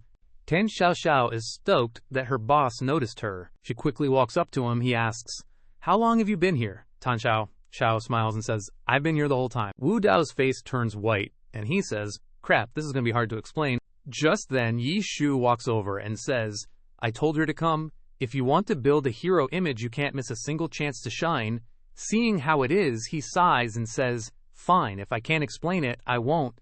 Let the audience figure it out themselves." Meanwhile, in a fancy neighborhood, Li Daoye stumbles in, looking like he's been through hell. Ma Fu rushes over, worried, and asks, "Daoye, bro, you're hurt. What happened?" Ma Fu looks at his men and orders, "Get Dr. Lili here, stat." The guy immediately says, "Yes, sir," and they head inside. Li Daoye sits down and explains, "I didn't see it coming and fell for Yin Wu Dao's trap. Luckily, I used shrinking earth to inch and shrunk my heart in time to survive." Hearing that, Ma Fu feels guilty and says, "You got hurt because of me, bro. I feel terrible." Suddenly, a girl walks in and says, "Where's the little celestial master hurt? Let me take a look." This girl is Lili. In a private room, she gently rubs oil on his chest and comforts him. "They're so cruel, hurting you like this." Just then, Li Daoye realizes something's up and grabs Lili's hand, asking, "Wait a minute, what kind of oil are you putting on me?" She just smiles and answers, "The best pain relief, of course." Then Lili gets all seductive and says, "But the effects are special. It won't fix any bones." The next second, She pushes Li Daoye onto the bed. He's freaking out. No, stop. Half an hour later, the door bursts open. Ma Fu sees what's going on and gets pissed, pointing and yelling, "Li Daoye, you snake, I treated you like a brother, and this is how you repay me." Li's sobbing on the bed, and Li Daoye's panicking. "Ma bro," Li Daoye, with a pale face, stutters, "Ma, bro, ma, I swear I have no freaking idea how that happened." Oh man, Ma Fu just got even angrier, yelling, "You're still playing dumb. Do you even know she's my concubine?" Hearing that, he freaked out. What? What? Meanwhile, Li Daoye was in total despair, mumbling, messing with someone's wife and kid, getting beat up. "I've committed a major sin." Right then, Li gave a subtle smile and signaled Ma Fu to grab him, thinking with a satisfied smirk, "Gotta risk the small fry to catch the big fish. Gotta risk the wife to get a good sidekick." Now, Ma Fu was filled with determination. The 4 major families, just you wait. And Li Daoye Helai was slapping himself, full of regret. "I'm worse than an animal, worse than an animal." Night fades, and a new day begins over at Jiangbian Cottage. Yin Wu Dao and Su Qing Yao were chatting happily when a panicked voice shouted, "Something bad happened." Xiao Mi ran in, looking worried, saying, "There's trouble at the old city renovation site. Bad trouble." Hearing this, Yin Wu Dao immediately asked, "What's going on?" She reported the situation. "It's so weird. Today, all the steel bars on the site went totally soft." Yin Wu Dao was dumbfounded, not understanding a thing. Soon after, they arrived at the site to check it out. Holding the limp steel bars, Yin Wu Dao was super confused and blurted out, "Holy crap, this is seriously bizarre." Miaoji grabbed a steel bar, wanting to straighten it, and said, "Let me try." But the steel bar stayed limp, totally shocking her. "What? Why isn't it working? This trick never fails. Maybe I need to use my mouth." Seeing this, Yin Wu Dao turned to Saint Shu Zhenren and asked, "Saint Shu Zhenren, what do you make of this?" He pulled out his Bagua mirror, channeling his power and chanting, 5 elements and 8 trigrams, Qian Kun Wu Ji. Immediately, Saint Shu Zhenren discovered a formation set up around the construction site. A second later, he coughed up blood, shocked, and exclaimed, "Heavens, it's the 5 elements earth-sealing grand formation." Yin Wu Dao was pretty surprised and blurted out, "What?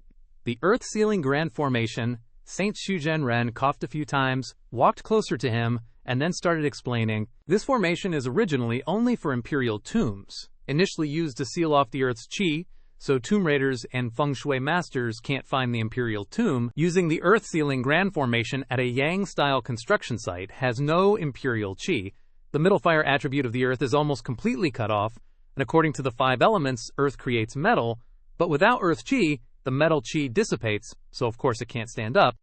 After listening, Yin Wu Dao stroked his chin and asked, "Could it be little celestial master Li Daoye who did this?" Saint Shu Zhenren immediately confirmed, "Most likely in the past.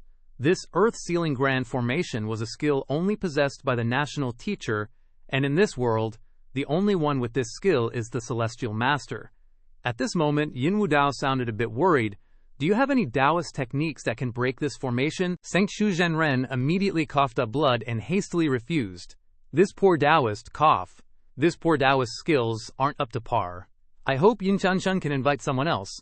Seeing this, he got annoyed and didn't say a word. Then Yin Wu Dao gave him some money and asked for a favor. These 2 ingots will help Zhenren repair the Taoist temple, and there will be more rewards after this is done. Saint Shu Zhenren immediately took it and politely replied, "If young Master Yin is so sincere, then I'll risk it." The next day, Saint Shu Zhenren took him to Wuji Temple in Jiangcheng North Mountain. As soon as they arrived, he introduced, "My master, Superior Master Wuji, cultivates at Wuji Temple in Jiangcheng North Mountain.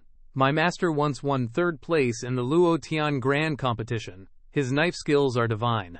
Breaking the earth-sealing grand formation shouldn't be too difficult."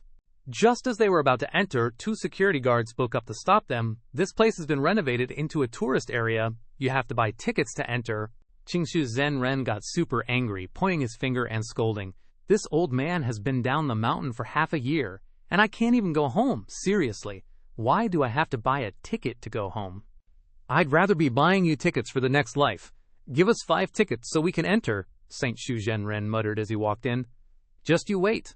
I'm going to find my master and see what he does to you." Immediately after, his face turned into that of a child. sobbing and crying. Saint Shu Zhen Ren knelt in front of a grave, crying in pain. "Master, I was only gone for a few days. How can we be separated by life and death, this unfilial disciple?" Right at this moment, someone called out, "Senior brother." This person was none other than Jiyu Shizi, Saint Shu Zhen Ren's junior sister. She stepped forward to comfort him. Master achieved enlightenment and ascended, transforming into an immortal. You should be happy, not heartbroken and immoral. Seeing the pretty girl, Yin Wu Dao couldn't help but sigh in his heart. A fairy has descended to earth. Right now, Saint Shu Zhen Ren stepped toward Jiyu Shizi, wondering, "Junior sister, why do we have to pay to come up the mountain? What's going on?" She explained as she hurried away, "The Fugi Tourism and Culture Group has taken over North Mountain. They said we don't have a land deed and are demanding we leave. The deadline is almost here." Suddenly, a bunch of footsteps echoed from up ahead. Leading the pack was Mari Xuan, waving a stick and angrily demanding, "Has the fairy maiden made up her mind yet? Are you moving out on your own, or do my brothers and I have to carry you out?" Seeing this, the Holy Void Master immediately retorted, pointing his finger, "I've been living here since I was a kid. Our limitless order has been passed down for like a dozen generations, longer than your grandpa's been around. What makes you think you can just take it over?" Ma Rishuan didn't say a word, and just whacked Holy Void right in the face with his stick. Then he said smugly, "I don't care how many years you've been here, I paid for this mountain. Get out, all of you." Tiger Taming Monk in the back was itching to jump in. Yin Wu Dao immediately reached out to stop him. "Hold up, let's watch first." Just then, Ma Rishuan noticed the tomb and said, "This rundown limitless order isn't making any money. I'm tearing it down to build a Buddhist hall." As soon as he said that, he swung his stick at his master's tomb, but before he could carry out his plan, a knee came flying straight into his face. Turns out, it was the beautiful Jiyu Shizi who came rushing in to kick him. Ma Rishuan spun around a few times before landing. Jiyu Shizi then raised her hand and chanted, "Immeasurable Heavenly Lord." Ma Rishuan then roared furiously, "You bitch, you dare hit me. I'll have men violate you." Hearing this, Jiyu Shizi's eyes instantly turned icy cold. The next second, she lightly slapped him a few times and said, "Sinful, sinful." Ma Rishuan's buddies saw this and yelled angrily, "You dare hit young Master Ma? Kill her." At this moment, Yin Wu Dao immediately ordered Miaoji and Tiger Taming Monk to go and stir up the market. Tiger Taming Monk rushed in and easily knocked down two of Ma Rishuan's buddies. Miaoji quickly took care of the other two. With no way to fight back, the guys had to help Ma Rishuan leave, grumbling, "Just you wait, I won't let you get away with this." With everything settled, Jiyu Shizi thanked him. "Many thanks to this young master for helping." Yin Wu Dao responded, "It's what I should do, no need to be polite." Just then, Holy Void Master came over and said, "Junior sister, let me introduce you. This is young Master Yin Wu Dao. He's willing to help us rebuild the temple." He looked towards Yin Wu Dao and introduced, "Young Master Yin, this is my junior sister Jiyu Shizi. Her talent is very high, and she's personally taught by our master. She will definitely be able to help you." Hearing this, Yin Wu Dao praised, "The fairy looks like the owner of the Guanghan Palace. Aloof and stunning, I'm in awe." Hearing him say this, Jiyu Shizi frowned. Then she turned and left coldly saying, "Speak your business, don't sweet-talk me. I know I'm beautiful, no need for your compliments." Jiyu Shizi's indifferent attitude left Yin Wu Dao feeling pretty awkward. Afterwards, the group went inside the limitless order. Sitting down, Yin Wu Dao exclaimed, "It's so run down, it really needs repairs. I thought Holy Void Master was trying to scam me for money at first." Hearing this, Jiyu Shizi said, "We do need to repair the temple, but we would never do anything unscrupulous." Seeing this, he laughed and explained, "Inviting the fairy to come out of the mountain isn't for doing bad things, of course." At this moment, she opened her Dao eyes to verify his words. In an instant, Jiyu Shizi saw Yin Wu Dao's evil and domineering aura. She couldn't help but be surprised, thinking both evil and domineering, a destined hero. Then, Jiyu Shizi picked up a teacup and refused. "My master taught us we can only come down the mountain if there is chaos and should not meddle in mortal affairs, especially not help the wicked. Young master, please leave." Saint Shu, hearing this, tried to persuade her junior sister, "Yin Shao is a good guy. I messed up his business, and he still paid me tens of millions." Jiyu Shizi frowned upon hearing this, staring at him intently. With a 4-strike warning, Saint Shu was terrified, his face instantly turning pale. Just then, Yin Wu Dao took out some photos and placed them on the table, getting straight to the point. "Fairy, please take a look. This is the Earth Vein Grand Formation that little Celestial Master set up at the construction site. Then he explained the situation. Now this construction site can't operate, and it's facing huge losses, which means that 100,000 people in the old city area can't be effectively resettled and will ultimately have no homes to return to. She looked at the photos and commented, "This is indeed the 5 elements wind power grand formation." Now Yin Wu Dao accused him that little Celestial Master relies on his superior strength, helping Ma Fu to eliminate his own factions, setting up traps to harm people. He's the real traitor, helping the enemy instead of helping his own people. Then he cut straight to the heart of the matter. And this rich and noble cultural tourism group is actually Ma Fu's side hustle. He relies on his position as the president of the Chamber of Commerce to seize land everywhere, harming all 4 directions. I guess you came down the mountain not for revenge, but to eliminate harm. These words successfully persuaded Gu Shizi, causing her to stand up and agree. All right, I'll go down the mountain with you. Soon, Yin Wu Dao led Gu Shizi to the construction site. As soon as they arrived, the Bagua mirror reacted and lit up. Gu Shizi looked at the Bagua mirror, then looked around and commented, "It's indeed the 5 elements, wind and earth grand formation, but this formation isn't impossible to break. The principle of nature is that things generate and overcome each other. We need a boy with an overbearing destiny, 1P, and it can be broken." Hearing this, Saint Shu exclaimed with joy, "Excellent. Water generates wood. Wood generates fire. Fire generates earth. Earth generates metal. If this person has the blessing of the king's aura, then the formation will be even drier." But he was somewhat embarrassed, stroking his chin in thought. It's just that a boy with such a destiny isn't easy to find. Kids these days mature early, unlike us back then. Hearing this, Yin Wu Dao replied, "It's okay." He confidently continued, "A boy like that, I can get acquainted with them very quickly." Ji Fengming had already been captured, tied up, and brought to the construction site. He shouted, both scared and angry, "Yin Wu Dao, what are you doing bringing me here?" Gu Shizi was surprised to see this and asked, "You just grabbed him and brought him here." Yin Wu Dao replied calmly, "This little brat is too arrogant. He wouldn't come otherwise." Then he approached and said gently, "Second young Master Ji, don't get excited. Let's have a chat." Ji Fengming, who had been untied, sat there grumbling, "What are you up to?" Afterwards, Ji Fengming stepped onto the stairs and immediately felt the softness under his feet. He couldn't stand steadily and exclaimed in fear, This isn't a staircase for people. Did you make it out of rubber bands?" Seeing this, Yin Wu Dao mocked, "You can't even walk up the stairs, and you dare to be arrogant with me." Provoked like this, Ji Fengming tried his best to climb the stairs and said resolutely, "I'm not afraid." He said the words, but in his heart, he was terrified, thinking, "This is too scary. How can he do it?" At this moment, the system displayed information. Received Ji Fengming's dissatisfaction. Received 1 point of Heaven's Pride because the floor was too soft, causing Ji Fengming to lose his footing and fall down the stairs. In an instant, Yin Wu Dao grabbed his hand and asked with concern, "Are you okay seeing this?" Ji Fengming thought irritably, "This damn guy saved me again." Now, the system displayed information again. Received Ji Fengming's gratitude. Received 1 point of Heaven's Pride. Seeing that information, he was very pleased, thinking, "Heaven's Pride points are that easy." Su Kai, witnessing everything, praised, "Yin Wu Dao, I really admire you. I finally understand your intention in keeping him around."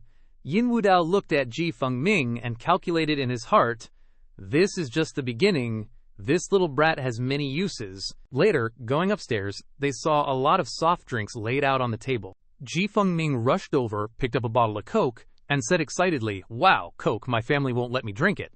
Yin Wu Dao said generously, "Drink it, help yourself. Let's chat while we drink." Suddenly, he became alert, held the bottle of Coke towards him, and suggested, "You drink first." Seeing this, Yin Wu Dao's face darkened as he thought, "This little brat is really wary." Then, he took out a bottle of Coke, drank it, and said casually, "Don't worry, I won't poison you." Now, Ji Fengming confidently picked up the bottle of Coke and drank, replying, "Don't think a few bottles of Coke can bribe me. I won't sell my sister Yishu." Then, he sat down on the chair and said decisively, "My sister Yishu hates dishonest people the most, and you're the biggest example." However, Ji Fengming drank Coke and happily said, "My sister Yeshu is like a fairy. Ordinary people usually aren't worthy of her."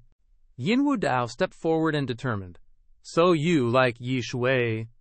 Ji Wuji was startled upon hearing this and choked on his coke. Then, he guiltily turned away and hurriedly said, "Don't talk nonsense, I'm going to the bathroom." Seeing this, he thought irritably, HMPH, so that's why Yi Su's favorability never increased. He's the female lead for this brat.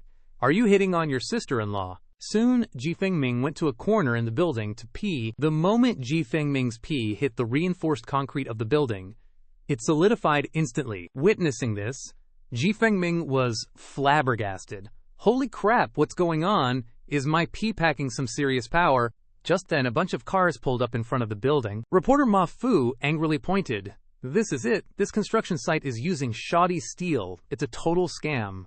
They're treating human lives like dirt." Yin Wu Dao. Yin Wu Dao immediately stepped forward, annoyed. "Who says my construction treats lives like dirt?" Then he said coldly, "Chairman Ma, you're supposed to be someone with status. Aren't you lowering yourself with these cheap tactics?" At this moment, Ma Fu grabbed a steel bar from the ground and confidently waved it around. "For the people of Jiangcheng, I'm exposing this injustice. One strike from this bar, and your Yin family is finished." No sooner had he spoken than he swung the steel bar down at the ground with all his might. The steel bar bounced right back and smacked Ma Fu in the face, making him scream in pain. Seeing this, Li Li exclaimed in surprise, "Heavens, what's going on?" Li Daoye, standing next to her, was also shocked. The reporters swarmed in, questioning him. "Chairman Ma, didn't you say the steel at their construction site was problematic? Why is it so sturdy then, Chairman Ma? Are you engaging in malicious competition?" Ma Fu frantically covered his head, trying to avoid them. "Stop filming. Stop filming." Emboldened, Yin Wu Dao pointed and scolded, "Everyone sees it. This is slander, baseless slander in front of all the reporters." He declared loudly, "Everyone thinks business warfare is all about schemes, traps, and backstabbing. But real business warfare is like a chairman climbing walls to take pictures, a chairman taking a sledgehammer to the CEO, stealing a belt to try and assassinate someone, a chairman stealing a safe and changing the locks." Then, he said with a sigh, "That's the reality, no logic needed." Hearing this, the reporters were even more disgusted by Ma Fu's actions and started criticizing him. Ma Fu is going too far. As a chairman, he has no class. After that, Yin Wu Dao took out some red envelopes and said with a smile, "Consider this little something a treat for you all, one for each of you." The reporters happily took the red envelopes and said in unison, "Young Master Yin is truly a conscientious businessman." A second later, they began to condemn. "The old city renovation project is solid as a rock, there's no problem. It's him maliciously competing, slandering and framing. We must use our pens as swords to punish this unscrupulous merchant." Just then, Li Daoye approached Ji Yu Shizi and questioned, "Fellow Taoist, I see you have achieved the 3 flowers gather on crown. Such great cultivation. Why help the wicked?" Then he continued to accuse, "Do you know that the person you're helping isn't a person but a 1,000-year-old demon?" Unexpectedly, to Li Daoye's surprise, Li Li hugged him, frightened, and asked, "Ah, Yi, what's going on? Didn't you say their steel was definitely going to have problems? What do we do now?" Seeing this, Yin Wu Dao said, "Daoye." Then he pointed at him and mocked, "Who exactly is helping the wicked? It's obvious, isn't it?" "Your hypocrisy makes me want to puke." Li Daoye, hearing this, stammered, Then he pushed Li Li away and angrily turned to leave. With everything resolved, he bowed slightly and thanked Ji Yu Shizi. "Thank you, immortal. Now, her affection level is not indifferent." Ji Yu Shizi calmly replied, "No need. I only acted for the sake of all living beings." Seeing that she had an affection level, Yin Wu Dao thought to himself, an affection level appeared. It seems she's originally the female lead of Celestial Master Li Dao. Yet at this moment, the system also announced, "Task, capture the favored daughter of heaven, Ji Yu Shizi. Condition, affection level reaches 99. Reward, 7 heavenly pride points.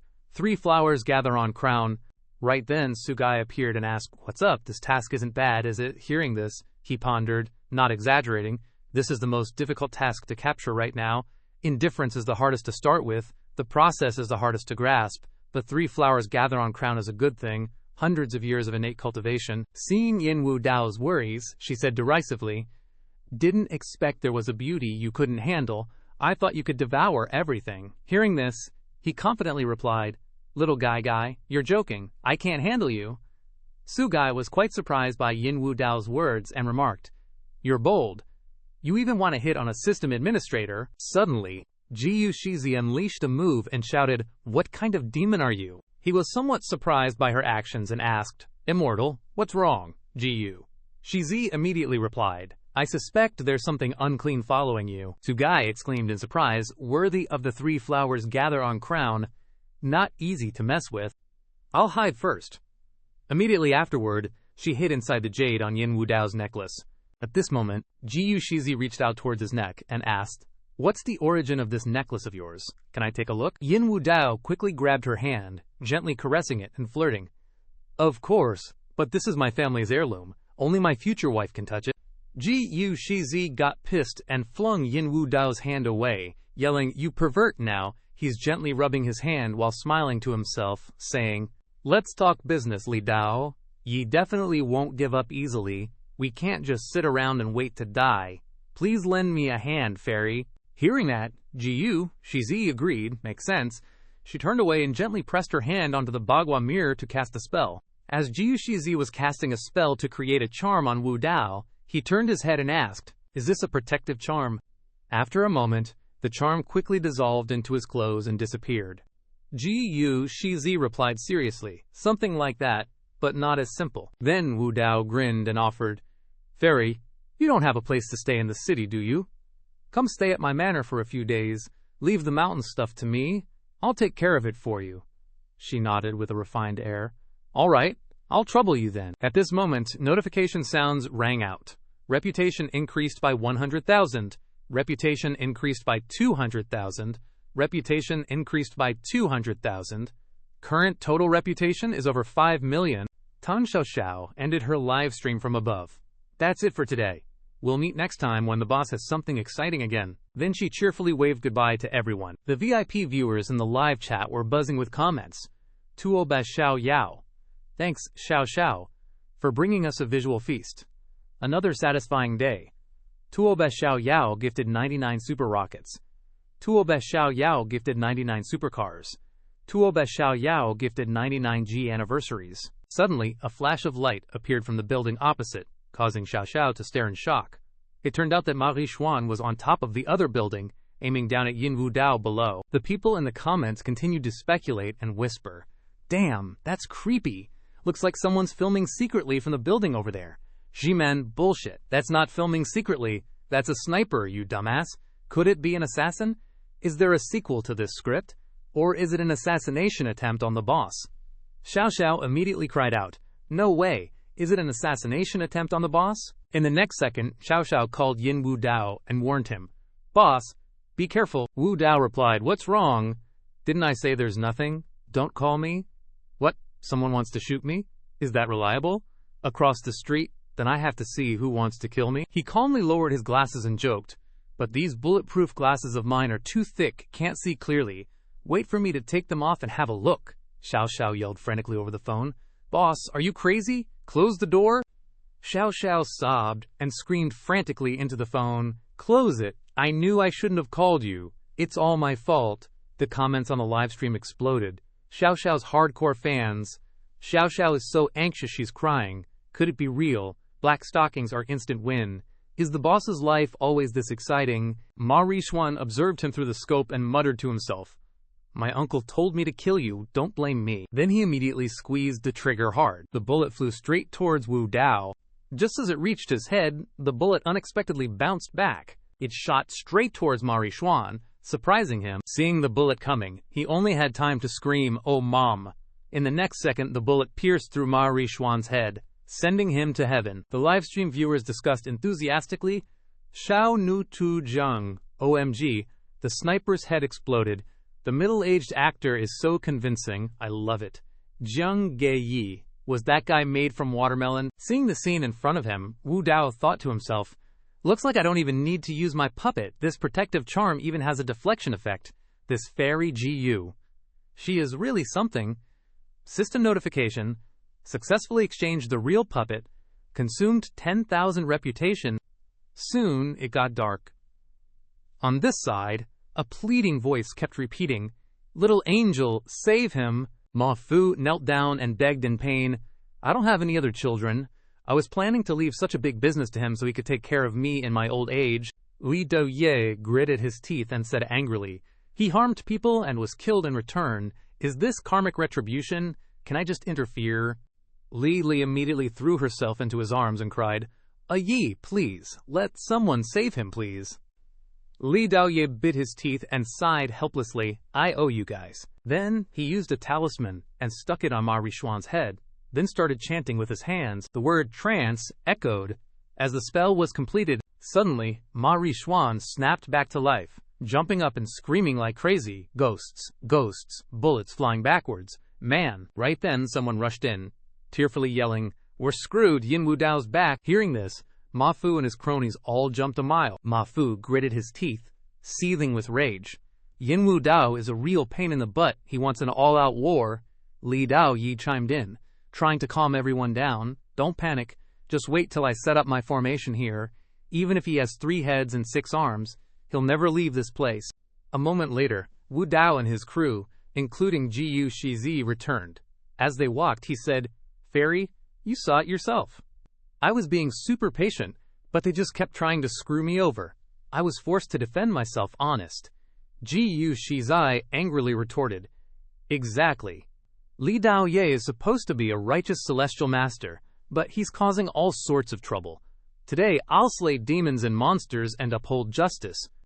Hearing this, Wu Dao bowed his head and replied, "Then I'm counting on you, Fairy." Suddenly, Jiyu Shizi raised her hand, signaling, "Halt!" The next second, huge flames erupted throughout the house. Jiyu Shizi immediately reassured everyone, "Don't panic, this is a Yang extremity surge formation. Death is certain." Then, she turned to Shengshu and said, "Senior brother, you go test the formation." Hearing this, Shengshu's face turned ashen, and he was speechless. After a moment, he regained his composure, grabbed his sword, and chanted, "Deception stands, commanding firepower, shining 1,000,000 miles." With that, Shengshu pointed his sword towards the raging fire in front of him. However, his sword was immediately suppressed by the fire. Shengshu was engulfed by the flames and frantically screamed, "Junior sister, this formation is too powerful. Save me, senior brother." Jiyu Shizi calmly took out a talisman and quickly threw it forward. The talisman grew in size the moment it reached Shengshu, enveloping him. Looking at Shengshu, Jiyu Shizi frowned and scolded, "You idiot. Using a fire spirit charm against a Yang extremity surge formation is like adding fuel to the fire. You're lucky you weren't burned to death." Wu Dao had to rub his eyes and remind her, "Fairy, hurry and break the formation. I can't take it anymore." Jiyu Shizi then closed her eyes and chanted, "Circulate through the 3 realms. Clear the path for all officials. Dispel fire toxins. Banish the fire gods." As soon as she finished, Jiyu Shizi's spell quickly spread, suppressing each wave of flames. The flames then quickly disappeared completely.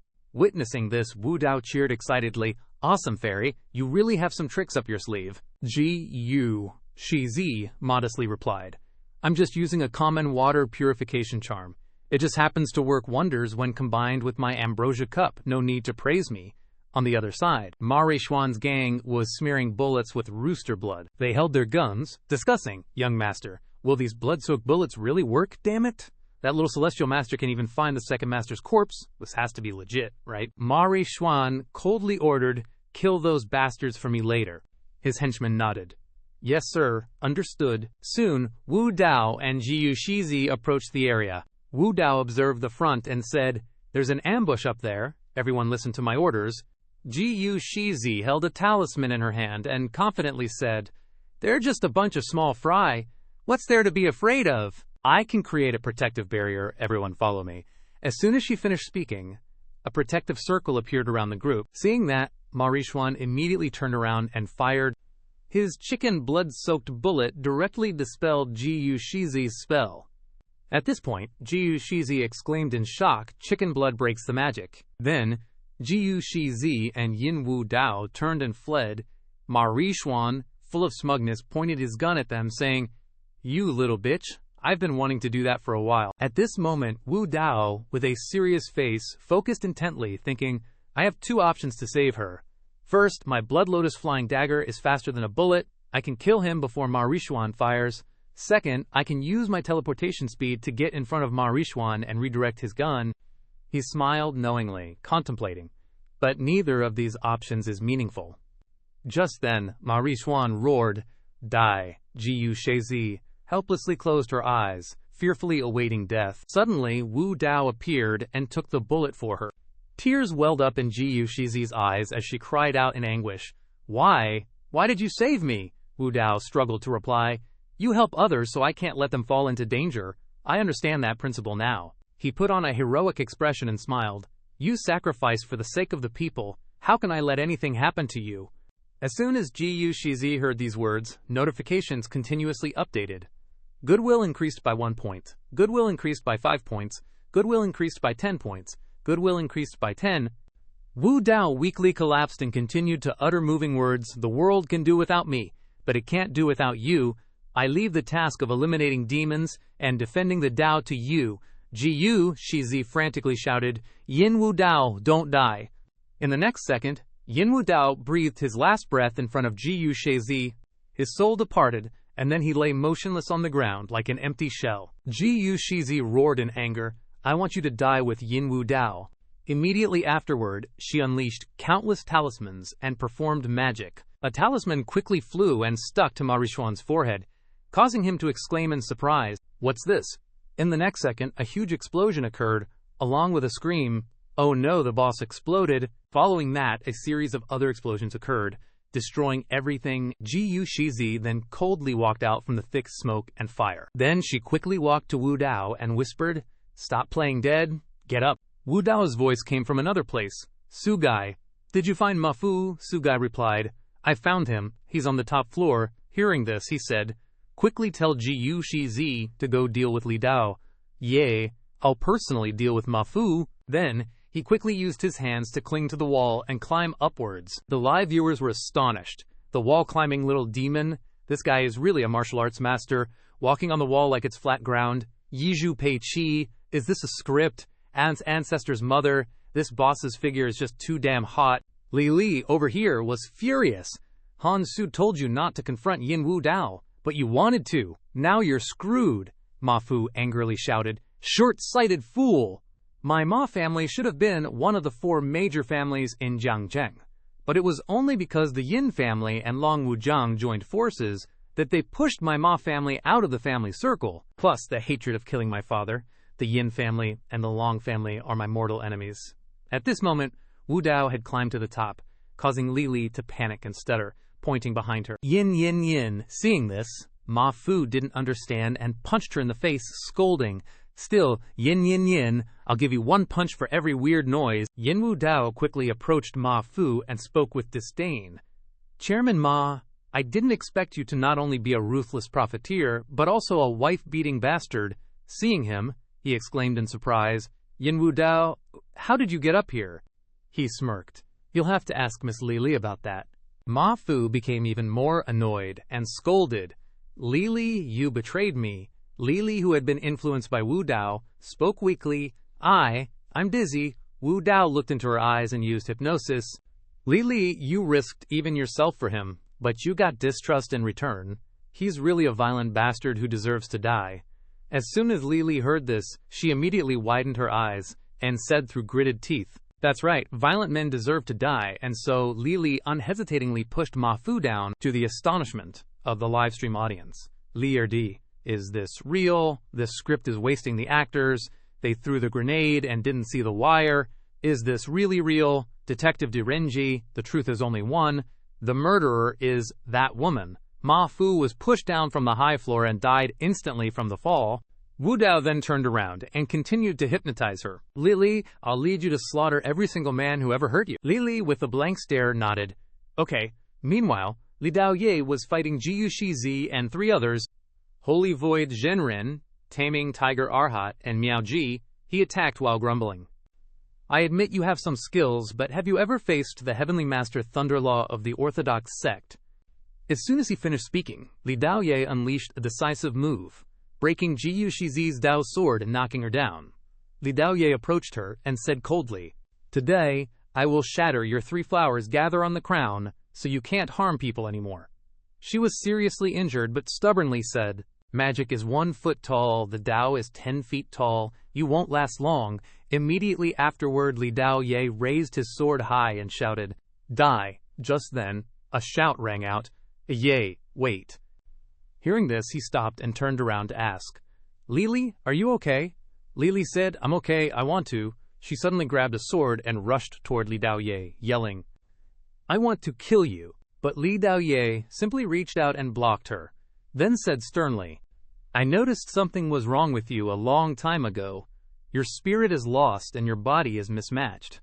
You think you can deal with me with these petty tricks. Without hesitation, Li Daoye unleashed a palm strike that sent Lily flying. Suddenly, Yin Wu Dao stepped forward, clapping enthusiastically, and said, As expected of the little heavenly master, you've got some skills. Seeing him appear, Jiyu Shizi exclaimed in surprise, Yin Wu Dao, you're not dead. Hearing this, Yin Wu Dao calmly replied, My Yin family has ancestral medicine that can bring the dead back to life. Sorry to worry you, Jiyu, Shizi said anxiously. It's good you're okay. Leave now. You can't beat him. He's too strong. On this side, Li Daoye began to gather energy. He condensed a huge ball and aimed it at them, saying, Yin Wu Dao, you used the illusory 8 steps heavenly dragon to bewitch me, so I couldn't see your true form. Today I will slay demons and eliminate evil, returning a peaceful world to Jiang City. But Yin Wu Dao was not afraid at all, and pointed at him with a smug smile. You dare to call yourself a demon slayer?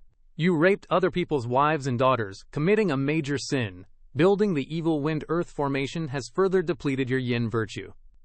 You claim to act on behalf of heaven but do such outrageous things. Aren't you ashamed? Accused like this, Li Daoye flew into a rage, unleashing an attack and shouting, Shut your mouth, I didn't want to, it's all your fault. Yin Wu Dao immediately jumped to dodge his relentless attacks. Seeing this, Li Daoye suddenly exclaimed, Dodged it? Then this is my thunder domain. It seems I underestimated you. Yin Wu Dao then rushed forward with the azure dragon fist, shouting, You realized it too late. Die, Li Daoye quickly countered and yelled, You deserve to die, as long as you die. Everything can return to the right path. Yin Wu Dao was pushed back by the counterattack. Li Daoye's attack still lingered on him, causing him to think in confusion. Not good. The tingling sensation of thunder and lightning is spreading throughout my body. Before he could react, Li Daoye accelerated, gathering a strike and shouting, 1 step heavenly thunder tribulation, 2 steps earth water communication, 3 steps thunder fire release, 4 steps lightning penetration, 5 steps 5 thunder masters, sweep away the wicked in front, control the rebellious dragon spirit behind, manage the formation and face me in the sunlight.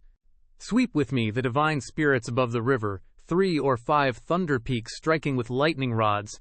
At this moment, the thunderball in his hand grew stronger and stronger, and Jiyu Shizai shouted in fear. Not good, it's the 5 thunder binding curse. Run, but it was too late. Yin Wu Dao stood there helplessly and replied, If I could leave, wouldn't I have already? Stop talking nonsense. Li Daoye on this side, nearly out of strength, shouted, Yin Wu Dao, endure the thunder and lightning cleansing. Immediately afterward, the thunder and lightning surged toward Yin Wu Dao. Jiyu Shizi cried out in agony at the sight. No, at this moment she was stunned. Blaming herself, he could have left, but he still came back to save me. His favorability increased by 30 points. Because I died twice, thinking about it, Jiyu Shizai blamed herself even more and clenched her fists. Immediately after, she bit her fingertip with determination and chanted, With my blood curse. Xiao Chen, take formation at North Black Tortoise, heed my command. Following Jiyu Shizi's words, a black tortoise quickly appeared on her right hand. Xiao Chen, take formation at South Vermilion Bird, heed my command. A vermilion bird also swiftly materialized on her left hand. Xiao Chen, take formation at West White Tiger, manifest. The white tiger promptly showed up alongside the black tortoise and vermilion bird. Seeing this technique, Li Daoye couldn't help but exclaim, 4 symbols killing formation, as expected of a Wendao cultivator with the 3 flowers gathered at the summit. If it weren't for this opposing situation, I'd really want to brew some tea and discuss Dao with her. Hearing this, Jiyu Shizi coldly retorted. Dream on. Li Daoye wasn't going to just stand there and wait for death either. He quickly flew forward to counterattack and yelled, Too bad, your foundation is too shallow. In the end, you still couldn't summon the Azure Dragon, a 4 symbols killing formation without the Azure Dragon. How can you fight me? Jiyu Shizi immediately shouted, That's right, I really can't kill you, but even if I die, I'll take away half of your cultivation. Suddenly, there were footsteps behind her. It turned out to be Yin Wu Dao. He wasn't dead, and he said with a smug grin, Azure Dragon, at your service. Li Dao Ye was utterly stunned to see the Azure Dragon manifest, his eyes wide. Jiyu Shizi also exclaimed in surprise. Yin Wu Dao. Immediately after, Wu Dao unleashed his Azure Dragon fist towards the opponent. Li Dao Ye, standing opposite him, took the full brunt of this punch. With a loud bang, Li Dao Ye was sent flying backward. As the dust settled, he struggled to clutch his chest and weakly said, Yin Wu Dao, I underestimated you. I clearly calculated that you would definitely die. How are you still alive? Wu Dao replied calmly, You idiot! What you killed was just my puppet. He thought to himself. The puppet I switched out along the way finally came in handy. Li Dao Ye couldn't believe his ears and exclaimed, No, you've jumped beyond the 3 realms, outside the 5 elements. You don't belong to the heavenly Dao. You're heresy. Wu Dao then punched him straight in the face and shouted, Even if you're trying to flatter me, I still have to punch you.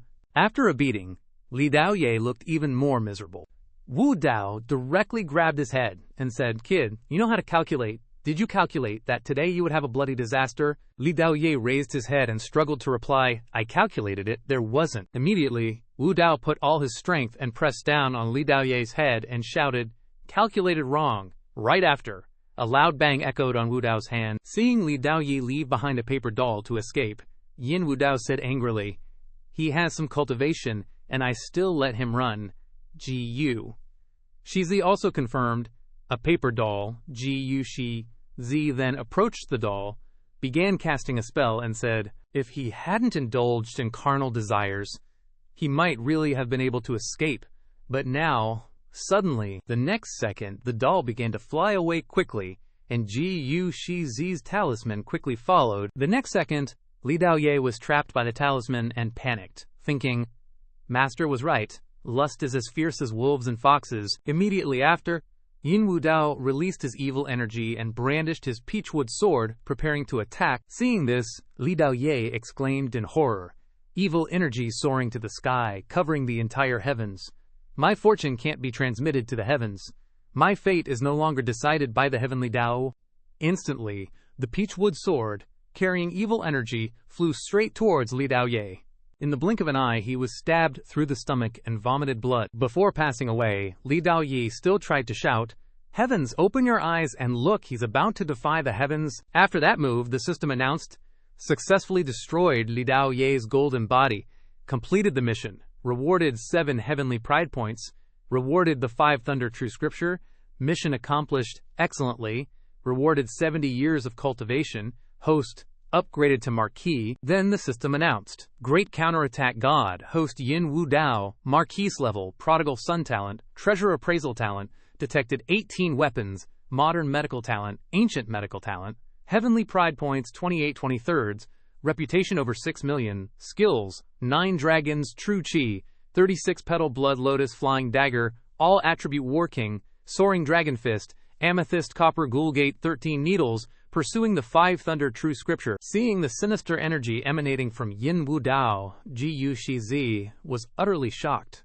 thinking to herself, how can his sinister energy be so strong, so overwhelmingly powerful, looking down upon the world?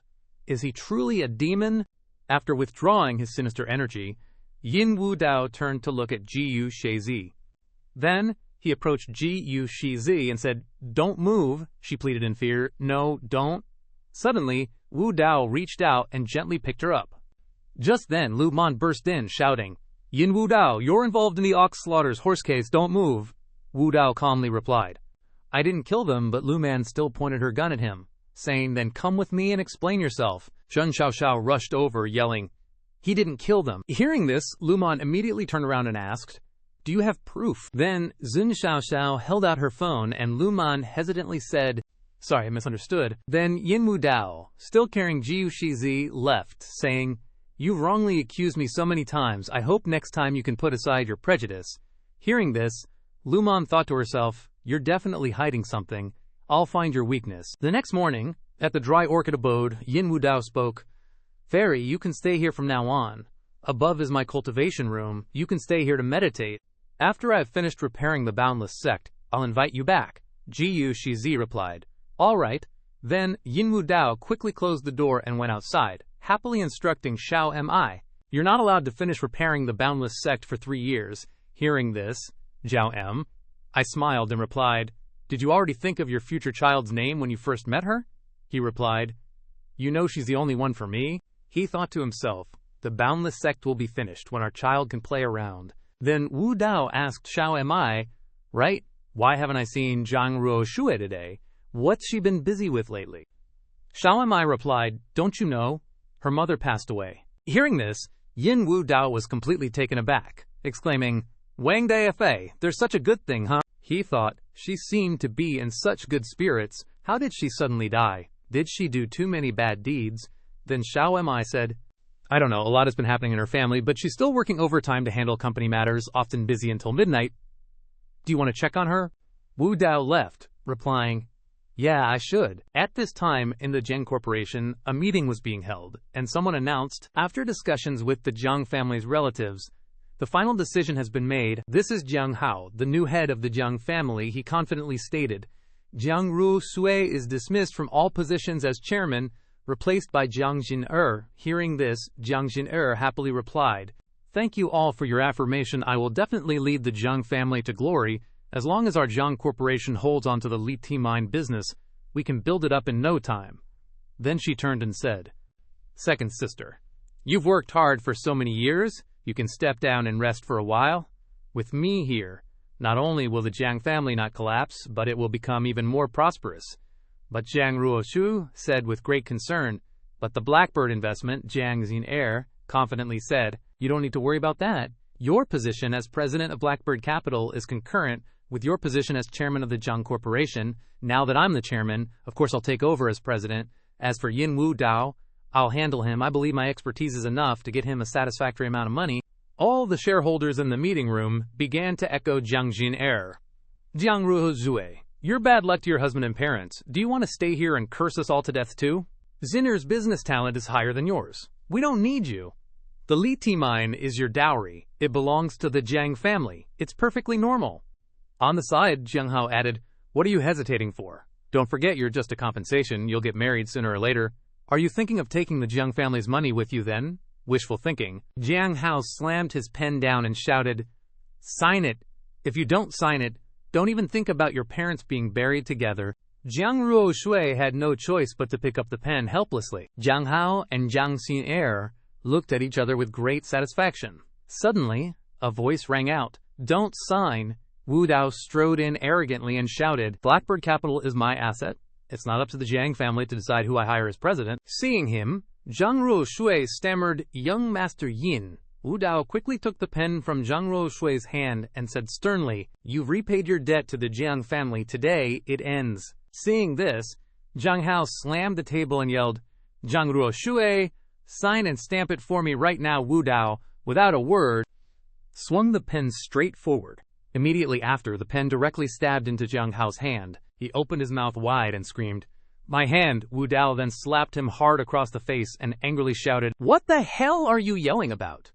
The atmosphere in the room suddenly became tense, and the surrounding people angrily shouted, daring to hit the head of the family in front of us, "You really don't see the Jiang family as anything." Hearing the commotion, Wu Dao glared coldly and threatened the crowd. The Jiang family was so scared that they became flustered. "He's still so arrogant, and I can't kill him like before." Wu Dao then haughtily exclaimed, in front of Yin Wu Dao, "What is the Jiang family? You dare point fingers at me, a bunch of nobodies." Jiang Xiner, hearing this, voiced her dissatisfaction. "Young Master Yin, I may not be the CEO of Xuan Niao Capital, but the Li Ti mine is owned by our Jiang family. You have no right to interfere, right?" He glanced at her contemptuously. "Since when did the Li Ti mine become the property of your Jiang family?" Jiang Hao, his face bruised and distorted, tried to explain, "The Li Ti mine is Xiao Chen's betrothal gift to Zhang Ruoshui. Zhang Ruoshui ate from the Jiang family since she was little. I use things from the Jiang family. I'm Zhang Ruoshui's man, so the money she earns naturally belongs to our Jiang family." Wu Dao immediately shouted, "Moral kidnapping! If Zhang Ruoshui hadn't tried to save the Jiang family back then, you would have gone bankrupt long ago. Later, she earned hundreds of millions for you, and you still haven't paid her back. Is it okay for her to eat and drink from you? Even if she owes a debt of gratitude, she owes it to her parents, not to you parasites. Too bad her parents are already dead. Your plan to use gratitude to trap her won't work anymore. The things she earned have already been spent by you, and now you still want the Lai Ti mine in my hands. Saying this, he put on a disgusted face and scolded, "Are you guys eating shit?" Zhang Ruoshui was extremely emotional at this moment, thinking that she had always solved any problems by herself, the oppression of the family, the deception of her husband. In this life, she never expected that someone would stand up for her, but the man she hated the most, had repeatedly saved her from the abyss. Zhang Xiner quickly explained, "You're right, she owes her parents, so she transferred all the management rights of the Li Ti mine to my aunt, who is also her mother, but my aunt left a will. In order to help the Zhang family rise, she gave the shares to the Zhang family. I also have a share." Jiang Hao also added, "That's right, we have a will." Xiner crossed her arms and continued, "It's a testamentary gift, not a will. It's notarized. It has legal effect." Hearing this, Wu Dao turned to Jiang Ruoshui and asked, "There's also a testamentary gift." Ruoshui honestly hummed softly in agreement. Wu Dao then propped his chin and speculated, "All right, then I know the truth. The testamentary gift is fake." Hearing these words, everyone was so surprised that their mouths dropped open. Zhang Xiner even more fiercely said, "Young Master Yin, you can't talk nonsense. Everything needs evidence. You can't bully people just because your Yin family is strong." Wu Dao confidently replied, "Okay, I just need to meet the dead person to know if it's real or fake." Ruoshui stammered, "You can't see her anymore. She's been cremated." He was stunned and exclaimed, "What?" Zhang Xiner then spoke up to drive him away. "Young Master Yin, if there's nothing else, I won't keep you. The Jiang family still has a lot of things to deal with." He chuckled mockingly. "Miss Jiang doesn't welcome me." Then Wu Dao extended his hand, cordially and solemnly introducing himself. "My name is Yin Wu Dao. I really like Ms. Jiang's style. I hope we can be friends." She crossed her arms and didn't care at all, replying, "I don't think it's necessary. We're not on the same path anyway." He then smiled arrogantly and said, "I have more than half of the shares in the Lai Ti Mine Alliance, which also means I have the right to set the price." Hearing this, Zhang Xiner couldn't hide her shock. Zhang Xiner immediately grabbed Wu Dao's hand and said amiably, "A smart person wouldn't refuse a win-win cooperation, young Master Yin. I was rude just now." He smiled and replied, "No, Miss Zhang's seriousness was just right." He stroked her hand and said, "Limp and boneless. The jade hands in this world really have such perfect supple hands." Zhang Xiner blushed shyly and exclaimed, "You, lecher?" Wu Dao laughed and sighed. So soft.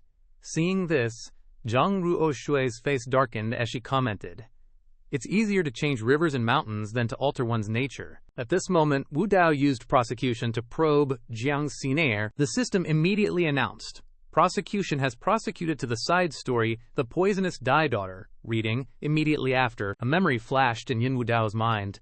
At that time, Zhang Ruoshui's mother was shouting loudly, "You're just a bastard child born from a slut. Even if you die from illness, it has nothing to do with our Jiang family. Our Jiang family will definitely not acknowledge this kind of illegitimate child with an unknown background." Zhang Xiner's mother, with a pleading face, begged, "Zhenlin, I beg you, save her. She really is your child. Please, for the sake of our flesh and blood." Zhang Zhenlin couldn't help but speak up. That immediately, Zhang Ruoshui's mother cursed and threatened, "Shut your mouth, you old hag." Then she pointed her finger fiercely and roared, "Get them out of here! Beat them out!" Zhang Xiner's mother cried out in panic, "She's your Jiang family's flesh and blood, save her." But they were still beaten black and blue, followed by a stern warning, "Dare to come to the Jiang family again, and we'll break your legs." At this moment, the fragile Jiang Xiner caught the eyes of two bodyguards. They revealed their lustful faces and said, "This little girl is a beauty. It would be a waste to just throw her away like this." Jiang Xiner's mother immediately stretched out her arms to protect her. "Don't. If you want to do anything, aim it at me. Please don't harm my daughter." Afterwards, Zhang Yixinya helplessly listened to her mother's cries of pain and humiliation in the rain. At this moment, she gritted her teeth and made a decision. "My daughter and I will definitely avenge you, Mom." Definitely. After being tormented for a while, Jiang Xiner and her mother left in the rain. Her mother weakly comforted her, "Don't cry. They told me the way to save you quickly is for me to get better." That day, Zhang Xinshar's mother decided to go to the hospital. The doctor said, "I've done CT scans on kidneys for so many years. This is the first time I'm doing a full-body CT scan." Lying on the operating table, Zhang Xiner's mother replied without hesitation, "As long as there's enough money for my daughter's surgery." The doctor quickly confirmed, "Enough. The rest is enough for her to live well." Immediately afterwards, the surgery process also began to return to reality. The system sounded a notification.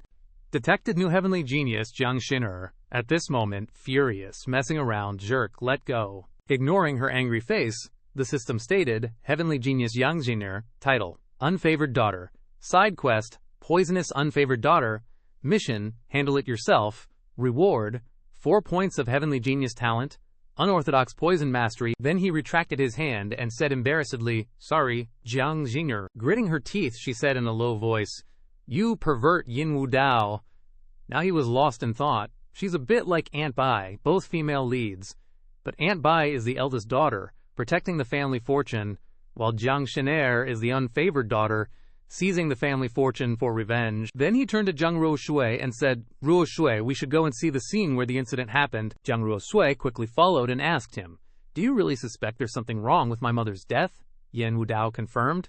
Of course, watching the two figures leave, Jiang Xin'er couldn't help but feel uneasy. He's so sure there's something wrong.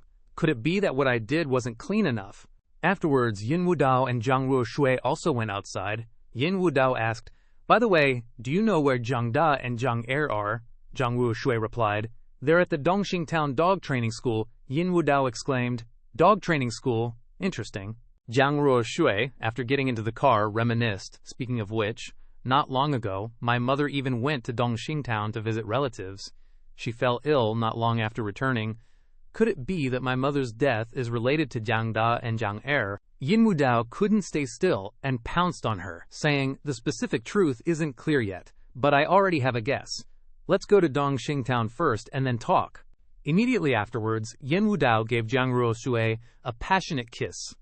After the kiss, Yin Wu Dao laughed loudly. Sorry, I couldn't resist. Zhang Ruoshui stammered shyly, No, it's okay. Her heart was struggling. Panicking, what am I saying? What do you mean, it's okay? Why did I say that? Yin Wu Dao licked his lips seductively and said, So sweet. Zhang Ruoshui saw this and shouted in embarrassment, You're so annoying. Very quickly, they arrived at the Xuan bird hunting school. Jiang Ruhe exclaimed in surprise, I grew up in Jiang City since I was little. I've never heard of Jiang City having a hunting school. Is this legal? On the way into the hunting school, she kept wondering, Is that a tiger? Why did a tiger run after the car? As soon as I said that, Zhang Ruoshui said in fear, Really, yeah. Yin Wu Dao also panicked and sped up to chase after it. Run quickly. After arriving, Yin Wu Dao introduced, This is a private hunting school my maternal grandfather gave to my paternal grandfather. My paternal grandfather's identity is special, so he couldn't take it, so he treated it as a birthday present for me. Zhang Ruoshui suspiciously probed, Weren't you going to Dongxing Town? Why did you bring me here? He stroked his chin, hinting, You'll find out soon enough. Right after, Yin Wu Dao whistled loudly with his fingers. As soon as the whistle stopped, a big white dog happily ran out, jumping all over Yin Wu Dao in pure joy. Seeing this, he burst out laughing. Huzi, Bingjing, calm down, calm down. Zhang Ruoshui suddenly exclaimed, Wow, a dog, so pretty. Seeing the dog growl at Zhang Ruoshui, Yin Wu Dao immediately commanded, Huzi, let her pet you. So it obediently agreed to let Jiang Ruoshui stroke it, she exclaimed happily. So cute. At this moment, Jiang Ruoshui felt strangely happy. Seeing this, Yin Wu Dao cheerfully said, You're finally smiling. I think it's the first time I've seen you smile. Zhang Ruoshui explained shyly, It's not that I don't like to smile, it's just that I've had too much going on lately, things that have been bothering me. Yin Wu Dao then took her hand and said firmly, Let's go, I'll help you deal with these troubles. I like seeing you smile. Very quickly, their car rolled up to the Dongxing Dog Training Headquarters. After entering, Zhang Ruoshui gestured to introduce, They're distant relatives of mine, in charge of our Zhang family's pet business. Yin Wu Dao chuckled, guessing, I bet it's not just pets, huh? She nodded honestly. You really can't fool you. They mainly run the dogfighting arena, with off-book betting, in charge of the Jiang family's shady business. Zhang Da and Zhang Er excitedly stepped forward to greet him warmly as soon as they saw him.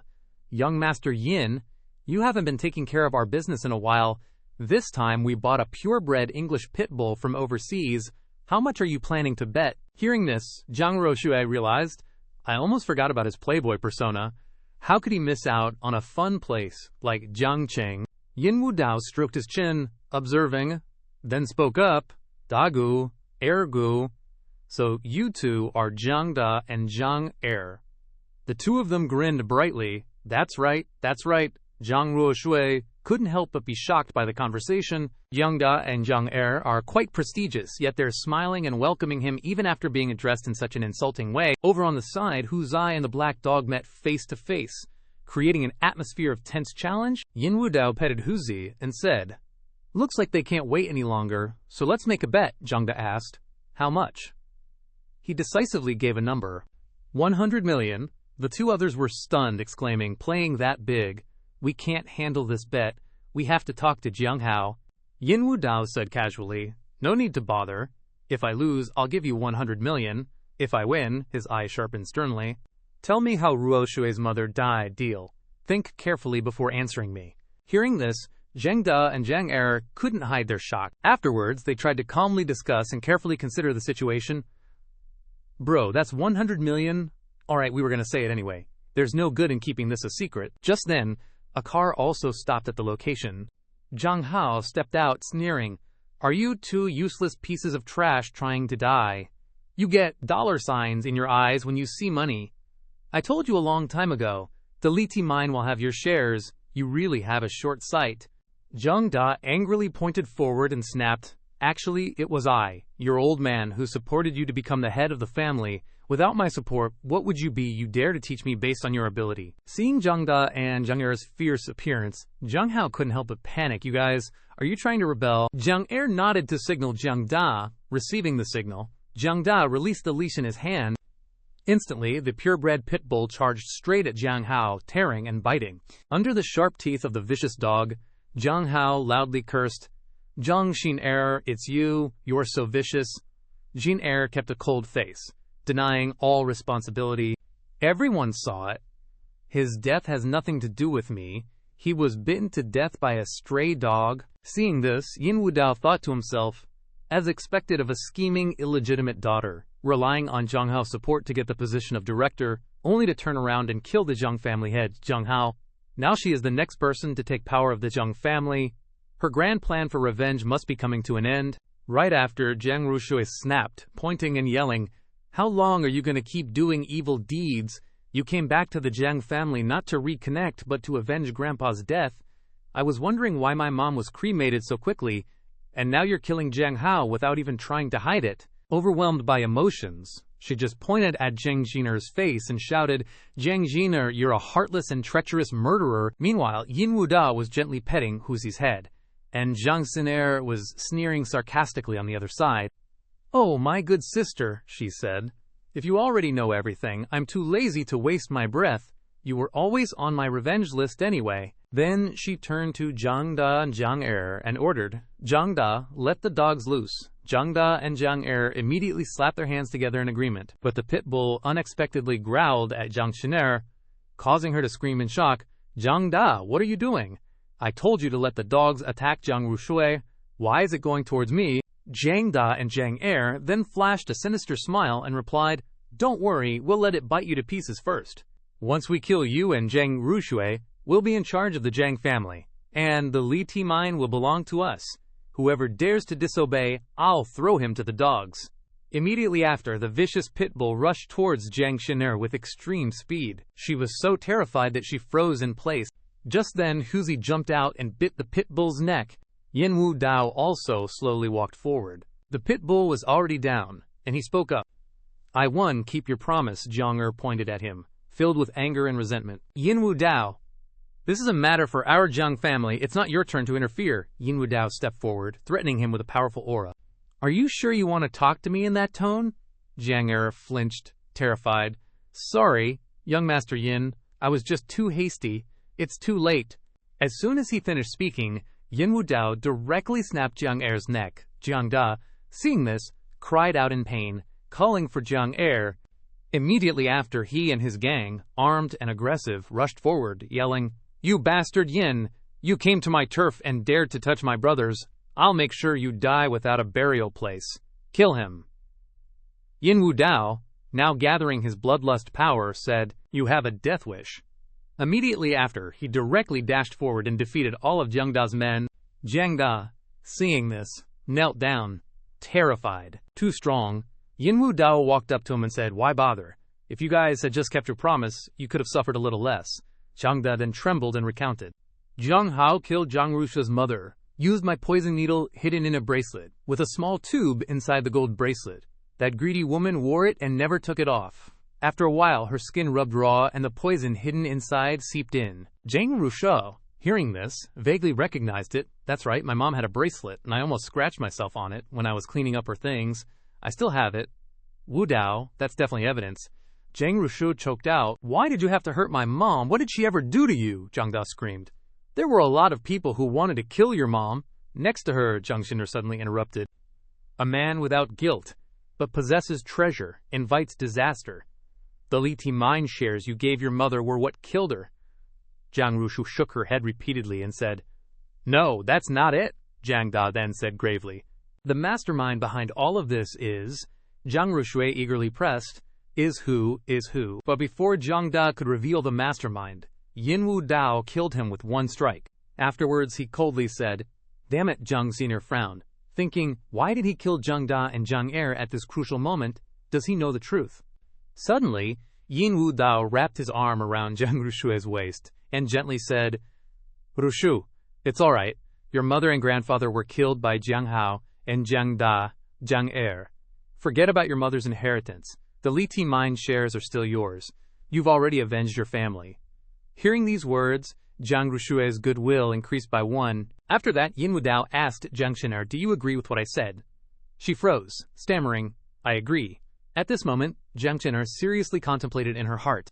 I can't deny that I lost, but I also won. The people on my revenge list are all gone. Then she walked away, thinking, Zhang Rushui, if you hadn't given me that bread back then, you would have been on my revenge list too. Forget it, this is where it ends. Soon, Zhang Xin'er approached the dog kennel, released the dogs, and said, Been locked up for so long, let's release you guys to play immediately. The vicious dogs ran out to tear at the people on the ground. Yin Wu Dao walked and outlined his plan. Now I'll take you two back to the Jiang family to handle the procedures. I hope there won't be any more accidents, Jiang Jingshak affirmed. No way. I'll make sure everyone returns the shares to Ruo Shui. An hour later at Xuan Niao capital, Yin Wu Dao leaned against the wall and inquired. Where's Ruo Shui? Zhang Xin'er replied. She's busy with things in the back. Don't worry, all the shares have been returned to her. Yin Wu Dao turned to leave, saying if everything is settled, then I'll head back first. Just then, Zhang Xin'er spoke up. Stopping him, there's still a few things I don't understand, I want to clarify. A moment later, Jiang Xin'er led Yin Wu Dao to another place. In the simple room, Zhang Xin'er poured tea and chatted. This is the rented house where my mother and I lived for many years. Later, I bought it and restored it to its original state. She opened her heart, telling him everything. Back then, my mother was a dancer who was spotted by Jiang Zhenlin. He forcibly took her, and then I was born, but Jiang Zhenlin refused to take responsibility. Yang Xin'er held the hot cup of tea and handed it to him, continuing, My mother earned money not only to cure my illness, but also to leave money for me to study abroad. I studied chemistry, and also learned poisonous drugs from a Chinese master abroad.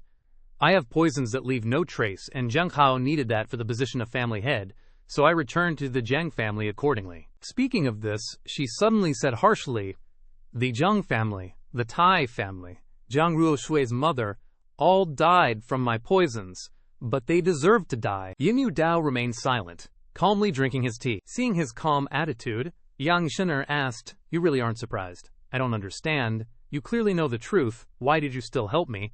Yin Wu Dao replied, I don't think you did anything wrong. People who deserve to die, of course, deserve to die. Suddenly, Yin Wu Dao felt dizzy and thought, No luck, I've been hit. Seconds later, Yin Wu Dao also fell down, powerless. Zhang Xin'er then climbed on top of him and said, Yin Wu Dao, Zhang Xin'er has lived alone since she was little. Apart from my mother, I don't owe anyone anything. You helped me kill Zhang Da and Zhang Er. I will use my cleanest thing to thank you, and from now on, we won't owe each other anything. Yin Wu Dao was suddenly kissed and stunned, his mind in a panic. What the heck? In the small room, Zhang Xin'er was passionately doing her thing on Yin Wu Dao. Early the next morning, birds chirped outside, while inside a piece of paper on the table was blown away by the wind. Hitting Yin Wu Dao directly in the face, he quickly grabbed the paper and sat up. The note read, Forget about it. I won't appear again in the future. Don't remember me. Signed, Xina. After reading the note, Yin Wu Dao mused, What an interesting woman, I think. I won't forget you. Just then, the system announced, Congratulations to the host for receiving 4 points of Tianzhao and the poison mastery talent. Immediately afterward, special agents burst through the door, pointing guns at Yin Wu Dao and shouting, "Don't move. Hands behind your head." Lu Man walked in with a gun. Seeing him, she couldn't help but be stunned and blurted out, "Yin Wu Dao, why is it you?" While putting on his clothes, Yin Wu Dao informed, "You guys are too late. Zhang Sheng'er has run away." Lu Man gritted her teeth in anger. "Why are the recent malicious events in Jiang City all related to you? What role are you playing here?" Pulling back the blanket, seeing the bloodstains on the bed, Yin Wu Dao sighed inwardly. This poisonous woman was still a first-timer, so proactive. She really has a lot of personality. Lu Man angrily shouted, "I'm talking to you. Are you listening?" Another special police officer chimed in to announce, "Headquarters has sent a message. Wan Hu escaped from prison last night. The target seems to be Jiang City." Lu Man exclaimed in surprise. Wan Hu is the second master, known as Dragon Tiger Leopard. The 3 Wan brothers in Jiang City who masterminded the major 715 case 5 years ago, right? That's a major criminal. Hearing this name, Yin Wu Dao couldn't help but be shocked. Wan Hu was out. Immediately afterward, Lu Man hurriedly left, not forgetting to warn, "Situation under control, team dismissed. Yin Wu Dao, I won't deal with you today. I'll settle the score with you later." At this time, Yin Wu Dao called, his heart burning with anxiety. "Xiao, am I?" Answer the phone quickly. The other end of the line quickly picked up, but the person who answered wasn't Xiao, am I, but a man. Yin Wu Dao on the other end panicked. "Xiao, am I? Where are you right now? Get home immediately and wait for me. Absolutely don't run around. Wan Hu is out. He might be looking for you." As soon as he finished, the man burst out, laughing gleefully, replying, "Yin Wu Dao, you're too late. She's in my hands now." The moment Yin Wu Dao heard that voice, he roared in fury. "Wan Hu." Then a flood of memories came rushing back. Little Fei stood up to protect Yin Wu Dao, shouting, "Wu Dao, run!" Yin Wu Dao collapsed to the ground, wailing in despair. Little Fei, no, then. A massive explosion erupted, engulfing everything in flames. Wan Hu screamed in agony within the inferno. "Back to reality," he grumbled, holding on to the grudge in his heart, saying, "Yin Wu Dao, you killed my big brother and my third brother. Today I want you to pay blood for blood." Hearing this, Yin Wu Dao slammed his fist on the table, raging, "Wan Hu, you bastard!" Suddenly, he became aware of the situation and considered in his mind, "That's not right. I can't provoke him. I have to stay calm." Then, Yin Wu Dao started to lower his voice, trying to persuade him. "I can give you money, as much as you want.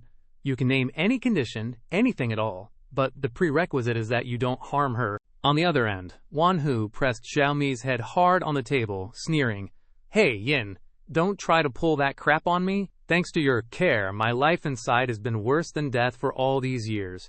The only hope that keeps me going is to get my revenge on you. I'll make the person closest to you die in the most miserable way possible. I want to see you suffer so much that you wish you were dead." Then he licked his lips and said disgustingly, "That little girl has grown up to be a real looker. Don't worry, before you find her, I guarantee I'll screw her from head to toe and finally cut her into countless pieces to feed the dogs." Hearing that, Yin Wu Dao furiously yelled into the phone, "Wan Hu, you animal, if you're a real man, come at me, don't touch her." In the next second, he directly punched the table with such force that it broke in half. At this moment, Yin Wu Dao struggled to think, "What should I do? I can't even find him, and by the time I do, I don't even dare to imagine what will have happened." Right after that, his phone pinged with a rescue message and Zhang Ruoshu's location. Instantly, his face turned as cold as ice, vowing to himself, "Little Fei, I absolutely won't let anything happen to Xiao Mi. Absolutely not." Switching scenes to the Beijiao scrapyard, Xiao Mi was tightly bound by Wan Hu's men and thrown hard to the ground. Wan Hu took off his shirt and said with relish, "Little beauty, I'm going to make you pay for my loss from that year."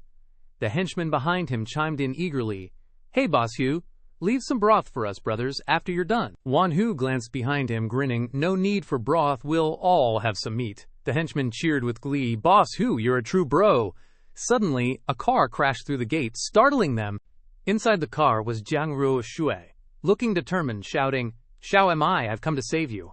Immediately after, she floored it, aiming straight for Wan Hu's group. Seeing this, Xiao Mi couldn't help but be surprised. Wan Hu on the other side gritted his teeth and reached back, building momentum. In an instant, he punched hard, stopping the speeding car. Jiang Ruoshui inside screamed, How is this possible? Then, Wan Hu continued to punch and shatter the car window, grabbing Jiang Ruoshui by the hair, angrily snarling, It's only been a few years since I left.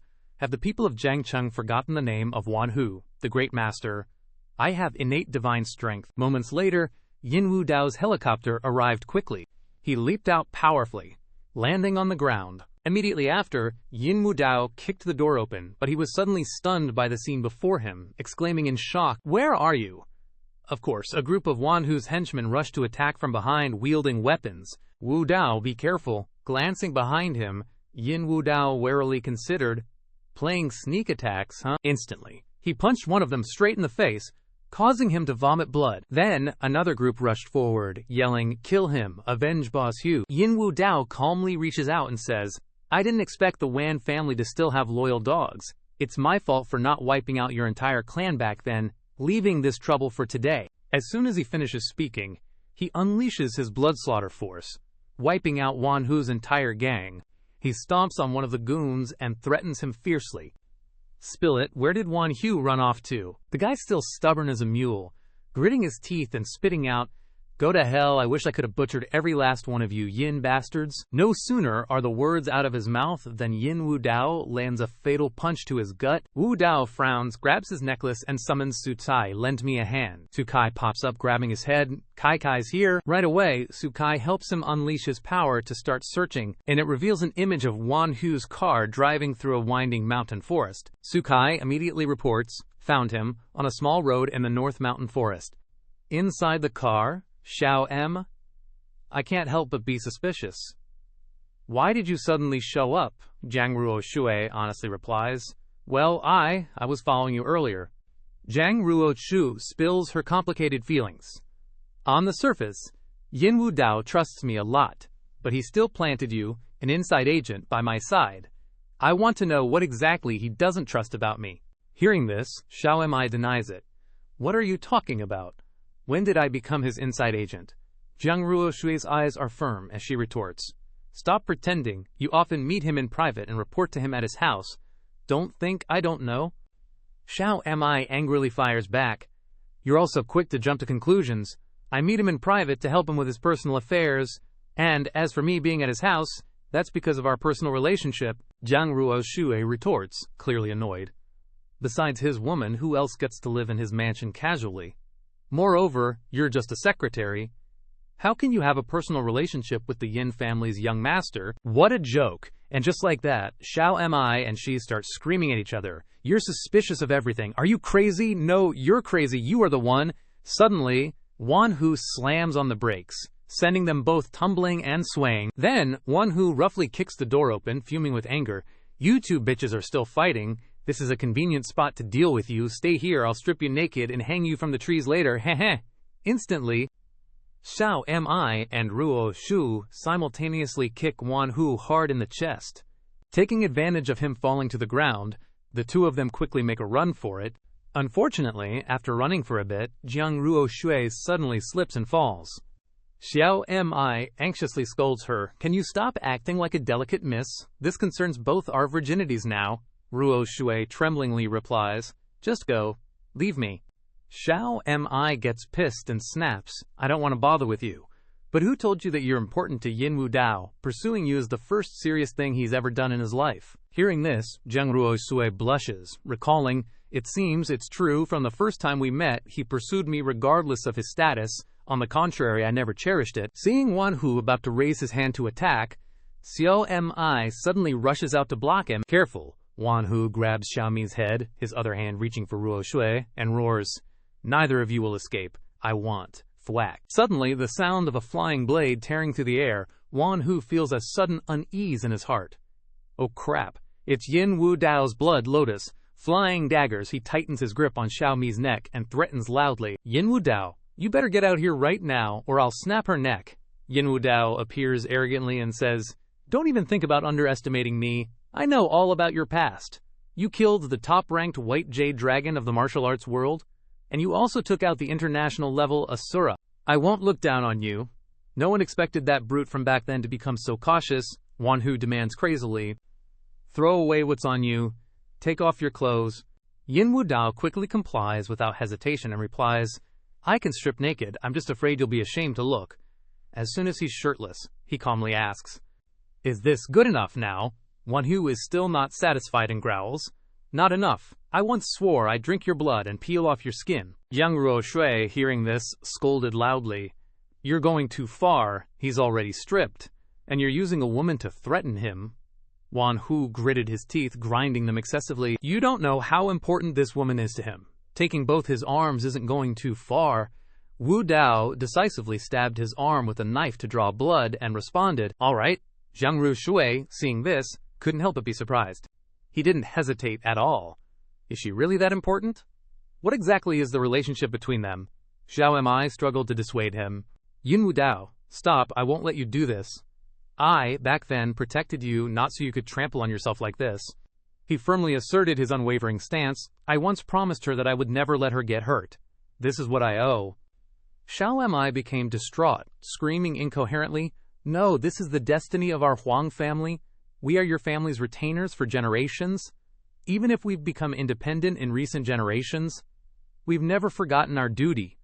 Dying for you is our honor. Zhang Ruoshui, upon hearing this, finally understood. So that's how it is. Wu Dao gritted his teeth, bringing his blood forward, and said, Doesn't he want to drink my blood? Let him have it and see if he has the guts. Jiang Ruoshui then tremblingly brought the blood before Wan Hu. Seeing him silent, he provoked, What? Don't dare to drink it? Wan Hu, hearing the provocation, immediately drank the blood roughly, saying, I'll drink it. I'll not only drink your blood, but I'll also skin you alive. As soon as he drank it, his face changed color, spitting out black blood, indignant. Wan Hu felt a sharp pain, clutching his neck with both hands, and growled, Your blood is poisoned. Seizing the opportunity, Wu Dao signaled, Xiao Mi, come here quickly. After Xiao Mi ran over, Yin Wu Dao sneered disdainfully. Ha ha, if not, why would I let you drink it? You're such an idiot, a fool, with your eyes blinded by hatred.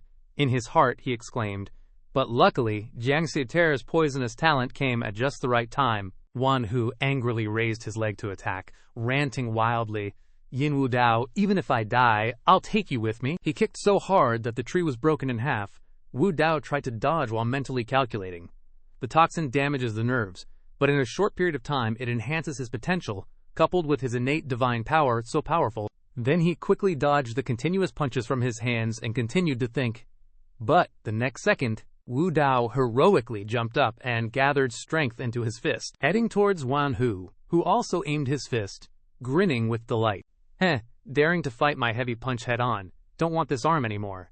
As soon as he finished speaking, Wan Hu was knocked down by Wu Dao, his arm bone shattered. He then flew out, vomiting blood, screaming miserably after that. Wan Hu lay on the ground, clutching his arm, painfully wailing. My arm, Yin Wu Dao then wore a contemptuous smile, mocking. Is that all you've got? 2 girls happily and joyfully praised, so strong, stronger than my brother, so handsome. However, Wan Hu still arrogantly spoke. Yin Wu Dao, although I'm dead, you're too dazzling. You won't live long either. I'll be waiting down there, Yin Wu Dao calmly asserted. I'll send you to hell first. Before he could do anything, Lu Man's group ran over, shouting, Quick! We found it! Lu Man saw him and angrily shouted, Why is it you again? Why do you always appear at crime scenes? He scratched his head and smiled. Proudly, I guess I have the Conan constitution. Lu Man stared at him intently, questioning, Wan Hu can't live anymore, right? His face sharpened as he looked back at her and replied, Right, and he'll die very painfully. For the last 2 or 3 days, his whole body will rot and die. Lu Man, hearing this, angrily said, Yin Wu Dao, you're so cruel, I really want to arrest you so Jiang Qing can be peaceful for a few days. Yin Wu Dao leisurely put on his coat and left, replying, Go ahead, say it when you find the evidence. Then, Lu Man just had to watch him leave with Zhang Ruoshui and Xiao Mi. Zhang Ruoshui piped up, all confused, Wu Dao, I thought you guys were kinda cool before, why she got it out for you now? Xiao Mi chimed in. Yeah, she's totally gunning for you, Wu Dao just chuckled and guessed. Probably got brainwashed by Qin Tian, right? But no worries, it'll be fine.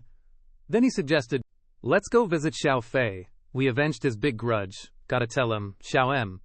I was quick to agree, but Zhang Ruoshui just hung her head, full of regret and blaming herself. I messed up. I really messed up. Xiao Mi's Yin Wu Dao's family deity. Her brother, Xiao Fei, died protecting Wu Dao, so she's super important to Wu Dao. That's why she can just waltz in and out of the Yin family. Wu Dao's always trusted me, but I went all suspicious and paranoid, wasting this hard-earned affection. Then, Zheng Ruoshui suddenly grabbed Wu Dao's arm and said, all sweet, Wu Dao, does your wound still hurt? You helped settle things for me yesterday and saved me today. I want the system to announce +1 affection, +1 affection. He coldly shook her hand off, refusing, not today, some other time, Jiang Ruoshu stammered, asking again, so, some other time, Xiao Mi waved from beside the car. Wu Dao, get in the car, it's here to pick us up, Wu Dao replied. Yeah, you go ahead. Then he turned to Jiang Ruoshui and said coldly, don't get in the car, call your own. After that, Wu Dao got in the car and left, ditching Jiang Ruoshui and adding, if you like stalking, then keep at it. Jiang Ruoshui chased after, full of remorse, calling out, Wu Dao, I was wrong, I won't do it again, can you forgive me? Watching the car leave, on the live stream screen, Jun Xiao said excitedly, brothers and sisters, was today's content spicy or what? Boss takes down a runaway convict, Shen Qi, in one punch. The chat box immediately exploded. Basketball-loving chicken really is the runaway convict, Zhang Cheng's player. No way! One of the masterminds of the 715 Tuoba incident. I'm starting to think this ain't no script. Seeing that, Xiao sighed, script or no script, my legs are going numb. Then she happily said, bye-bye, see you next time, and the livestream ended right away. Just then, a voice suddenly came from behind. Xiao, why are you here too? This made Xiao jump, blurting out, geez, the person who showed up was Jiang Ruoshui, and she asked anxiously, Xiao, you always show up next to Yin Wu Dao super fast, you gotta have a trick. Right? Teach me. As soon as she saw her, Shun Xiao exclaimed in surprise. President Zhang, Xiao stood up awkwardly and replied, President Jiang, I can't say, it's a trade secret. Jiang Ruoshui moved closer to Xiao and said gently, oh, I see, then I won't make it hard for you. While Xiao wasn't paying attention, Jiang Ruoshui sneakily swiped her phone and quickly shared locations. After the operation, Ruoshui secretly returned the phone, pretending nothing happened, and cheerfully said, so you've been at Wu Dao's house for so long, you must know what Wu Dao likes to eat. Right? Xiao replied helplessly. I know a little. Ox tongue and dumplings. President Zhang, could you not get so close? I'm straight. The scene changed to Jishan Cemetery. Xiao Mi sincerely knelt in front of the grave, confiding, bro, Wu Dao's here to see you. Today, Wan Hu broke out of prison to get me, but Wu Dao took care of him. Your revenge is complete. You can rest easy now. Wu Dao also said solemnly, Xiao Fei, I know the Wan family head was a pawn. If you're watching from above, you gotta bless me to kill the mastermind behind the 8-year-old incident. Suddenly, a voice came from the tomb. Got it. Xiao Mi and Yin Wu Dao were scared witless. Wu Dao stammered in fear. A zombie's come back to life. Just then, Lin Feng popped his head out from behind the tombstone, laughing loudly. He. Just kidding, don't be scared. Zhao Mi and Wu Dao glared at Lin Feng. Yin Wu Dao even threatened through gritted teeth. That's not funny, you scared me to death. Lin Feng knew he messed up, so he apologized sincerely. Oh, sorry then. Yin Wu Dao asked seriously about country A. How's it going? Smooth? Lin Feng immediately reported, everything's going smoothly, all on track, Yin's handling things, it's all good. Hearing that, Wu Dao teased, Yin's got a love-struck brain. After that infatuated beauty comes to her senses, is she gonna kill you? Lin Feng recounted a bit awkwardly. She was mad at me at first, even locked me in her manor, but later assassins popped up out of nowhere, and I took a knife for her. She's a pretty simple girl, and after that she was all nice to me. At this point, Yin Wu Dao shared the truth with Lin Feng. Indeed, the true meaning of poaching is to invade someone else's territory. Whether it's their heart or body, either way works. But those assassins didn't just pop up out of nowhere. Hearing this, Lin Feng seemed to understand everything, and asked in surprise, was that you? Yin Wu Dao put on a proud face, replying, 10 million to hire a top-ranked assassin, helping my bro, I think it's worth it. After a moment of shock, Lin Feng was about to tell Wu Dao, thank you, if it weren't for your help I wouldn't have been able to get her for sure. At the same time, Lin Feng's loyalty points increased by 5, current loyalty 95. For the bros, Wu Dao happily slung his arm around Lin Feng's shoulder, saying, "What's with the formalities? I can't just leave my bro hanging overseas." Suddenly, Xiao Chen looked at the photo on the tombstone and asked, "You're so good to me and trust me so much. Is it because of him?" Yin Wu Dao bluntly confirmed. Yeah, his eyes filled with sadness. He shared, "You guys are all retired kings of soldiers, with righteous and kind hearts, willing to die for me. At first I really did see his shadow on you." But Lin Feng quickly broke the atmosphere with a completely brainless question. "So, is he as awesome as me?" Wu Dao suspiciously asked. "Are you jealous?" Lin Feng didn't deny it, and immediately replied, "Yeah, a little." Seeing this, Wu Dao pretended to be angry and kicked Lin Feng's leg hard, scolding, "You damn crybaby, get out of here!" Lin Feng laughed happily. "Heh heh heh." After that, Xiao Mi faced forward and said, "The sandbar opposite across the Shi River called Shi Oa, the government plans to use it as commercial land and will publicly auction it tomorrow. We've already qualified, and since this place overlooks the mausoleum, the price won't be high. What do you think?" Hearing this, Yin Wu Dao replied, "Use your eyes to see. Leaning against the mountain opposite, water gathers wind, attracting energy. Although the mausoleum can be seen across the river, the Shi River's mist separates the yin energy. Shi is metal, Oa is water, water generates metal, the water flows endlessly, eternally. It really is a good place." Lin Feng was surprised to hear Wu Dao say that and exclaimed, "You even know feng shui?" Wu Dao replied instantly, "Just learned it." Speaking of this, he thought to himself, "I must thank Little Heavenly Master's Taoist texts." After that, Yin Wu Dao and the other two went down, then said, "Well, I'll go check it out tomorrow. I've never participated in a state auction before."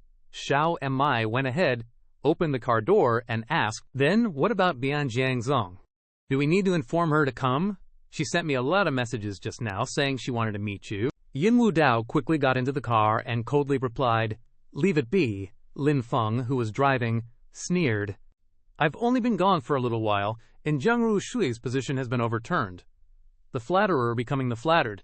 Is this considered a victory for the flatterer?" Wu Dao shouted loudly after hearing this. "Get lost." The next day, at Jiangbian Xiaozhu, Su Qingya's voice sounded, "Come back early after finishing work. Xiaomi's boyfriend is coming today. Aunt instructed me to have you take a look." Yin Wu Dao turned his head and asked after hearing these words, "Xiao Mi has a boyfriend, but she didn't tell me." Su Qingya replied, "Probably just met him recently. Actually, I feel like her hastily finding a boyfriend has something to do with us. She doesn't want to be stuck between us." Hearing this, Yin Wu Dao laughed and said, "You're thinking too much. She sees me as an older brother, and I see her as a younger sister. Why would she feel awkward being stuck between us?" After that, he said with a perverted smile, "Rest at home, wait for me to come back and plow."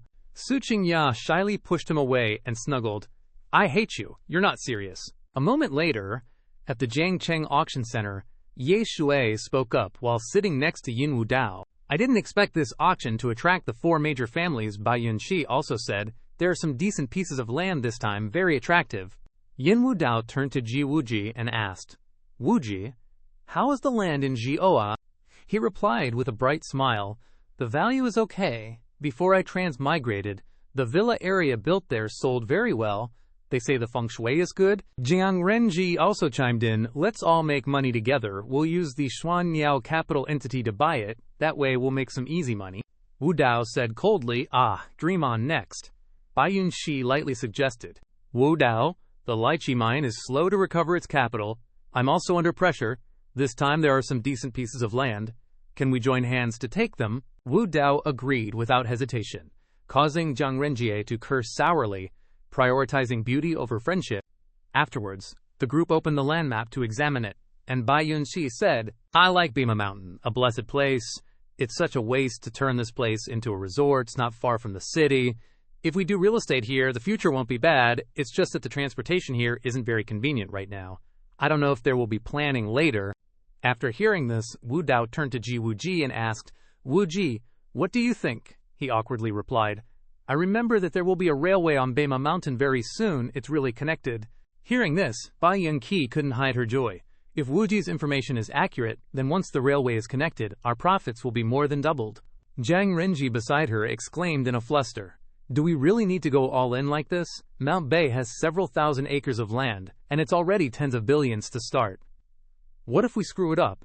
Bai Yongxi immediately replied with a bright smile, "Relax, even if we screw it up, that piece of land won't lose too much value, so this time we're aiming for Mount Bay and West Slop."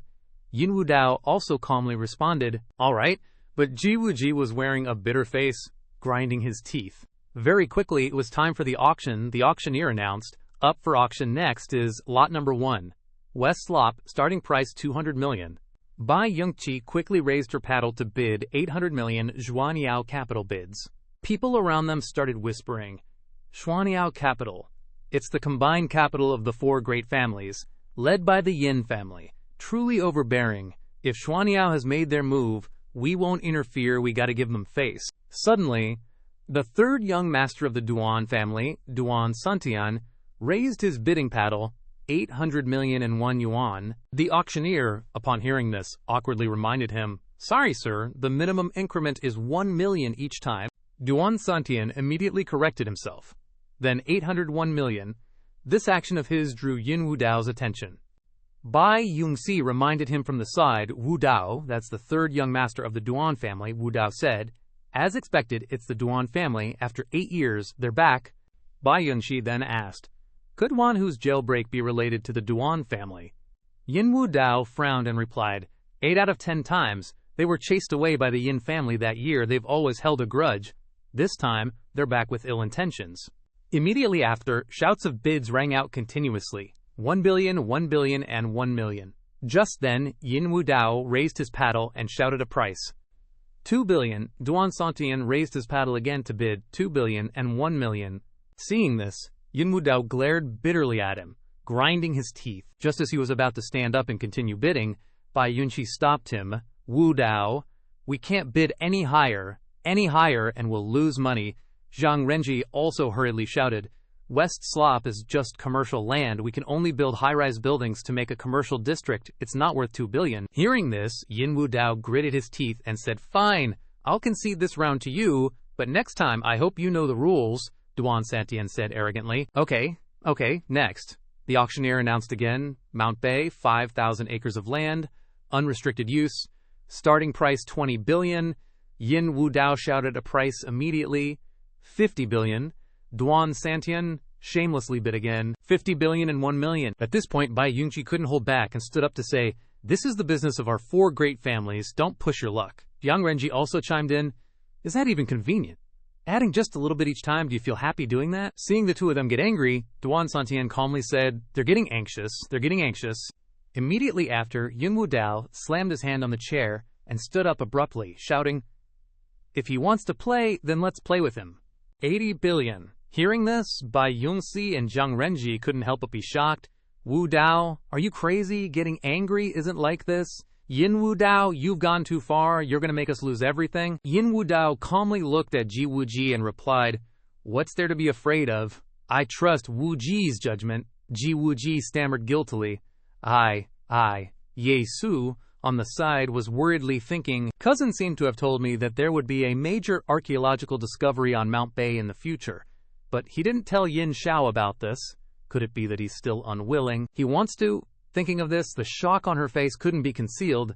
Immediately, Yeshu rushed over to stop him. "No, don't buy this piece of land." Just then, Duan Santian stepped forward and said, "Yin Wu Dao, congratulations," he said with a despicable smile. "Congratulations on becoming the owner of Mount Bay." Seeing him like this, Wu Dao couldn't help but be suspicious.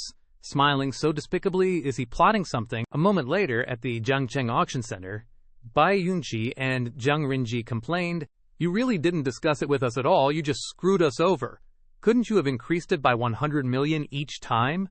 Yin Wu Dao shouted loudly. "Shut up," then he said heroically, "This auction is my personal behavior, I'll bear the profits and losses myself." A moment later, on the way back, Ye Shui reminded him, "Wu Dao, there might be a problem with the North Mountain land." Yin Wu Dao heard this and immediately asked, "You felt that your cousin's expression was off?" Yisu replied straight away, "Seriously, you can't hide anything from you." Right after, she proposed, "Wu Dao, I'm begging you, no matter what happens, leave him a way out," Wu Dao said coldly. "You're making such a request, there must be something in return, right?" As soon as he finished speaking, Ye Su reached out. She decisively pounced and gave him a kiss, but Wu Dao pushed her away forcefully and snapped, So, this is your condition. Your kiss is for him. That makes me super uncomfortable. Get out. With that one word, Yi Shu was kicked out of the car. She looked at the departing car and thought, he pushed me away. He's not angry that I played him, but angry that I offered a kiss for my cousin. He really doesn't understand him. Just then, Ji Wuji rushed over, calling Suer. He hurriedly said, let's go. Our crisis is over. We don't need Yin Wu Dao anymore. Besides, Yin Wu Dao's doomsday is coming soon. Leaving him now is the wisest choice. After hearing this, Ye Su slapped Ji Wuji hard and loudly rebuked. You swore you'd be loyal. How can you betray him? You've let down his trust. You'll pay for your stupid decision. At this point, Ji Wuji's veins were popping out as he growled, you hit me for him. Immediately after, he used all his strength to slap Ye Su in the face and loudly questioned, you're in love with him, aren't you? After being slapped, Ye Sui covered her face and replied coldly, I should have given up long ago. I'm the one who was being cheap. But now, what I should repay, I've repaid. After hitting her, Ji Wuji regretted it and stammered, I hit you. I was violent again. Zikr, I. But Ye Shu had already made up her mind. She decisively turned and left, coldly reminding him, you and your clan better know your place. Watching Ye Shu's departing back, Ji Wuji painfully knelt down and lamented, why? Why did it come to this? What does Yin Wu Dao have that I don't? Why? Soon, it was dark. At Jiangbian's small villa, the weather forecast sounded, according to the weather forecast, our city will experience heavy rain this afternoon. Yin Wu Dao looked out the window and remarked, the rain came so suddenly. Looks like today won't be peaceful. Suddenly, his eyes noticed Ye Shui, standing outside. She was standing there, burdened with worries, in the rain in front of the gate. Yi Shu couldn't help but wonder, I have nowhere else to go. I'm weaker than I thought. My pride isn't worth that much. I don't know why.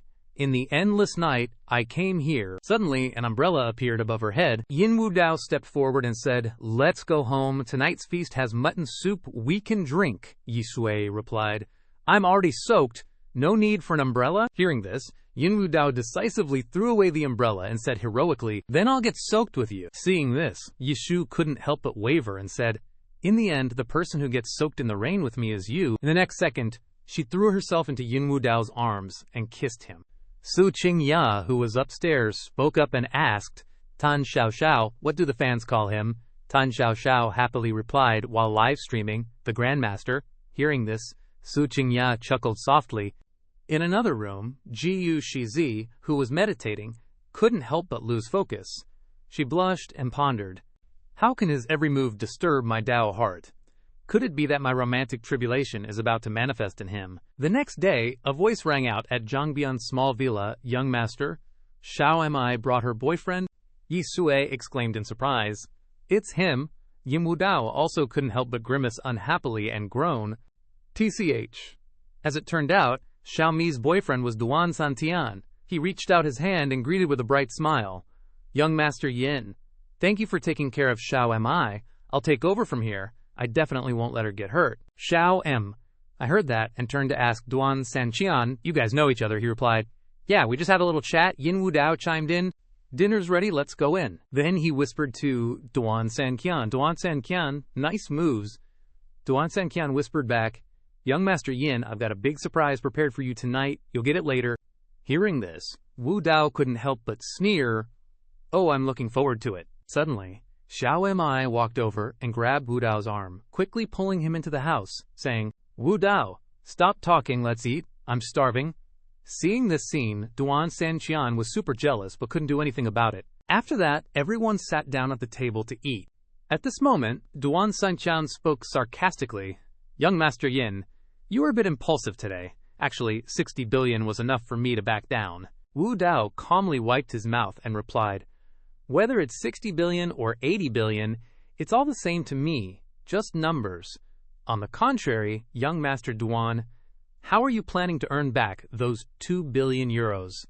Duan Sanqian immediately pulled out a document and said, I have this paper, so why worry about not earning it back? It turned out that the paper he just pulled out was a land use conversion permit. Seeing this, Yesu couldn't help but exclaim in surprise.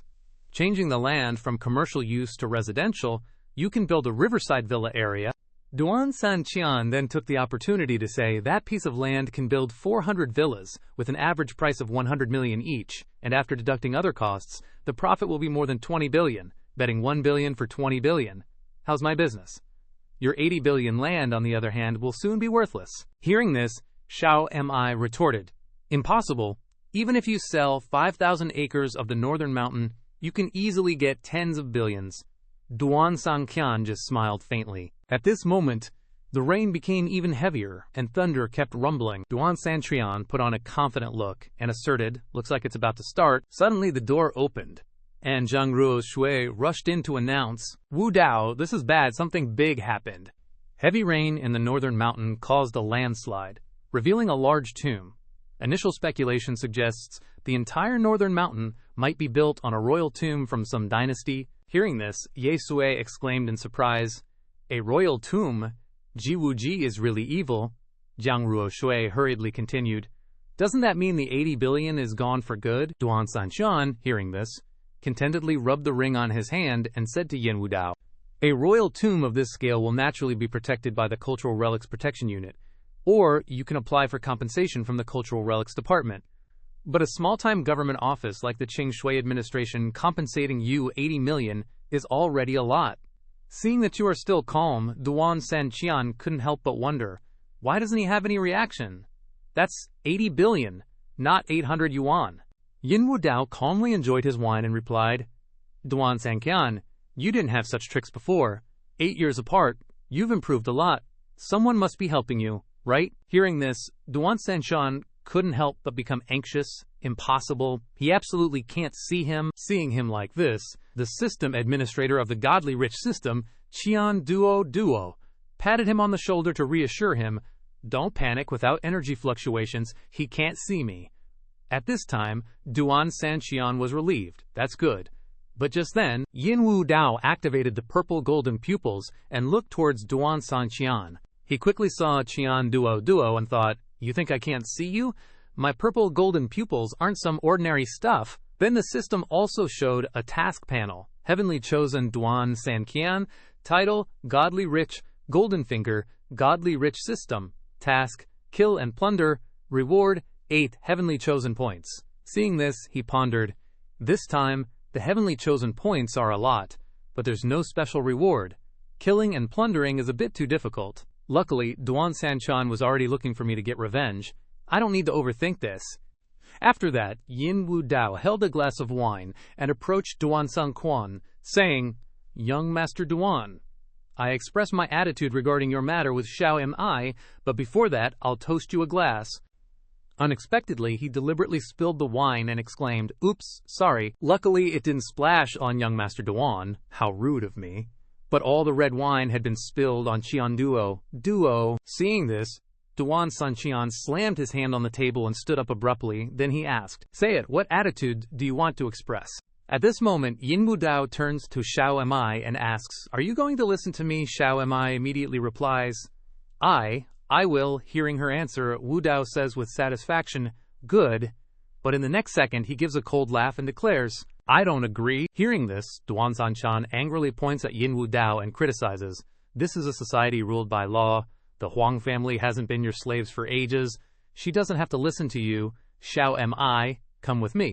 Xiao Mi then asks Wu Dao, why don't you agree? He instantly replies, if you want to leave, I won't stop you. But I absolutely do not agree. Xiao Mi says firmly, I need a reason. Tell me yourself. Hearing this, Wu Dao grabs Xiao Mi's chin, lifts her face, and says softly, because I like you, I see you as mine, I see the Huang family as my property, and I won't allow you to leave my control. Seeing this, Duan Sanqian gets even more anxious and shouts, Xiao Mi, let's go. I'll take you away from the Yin family's hellhole. Just then, Lin Feng suddenly rushes over, growling, what the hell are you doing? I've put up with you for too long. You dare cause trouble here. You've come to the wrong place. In the next second, Duan Sanqian throws a punch, directly colliding with Lin Feng's fist. Then Duan Sanqian puts in more force and yells loudly, the Yin family sure knows how to hide their strength, but don't you underestimate me either. In just the next second, Lin Feng is knocked back. Lin Feng frowns. Realizing this punch, it's not right, it's not human strength, Wu Dao quickly chimes in, that's right, because he's hacking. Then Xiao Mi steps in front and says, Duan Sanqian, go by yourself, I'm not going with you. Hearing this, Duan Sanqian urgently says, Xiao Mi, you don't need to be afraid, I'm not scared of the Yin family, and I don't give a damn about Yin Wu Dao. Xiao Mi then says loudly, I don't want to, I live as a person of the Yin family, and I'll die as a ghost of the Yin family. It was me who forgot my place. Luckily, we haven't even held hands, so we haven't made a big mistake. Let's stop here. Hearing these words, Duan Sanqian strains his neck and shouts, It's not that you don't want to come with me, it's that you never wanted to go in the first place, right? I guarantee you'll regret this. Then he turns and leaves, his voice low and menacing. Yin Wu Dao, your doomsday is coming. After he leaves, Xiao Mi anxiously asks loudly, why exactly don't you agree? Is it just because he scammed you out of 80 billion? Yishu loudly interrupts. Enough, Duan Sanqian is from the capital's Duan family, the Yin family's hidden threat, and the master of the Wan family was the mastermind behind your brother's death. Wu Dao won't let you be with him because he doesn't want to see you suffer. Hearing these words, Xiao I can't help but be stunned. She collapses to the ground in pain and bursts into tears. Why is it like this? The reason I wanted to leave the Yin family has turned into a blade that hurts everyone I care about. No, Sukai appears at this moment and says, Xiao Mi, your favorability points went up. Aren't you gonna check? Wu Dao turns and leaves decisively, replying, Nope. Later, Yin Wu Dao goes to a large swimming pool to relax. He quickly takes off his coat and jumps into the water with a splash. The moment he comes up for air, someone walks over. Jiang Ruoshui, wearing a swimsuit and holding a bottle of wine, approaches. Want a drink? Soon, the two are enjoying wine by the pool. Jiang Ruoshui massages Yin Wu Dao's head while comforting him. Don't be bothered anymore. I'm here. You'll earn back 80 billion in no time. Wu Dao replies irritably, It's not the money I'm angry about, it's Duan Sanqian's provocation. If I don't deal with him, how will the Yin family maintain its standing in Jiang City? Jiang Ruoshu suddenly grabs his hand, presses it against her chest, and says, I can't help you with men's business, but I can help you calm down and cool off. Wu Dao then decisively pushes Jiang Ruoshui down, hovering over her as he asks, Didn't you hate me a lot? Why don't you stay away from me? Jiang Ruoshui replies shyly, I didn't understand you before, and I never cherished your feelings. Now I've woken up, and I won't miss this love again. At the same time, her favorability points reach 99. The system announces, Ding! Jiang Ruoshui's favorability has reached 99, receiving 4 favored 1 points, and the business talent. Wu Dao thinks with satisfaction about both the favored 1 points and the talent. So, this means, then he says, Your face is so red, Jiang Ruoshui replies seductively. Is my face red? It's so hot. Yin Wu Dao suddenly picks her up and says, If you're feeling so hot, then go cool off in the water.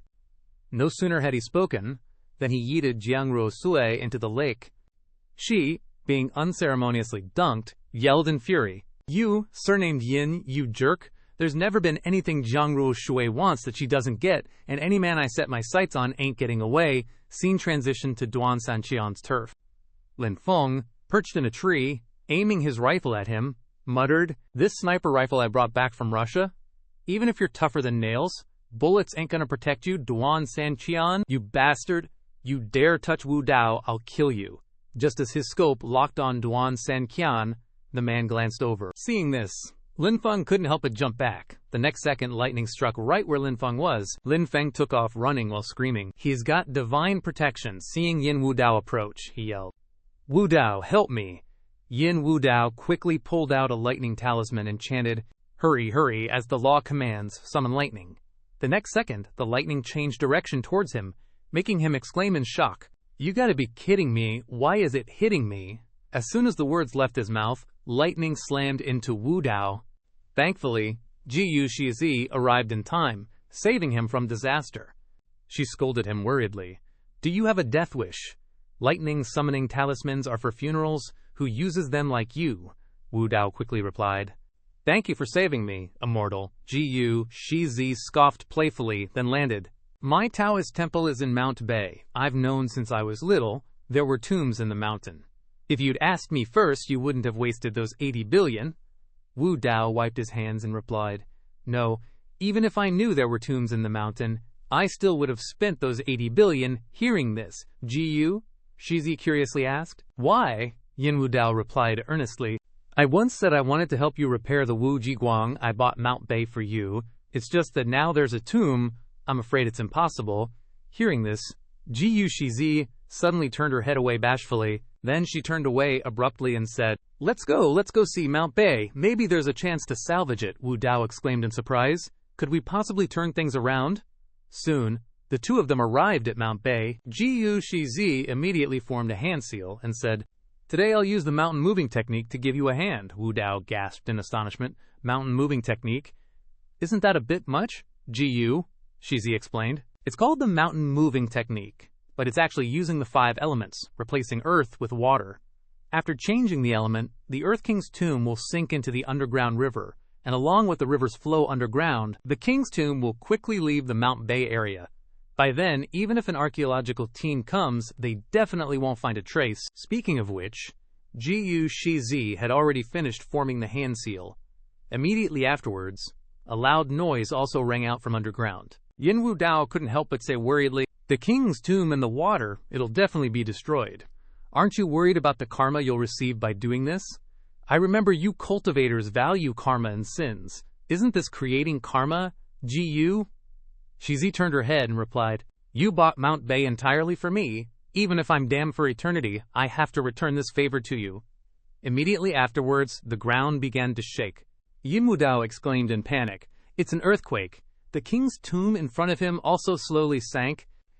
Yin Wu Dao suddenly spoke again. It's starting to close. In the very next second, Yu Shizi couldn't help but cough up blood. Yin Wu Dao called out worriedly, immortal. Seeing her like this, he resolutely said, since I was little, I've always cherished and pitied beautiful women. I can't stand seeing girls get hurt. In my eyes, even the heavenly Dao isn't something we can't defy. System notification, ding.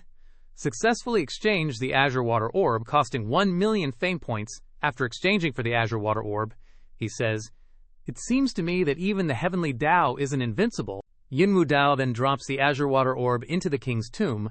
Seeing this, Yu Shizi exclaims in shock, heavens, the Azure Water Orb? The Azure Water Orb is a treasure of heaven and earth. Even if the King's tomb sinks into the water, it will absolutely not be flooded. You actually used such a precious item for my sake without hesitation. At this moment, Yu Shizi's heart wavers again. Yin Wu Dao has successfully increased her favorability by another 10 points. Yu Shizi says shyly, thank you. Seeing this, Yin Wu Dao happily thinks, finally, the favorability went up. By the time the sky was faintly bright the next morning, the King's tomb had been completely hidden by Yu Shizi's magic. After a long night of quiet meditation, Wu Dao finally wakes up. Yu Shizi then says, the first ray of sunlight each day is the essence of the sun. Close your eyes and feel the natural Dao. Suddenly, Yin Wu Dao lunges forward and kisses Yu Shizi's lips, calling out, fairy. Yu Shizi, unable to hide her surprise, lets out a soft, Favorability points increase by another 10. Yu Shizi's face flushes red as she exclaims hastily, you, what are you doing? Yin Wu Dao says with deep affection, you told me to feel nature. My feeling is that I want to kiss you, so I naturally kissed you, Yu. Shizi immediately says loudly, are you crazy? I'm a nun. Then, Yin Wu Dao very naturally puts his arm around Yu Shizi and says, all right, let's watch the sunrise. A nun shouldn't scold people. It wastes merit. Yu Shizi replies, both shy and annoyed. What do you know? Our cultivation doesn't care about this. If you piss me off, I'll hit you. A moment later, someone's figure approaches and says, the front is the cracked mountain area. From there, you can directly see the large tomb inside the mountain. After going forward, the person asks, Master Duan, where is the large tomb you mentioned? Where is the cracked mountain? You're not playing us, are you? Duan Sanqian urgently uses his eye-piercing vision to inspect, but can't help but panic. Last time I used my vision, I could still see it. I saw the online images. Why is it gone today? All gone. This is spooky. Suddenly, Yin Wu Dao and Yu Shizi arrive and say, stop searching. There's nothing here. Everything is just an illusion. Duan Sanqian says bitterly, Yin Wu Dao, I really underestimated you. You actually managed to pull off something this heaven-defying. Then he takes out his phone while threatening. But the photos from last night have already spread online. This is the internet age. Even if you can cover the sky with one hand, when I use the photos to apply for an archaeological dig, you're finished. At this moment, news rings on Duan San's phone. Last night's opening of the King's Tomb in North River City is purely a rumor. Hearing this, Duan Sanqian's jaw drops in shock. Yin Wu Dao then adds, I know covering things up is useless, but avoiding rumors works. Tens of millions of netizens in Great Xia avoiding rumors are already trending. Do you think the photos you took will still be effective? Duan Sanqian grits his teeth and says, Consider me impressed by your ruthlessness. I miscalculated, but I haven't lost. I can flip that West Oa land and make double the profit. You'll still be at a loss. Hearing this, Yin Wu Dao starts to calculate. He clearly could only sell it for 20 billion, making only 10 times the profit, yet he claims he can make 20 times. What does this mean? Su Tai also appears and adds, It proves his god-level tycoon system calculates double. Looks like I need to figure out the calculation rules of this system. At this moment, Clan Duo hugs her trembling body and sighs. So cold, very quickly. Yin Wu Dao reaches out and sends her some spiritual energy to strengthen her spirit form. Then he says, You seem very weak. The wind is strong on the mountain. Wear more. Qian Duo. Duo also notices him and replies, You really can see me. Jiyu Shizi, on the other side, has taken a talisman and approaches Duan Sanqian, saying, Sir, is there something unclean following you? Here's a protective talisman for you. Duan Sanqian flinches and shouts, You're the unclean one, leave it for Yin Wu Dao. He needs it more. Afterwards, Duan Sanqian has no choice but to leave through gritted teeth, thinking, Judging by that nun's appearance, she must be a powerful figure by his side. This woman can't be kept around, she must be eliminated. At this moment, Qian Duo beside him says, The feud between you and the Yin family is your own business. That nun has a good heart, why do you have to kill an innocent person? Hearing this, Duan Sanqian can't help but feel bitter and turns around to say, Kill an innocent person? She's aiding the enemy. She's doing evil. I'm killing her to uphold justice on behalf of heaven. Furthermore, you better not hide any private exchanges you have with others from me. I am the owner of the god-level tycoon ring. You must unconditionally obey me. After speaking, he decisively leaves, ignoring Qian Duo, who is still standing there. She feels sad in her heart. But my spirit form is very weak. I'm so cold, don't you know? Could it be that you really just see me as an object? Duan Sanqian then makes a call and says, Help me deal with Yin Wu Dao and the woman beside him. Price is 200 million. On Yin Wu Dao's side, he has arrived at a courtyard and calls out, Jiyu Shizi, come here for breakfast. Jiyu Shizi then asks, Aren't you going back? Yin Wu Dao replied, It's not time for me to go back yet. If I show up in this backwater, Duan Sanqian won't let me return peacefully. Hearing that, Jiyu Shizi chimed in, I thought you were carefree before. Suddenly, a bunch of assassins came out of nowhere.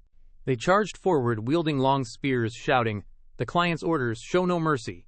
Immediately the trio of Miaoji, Dali Shi, and Shengsu appeared to block them. If you want to kill young Master Yin, you gotta get past us first. Yin Wu Dao watched and commented, These guys' moves are probably from Zhangbei's 8 great spears. Their spear technique is Pear Blossom Spear, evolved from the battlefield. Experts in coordinated attacks.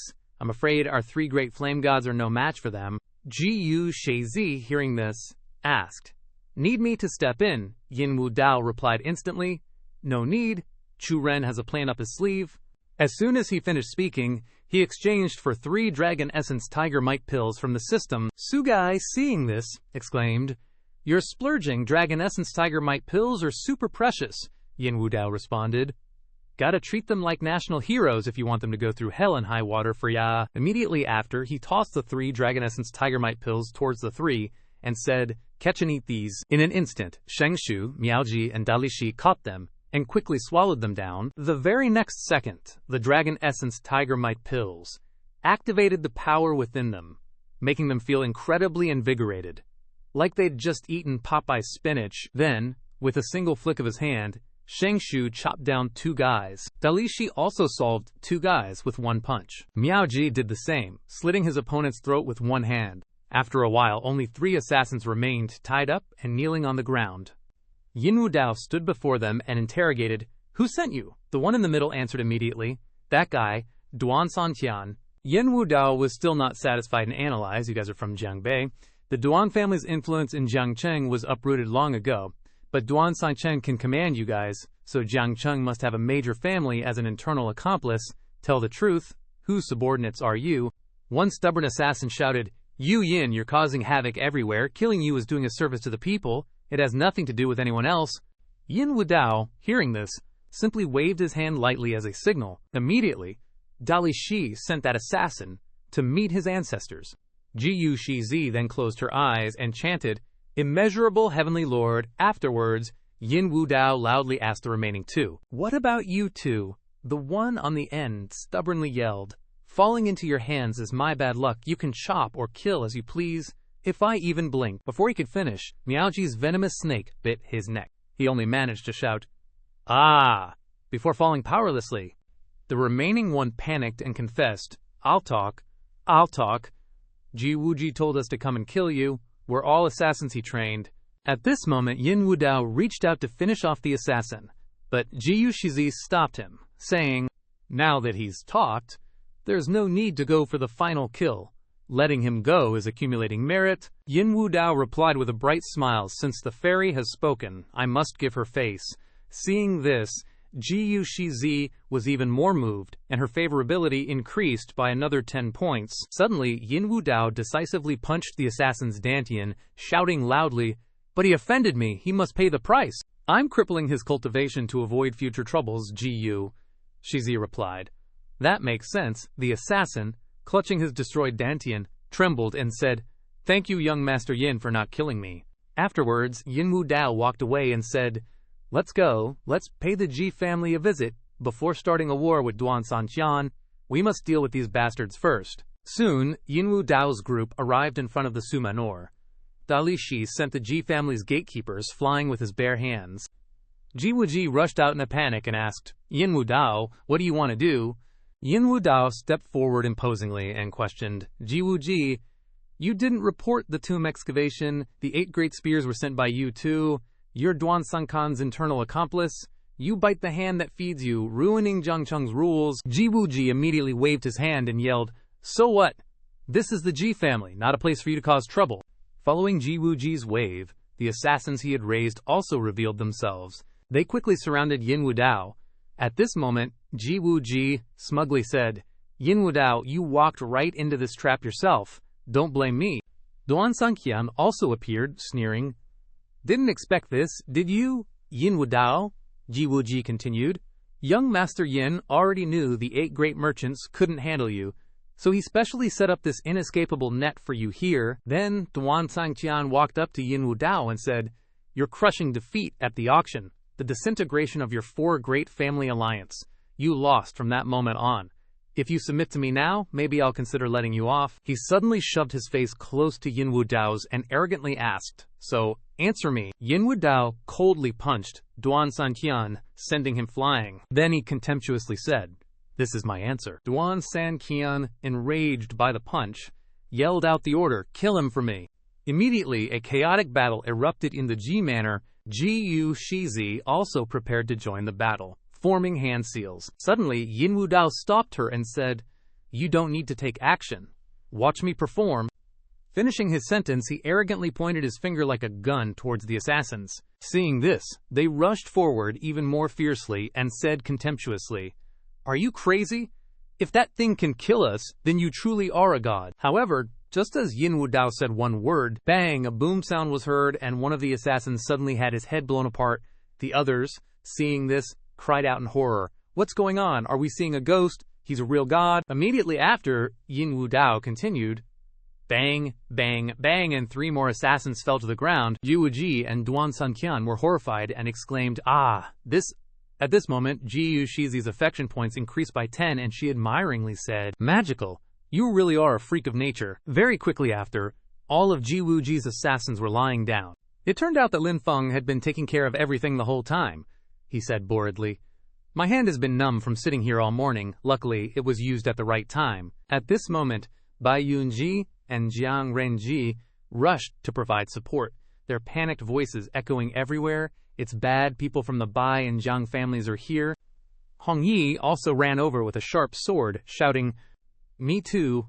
Immediately after, the group rushed in, taking down wave after wave of Ji family members. Duan Sangqian grabbed Jiwu Ji by the collar and loudly blamed him. "Jiwu Ji, what are you playing at?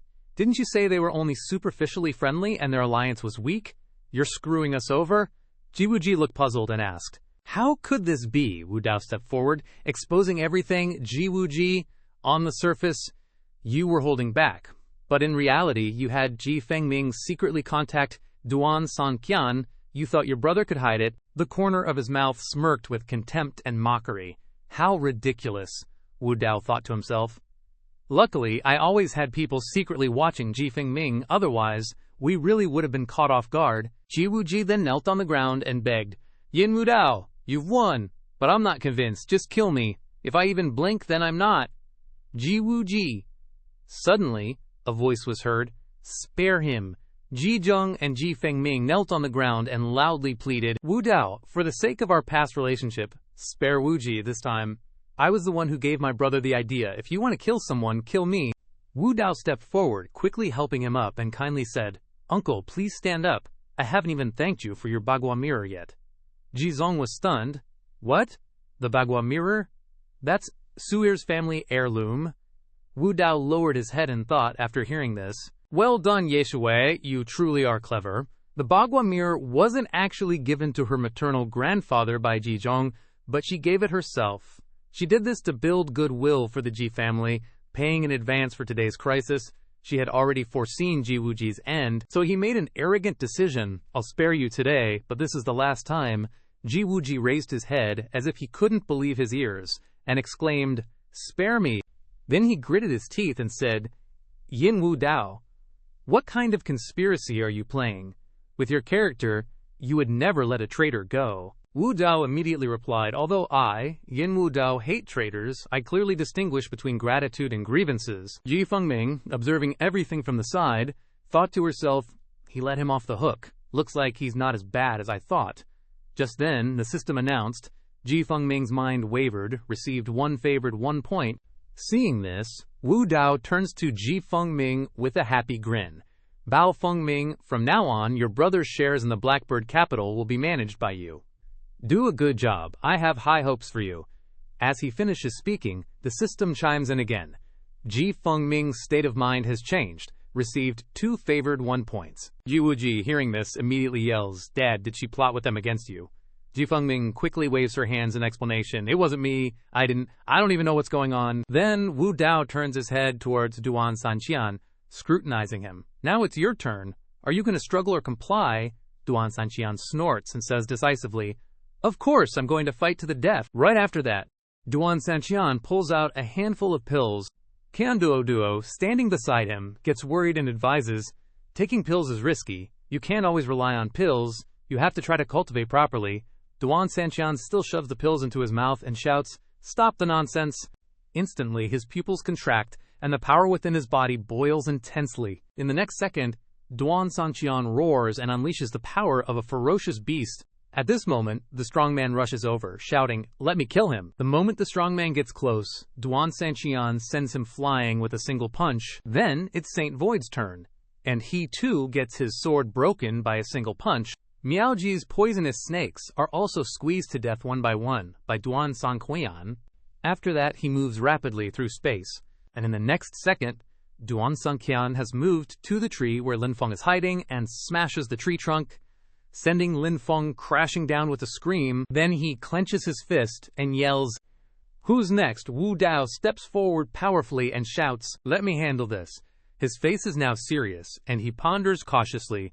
8 favored 1 points going head-to-head for the first time. I want to see just how capable you are. Seeing this, Duan Sanqian fiercely charges forward to engage Wu Dao. He quickly closes in and throws a punch at Wu Dao, who can't block it and is pushed back. At this moment, Wu Dao thinks in pain, like a surging river and rolling sea, like Mount Tai pressing down. My heart is about to be crushed and explode. Seeing this, Hong Ye says worriedly, "Even Wu Dao isn't his match." Jiang Ruoshui also exclaims in panic, Just how strong is he? Yin Wu Dao, can we trust you? Bai Yunxi shouts loudly, reminding Wu Dao to be careful. In the very next second, Duan Sansainan accelerates and leaps up to continue his attack, yelling, "Die!" His power rapidly approaches Wu Dao's face. But this time, Wu Dao easily blocks it, causing Duan Sanqian to shout angrily, "How is this possible?" Wu Dao smirks in satisfaction. Perfect timing. At this moment, the system appears with a notification. Detected that one who is dead received 2 villain points and innate divine power. He thinks to himself, with satisfaction, the innate divine power in one whose hands could only unleash a fraction of its potential.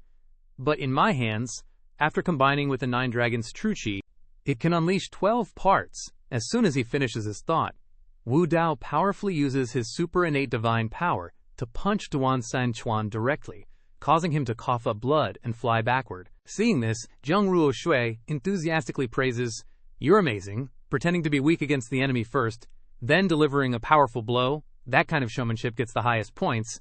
Jiu Shizi also can't suppress her admiration and says, "Strong against the strong. Your understanding of power has reached the pinnacle stage." "Admirable." He laughs heartily in satisfaction.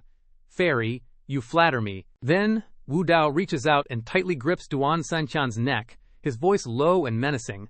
"It's over." Duan Sanqian struggles desperately. "Hey, wait, I have a secret that can save my life," Wu Dao replies with a stern face. "Do you think I'm interested?" Duan Sanqian urgently shouts. "It's about your father's life and death." Then Duan Sanqian honestly warns him, causing him to waver.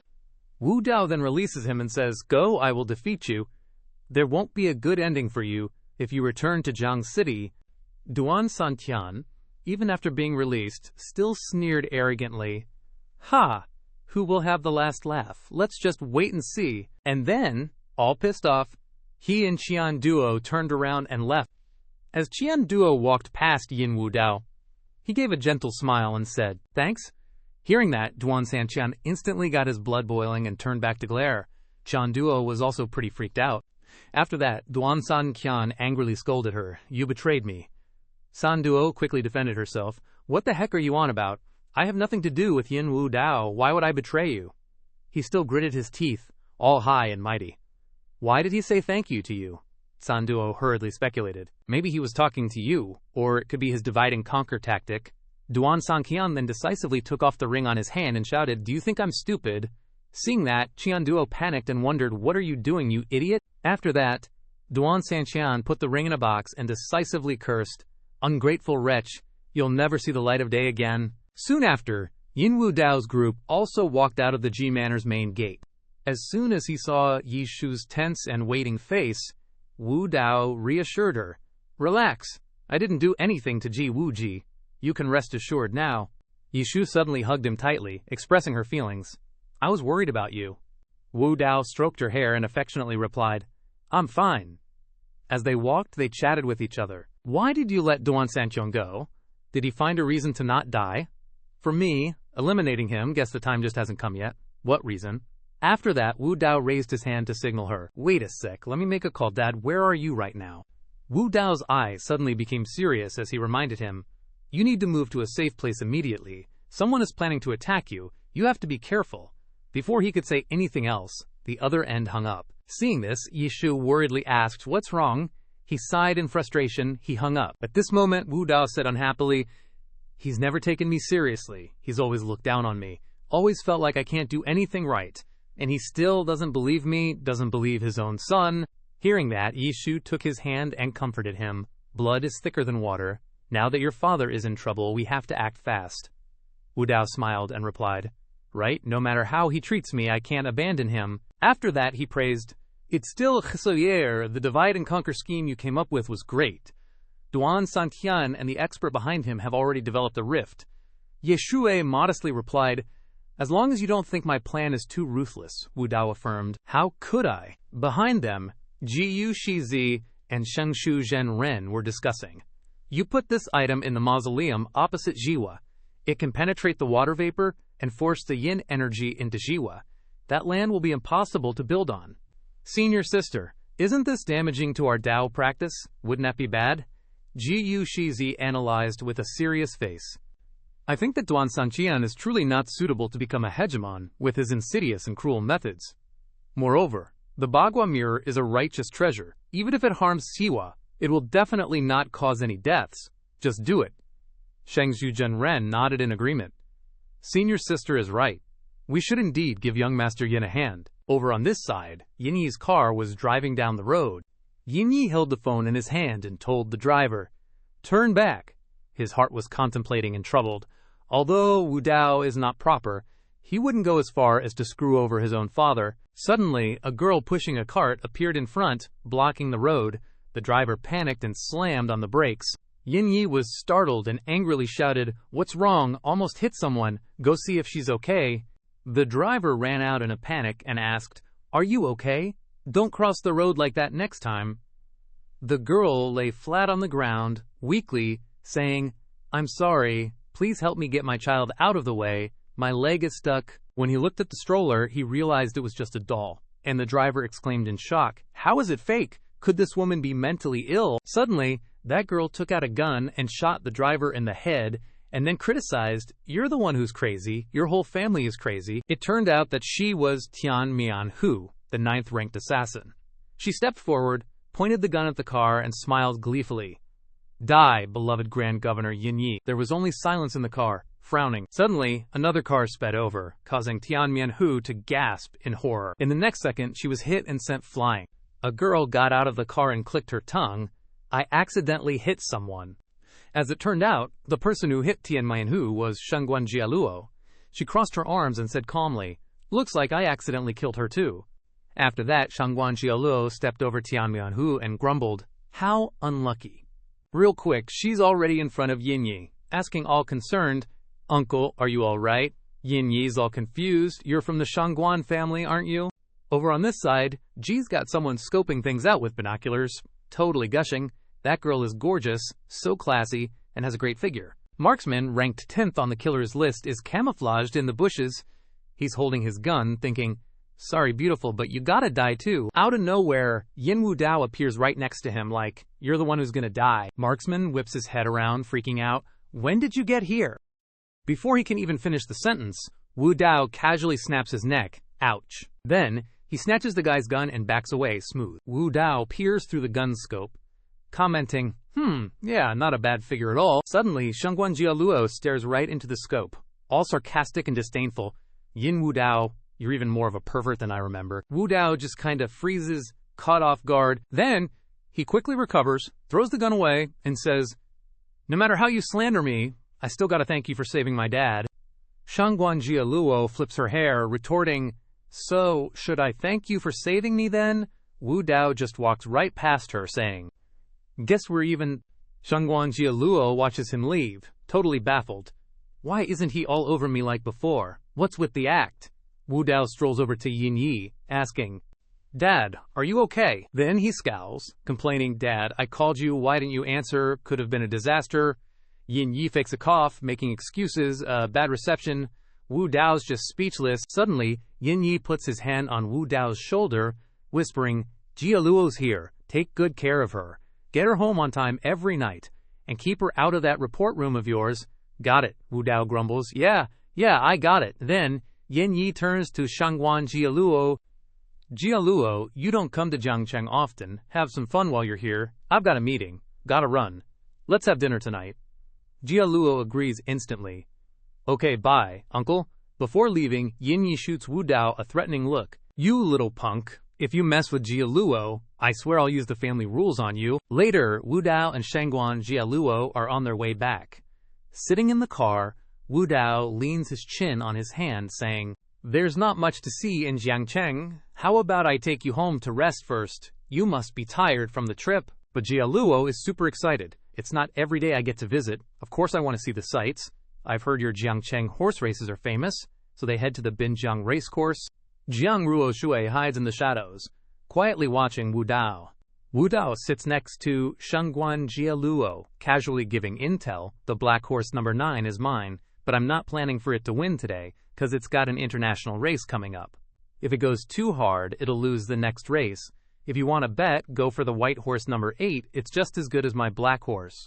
So Jialuo hands her black card to the staff, saying, "Put 10,000 on it for me, just want to win some pocket money." The staff happily agrees. Suddenly, some dude struts over, all cocky. "Isn't this young Master Yin?"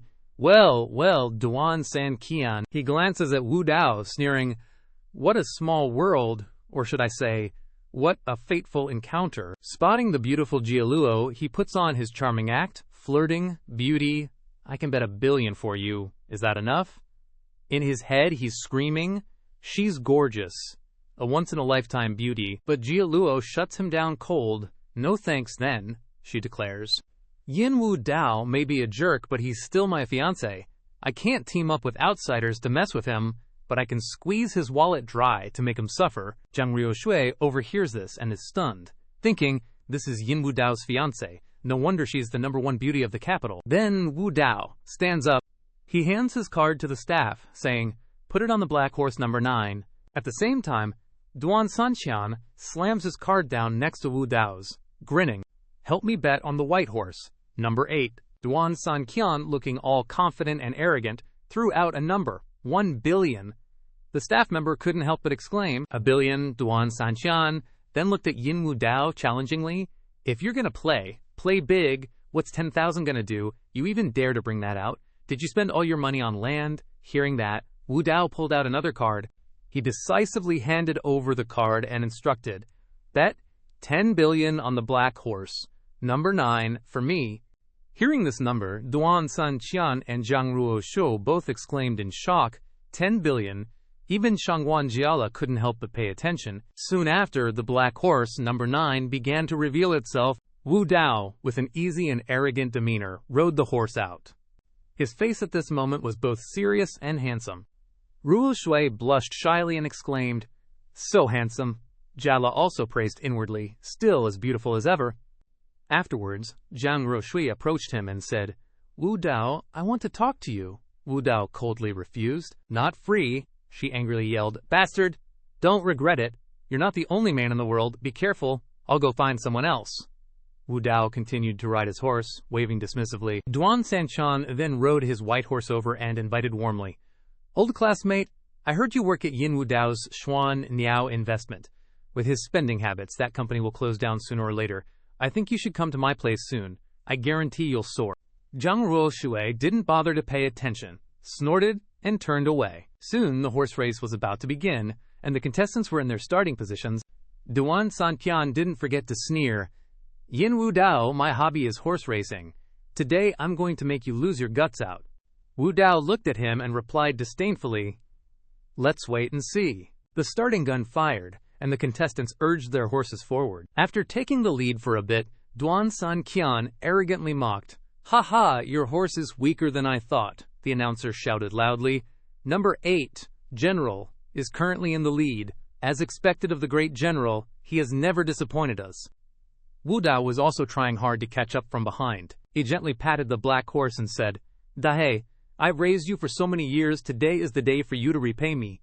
Hearing that, Dahei immediately flared up with energy and snorted. In the next second, it sped up like a rocket, with such incredible speed that even Wu Dao couldn't keep up and had to lean back. At this moment, he was so scared that his soul almost left his body and shouted, "Wait!" The MC was excitedly commentating, "Black horse number 9 is starting to use its strength." The extremely unstable black horse has suddenly taken the lead like a black lightning bolt. Today, the rider is a stranger. He's riding the $10 billion black horse. The black horse isn't letting him down. At this moment, man and horse are one. Seeing the situation getting out of hand, Duan Sanqian whipped the white horse hard and urged, "Run for me. Run faster for your old man." Wu Dao quickly gained the advantage and overtook Duan Sanqian. He even turned his head back with a proud look and said, "My Dahei's unstable performance is because I'm controlling it. It's a competition. Ji Wu Ji. The extreme is the extreme. Even if my Dahei has diarrhea and can't run, it's because I'm controlling it, but my Dahei isn't really unable to run." Duan Sanqian muttered in dissatisfaction, "I can't lose. I absolutely can't lose." So he took out a knife and stabbed the white horse. The white horse cried out in pain but still had to run. Duan Sanqian became even more frantic and roared, "I'm a god-tier rich guy. Winning this race isn't just winning 10 billion, it's 20 billion. The white horse then quickly approached the black horse, and the competition became more intense. The MC's commentary made the atmosphere even hotter. It's really exciting, side by side, a classic reenactment. Today, we'll soon know whether the white horse will win the championship or the black horse will surpass it. Suddenly, Duan Sanqian took out a ring and calculated, continuing like this won't work, it seems I have to ask the system for help. Qian Duo just showed up and immediately ordered, the moment to prove your loyalty has come, go push Yin Wu Dao off his horse. Qian Duo approached Wu Dao, her heart wavering. If I just push him off like this, he'll fall to his death, no way. But if I don't push him, I can't face San Qian. Suddenly, Wu Dao vigilantly glanced behind him, causing her to exclaim in surprise. What? Unexpectedly, Wu Dao grabbed Qian Duo's hand, pulled her back, and lifted her onto the horse. He said with amusement, "Come over here." Seeing this, Duan Sanqian shouted in shock, "Is that even allowed?" Su Gai, who had appeared near Duan Sanqian some time ago, smiled meaningfully. "Worry about yourself first." He was stunned and shouted, "Ghost!" Immediately after, Su Gai strained and directly pushed Duan Sanqian's white horse away. The white horse immediately changed direction and ran off the track. The MC continued to update the situation. "Oh no, white horse got spooked. This is a mistake that number 8 has never made before, a fatal mistake. This also means that number 8's dream of winning the championship ends here." Immediately afterward, the white horse suddenly braked sharply, causing Duan Sanqian to fly straight out due to the momentum. Duan Sanqian fell and hung on the iron fence. He lamented embarrassedly, all disheveled, "I'm done for. I've lost face in front of the beauties." Soon after, Yin Wu Dao's horse crossed the finish line first. The MC's loud voice rang out, "Black horse number 9. Let's congratulate number 9. Let's thank him for this excellent performance." Tan Xiaoxiao, who watched the race, was also gleeful. "Awesome, boss won." The viewers watching live also commented in an uproar, "Tuoba Xiao Yao congratulates the boss. No super clothes. White horse got scared naturally. Feels like a script. Yi Ju double play. The posture of winning the championship is a bit strange. Get me some paper. The life of the rich is so real and simple." At this time, Qian Duo shouted embarrassedly, "Let me go, let me go." Wu Dao still held her hand and smiled with amusement. "Don't struggle. The more you struggle, the more interested I become." Hearing this, Qian Duo lowered her voice. "Hey, I beg you, can you let me go? If I get back late, he'll be suspicious." Wu Dao leaned closer to her and asked flirtatiously, "Suspicious of what?" "Suspicious that we're having an affair." Qian Duo denied shyly. "That's not what I meant. He'll just get angry." Wu Dao praised cheerfully, "Your bashful look is so beautiful." Suddenly, Qian Duo felt something hard in his pocket and asked, "What's in your pocket? Get rid of us." And he answered cheerfully, "Feel it yourself." After reaching down and touching it, Qian Duo's face turned as red as a tomato, and her hair stood on end. She flew away in embarrassment and cursed, "Bastard." A moment later, back in the phone waiting hall, Wu Dao received a new notification. "Your account ending in 999 has received 10 billion. Wu Dao was ecstatic. "Thank you, I've received these billions." Duan Sanqian was dissatisfied and unconvinced, leaving and muttering, "Smug little man." Later, Wu Dao presented the gold card to Shengguan Jiala and said, "I won this for you," she exclaimed in surprise. "For me?" Jiala then smiled and asked, "I heard Ruo Shu say, you just spent 80 billion buying land. Can your company really afford to give this to me?" Wu Dao frowned uncomfortably inside, BTCH. Then he put the gold card on the table and said, "Then add a condition." Wu Dao looked directly into Jiala's eyes and seriously suggested, "Let's cancel the engagement."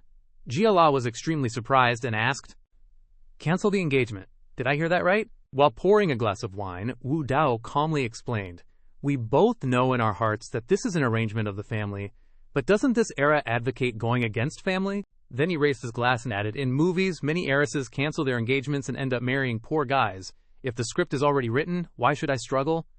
After listening, Jiala grabbed the gold card and threw it hard at his head, scolding him, "You self-righteous jerk." Then she clamored loudly, "I don't agree. Our birthdays match. We're destined to be together. Who would go find a poor guy?" Yin Wu Dao flashed a smile, pocketing the gold card, and replied, "All right." Jiala was even more surprised, "So no canceling the engagement." A moment later, it dawned on her, "Damn it, I was played. Lost both the guy and the money." At the same time, a cacophony of scolding erupted beside them. Your hesitation almost killed me. Duan Sanqian pointed directly at Qing Duo's face, rebuking. Do you and him have some secret deal? Are you trying to join his side? Qian Duo lowered her head, stammering in denial. No, I didn't, Yin Wu Dao, annoyed, snapped. What a waste of good fortune, not seeing Qian Duo. Jiela taunted. Are you blaming yourself? Looks like you know yourself pretty well. Duan Sanqian then strode forward, calling out to Yin Wu Dao. He clenched his fist, gritting his teeth. I'm not giving up, I want a rematch. Yin Wu Dao waved his hand, saying, Don't get too worked up. Duan Sanqian still adamantly pointed at him, shouting, Enough nonsense, let's compete in eyesight. Yin Wu Dao happily accepted the challenge. All right then, soon. They arrived at an antique shop. Yin Wu Dao outlined the rules of the bet. We each pick an antique container and put an item inside. Whoever guesses the other's item wins. Duan Sanqian quickly grabbed a container and yelled, I'm betting 200 million. Hope you can afford it. He flashed an arrogant, sinister grin, thinking, he probably doesn't know I have eyes that can see through anything, right? Time to bankrupt you? Yin Wu Dao calmly presented land deeds, announcing, This is the land for the North Pole Mountain, 50 million will do. He grinned casually, joking. The other 150 million is just enough for my pocket money. Zhang Ruoshui and Shangguan Jiala were astonished, mouths agape, pocket money, 150 million. Then, Zhang Ruoshui stepped forward as the referee. Are you both ready? Then let the guessing begin. As soon as she finished speaking, Yin Wu Dao activated his purple golden eyes to inspect. At the same time, Duan Sanqian used his own see-through eyes, but he couldn't see anything. Thinking in shock, what's going on? He strained his eyes until they were red, but he still couldn't see what was inside Yin Wu Dao's container. Yin Wu Dao chuckled confidently. 1,000-year-old antiques have a layer of protective aura. How can see-through eyes penetrate this aura so easily? Duan Sanqian realized in dismay. It's impossible to see clearly. These antiques are messing with me. He's playing me. He gnashed his teeth, thinking, it's all because of the antiques, Yin Wu Dao. I don't believe you can see through mine. Yin Wu Dao immediately pointed forward, declaring, inside your bronze container is a ring. Hearing this, Duan Sanqian's face turned ashen. Zhang Ruoshui also took out the ring in front of everyone, then raised her hand, announcing, Yin Wu Dao guessed correctly. He crossed his arms, thinking smugly, see-through eyes. In front of my purple golden eyes. You're just a little brother. Then Zhang Ruoshui turned to Duan Sanqian, saying, Young Master Duan, it's your turn to guess. If you guess wrong, you lose. Duan Sanqian stroked the ring on his hand, issuing an order. Redeem yourself, see what's inside his bronze item. Qian Duo hesitated, advising, how about you just admit defeat? Admit defeat halfway, and you still have a chance. This guy is a bit strange. I'm afraid you'll end up losing badly. He glared at Qian Duo, stubbornly insisting, Shut up, are you teaching me how to do things? I'm giving you an order. Immediately, she reluctantly complied, Yes, sir. Then Qian Duo quickly flew towards Yin Wu Dao. Seeing this, he chuckled, probing, What's this? Trying to cheat? Qian Duo nodded, all awkward and embarrassed. Yin Wu Dao pointed at his container and said generously, Want a peek? Gotta give me something good in return, Qian Duo asked, flustered. Huh, what goodie? Wu Dao then touched Qian Duo's thigh, making her blush and scream, What do you think you're doing? Wu Dao flashed a shameless smile and replied, A little something from around here, wink, wink. Duan Sanqian, super annoyed, urged impatiently, Hurry up! What's taking you so long? Hurry! Over here, Qian Duo bit her lip, enduring Wu Dao's touch. Duan Sanqian frowned and scolded. I told you to peek. Why the hell are you blushing? After looking, Qian Duo announced, It's water. Hearing this, Duan Sanqian chuckled, ready to say, I knew it, it's just. Suddenly, his inner self calmly reconsidered. Wait a sec. Duan Sanqian lowered his head, cautiously speculating. Containing water is possible, but that Yin Wu Dao can't be that simple. Knowing him, he'll probably use some trick to turn the water into ice when solving the riddle. Then I'm screwed. So he pointed confidently and decisively. It's H2O, Wu Dao exclaimed helplessly. It could be like that. Duan Sanqian explained his answer. Whether it's water or ice or whatever you put in there, The chemical formula is always H2O, you can't win against me. Hearing this, Wu Dao raised his hand and gathered his strength, asking, really? Then, he quickly channeled his power into the container, and he took the lid, ready to open it. A stern voice rang out. The moment to witness a miracle has arrived. Everyone excitedly crowded around to see what was inside. But when they looked inside, everyone exclaimed blankly, It's empty. How can it be empty? Wu Dao, at this moment, admired himself. Using the 9 dragons' true qi to instantly evaporate the water, I'm such a genius. Enraged, Duan Santian turned to blame. It's you. He slapped Qian Duo hard across the face and shouted, You colluded with Yin Wu Dao to trick me. Qian Duo fell to the ground, trying to explain, No, it was clearly water. I didn't lie to you. Duan Santian, now blinded by anger, roared, You little bitch. Seeing Duan Santian yelling at nothing, Zhang Rushi exclaimed in fear. His mental fortitude is so weak, he just collapsed. Zhao Luo speculated, he probably has some mental illness. Just then, Wu Dao appeared, standing in front of Qian Duo. Then he loudly criticized Duan Santian. If you can't afford to lose, don't play. What's the deal with taking your anger out on a woman after losing? Duan Santian retorted angrily. This is my business, none of your concern. Qian Duo clenched her fists and gritted her teeth. Duan Santian, I've put up with you for so long. Suddenly, she burst out with power and rebuked, Everything you have was given to you by me, and you don't even have the most basic respect. Qian Duo's face changed as she continued, Now you've lost everything, triggering the system's purge mechanism. You want to devour your owner? Duan Santian still smirked calmly. Not yet. It's not over, he pointed at her and confidently declared, I still have a piece of land in West Oa. As long as that land exists, you have to provide God-level services to me. Qian Duo covered her mouth in panic and exclaimed, Oops, revealed my true nature a little too early. At this moment, Duan Santian waved his hand and ordered, Get over here now. Qian Duo still had to obediently do as he said. Duan Santian, emboldened, raised his voice, warning, If you leave my ring, you won't survive 3 days, you dare go against me. Just then, Wu Dao grabbed Qian Duo's hand, stopping her, and then he said calmly, If I knew you were drowning in misery, how could I just stand by and watch you suffer? It's okay to ditch someone like Duan Santian.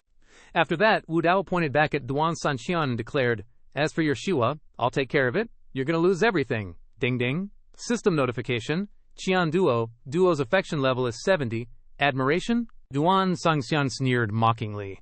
You, solved Shiwa? It's a done deal? I don't believe you can do anything to me. I want to be a thorn in your side, a splinter in your flesh, so Jiang Cheng won't have peace, so you can't sleep soundly. Wu Dao got annoyed and retorted fiercely, You dare to be so arrogant with me. But now is the time to flip the table on Duan Sanqian. Then he heard the phone call and became agitated and flustered. Hello, what? The Shi River breached its banks, half of Shiwa is now a lake, and it's going to be turned into a flood discharge zone. Wu Dao then spoke up. Ah, I see. That rain not only cracked my North Mountain, but it also collapsed your Shiwa. Now that land can't be used for building houses anymore.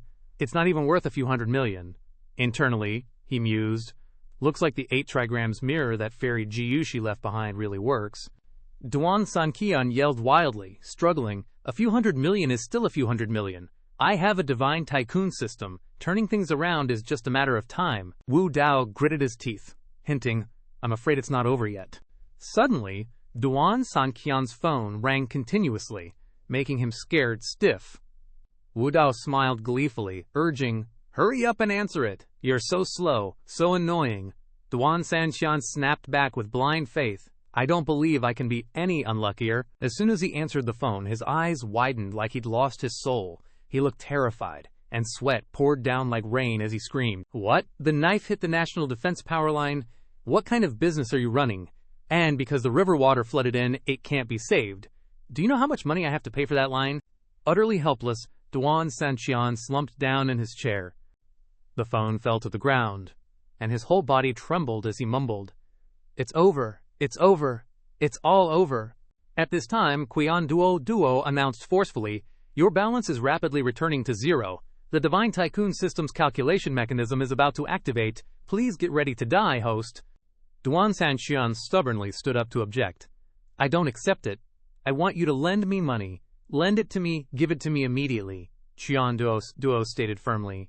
This time I absolutely won't help you anymore. Hearing this, his face suddenly turned ashen, and then he took out a gun to threaten. You're ungrateful. Don't blame me for being unrighteous. This is a specially made bullet. One shot can kill a spirit body. Wu Dao pondered thoughtfully. Specially made bullet. Isn't that a silver bullet?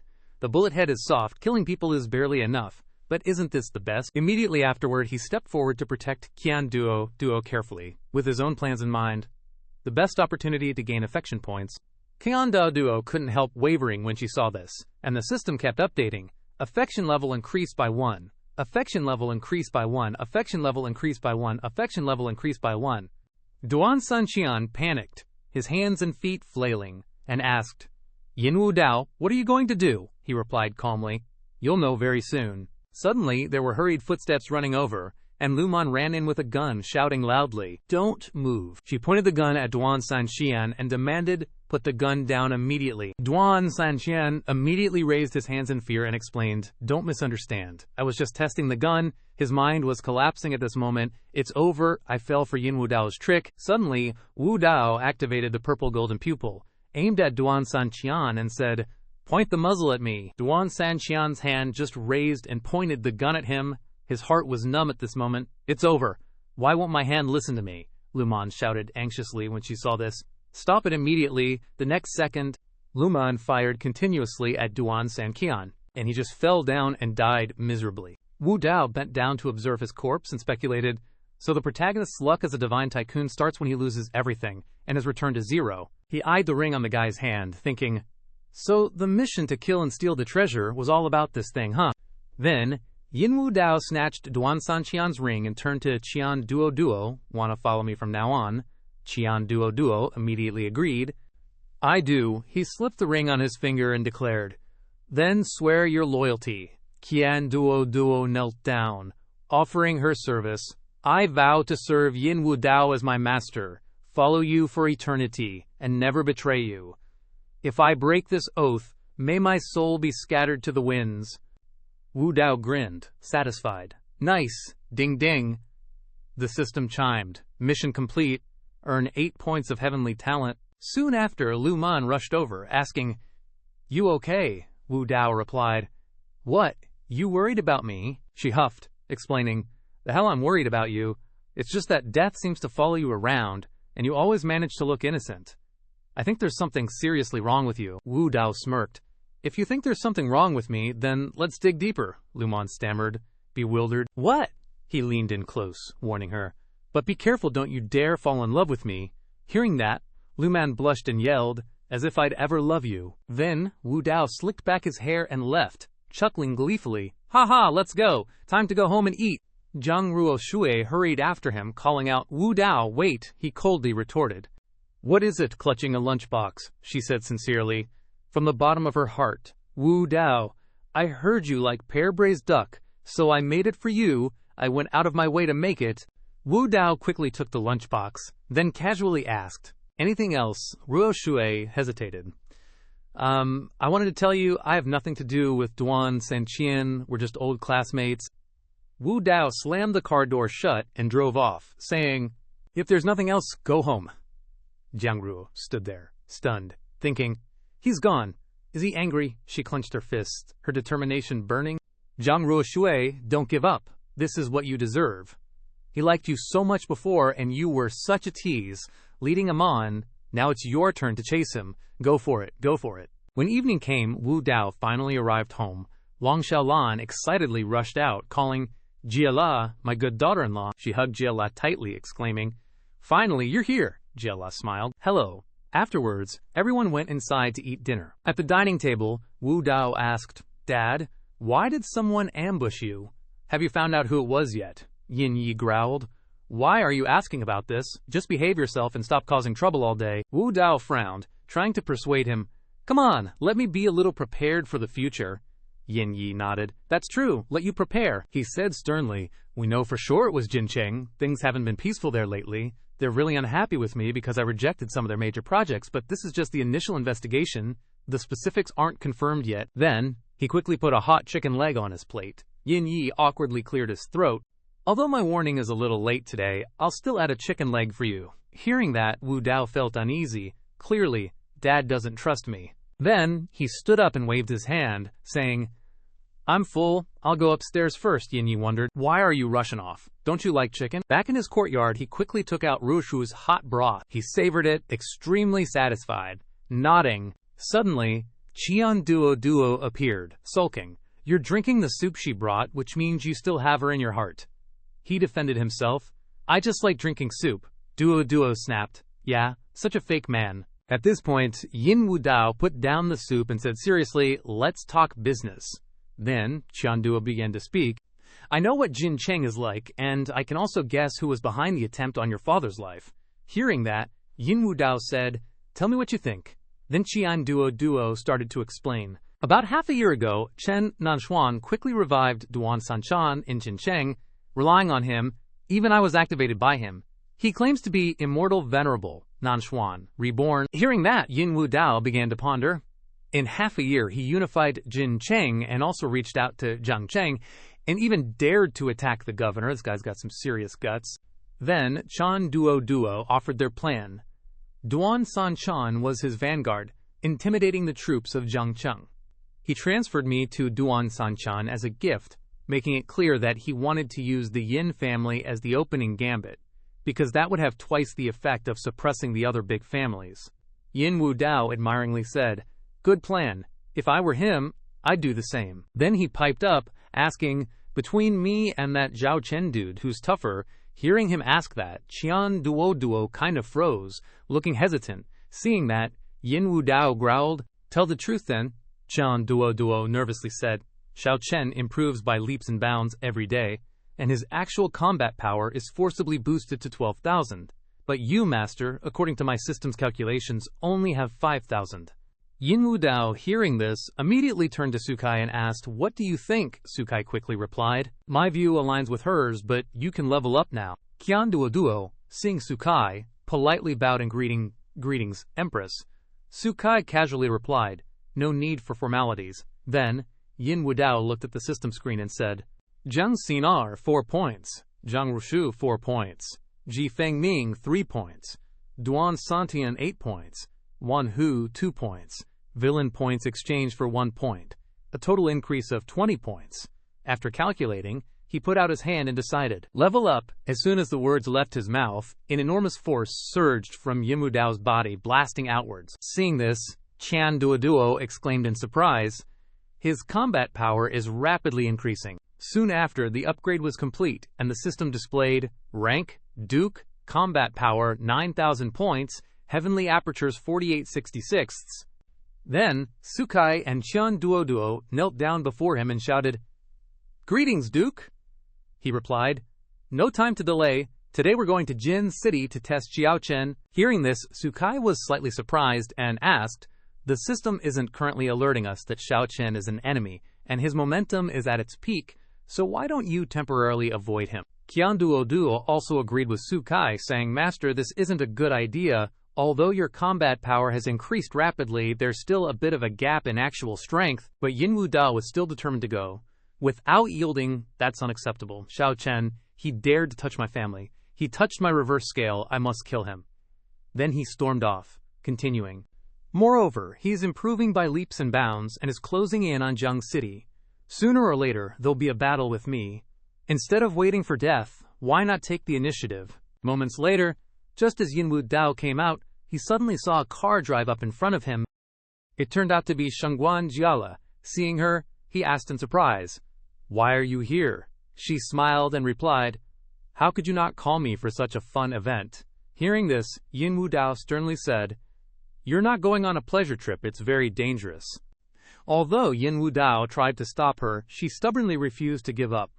The wife follows her husband. No matter where you go, I'll follow. Besides, with a beauty like me, who would have the heart to hurt me? Hearing this, Yin Wu Dao was speechless and had to get into Jiala's car. Lin Feng was now in the driver's seat of Jiala's car, driving the two Yin Wu Dao. He spoke to Miao, "Drive the white car behind us, Miao. Drive faster and drive the car for the boss in front." Miao quickly overtook and replied, "Understood." Sitting in the car, Yin Wu Dao thought to himself, Shangguan Jiala was very resistant to marrying me before, then she had a serious illness, and then her personality changed. I'm afraid she's no longer who she used to be.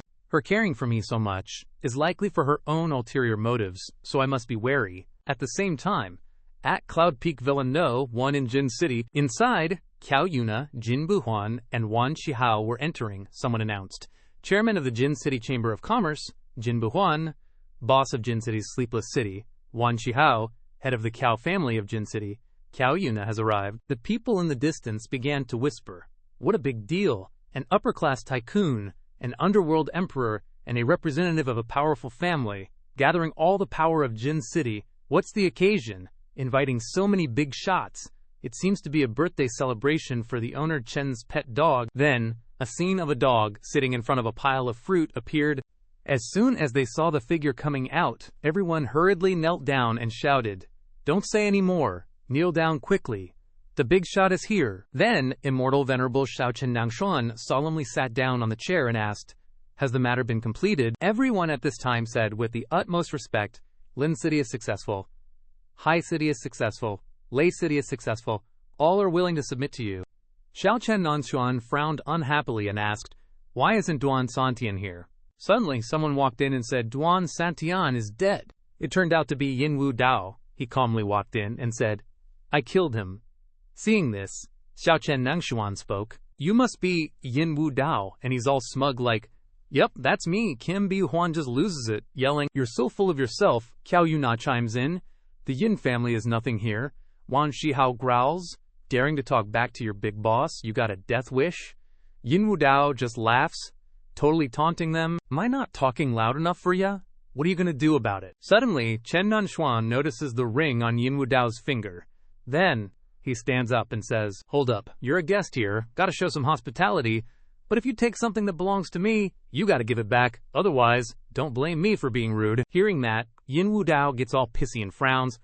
"I took your ring and you're gonna be rude. I failed to assassinate my father. What will you do?" Chen Nanshuan starts to get pissed, gritting his teeth. "If you're so eager to die, I'll grant your wish. Go ahead." Before he can even finish, Wan Qihao charges forward. "Big boss, no need to get your hands dirty. Let me teach this arrogant brat a lesson." But before he can even touch him, Yin Wu Dao flicks his hand, smacking him right in the face. Wan Qihao goes flying back to where he was standing. Everyone there is totally shocked. Looks like this guy's here for trouble. Then, Yin Wu Dao declares loudly, "Your guy started it, so I don't need to worry about any Jianghu rules. I'm not dueling with you. Come at me." Chen Nanshuan starts forming hand seals. Annoyed. Fine. Then, Fu Hudashi and Miaoji charge forward together. After a moment, Chen Nanshuan casually flicks 2 energy beams toward them. Sheng Su also attacks from behind, but Chen Nanshuan sees it coming. He easily catches Sheng Shu's sword and then grabs him by the head. Seeing that, Wu Dao can't help but be scared. The next second, Chen Nanshuan's strike makes Sheng Shu bleed from all 7 orifices. Sheng Shu collapses, barely able to say, "Boss, you have to repair the temple." Fu Hudashi and Miaoji rush over, yelling, "Old Taoist, wake up." At this point, Wu Dao loses his cool and yells, "I came for revenge. Some casualties are to be expected, but if I can't protect the people around me, it means my luck isn't good enough yet. We have already crossed a threshold, so even if fate is against me, I will break through. I will see blood today." Then he shouts, "Lin Feng, where are you?" Lin Feng pops up, holding a gun in each hand, yelling wildly. Here, Chen Nanshuan quickly makes a circle of spiritual energy to block them and says, "Bullets are no match for my energy shield." Yin Wu Dao also loses it, and charges forward with a dagger. In a flash, he throws the dagger at Chen Nanshuan, yelling, "Die!" Chen Nanshuan doesn't have time to react, and gets stabbed by Wu Dao's dagger. He says smugly, "I thought you were a big shot. Turns out, you're just a chump." But suddenly, Chen Nanshuan disappears into thin air.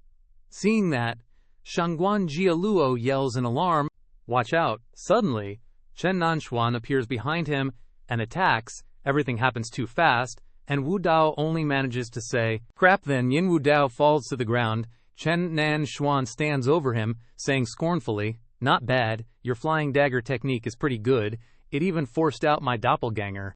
Then he reached out his hand towards him, ready to strike, and said smugly, "Kid, after I kill you, I'll send your whole family to reunite." Suddenly, from out of nowhere, hidden weapons shot straight at Chen Nanshuan. He was super surprised, but still managed to dodge them all real quick. But Chen Nanshuan's face still got grazed, making him annoyed as he exclaimed, Who could possibly break through my chi shield? Turns out it was Shangguan Jialuo. She quickly grabbed her fan and charged forward, yelling, "How dare you touch Shangguan Jialuo's fiancé!" Before she could do anything, Yin Wu Dao grabbed her hand and said, "Don't fight, let's go." Jialuo was totally shocked to see that he was still alive. Chen Nanxuan wiped his face, annoyed, and growled. Not dead, Master Fuhu quickly carried Sheng Xu on his back and ran. On the other side, Miao Ji also darted away in a hurry. Lin Feng also jumped across the rooftops to escape. Chen Nanxuan said unhappily, "You want to run?" Immediately after, he took out a black box. As soon as he opened the lid, a sword flew out. Then it immediately enlarged and flew up. Chen Nanxuan simultaneously commanded, "Yin Wu Dao, you deserve to die the most. Go." On this side, Yin Wu Dao was already leading Jialu by the hand, running away. After a while, Jialu asked, confused, "Wu Dao, how are you not dead?"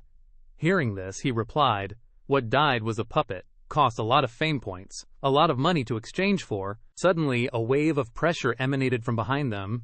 It turned out to be Chen Nanxuan's sword chasing after them. Wu Dao exclaimed in a panic. "Oh no, it's here!" The sword quickly caught up with him. Very quickly, the two jumped down between the walls to avoid the sword's path. Jialuo led the way, shouting, "Follow me." Then they huddled together in a corner of the wall. Jialuo said urgently, "Hide well, that sword will turn in very quickly." Right at this moment, Jialuo rushed out, cutting Chen Nanxuan's sword in half. Yin Wu Dao asked, in utter shock, "What the heck? No way, you're that strong." Shangguan Jialuo replied confidently, "Of course, I have skills." After that, Yin Wu Dao hurriedly turned away and muttered, "Where is this place? Gotta figure out how to escape." But suddenly, Jialuo raised her fan, full of murderous intent, aiming straight at Yin Wu Dao, and thought, "Yin Wu Dao, no one else is allowed to kill you. Only I have the right to kill you. I once loved you so much. But you took my eyes to dote on that vixen, causing me to lose my country and my family. We've been entangled for 10 lifetimes. Let's end it here today." Immediately after, Jialuo's fan flew towards Wu Dao's neck. Just then, Su Gai shouted a warning, "Wu Dao, danger. Dodge quickly." Wu Dao also looked behind him at this time. He quickly spun his heel around, then resolutely struck Jialuo with a palm. Suddenly, a large spear flew in from somewhere, stuck into the position of Wu Dao and Shangguan Jialuo, but luckily, Yin Wu Dao managed to push Jialuo out of the way in time and shouted, "Be careful." After that, a person landed gently, standing right on the tip of the spear. The person in front of them was none other than Du Ji Yu Du Wei, the 10th ranked assassin on the heaven list. He looked at Jialuo with murderous intent and said, "Shangguan Jialuo, prepare to die." Seeing him, Yin Wu Dao asked in surprise, "Who are you? Did Chen Nanxuan send you?" Jialuo said, "His name is Du Ji Yu Du Wei. He's from Longcheng. Here to kill me." Yin Wu Dao asked urgently, "How's his strength? Can we fight him?" Jialuo replied, "A bit tiring, ranked 10th on the heavenly ranking, probably close to Chen Nanxuan." Hearing this, he exclaimed in a panic, "Then we're screwed." Suddenly, Yin Wu Dao changed his demeanor, stepped forward and said with a warm smile, "Bro, the guy standing in front of you is a billionaire, with countless beauties at his fingertips and power that reaches the sky. Whatever you want, I can satisfy you." Jialuo said in alarm, "Get back. He's a loyal assassin of the household. Don't get near him." Suddenly, Du Ji Yu Du Wei grabbed his spear and swung it fiercely at Wu Dao. He barely managed to block the blow with his dagger, thinking to himself, "Managed to block it, but something doesn't feel right." Then, Du Ji Yu Du Wei continued to slash his spear down. Yin Wu Dao jumped back to dodge the attack, thinking in fear, this isn't like normal human strength, he's a monster. Just a second later, the spearhead aimed at Wu Dao, causing him to panic. Oh no! Just as the spear was about to pierce Wu Dao, Jialuo threw her fan towards Du Ji Yu Du Wei, shouting, "Don't even think about hurting my husband." As soon as the fan was thrown, Shang Ji Yu Du Wei immediately turned his spear and knocked Jialuo's fan away. Then he turned toward Jialuo and thrust, shouting, "Death!" Suddenly, Wu Dao rushed out to take the blow for Jialuo, catching her off guard. Jialuo asked in confusion, "Why did you do that?" He replied, I don't know why. I always feel like I owe you something, a kind of debt that I can never repay." Afterwards, Wu Dao weakly thought to himself, "Before, I shielded others mostly for profit or to gain favor. But today, I don't know why, even though I could have escaped with instant transmission, I still rush to take a fatal blow for her. I must really owe her from a past life. Thinking of this, he gradually lost consciousness. Du ji yu du wei, witnessing the scene, said in confusion, "Want to die together." He uttered the two words, "accomplish you," then coldly stepped forward. Shangguan Jialuo also felt powerless. Giving up, dying with you can be considered an ending. 10 lives, 10 lifetimes. I'm tired. Let's go. Suddenly, Yin Wu Dao spoke up. Wait, there's still a chance to bet. As soon as he finished speaking, Shang Ji Yu Duwei lunged forward with his spear. But suddenly Wu Dao used instant transmission with Jia Luo and jumped away, narrowly escaping death. Du Jiu Du Wei exclaimed in surprise. Instant transmission. Let's see how many times you can use it at this moment, Jia Luo asked anxiously. What do we do now? He replied. Die and be reborn. After running for a while, they went from the frying pan into the fire, running into Chen Nangshuan. Jumping out, Chen Nangshuan shouted, "Where do you think you're going?" Seeing him in such a miserable state, Chen Nangshuan said smugly, "To be able to escape my flying sword. I really underestimated you guys, but you won't escape," Yin Wu Dao also replied. Chen Nangshuan, your sword is indeed powerful, almost pierced my heart. Chen Nangshuan began to provoke. So heavily injured, why not keep running? Instead, you come to meet me. Yin Wu Dao suddenly smiled slightly and said, "Because I don't need to run, my assistant has arrived." At this time, Du Jiu Duwei had also chased after Yin Wu Dao, playing along, pointed to Du Jiu Duwei, and said confidently, "See that guy, the heavenly ranking master, Dragon Capital, is my fiance's family retainer. You're dead for sure." Seeing this, Jia Luo was extremely confused, turning sharply to look at him. Seeing Du Jiu Duwei rushing over, Chen Nangshuan calmly commented, "Cultivation, pure spiritual energy, not bad at all." Jia La, playing along, chimed in, Yep, straight from the capital." Then Yin Wu Dao strutted past, all smug, saying, "Chen Nanshuan, I've come for you." Hearing that, he replied, "All right." In the distance, Du Jiu Du Yi, seeing Yin Wu Dao and Chen Nanshuan's exchange, jumped to his own conclusion. Qing Shu, looks like he's calling him back up, he swooped down to the ground, radiating power.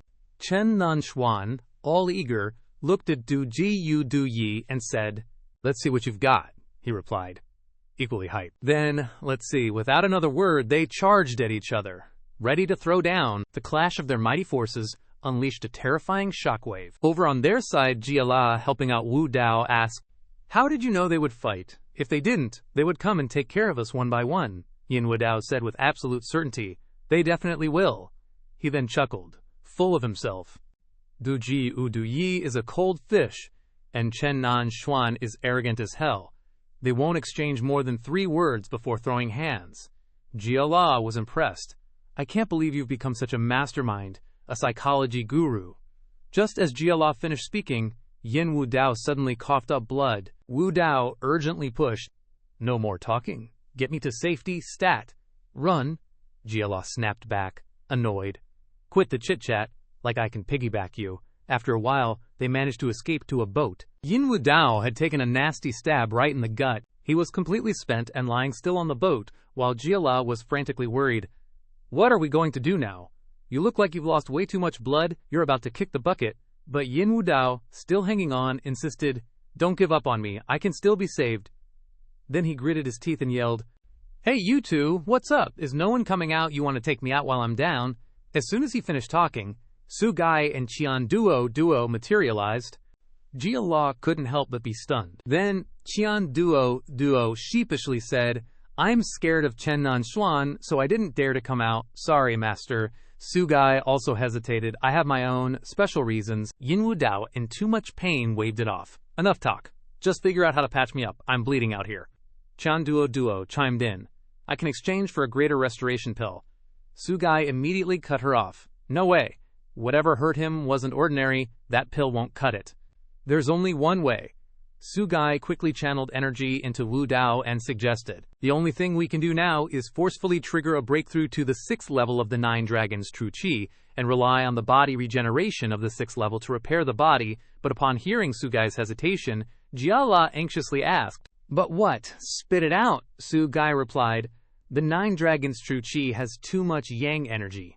Forcibly breaking through will cause his body to be unable to withstand it, and the yin body must be assisted to complete the yin-yang union before it can barely be attempted.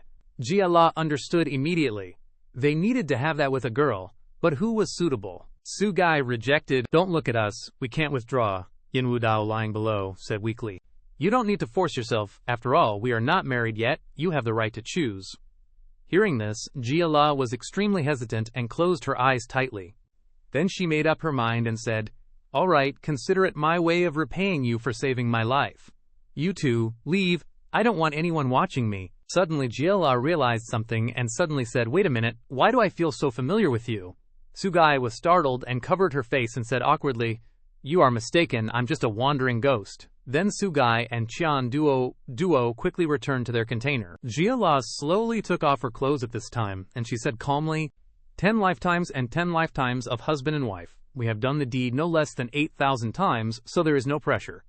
Yin Wu Dao was excited when he saw Jiala's body. Light the lamp so I can see clearly, Jiala sighed twice when she heard this. Making trouble. After that, a passionate night took place on the small boat. The next morning, on that familiar boat, Jiala just woke up and brutally held the fan and directed her murderous aura at Yin Wu Dao.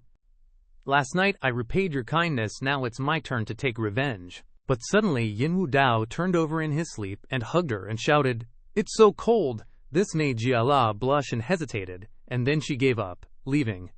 Today is a lucky day, you shouldn't kill people. I'll spare you for now, I'll settle the score with you when I'm in a bad mood one day. Later, Yin Wu Dao also woke up and sat at the bow of the boat. Fishing, he thought gloomily, I couldn't beat Xiao Chen to begin with, and now there's Du Jiu Dui in the mix. The difficulty just skyrocketed. He was lost in his gloomy thoughts, when suddenly, something bit the line. Yin Wu Dao quickly pulled up the rod and saw a huge octopus. After that, Wu Dao cooked the octopus.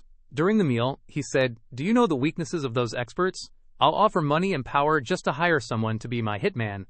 Jia Luo immediately replied, experts who can be ranked on the heaven list are hard to find weaknesses in. Besides, most of them are cultivated by big conglomerates, or are elders supported by some organization. Instead of going after them, why not break through yourself? Hearing Jia Luo's opinion, Yin Wu Dao asked doubtfully, break through how? Jia Luo answered directly, your 9-dragon true qi skill is a top-tier technique containing the power of the 9 dragons. It's just that you've relied on quick success, unable to comprehend and use its true power. I can teach you how to unleash it. Hearing this, Yin Wu Dao's eyes lit up, and he changed his attitude, pleading, disciple greets master. Seizing the opportunity, Jia Luo said, spare me the formalities. Since when does a disciple argue with their master? Hearing this, he thought to himself, I already have. Jia Luo began to analyze seriously. First, you need a signature weapon, Yin Wu Dao replied. I have a knife, Jia Luo explained. You can't just rely on a knife in battle, you need a long weapon of your own then, Jia Luo asked. What kind of weapon do you want to use? Yin Wu Dao replied with interest. I think Du Jiu Dui's halberd is really cool. How about I use the Fang Tian Huaji halberd? Suddenly, Qian Duo appeared, saying, respected master, may I ask if you need Assassin Daddy's Fang Tian Huaji, Ying Meng Xian Chen's 2 Fang Tian Huajis, or the 9 Dragon Fang Tian Huaji created by this system?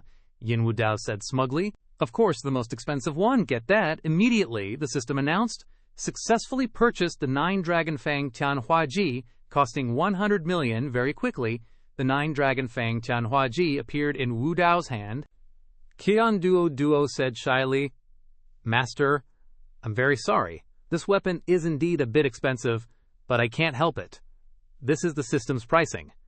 But later, as long as you use it to fight, you can recover your investment with the benefits you receive. But Yin Wu Dao was very satisfied at this moment and laughed happily. What are you talking about? 100 million for a divine weapon? That's too cheap. Hearing this, Qian Duo was speechless. After a while, Lin Feng also drove over. Seeing this, Yin Wu Dao said, someone's here, let's go back. Jia Luo thought gloomily to herself. The last time the two of us ate quietly and enjoyed ourselves like this, it seemed like it was thousands of years ago. I don't know why I'm a little reluctant to go ashore. Am I crazy? Lin Feng saw Yin Wu Dao and said anxiously, Wu Dao, I have bad news. Last night, the people from Entertainment Royal City smashed the Xuanyao investment headquarters. and they blocked Zhang Zong in the office. Zhang Zong, hearing this, he exclaimed in panic, "Ruo Shui, what happened?" At this time, an image appeared of Zhang Ruoshui surrounded and threatened by a group of people. "Zhang Zong, when did I owe you money? Isn't it you who owe me money, and you dare to send people to collect debts? I see you want to test my power, huh?" Zhang Ruoshui was extremely panicked at this time. Don't come over here. If you come any closer, I'll jump," the perverted Chou Biao exclaimed. "Don't jump, play with me." But, without hesitation, Zhang Ruoshui jumped straight out of the window. Zhang Zong jumped from the 3rd floor to preserve her chastity, broke her leg, and is currently being treated in the hospital. Her condition is quite stable. Hearing this, Yin Wu Dao angrily punched a hole in the car. Then he gritted his teeth. "This is aimed at me. They know I'm messed up at Jincheng, so they dare to provoke me." I, Yin Wu Dao, lamented painfully. "I shouldn't have taken Sen Hu Deshen away. If Miao Ji was by my side, this would never have happened to her." Immediately afterward, Wu Dao and Jia Luo got into the car and returned. As soon as she got in the car, Jia Luo asked, "Do you want to go to the hospital first?" Wu Dao replied, "No, go to Entertainment Royal City first." Then he suggested, "You two should go home and rest first. You didn't rest last night either." Jia Luo replied, "No need. Let's start teaching you real combat this time." Very quickly, they arrived at the Entertainment Royal City nightclub. At this time, Yin Wu Dao got out of the car with his spear, and he and Jia Luo strode into Entertainment Royal City. Jia Luo spoke from behind. The main uses of the halberd are stabbing, flicking, chopping, slashing, and hooking. When you use it, channel your 9-dragon true chi into it. If you can unleash consecutive moves, it will form a devastating attack. As soon as they entered, they were stopped by the security guards. "We're closed now, please leave." Before the guard could even finish his sentence, Yin Wu Dao just straight up slapped him across the face, yelling, "Now can you do business?" The other guard saw that and freaked out, yelling, We're being raided." Yin Wu Dao swaggered in, all cool and collected, while the guards scurried off screaming, "Get the guys!" After that shout, a whole bunch of dudes came running out with hatchets. But Wu Dao wasn't scared of any of them. He charged in and a huge brawl broke out. Yin Wu Dao went ham, hacking those guys left and right, sending them flying. Jia chimed in from the side. "Sweep across 1,000 soldiers. You gotta bring out the dragon soul to truly unleash the power of the 9 dragons' true chi. The mountain splitting strike has to have the force of splitting a mountain. You gotta bring out the true chi, but you also have to control the angle." Right after that, Wu Dao unleashed a mountain splitting strike, sending a whole group flying, and then he kept zooming around, taking out the rest of the goons one by one. Next, Wu Dao just smashed through the wall and charged inside. As soon as he got in, he gripped his halberd tight and frowned. The dude in the room saw Wu Dao bust in and started begging. "Don't kill me. I'm just a server," Wu Dao barked. "Where's Zhou Biao?" The guy, scared witless, pointed towards the back door and squealed. He ran out the back. Hearing that, Wu Dao zoomed out to chase after him. Spotting the car in front, he frowned and gritted his teeth. "Think you can get away? No way." In a flash, Wu Dao's halberd of painted majesty went flying and slammed right into the hood of the car. Inside, the dude crawled out, coughing up a lung. Yin Wu Dao stood in front of him, all menacing, and asked, "You're Zhou Biao?" The guy, scared stiff, stammered, No, I'm not." Then, he spilled the beans. Bro Biao told me to wear his clothes. Suddenly, Yin Wu Dao froze, realizing, crap, I fell for it. Meanwhile, Zhou Biao was laughing like a maniac, driving away. He thought to himself, all smug, Yin Wu Dao is great at fighting, but his brain's not all there. A simple golden cicada sheds its shell trick, and I've ditched him. Little did he know, Lin Feng was hot on his tail. As he chased, Lin Feng radioed Yin Wu Dao. "Wu Dao, you were right. Zhao Biao didn't run far. He's heading to Nanchang." Moments later, Lin Feng stood in front of the Wei Manor and reported, "Zhou Biao went in here." Wu Dao gasped. Eunuch Wei. Soon after, Wu Dao strode into the manor, declaring, "The old geezer just won't give up." As he walked in, Wu Dao muttered, "Eunuch Wei isn't his real name. He got turned into a eunuch back when they were conquering the land, so that's what everyone calls him. His status in Jiangcheng is even higher than my grandfather's. I can't believe he's been secretly grooming someone like Zhou Biao, trying to mess with the Yin family." Suddenly, Lin Feng stopped him, saying, "Wu Dao, hold up a sec, something's up." Wu Dao replied, "Spill it, quit beating around the bush." Lin Feng pointed to the side, saying, "Over there." Wu Dao saw the car and immediately recognized it. "That's Aunt Yun's license plate. Could she be inside?" Lin Feng speculated. Could she be involved in this? If the Bai family's mixed up in this, should we come up with a long-term plan? Wu Dao turned and said decisively, "No need, I trust her." Jia La, seeing him trust another woman so easily, grumbled to herself, "Easy to change a landscape, hard to change a nature. This womanizing habit of his won't change, even if he reincarnates 1,000 times. He's doomed to die at the hands of a woman. That will never change." Then, Wu Dao pushed open the door and walked inside.